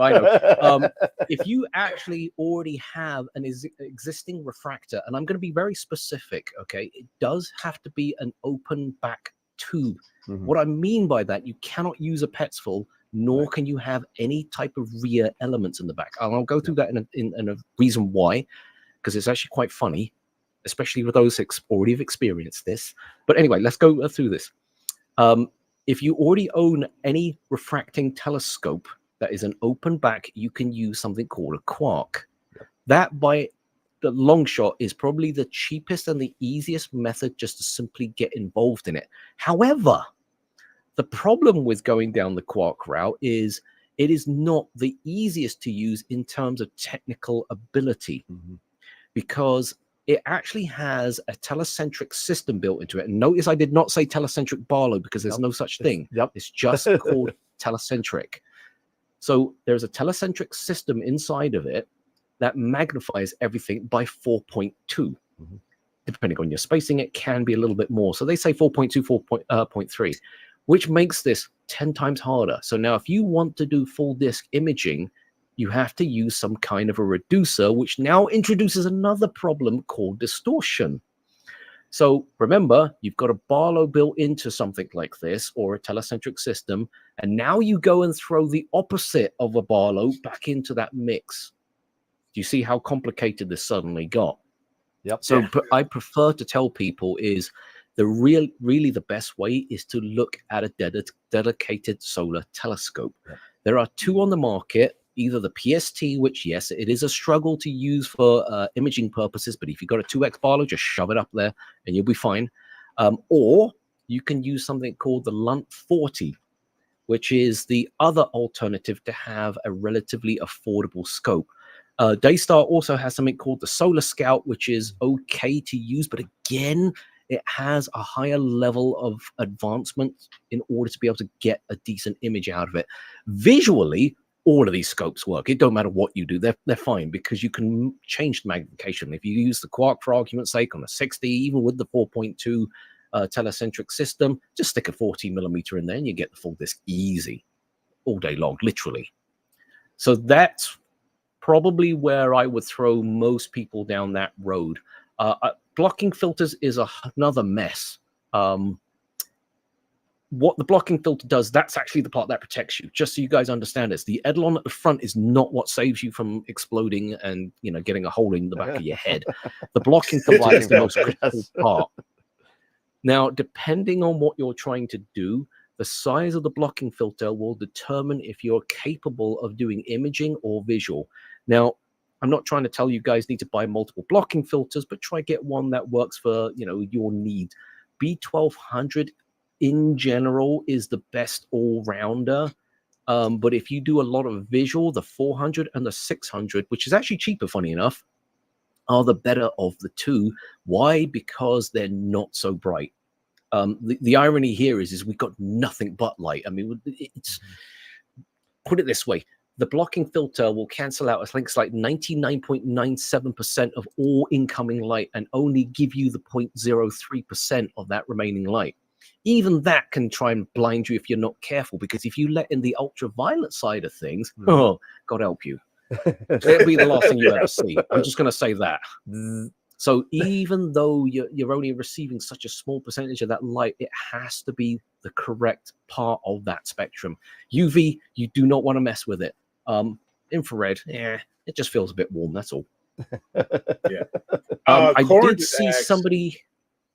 I was going to say, let me just go back real quick. Somebody was asking about cameras a second ago on that particular image that you guys were seeing and the animation so forth. It's actually the Player One 432, which you can, funny enough, buy from Dan wherever he is. Always above me. Yeah, you can buy from Dan. I can actually say this because I'm allowed to say this. We don't actually sell Player One because we just don't. Which is just a shame. That's all. That's where Dan steals all my money. Yeah, that's where he gets. I gotta get it from somewhere. I actually refer everybody to you anyway, so I know. really I know you do. I appreciate that. Exactly. But yes, in general, there is a reason why I support Player One over everybody else, because the guy that actually created Player One came from ZWO originally, and when he left, he took a load of information with him because, of course, he's allowed to. But more importantly, he took the information that I gave him specifically to help create some of these cameras. And once that 432 showed up, he actually gave me one as a courtesy, and I used that thing to death.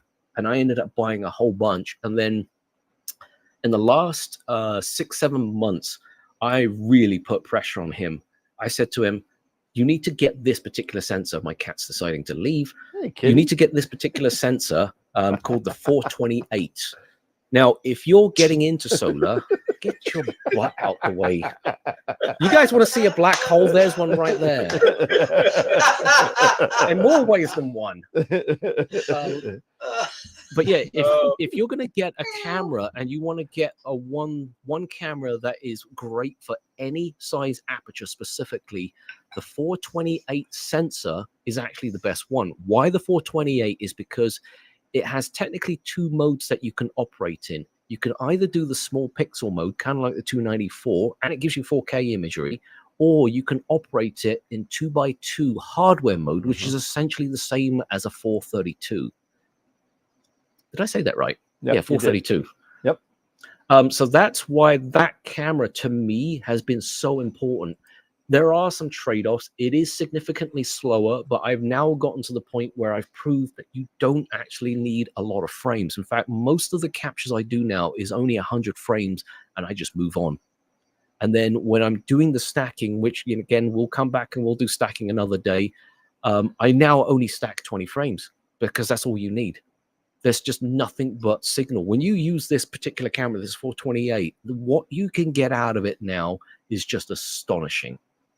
So that's why I'm using that particular camera. I've experimented with every other camera under the sun where they're, oh yeah, no pun intended, down from the 174, right, the 174, the 178, you name it. I've had access to pretty much anything and everything, and I've tried them all. The one part that I always tell people is you have to use a global shutter. Again, somebody will just argue me to death. I get it all day long, but I work in TV and film. I understand what the difference between global and rolling shutter is. The problem with that rolling shutter is any type of motion translates into interlacing lines. And the problem here is when you stack interlacing lines, it progressively gets worse. So you have really bad time processing, and then even worse when you're running it through auto stacker. When you actually get in there like close up and then you manipulate your histogram, weird things show up and you get these weird patches, but they always have these horizontal lines that run across that you just can't get rid of. It don't matter what you do. You can't deinterlace it because you've just stacked a deinterlaced image. And even if it is slightly off, it's just torture. So that's why I tell people global shutter cameras is the way to go for anything to do with solar. Not so much planetary. You can do whatever you want when it comes down to planetary and get away with it. But if you can, anything high speed, fast moving, always go global shutter, always. ISS passes or transits, that's another prime one. Never use those rolling shutters because you'll just get that tearing effect. Again, technically I got famous from my APOD from God knows how long ago. It was 2017. It was the eclipse. And what I did was I had the ISS going through the eclipse. Actually, maybe I should go find it instead of talking about it. It's the internet now. Right. So APOD archive. He's got an APOD archive.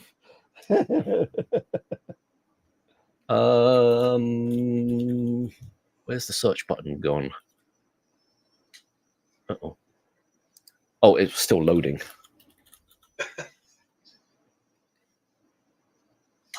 Okay. Let me reshare this.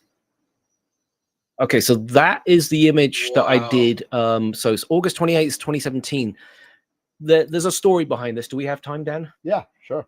Yeah. Okay, so there is a story behind this fun one. What happened is I drove all the way out to this place called Kettleman City, which is in California. Everybody buggered off to go do the full eclipse and la-di-da, and there's me. I'm like, I'm not doing that. I'm going to go do the partial eclipse because I'm stupid. What happened is I drove all the way to this location. I saw the wrong corner thinking it was the correct place to go to. And because of that, the ISS no longer was in a specific location, but what it did is it skimmed and touches the moon, which then got me this particular shot. So that's where this was pretty much derived from. This is basically what put me on the map, for lack of a better description. And then that's how I really got into doing solar, because, everybody else was doing DSOs and nighttime stuff. And I was like, you know what? I'm just going to get lost in the noise. If I keep doing the same thing as everybody else, I got to find something else. And a friend of mine, unfortunately, he passed away a while back. His name was Stephen Pizzo. And he was the guy that originally got me into doing all of this. And I would see his pictures and I'd be like going, how on earth are you doing this stuff? And then he showed me his solar scope. He had a Lunt 152.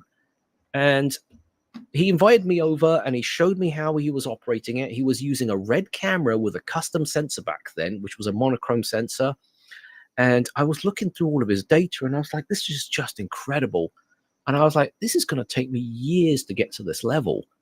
And he wouldn't tell me how to do a damn thing. And there's The me. secret sauce. Yeah. And there's me with a SolarMax 2 struggling, to understand what was going on. So I ended up reading everything about an Eidolon that you could possibly find. Who made this? Who made that one? Why is it called this? How does that one work? Why does it do what it does? And then through that, the more I started to image, the more I started to understand. It really has got nothing to do with how good I am as a person or how great my telescopes were. It was one critical factor is seeing conditions. Now, having optimal seeing is what actually gives you your results. The better the seeing, the more magnification or the larger the aperture you can actually go. So much so that I have a 204 now. So that's an 8-inch refractor doing solar imaging. That's how I'm able to pull off some of the things that I do. Again, you can go look at that stuff on Instagram all day long.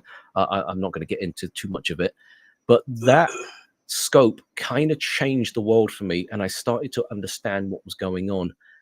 That's when I started to learn that processing technique that you just saw. I really drilled into it. I started looking at all these numbers. I started to understand what is the deconvolution algorithm actually doing. Showed at the beginning of the video what Barlow did you use. The video at the beginning wasn't actually a Barlow. That was actually a Quark, believe it or not. So it actually had the 4.2x telecentric system. By the way, that was Real Fredo asking that question. Yep. I'm still going to call you Will, though. Windows is notifying me. They really want me to install this update. There is no way. You got another alert. No, I'm telling you now, Microsoft is really trying to force people to go down to 24H2. And again, if you're a nerd like into this kind of stuff, do not do it, because there are too many problems with 24H2. If you get that pop-up, just ignore it. I know it's annoying, but don't be tempted to do it. If you guys are already on 24H2, well, I'm sorry. Now you're gonna make me look now. Most people shouldn't have been forced into it unless you've opted into it. Did you use the Quark with the Lunt 60? No, I used my Quark specifically on a EvoStar 150. I have 6 different scopes that I use. They're all coming out of my ears. I have a Lunt 60. I have the 204, like I said. I have a 150. I have 2 150s, actually. I have an Esprit 100. I have a couple of non-production scopes that I'm not allowed to talk about, which I kind of just said it, so whoops. So yeah, what Quark I've got. Do you use? I mean, there's a couple different types, aren't there? Yeah, I was going to say I've got 4 now, actually. I have a combo Quark, which doesn't have the telecentric system built into it. I have a regular Quark. I have a Quark Gemini. I also have a Quantum now. That's that really overly crazy, gigantic 30mm blocking filters type filter. I think it's like a 0.45 PE or something like that. It's an expensive one. That's all I know. And then I have my Lunt 60. Oh yeah, I know. I will mention this. Everybody's waiting for me to talk about the Heliostar 76. Until I get given the green light, I can't talk about it too much. Short answer is have I played with it? Yes, I have. What do I think of it? The only way I'm going to say this is it's going to be a game changer for everybody. I think when this product finally hits the market, it's gonna change how people think about how to do solar, for lack of a better description. It's up there in terms of price because I think it's $3,000, but 3, you don't compare it to a 60. Compare it to an 80 from Lunt, and then it was more apples to apples, oranges to oranges. But one of the things that I'm working with Star Arizona is I'm going to try and get them to cobble something together where we can motorize the tuner specifically, which means that I do not have to stand out there and try and tune this goddamn scope in the sun because it's tough, especially when there's a glare on the screen and I can't see anything. And I have to rely heavily on my histogram to tell me if I'm actually on band or not. Yep. And it's tough. I actually had the pleasure of actually looking through the 76 at Starfest. Oh yeah, that's right. It was up there. Yep, I was in Starfest. It was me, Trevor and Shawn Nielsen looking through this thing, and it was amazing. It was an amazing visual feat. It was really cool. Real quick, Corn's asked this question a couple of times. Simon, what do you think of smart telescopes for solar imaging? They're only capable of white light right now. What do I think of them? They actually work a lot better than people realize. They just don't have enough resolving power is my only problem with them. I will say this. I did do a giveaway a long time ago for a C-Star S50, and the guy that won it, it actually ended up saving his entire eclipse trip, because he was struggling so much with all of his equipment for whatever reason. And to be honest, I always blame people for making it overly complicated. If you do eclipse chasing, if you do eclipse chasing, try not to overcomplicate your setup. Because I had guys bringing like a 10 micron mount and calcium quark and some kind of other thing, a magnesium blocking filter. And he had like 4 scopes set up. And I'm like, God, what are you doing? You know, just keep it simple, keep it easy. And long story short, none of his equipment worked, but he had the C-Star there because he won it. He put the solar filter there. He just plonked it down and walked off and forgot all about it. And, you know, once he gave up, he ended up just staring up at the sky with his thing. And, you know, he was kind of depressed because he missed everything. When he got home, plugged in the C-Star, and he was stunned that it got the entire time lapse, the whole thing. It basically saved his entire trip. That's awesome. So he didn't walk away with nothing. He walked away with something. So, you know, me personally, am I a big fan of smart scopes? Not specifically, because I like to be able to do visual with these things. You know, I want to be part of the system, because if I want to do imaging, I can do imaging whenever I want. You know, just stick a camera up there. It's because I know what I'm doing. But if you're an absolute beginner, or you're completely new to this, or you simply don't care, smart scopes are great for that purpose. But that's as far as I really go with it. Gotcha. And Danny was asking, what mounts do you use with your scope? Any mount that is outside. So long story short, I have an EQA-RH Pro. That's the one with the encoder on it. I have a CQ350. I have both the wave mounts. And then I just have like other bits and pieces depending on what I'm doing. But yeah, I've got too much junk. I wish I had that kind of junk. I wish I had that kind of junk. If you've got too much junk, I'll take that CQ350 off your hands. Sure, come get it, literally. But you know, the funniest thing here is it's really funny how people say that I have a lot of excessive equipment for just one thing. But I will say this though, out of a lot of people that I've watched over the years, because, you know, by comparison, I haven't been doing this for a long time. I've only been doing it since 2016, and it's 2024. So we're coming into 8 years, give or take.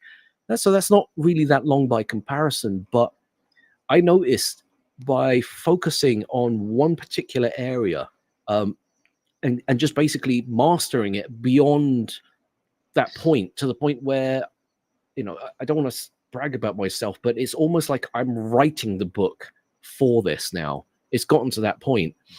And every other day, I'm always sitting there thinking, there's got to be a better way. There's got to be something new. There's got to be this, that, and the other, because that's what drives this hobby, is that hunger for that knowledge, and to be able to just put it together. At some point in time, when I actually have a bit more time, because like I said, we work in the retail environment, so right now is not a good time because Christmas is going crazy. Oh my God. But in the summer, hopefully of next year, I am going to take a month off from work, just primarily to create a whole series that just drills into every aspect of doing solar, because it's such an untouched area. It's so limited. And I've watched dozens of videos. I've listened to dozens of people.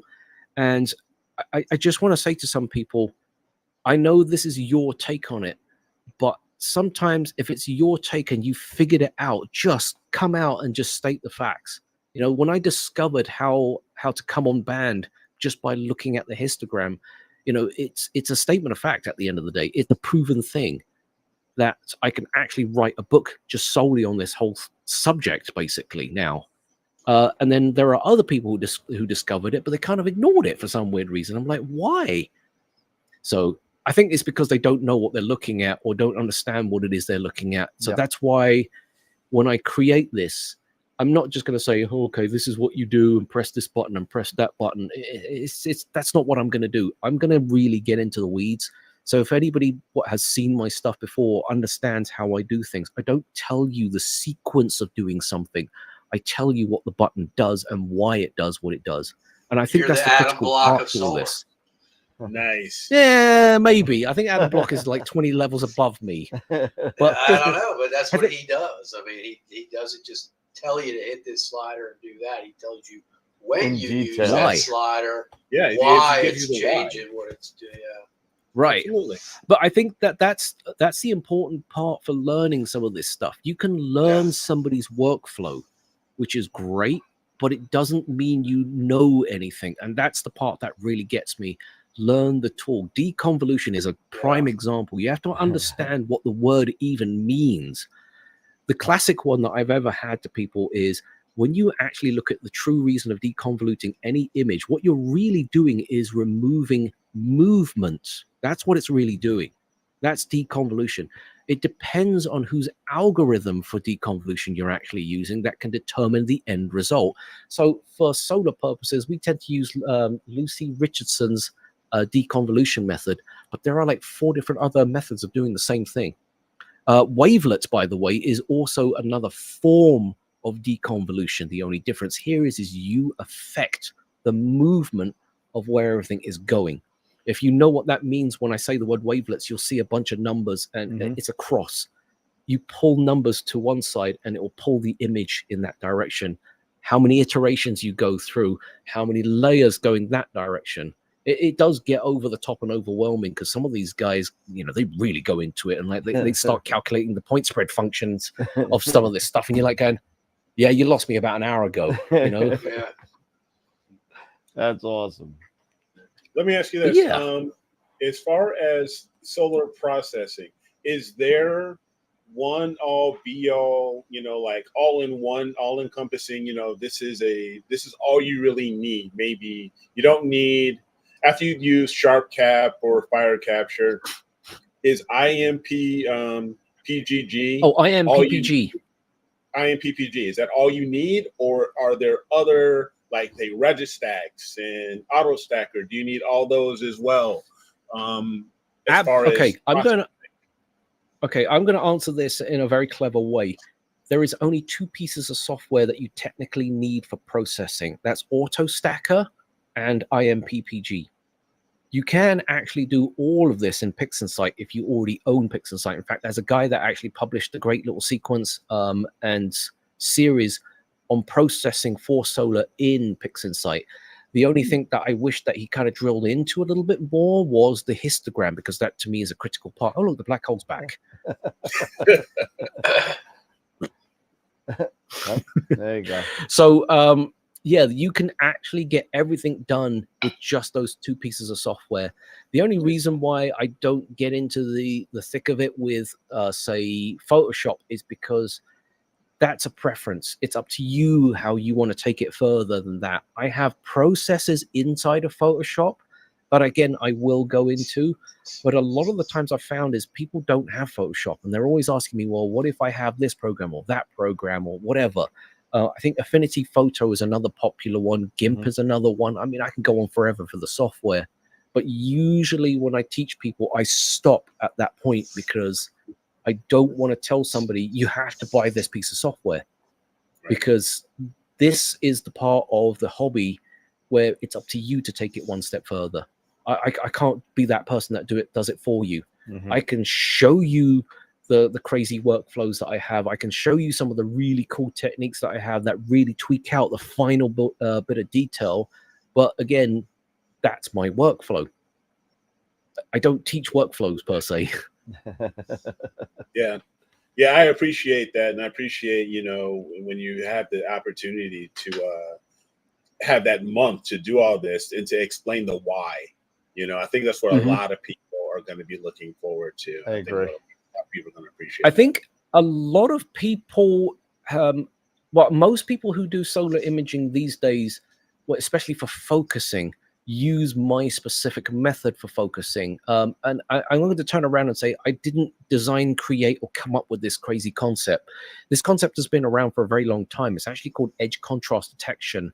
There is another method known as phase detection, but I won't go into it because you really have to understand phase detection in order for me to be able to explain it. You've got to understand it first of all before I can go into it.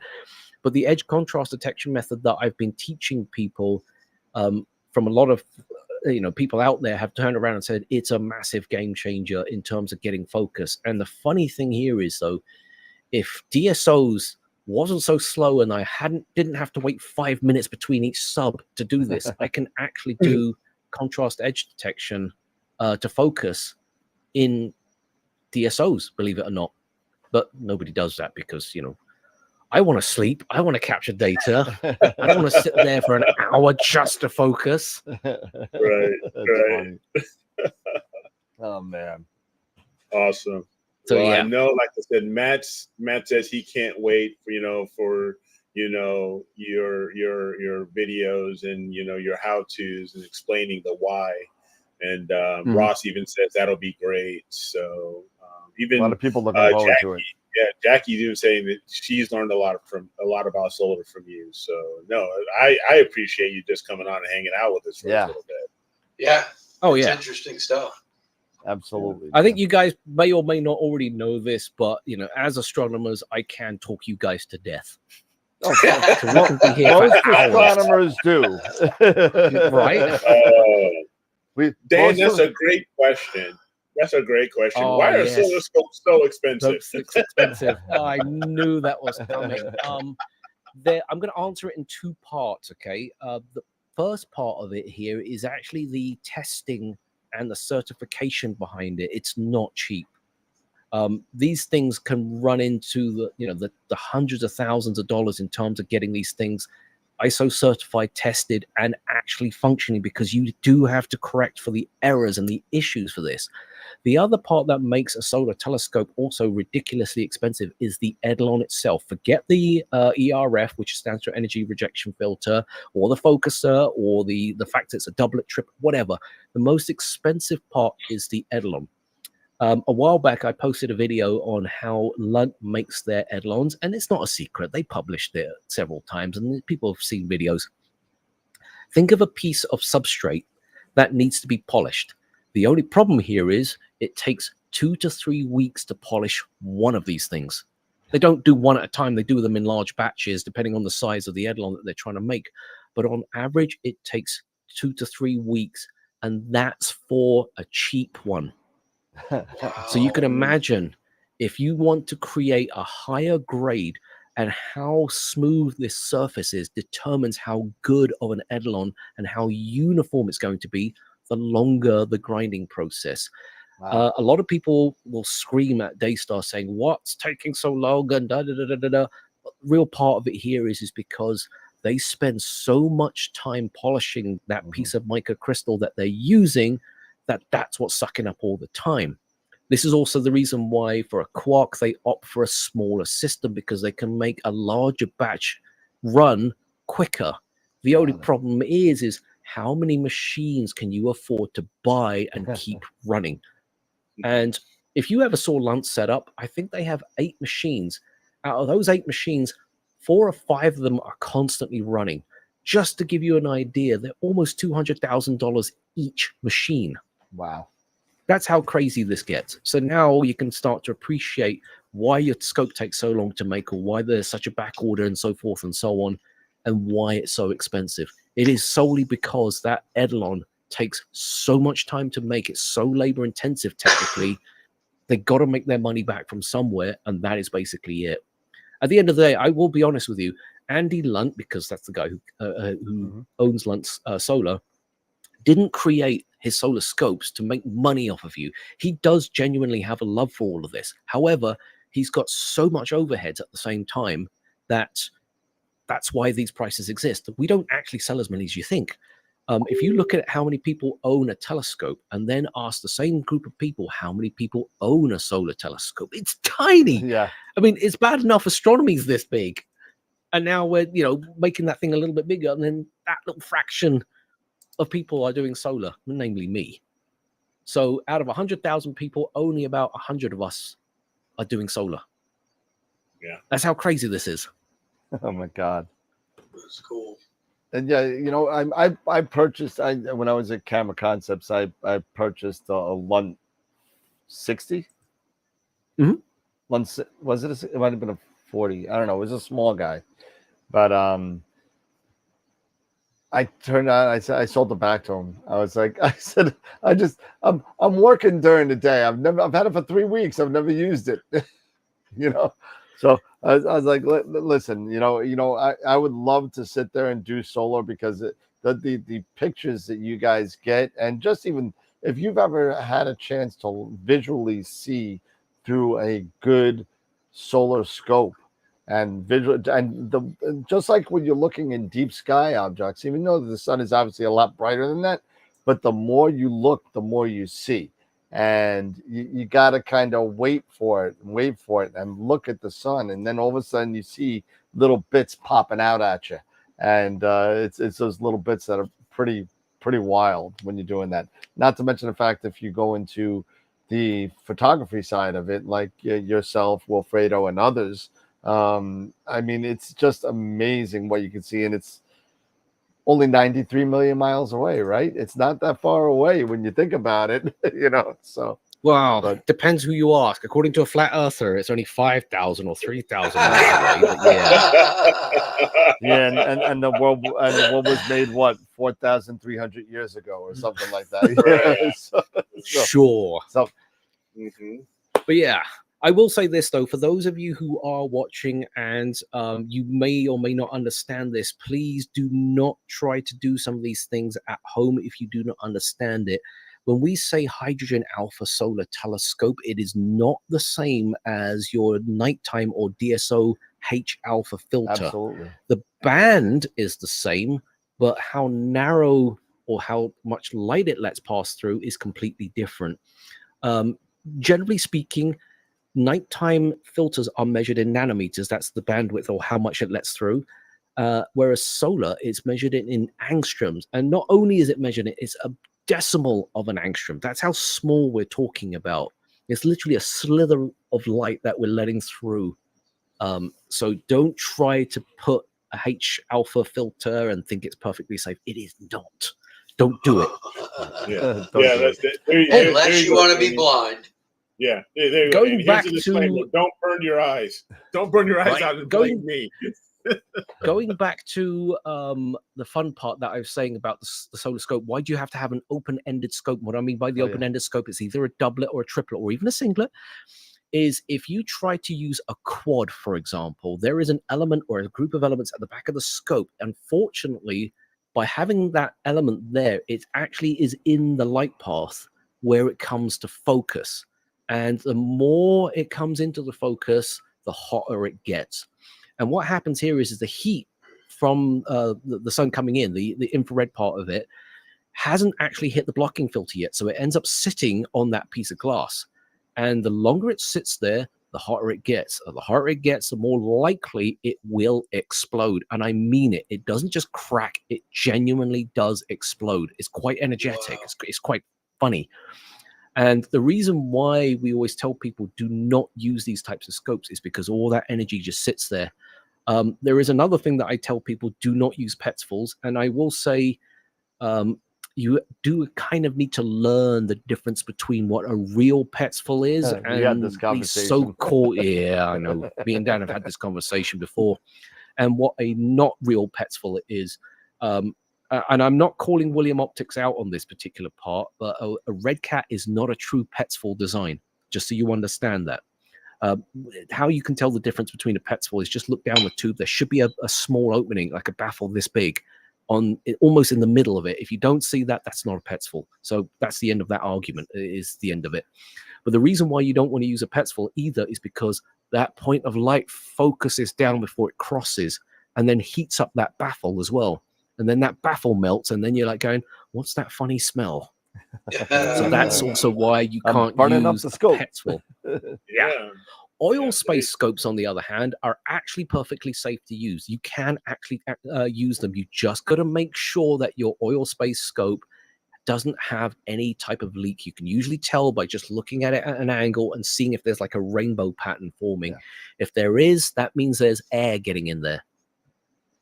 Okay. Great. Now everyone's going to be looking at their my oil God. refractor going, "Oh, no!" Checking it out. Awesome. Hey, it's been great having you on, man. You are such a wealth of information, man, and I love having you on. And you do it in such a fun way too. You're a fun guy. So it's pretty darn. Are you cool. calling me a mushroom? No, I would never do that. Oh boy. It's funny. I was just watching Lord of the Rings today, and mushrooms, and I don't know, whatever.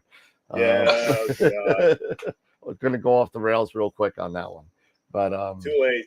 Yep, we can. no. We totally can. No, we can't because we gotta do giveaways. Oh, we gotta do giveaways. Image of the year. We gotta do image of the year. We gotta do. Oh, I'm hanging around for this. Oh, you want to hang around? All right, you're more than Yeah, welcome I'm to hang hanging around. Awesome. So ready to do some giveaways because we still got a lot to give away. We got a 1 hour with Ron Breacher. We got 2 Masters of Pixinsight workshops. We got an IP for AP 1-year subscription. We got a Focus Cube 3 from Pegasus. We got a Powerbox Advance from Pegasus and a 30% off QHY 268. So coupon for that. Yeah. So we, and plus the awards. So why don't we just get on this and do this? Now, the big question is, do I do a shot of whiskey before the giveaways or after? So, Are we past the watershed? Are we allowed to get to that point? I 'Cause don't I'm drink, ready. So, let's just off we go. I may wait. By I the may end wait. of- Yeah, you By gotta the wait end of because I this, gotta Dan's go gonna be get I gotta slow. go get my shot ready too. All right. I'll wait. I'll wait. But I always do a shot before the end of the show. So that's what I do. But one for each prize. Yeah. I'll fall off the Oh page. God, he's gonna be you're gonna be destroyed by the end of this one. No, it's okay. All right. So you'll hear us. You just won't see us. Oh, there's R2 again. All right. So Norma won the last. Where's my mouse now? My mouse doesn't like to. There we go. Norma won the last MOP workshop. So this is the next MOP workshop. Here we go. One more MOP. We got 2 MOP workshops. Here's the first one. And we got Alan Kluss. MOP. All right. And one more. We'll just do the remove because we're just going straight through with this because you can only win 1 prize. You can't win more than 1. So another one goes to, oh, sorry, Steve, you're in the chat, but Marsha Lutch. That's George's wife, I think. Marsha Lutch, MOP. All right, remove. Okay. Probably George's Christmas gift. Yep, there you go. And then this one is going to be the IP for AP. IP for AP. Here we go. 1-year subscription to IP for AP.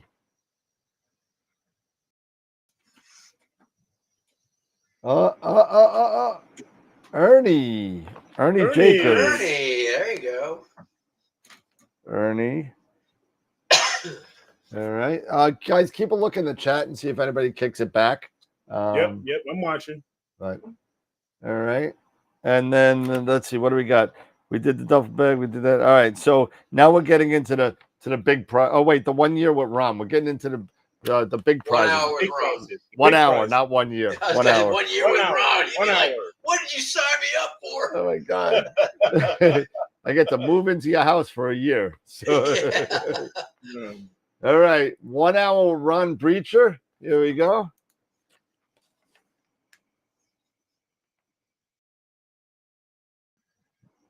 I don't know, Danny. No, Danny. Maybe that's Sakari, maybe, I don't know. I'll have to look at the maybe. email. All right, and now we get into some big stuff here. All right, this is for the Pegasus Focus Cube 3, donated to us from Pegasus Astro and the guys over there. So Focus Cube 3. And just as a side note, It was Dan Sakari. it was. Okay, there you go. Just as a side note, guys, if you do not want these prizes, I will redeem them for the face value of the prize if you want to put it towards a gift certificate, whatever. So if you already have one, you don't have to worry about it. So, all right, here we go. Focus Cube 3.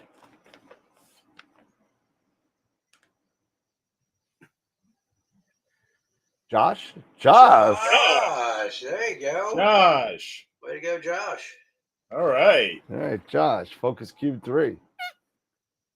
What was that? Oh, that's what's me that? and my cat. Sorry. Oh, oh, he's up I top. mess Look with at my him. cat. Yeah. And this is for the Pocket Power Box Advanced. Glenn Frazier.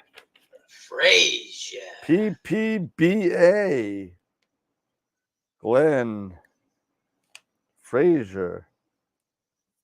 Congrats to all the winners. And then this is the last one before we get into the Image of the Year announcements. Yep. So this is the last one. Get them primed. So this is for the QHY 30% off of a QHY 268 camera.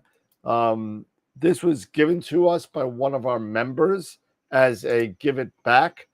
He won it on a Masters of Pixinsight show, and he got the okay from the guys over at Masters of Pixinsight to give it to me to pay it forward. Off. So it's like a $600-700 off on this camera. It's crazy. So 30% off a 268M monochrome. Here we go. Here we go. Who's going to win the 30%? Dan Higgins. Yeah. And it is Bill. Did he win something already? He did win something. I thought He won the red contact. I'm sorry, Bill. Sorry, Bill. My apologies. I didn't take your name off. Here it is. One more time. Don't go to Ernie. Ron Joynick. Ron Hopefully you Joynick. don't have that camera yet, but Yep. if you RJ, don't, you that's win the 30% big off. savings. So nice job to everybody. So that's all the prizes. That's it. That's all the prizes. We gave away a lot of stuff. We gave away the $50 Buckeye Stargazer gift certificate, a Wanderer Astro M54 rotator, an iTelescope Premier image set, a Red Contact Deluxe cleaning kit. We gave away a Nomad star tracker from Move Shoot Move with the laser pointer.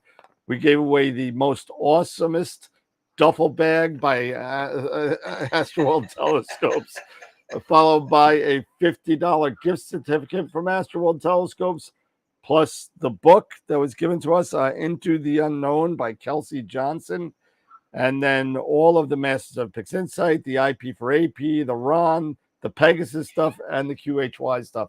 So all these guys, were so generous with their stuff. So thank you to all the vendors and all the distributors out there. Thank you so much for sharing all of their. It's amazing that all these people came up with all these prizes. So thank you so much. All right.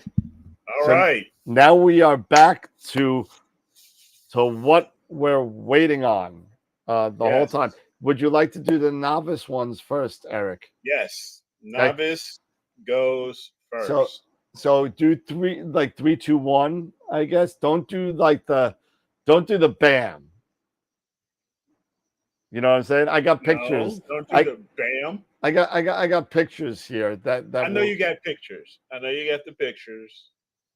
but you want me to just count down and boom? So just do in third place, and then I'll show the picture. Okay. Hold on, let me get it up first. There you go. I got. Okay, yeah. All right. Hold on a second. Let me get it. Where is it? Get all? there. Oh, of course. Now I can't find the folder. Right? I got two more. Everything moved because I'm on two different screens again.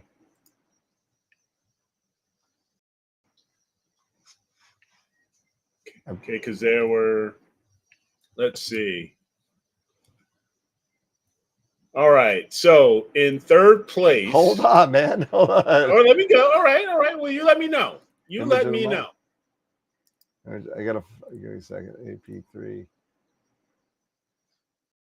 Where's the? Everything just moved on me, so everything got squished to the left side.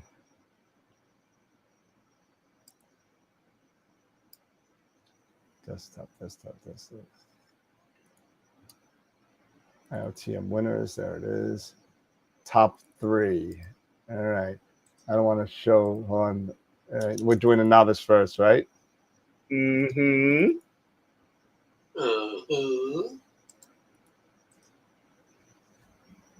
And I don't want this. I want it in photos. Sorry.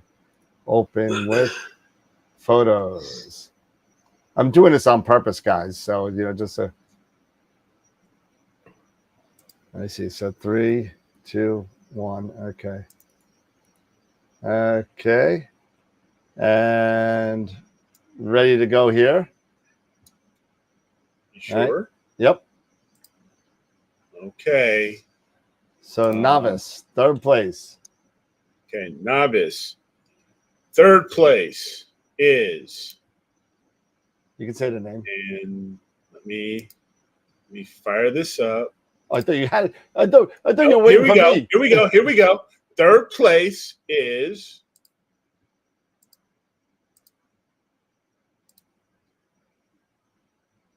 I got the picture. So. Caldwell 11 by Daniel LeBrake. Daniel LeBrake, third place. Here we go. Nice job to Dan. So that's what, $75 in Astroworld gift certificates. Mm-hmm. $75, right? Yep. All right. Second place. In second. Oh, don't worry, they can't see it. They can't. They're looking at my picture. So. All right, cool. In second place is M31, the Andromeda Galaxy by Byron Evans. There you go. Bryn Evans, right? Bryn Evans. Thank you. Bryn Evans. All right. First place. And first place. That's $100, right? $100 in gift certificates to that person. So. Yep. And first place goes to Sharpless 132, The Lion Nebula by Greg Yancey. Yeah, that was good. Yeah. That's $150 in Astroworld gift certificates. So just so everybody knows that's watching, all these gift certificates, with the exception of 300 of the $900 we're giving away, was donated by the membership. So thank you to all the members that have put this together. You guys know who you are. Feel free to toot your own horn. I'm not going to toot it for you, but I just want to say a thank you to everything. So really, really cool. So thank you so much. All right, so that's for the novice, right? Yeah, that's for the novice. All right, I'm gonna get this. Let me get this ready. And let me take this off first. Hold on a second. Let me take off. I'm gonna put me up there for a second, and then top 3 expert, and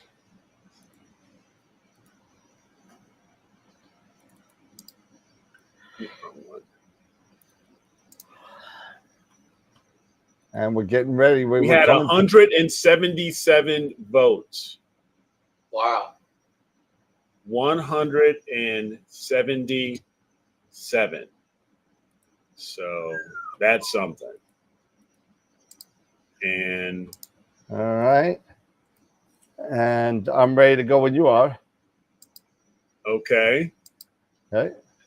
And the first one, third place. Third place. In third place is, oh shoot, darn it, son of a gun.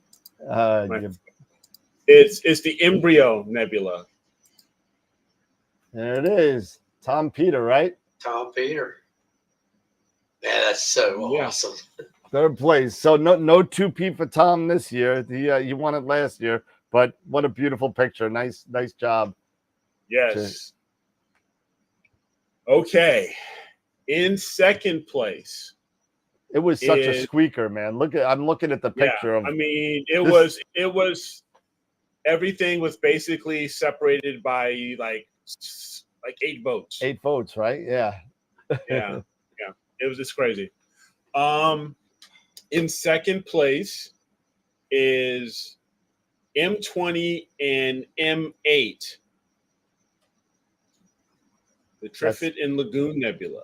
That's by Ernie. Ernie. Nice. Nice job, Ernie. All right. So that's I don't remember what the prizes are. I think that was 200 for that, maybe, or I don't remember. Second prize. Second place is 150. 150. 150. There you go. 150. First place now is $300 in Astroworld Telescope dollars. Yeah. And I tell you, like I said, this was separate. Yeah, this was pretty tight. But the winner is the collaboration between Chris Ferguson with Jenny Gambel. Jenny Gambel. Chris and Jenny have won Image of the Year. A nice solar image. Great job. Yeah, it's a solar image. Of course it would be. Yay. Screw you, bunch of DSOs. Oh, that's just wrong, Simon. Wow. Nice. That's awesome. I was watching the whole the voting go across all week, and I'm watching the three of them go back and forth and and up and down. Yes. I'm like, I literally had 3 pictures with the title on it that said Picture of the Year like this. I had 3 pictures because I didn't know who was going to win until this morning. But congratulations to Chris and Jeannie. Unbelievable. What was the percent of the vote on that? From them, it was 23.73. 23.73% of the vote, which is the winner. And then Unbelievable it was job. 19% and 16%. So it was really tight, going back and forth. It was really tight. Really going back and forth between these 3. Unbelievable time. Yeah. Pretty cool. Wow. I cannot believe we made it through number 3. Dude. What are they saying in the chat? What are they saying? Congratulations to Chris and Jeannie. I'll be right back. It was an awesome photo. Matt's saying, preach, Simon. Saying, yes, it was a solar image that won Image of the Year. Preach it. Yep. We had a couple images. We have 2 solar images. I think are going to be in this picture in this calendar. Yeah, yes, we will. One was obviously Picture of the Year, and then we had another one that was Picture of the Month. Yes. I forget who took it. Congratulations. Let me see. Wow. So just to have a little year in review. Let me see if I could do this real quick. Can I open? Will this open in Photos? Yeah. Okay. Just these aren't the edited ones. I just want to show it to you. So just some of the pictures for Picture of the Year, and he's not sitting in his chair right now. This was M51. really great job there. Yeah, by Dave. Yep. There's the second place winner, M8 Yep. and M20 from Ernie. Then we got Greg Yancey's first place winner for the novice. This was Brins. Was that Brins or M31. that Harold? Yep. This was Jason Pellegrini's Cone Nebula in Foxford. All these will be in the calendar. Tom Peters Embryo. This was an interesting photo. This is Joe Sardina's image of the Trifid Nebula taken with the Sea Star, I believe, if I remember right. With the star spikes? No, wait. No, this was But it was only like 30 wasn't the minutes spikes. of Yeah, data. no, it wasn't the Sea Star. Yeah, it wasn't a lot of data. It was It was like 30 minutes of data. Yeah, it was like something. all it was. And we're like, It was something what? crazy. Sorry, Yeah, my something bad. crazy. Wrong one. There's Wilfredo's Solar. That was image of the month. Yay! Had the Rotten Fish Nebula. Another one that came in.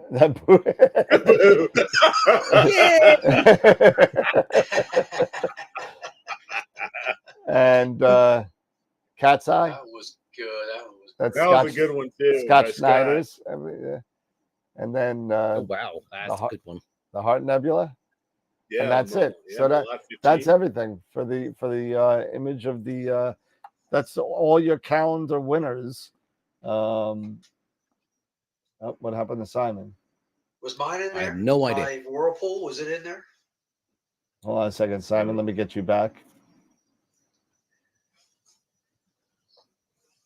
Where is the? That's all that we need. But Did you turn off your camera? No, No, I see you. There you are. There we I'm are. still I here. don't know what happened. It was weird. There you are. There you are. It was the cat was solar right in eclipse front was of the occurring. It was Exactly. Yeah, the solar eclipse It was a was black occurring. hole. There's a black hole. It's a black hole. Oh my Oh, goodness. that's awesome. Yeah, we are done. This was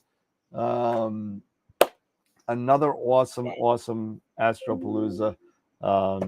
Another 8 hours down. So we now, if you think about it, for those of you that have watched all three, you have watched over 25 hours of Astropalooza.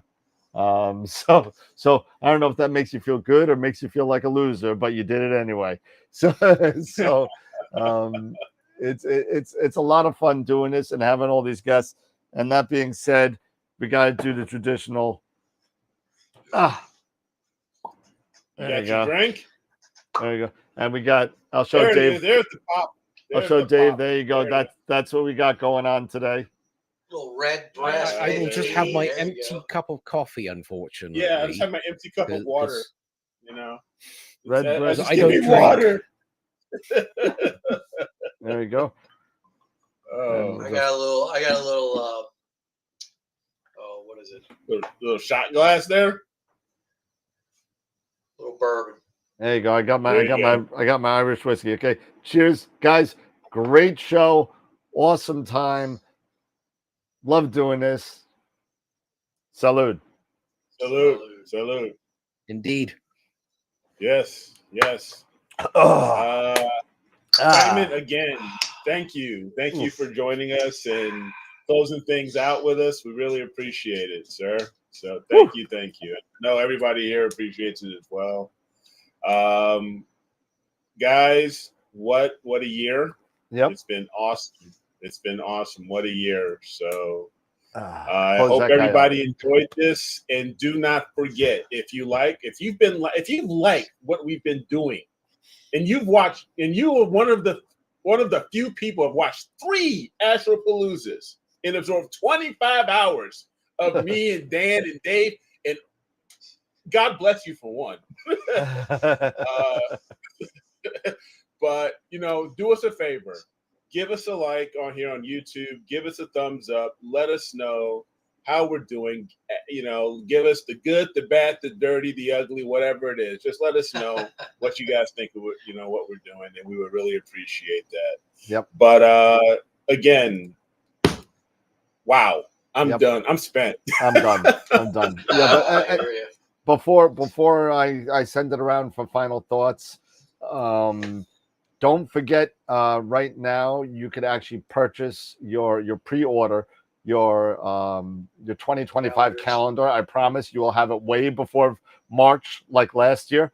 But I have it all set up. All I got to do is put the picture of the year on the front, and it goes off to print for the first proof, and then I get it back, and then I order them all. So Norm, we're not in the mail, Norm. Your filters are in the mail, Norm. I know. Like the check. They're in the mail. You paid for them. They're in the mail. I swear. Oh, I think. I'm glad you're not the only person that has these problems when it comes down to mailing stuff out. well, the thing with me is, I personally drop them off at the UPS store, so I don't have a shipping warehouse or anything. No, I don't have. I am the shipping department. I print. Yeah, look, we have pickups every single day, weekdays. It's yeah, you're just like us. It's just insanity sometimes. I got my packing tape here. I got my Astroworld tape here. You don't even want to see. I got boxes all over the place. It's crazy, but you're just seeing the lovely starry background. I mean, if I were to take this down, you would say, "Hey, what an S-hole that this is." There's going to be like a fire in the back right there, and it's horrible. It's horrible. My wife keeps on saying, "We need a bigger house." I'm like, "Yeah, I know. With a bigger backyard, without power with lines. a bigger backyard. Yeah, exactly. But with a dome. No, I won't do the dome. I want to roll off. I don't want a dome. I don't have to deal with offsets and nothing. I just want to roll the roof that's off. true. Yeah, I don't want to deal with any of that stuff. I will say that if anybody ever thinks about stuff like that, I usually tell them, it's like, please just do a roll off. It's so much easier. I don't want to deal with. Well, domes. you can have multiple setups inside. Yeah, if I do a dome with one telescope, it's not We're going to work limited with to the one other telescope, and you got to do an offset for every single one. It's roll the roof off, get like the Dark Dragons guys or the Sky Shed to go make a roll off roof motor and as Comet and done. Be done. You know what? I always tell people how to put people off from buying a dome. The problem is with a dome is it traps heat, and then where the heat escapes from is the actual slit where you look through. So you've got this constant current. Yeah, you get that constant current that runs through it, whether you like it or not. That's true. It's kind of like imaging over your house. Yeah, that's special. Yeah, that's not fun. No.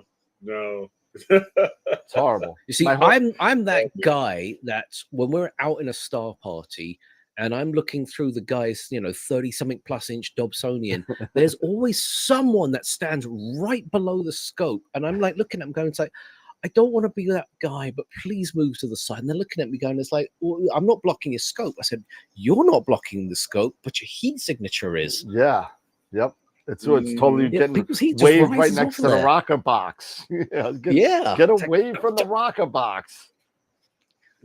I sound so mean now, don't I? No, well, I have my 18-inch obsession, and people used to do that all the time. All of a sudden, I'd be on my step stool, and I could see the people, in the dark sky. I could see the people come up close to the other side of the scope because.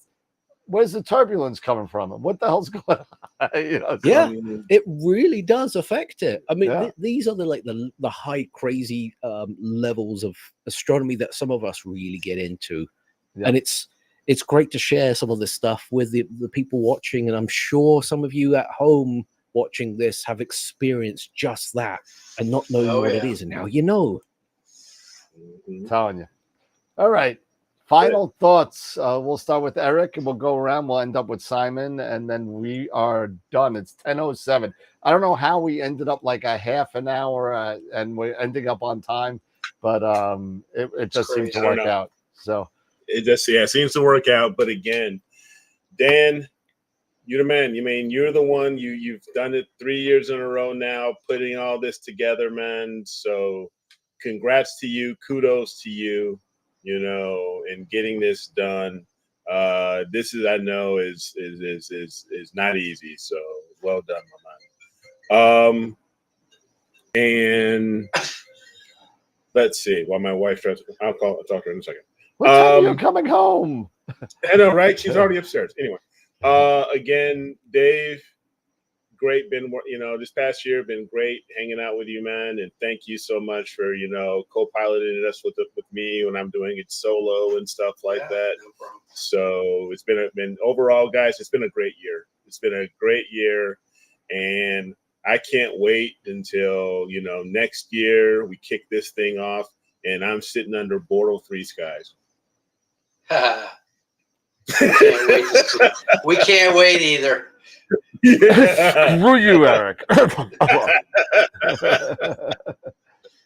Dave, what you got for us? Don't forget, don't forget, man, you've got that edge. Huh? Payback. Yeah, I'll get the payback in April. Yeah, for sure. But no, again, everybody have a great holiday. Merry Christmas, Happy Hanukkah, Happy Kwanzaa, all that stuff.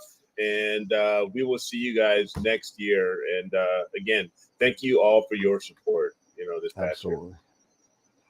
Mr. Dave, Super Dave.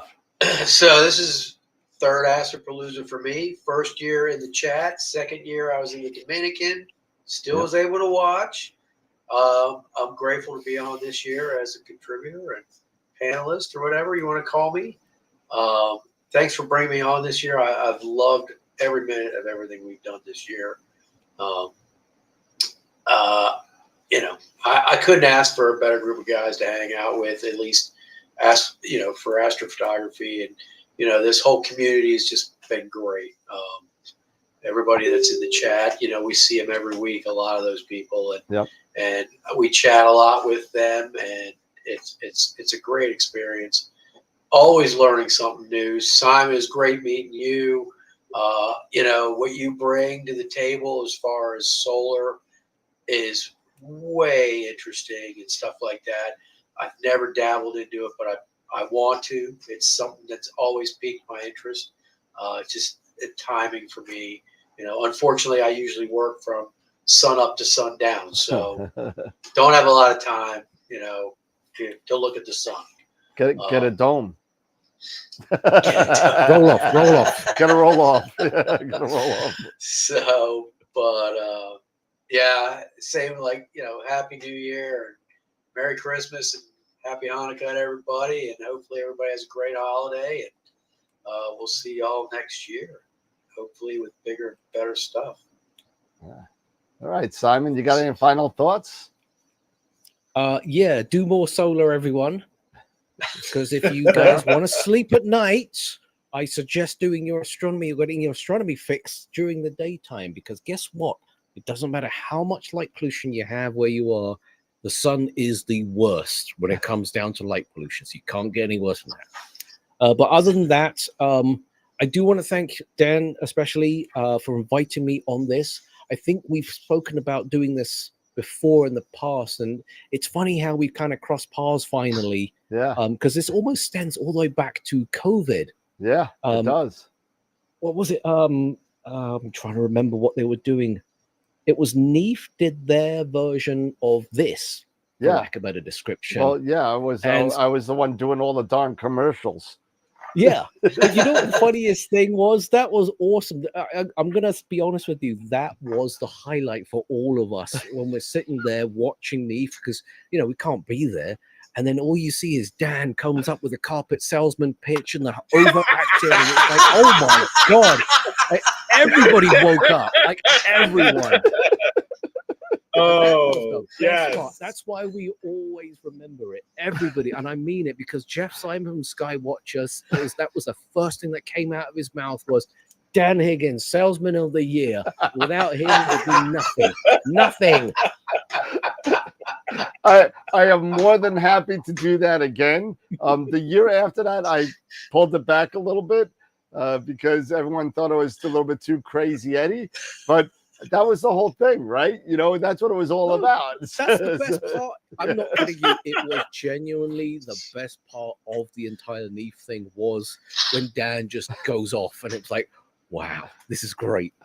You know you're in for a show. I do think, though, I do have to say, I do think that Pepper stole the show. My Chihuahua. You know, everybody wanted to see Pepper more than me. So I mean, you know, so. Are those videos on YouTube? I think they are. Yeah, you'd have to look for Neef 2020. Oh my God! Yeah, that's what Chris said. 2020. Yeah, I'm sure that they are there. I'm sure that they're there somewhere. But wow, awesome. All right. Well, again, thank you so much, Dan, for letting me be here and let me stay on for this long and just cracking bad joke after bad joke. That's all good, man. Hey, listen, you know, you are more than welcome to pop on whenever you want. We do shows on every Wednesday and Friday. We're going to take the rest of the year off. Eric is doing his move. Maybe me and Dave will pop on sometime during the end of the year, but I don't think so. I think we'll start episode 401 when we're all settled in. Well, when Eric's really settled in. I have no settling. We're all in the same time zone. Yeah, we're all in the same time we're all zone in the now. same time Yep. zone. That's right. So we'll all be eating dinner at the same time and all that kind of stuff. So Exactly. But yes, whenever you want to come back on, we'll keep in touch on you know, email, whatever. Now I got your phone number because you just called me, so now I got to save it. So yeah, make sure you save it. Awesome. All right, everybody. So listen, great time, great show, great prizes. Congratulations to the Picture of the Year experience bracket. To Chris Frierickson and Jeannie Gambal for that solar image, and to our novice first place winner, Greg Yancey, with the Lion Nebula. Lion, yep. Yeah, so great job to all of the people who have participated and all the Picture of the Month winners. You guys and girls are all winners, and you know, it's been a great process, and we already started the 2026 calendar. So here we go. We go again. So it's going to be a lot of fun. Looking forward to hanging out with everybody again for another fascinating year in 2025 with a lot more guests, and it's going to be a great time. So again, Simon, thank you so much. Eric, Dave, I could have not done this year without you guys, and I mean that from the heart. You guys are unbelievable. You guys are the heart and soul of the show. I'm just a guy that kind of runs it. So thank you for your all your efforts. Thank you for the time that you take away from your families to do the show twice a week. And thank your wives or significant others that you know, allowing me to have you 4 hours a week. It's a privilege. Thank you so much. No problem. But yeah, that being said, everybody, it is the end of the show. It is 10:16, and we have been on since 2:01. So that's 8 hours and 15 minutes of straight streaming. It's been an awesome time. Thank you so much. We will see you January 8th for season 6, episode 1 of Astroworld TV. And remember, as always, to keep imaging, to keep educating, and clear skies. And we'll see you next time on Astroworld TV.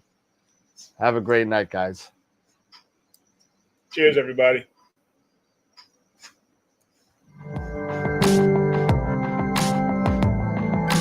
You can stay on site if you want. We're still here. Oh, is it already cut off? Yeah, it's already cut off. Oh, okay. Nice. I don't want to say anything inappropriate. No, I had once. Well, now you can.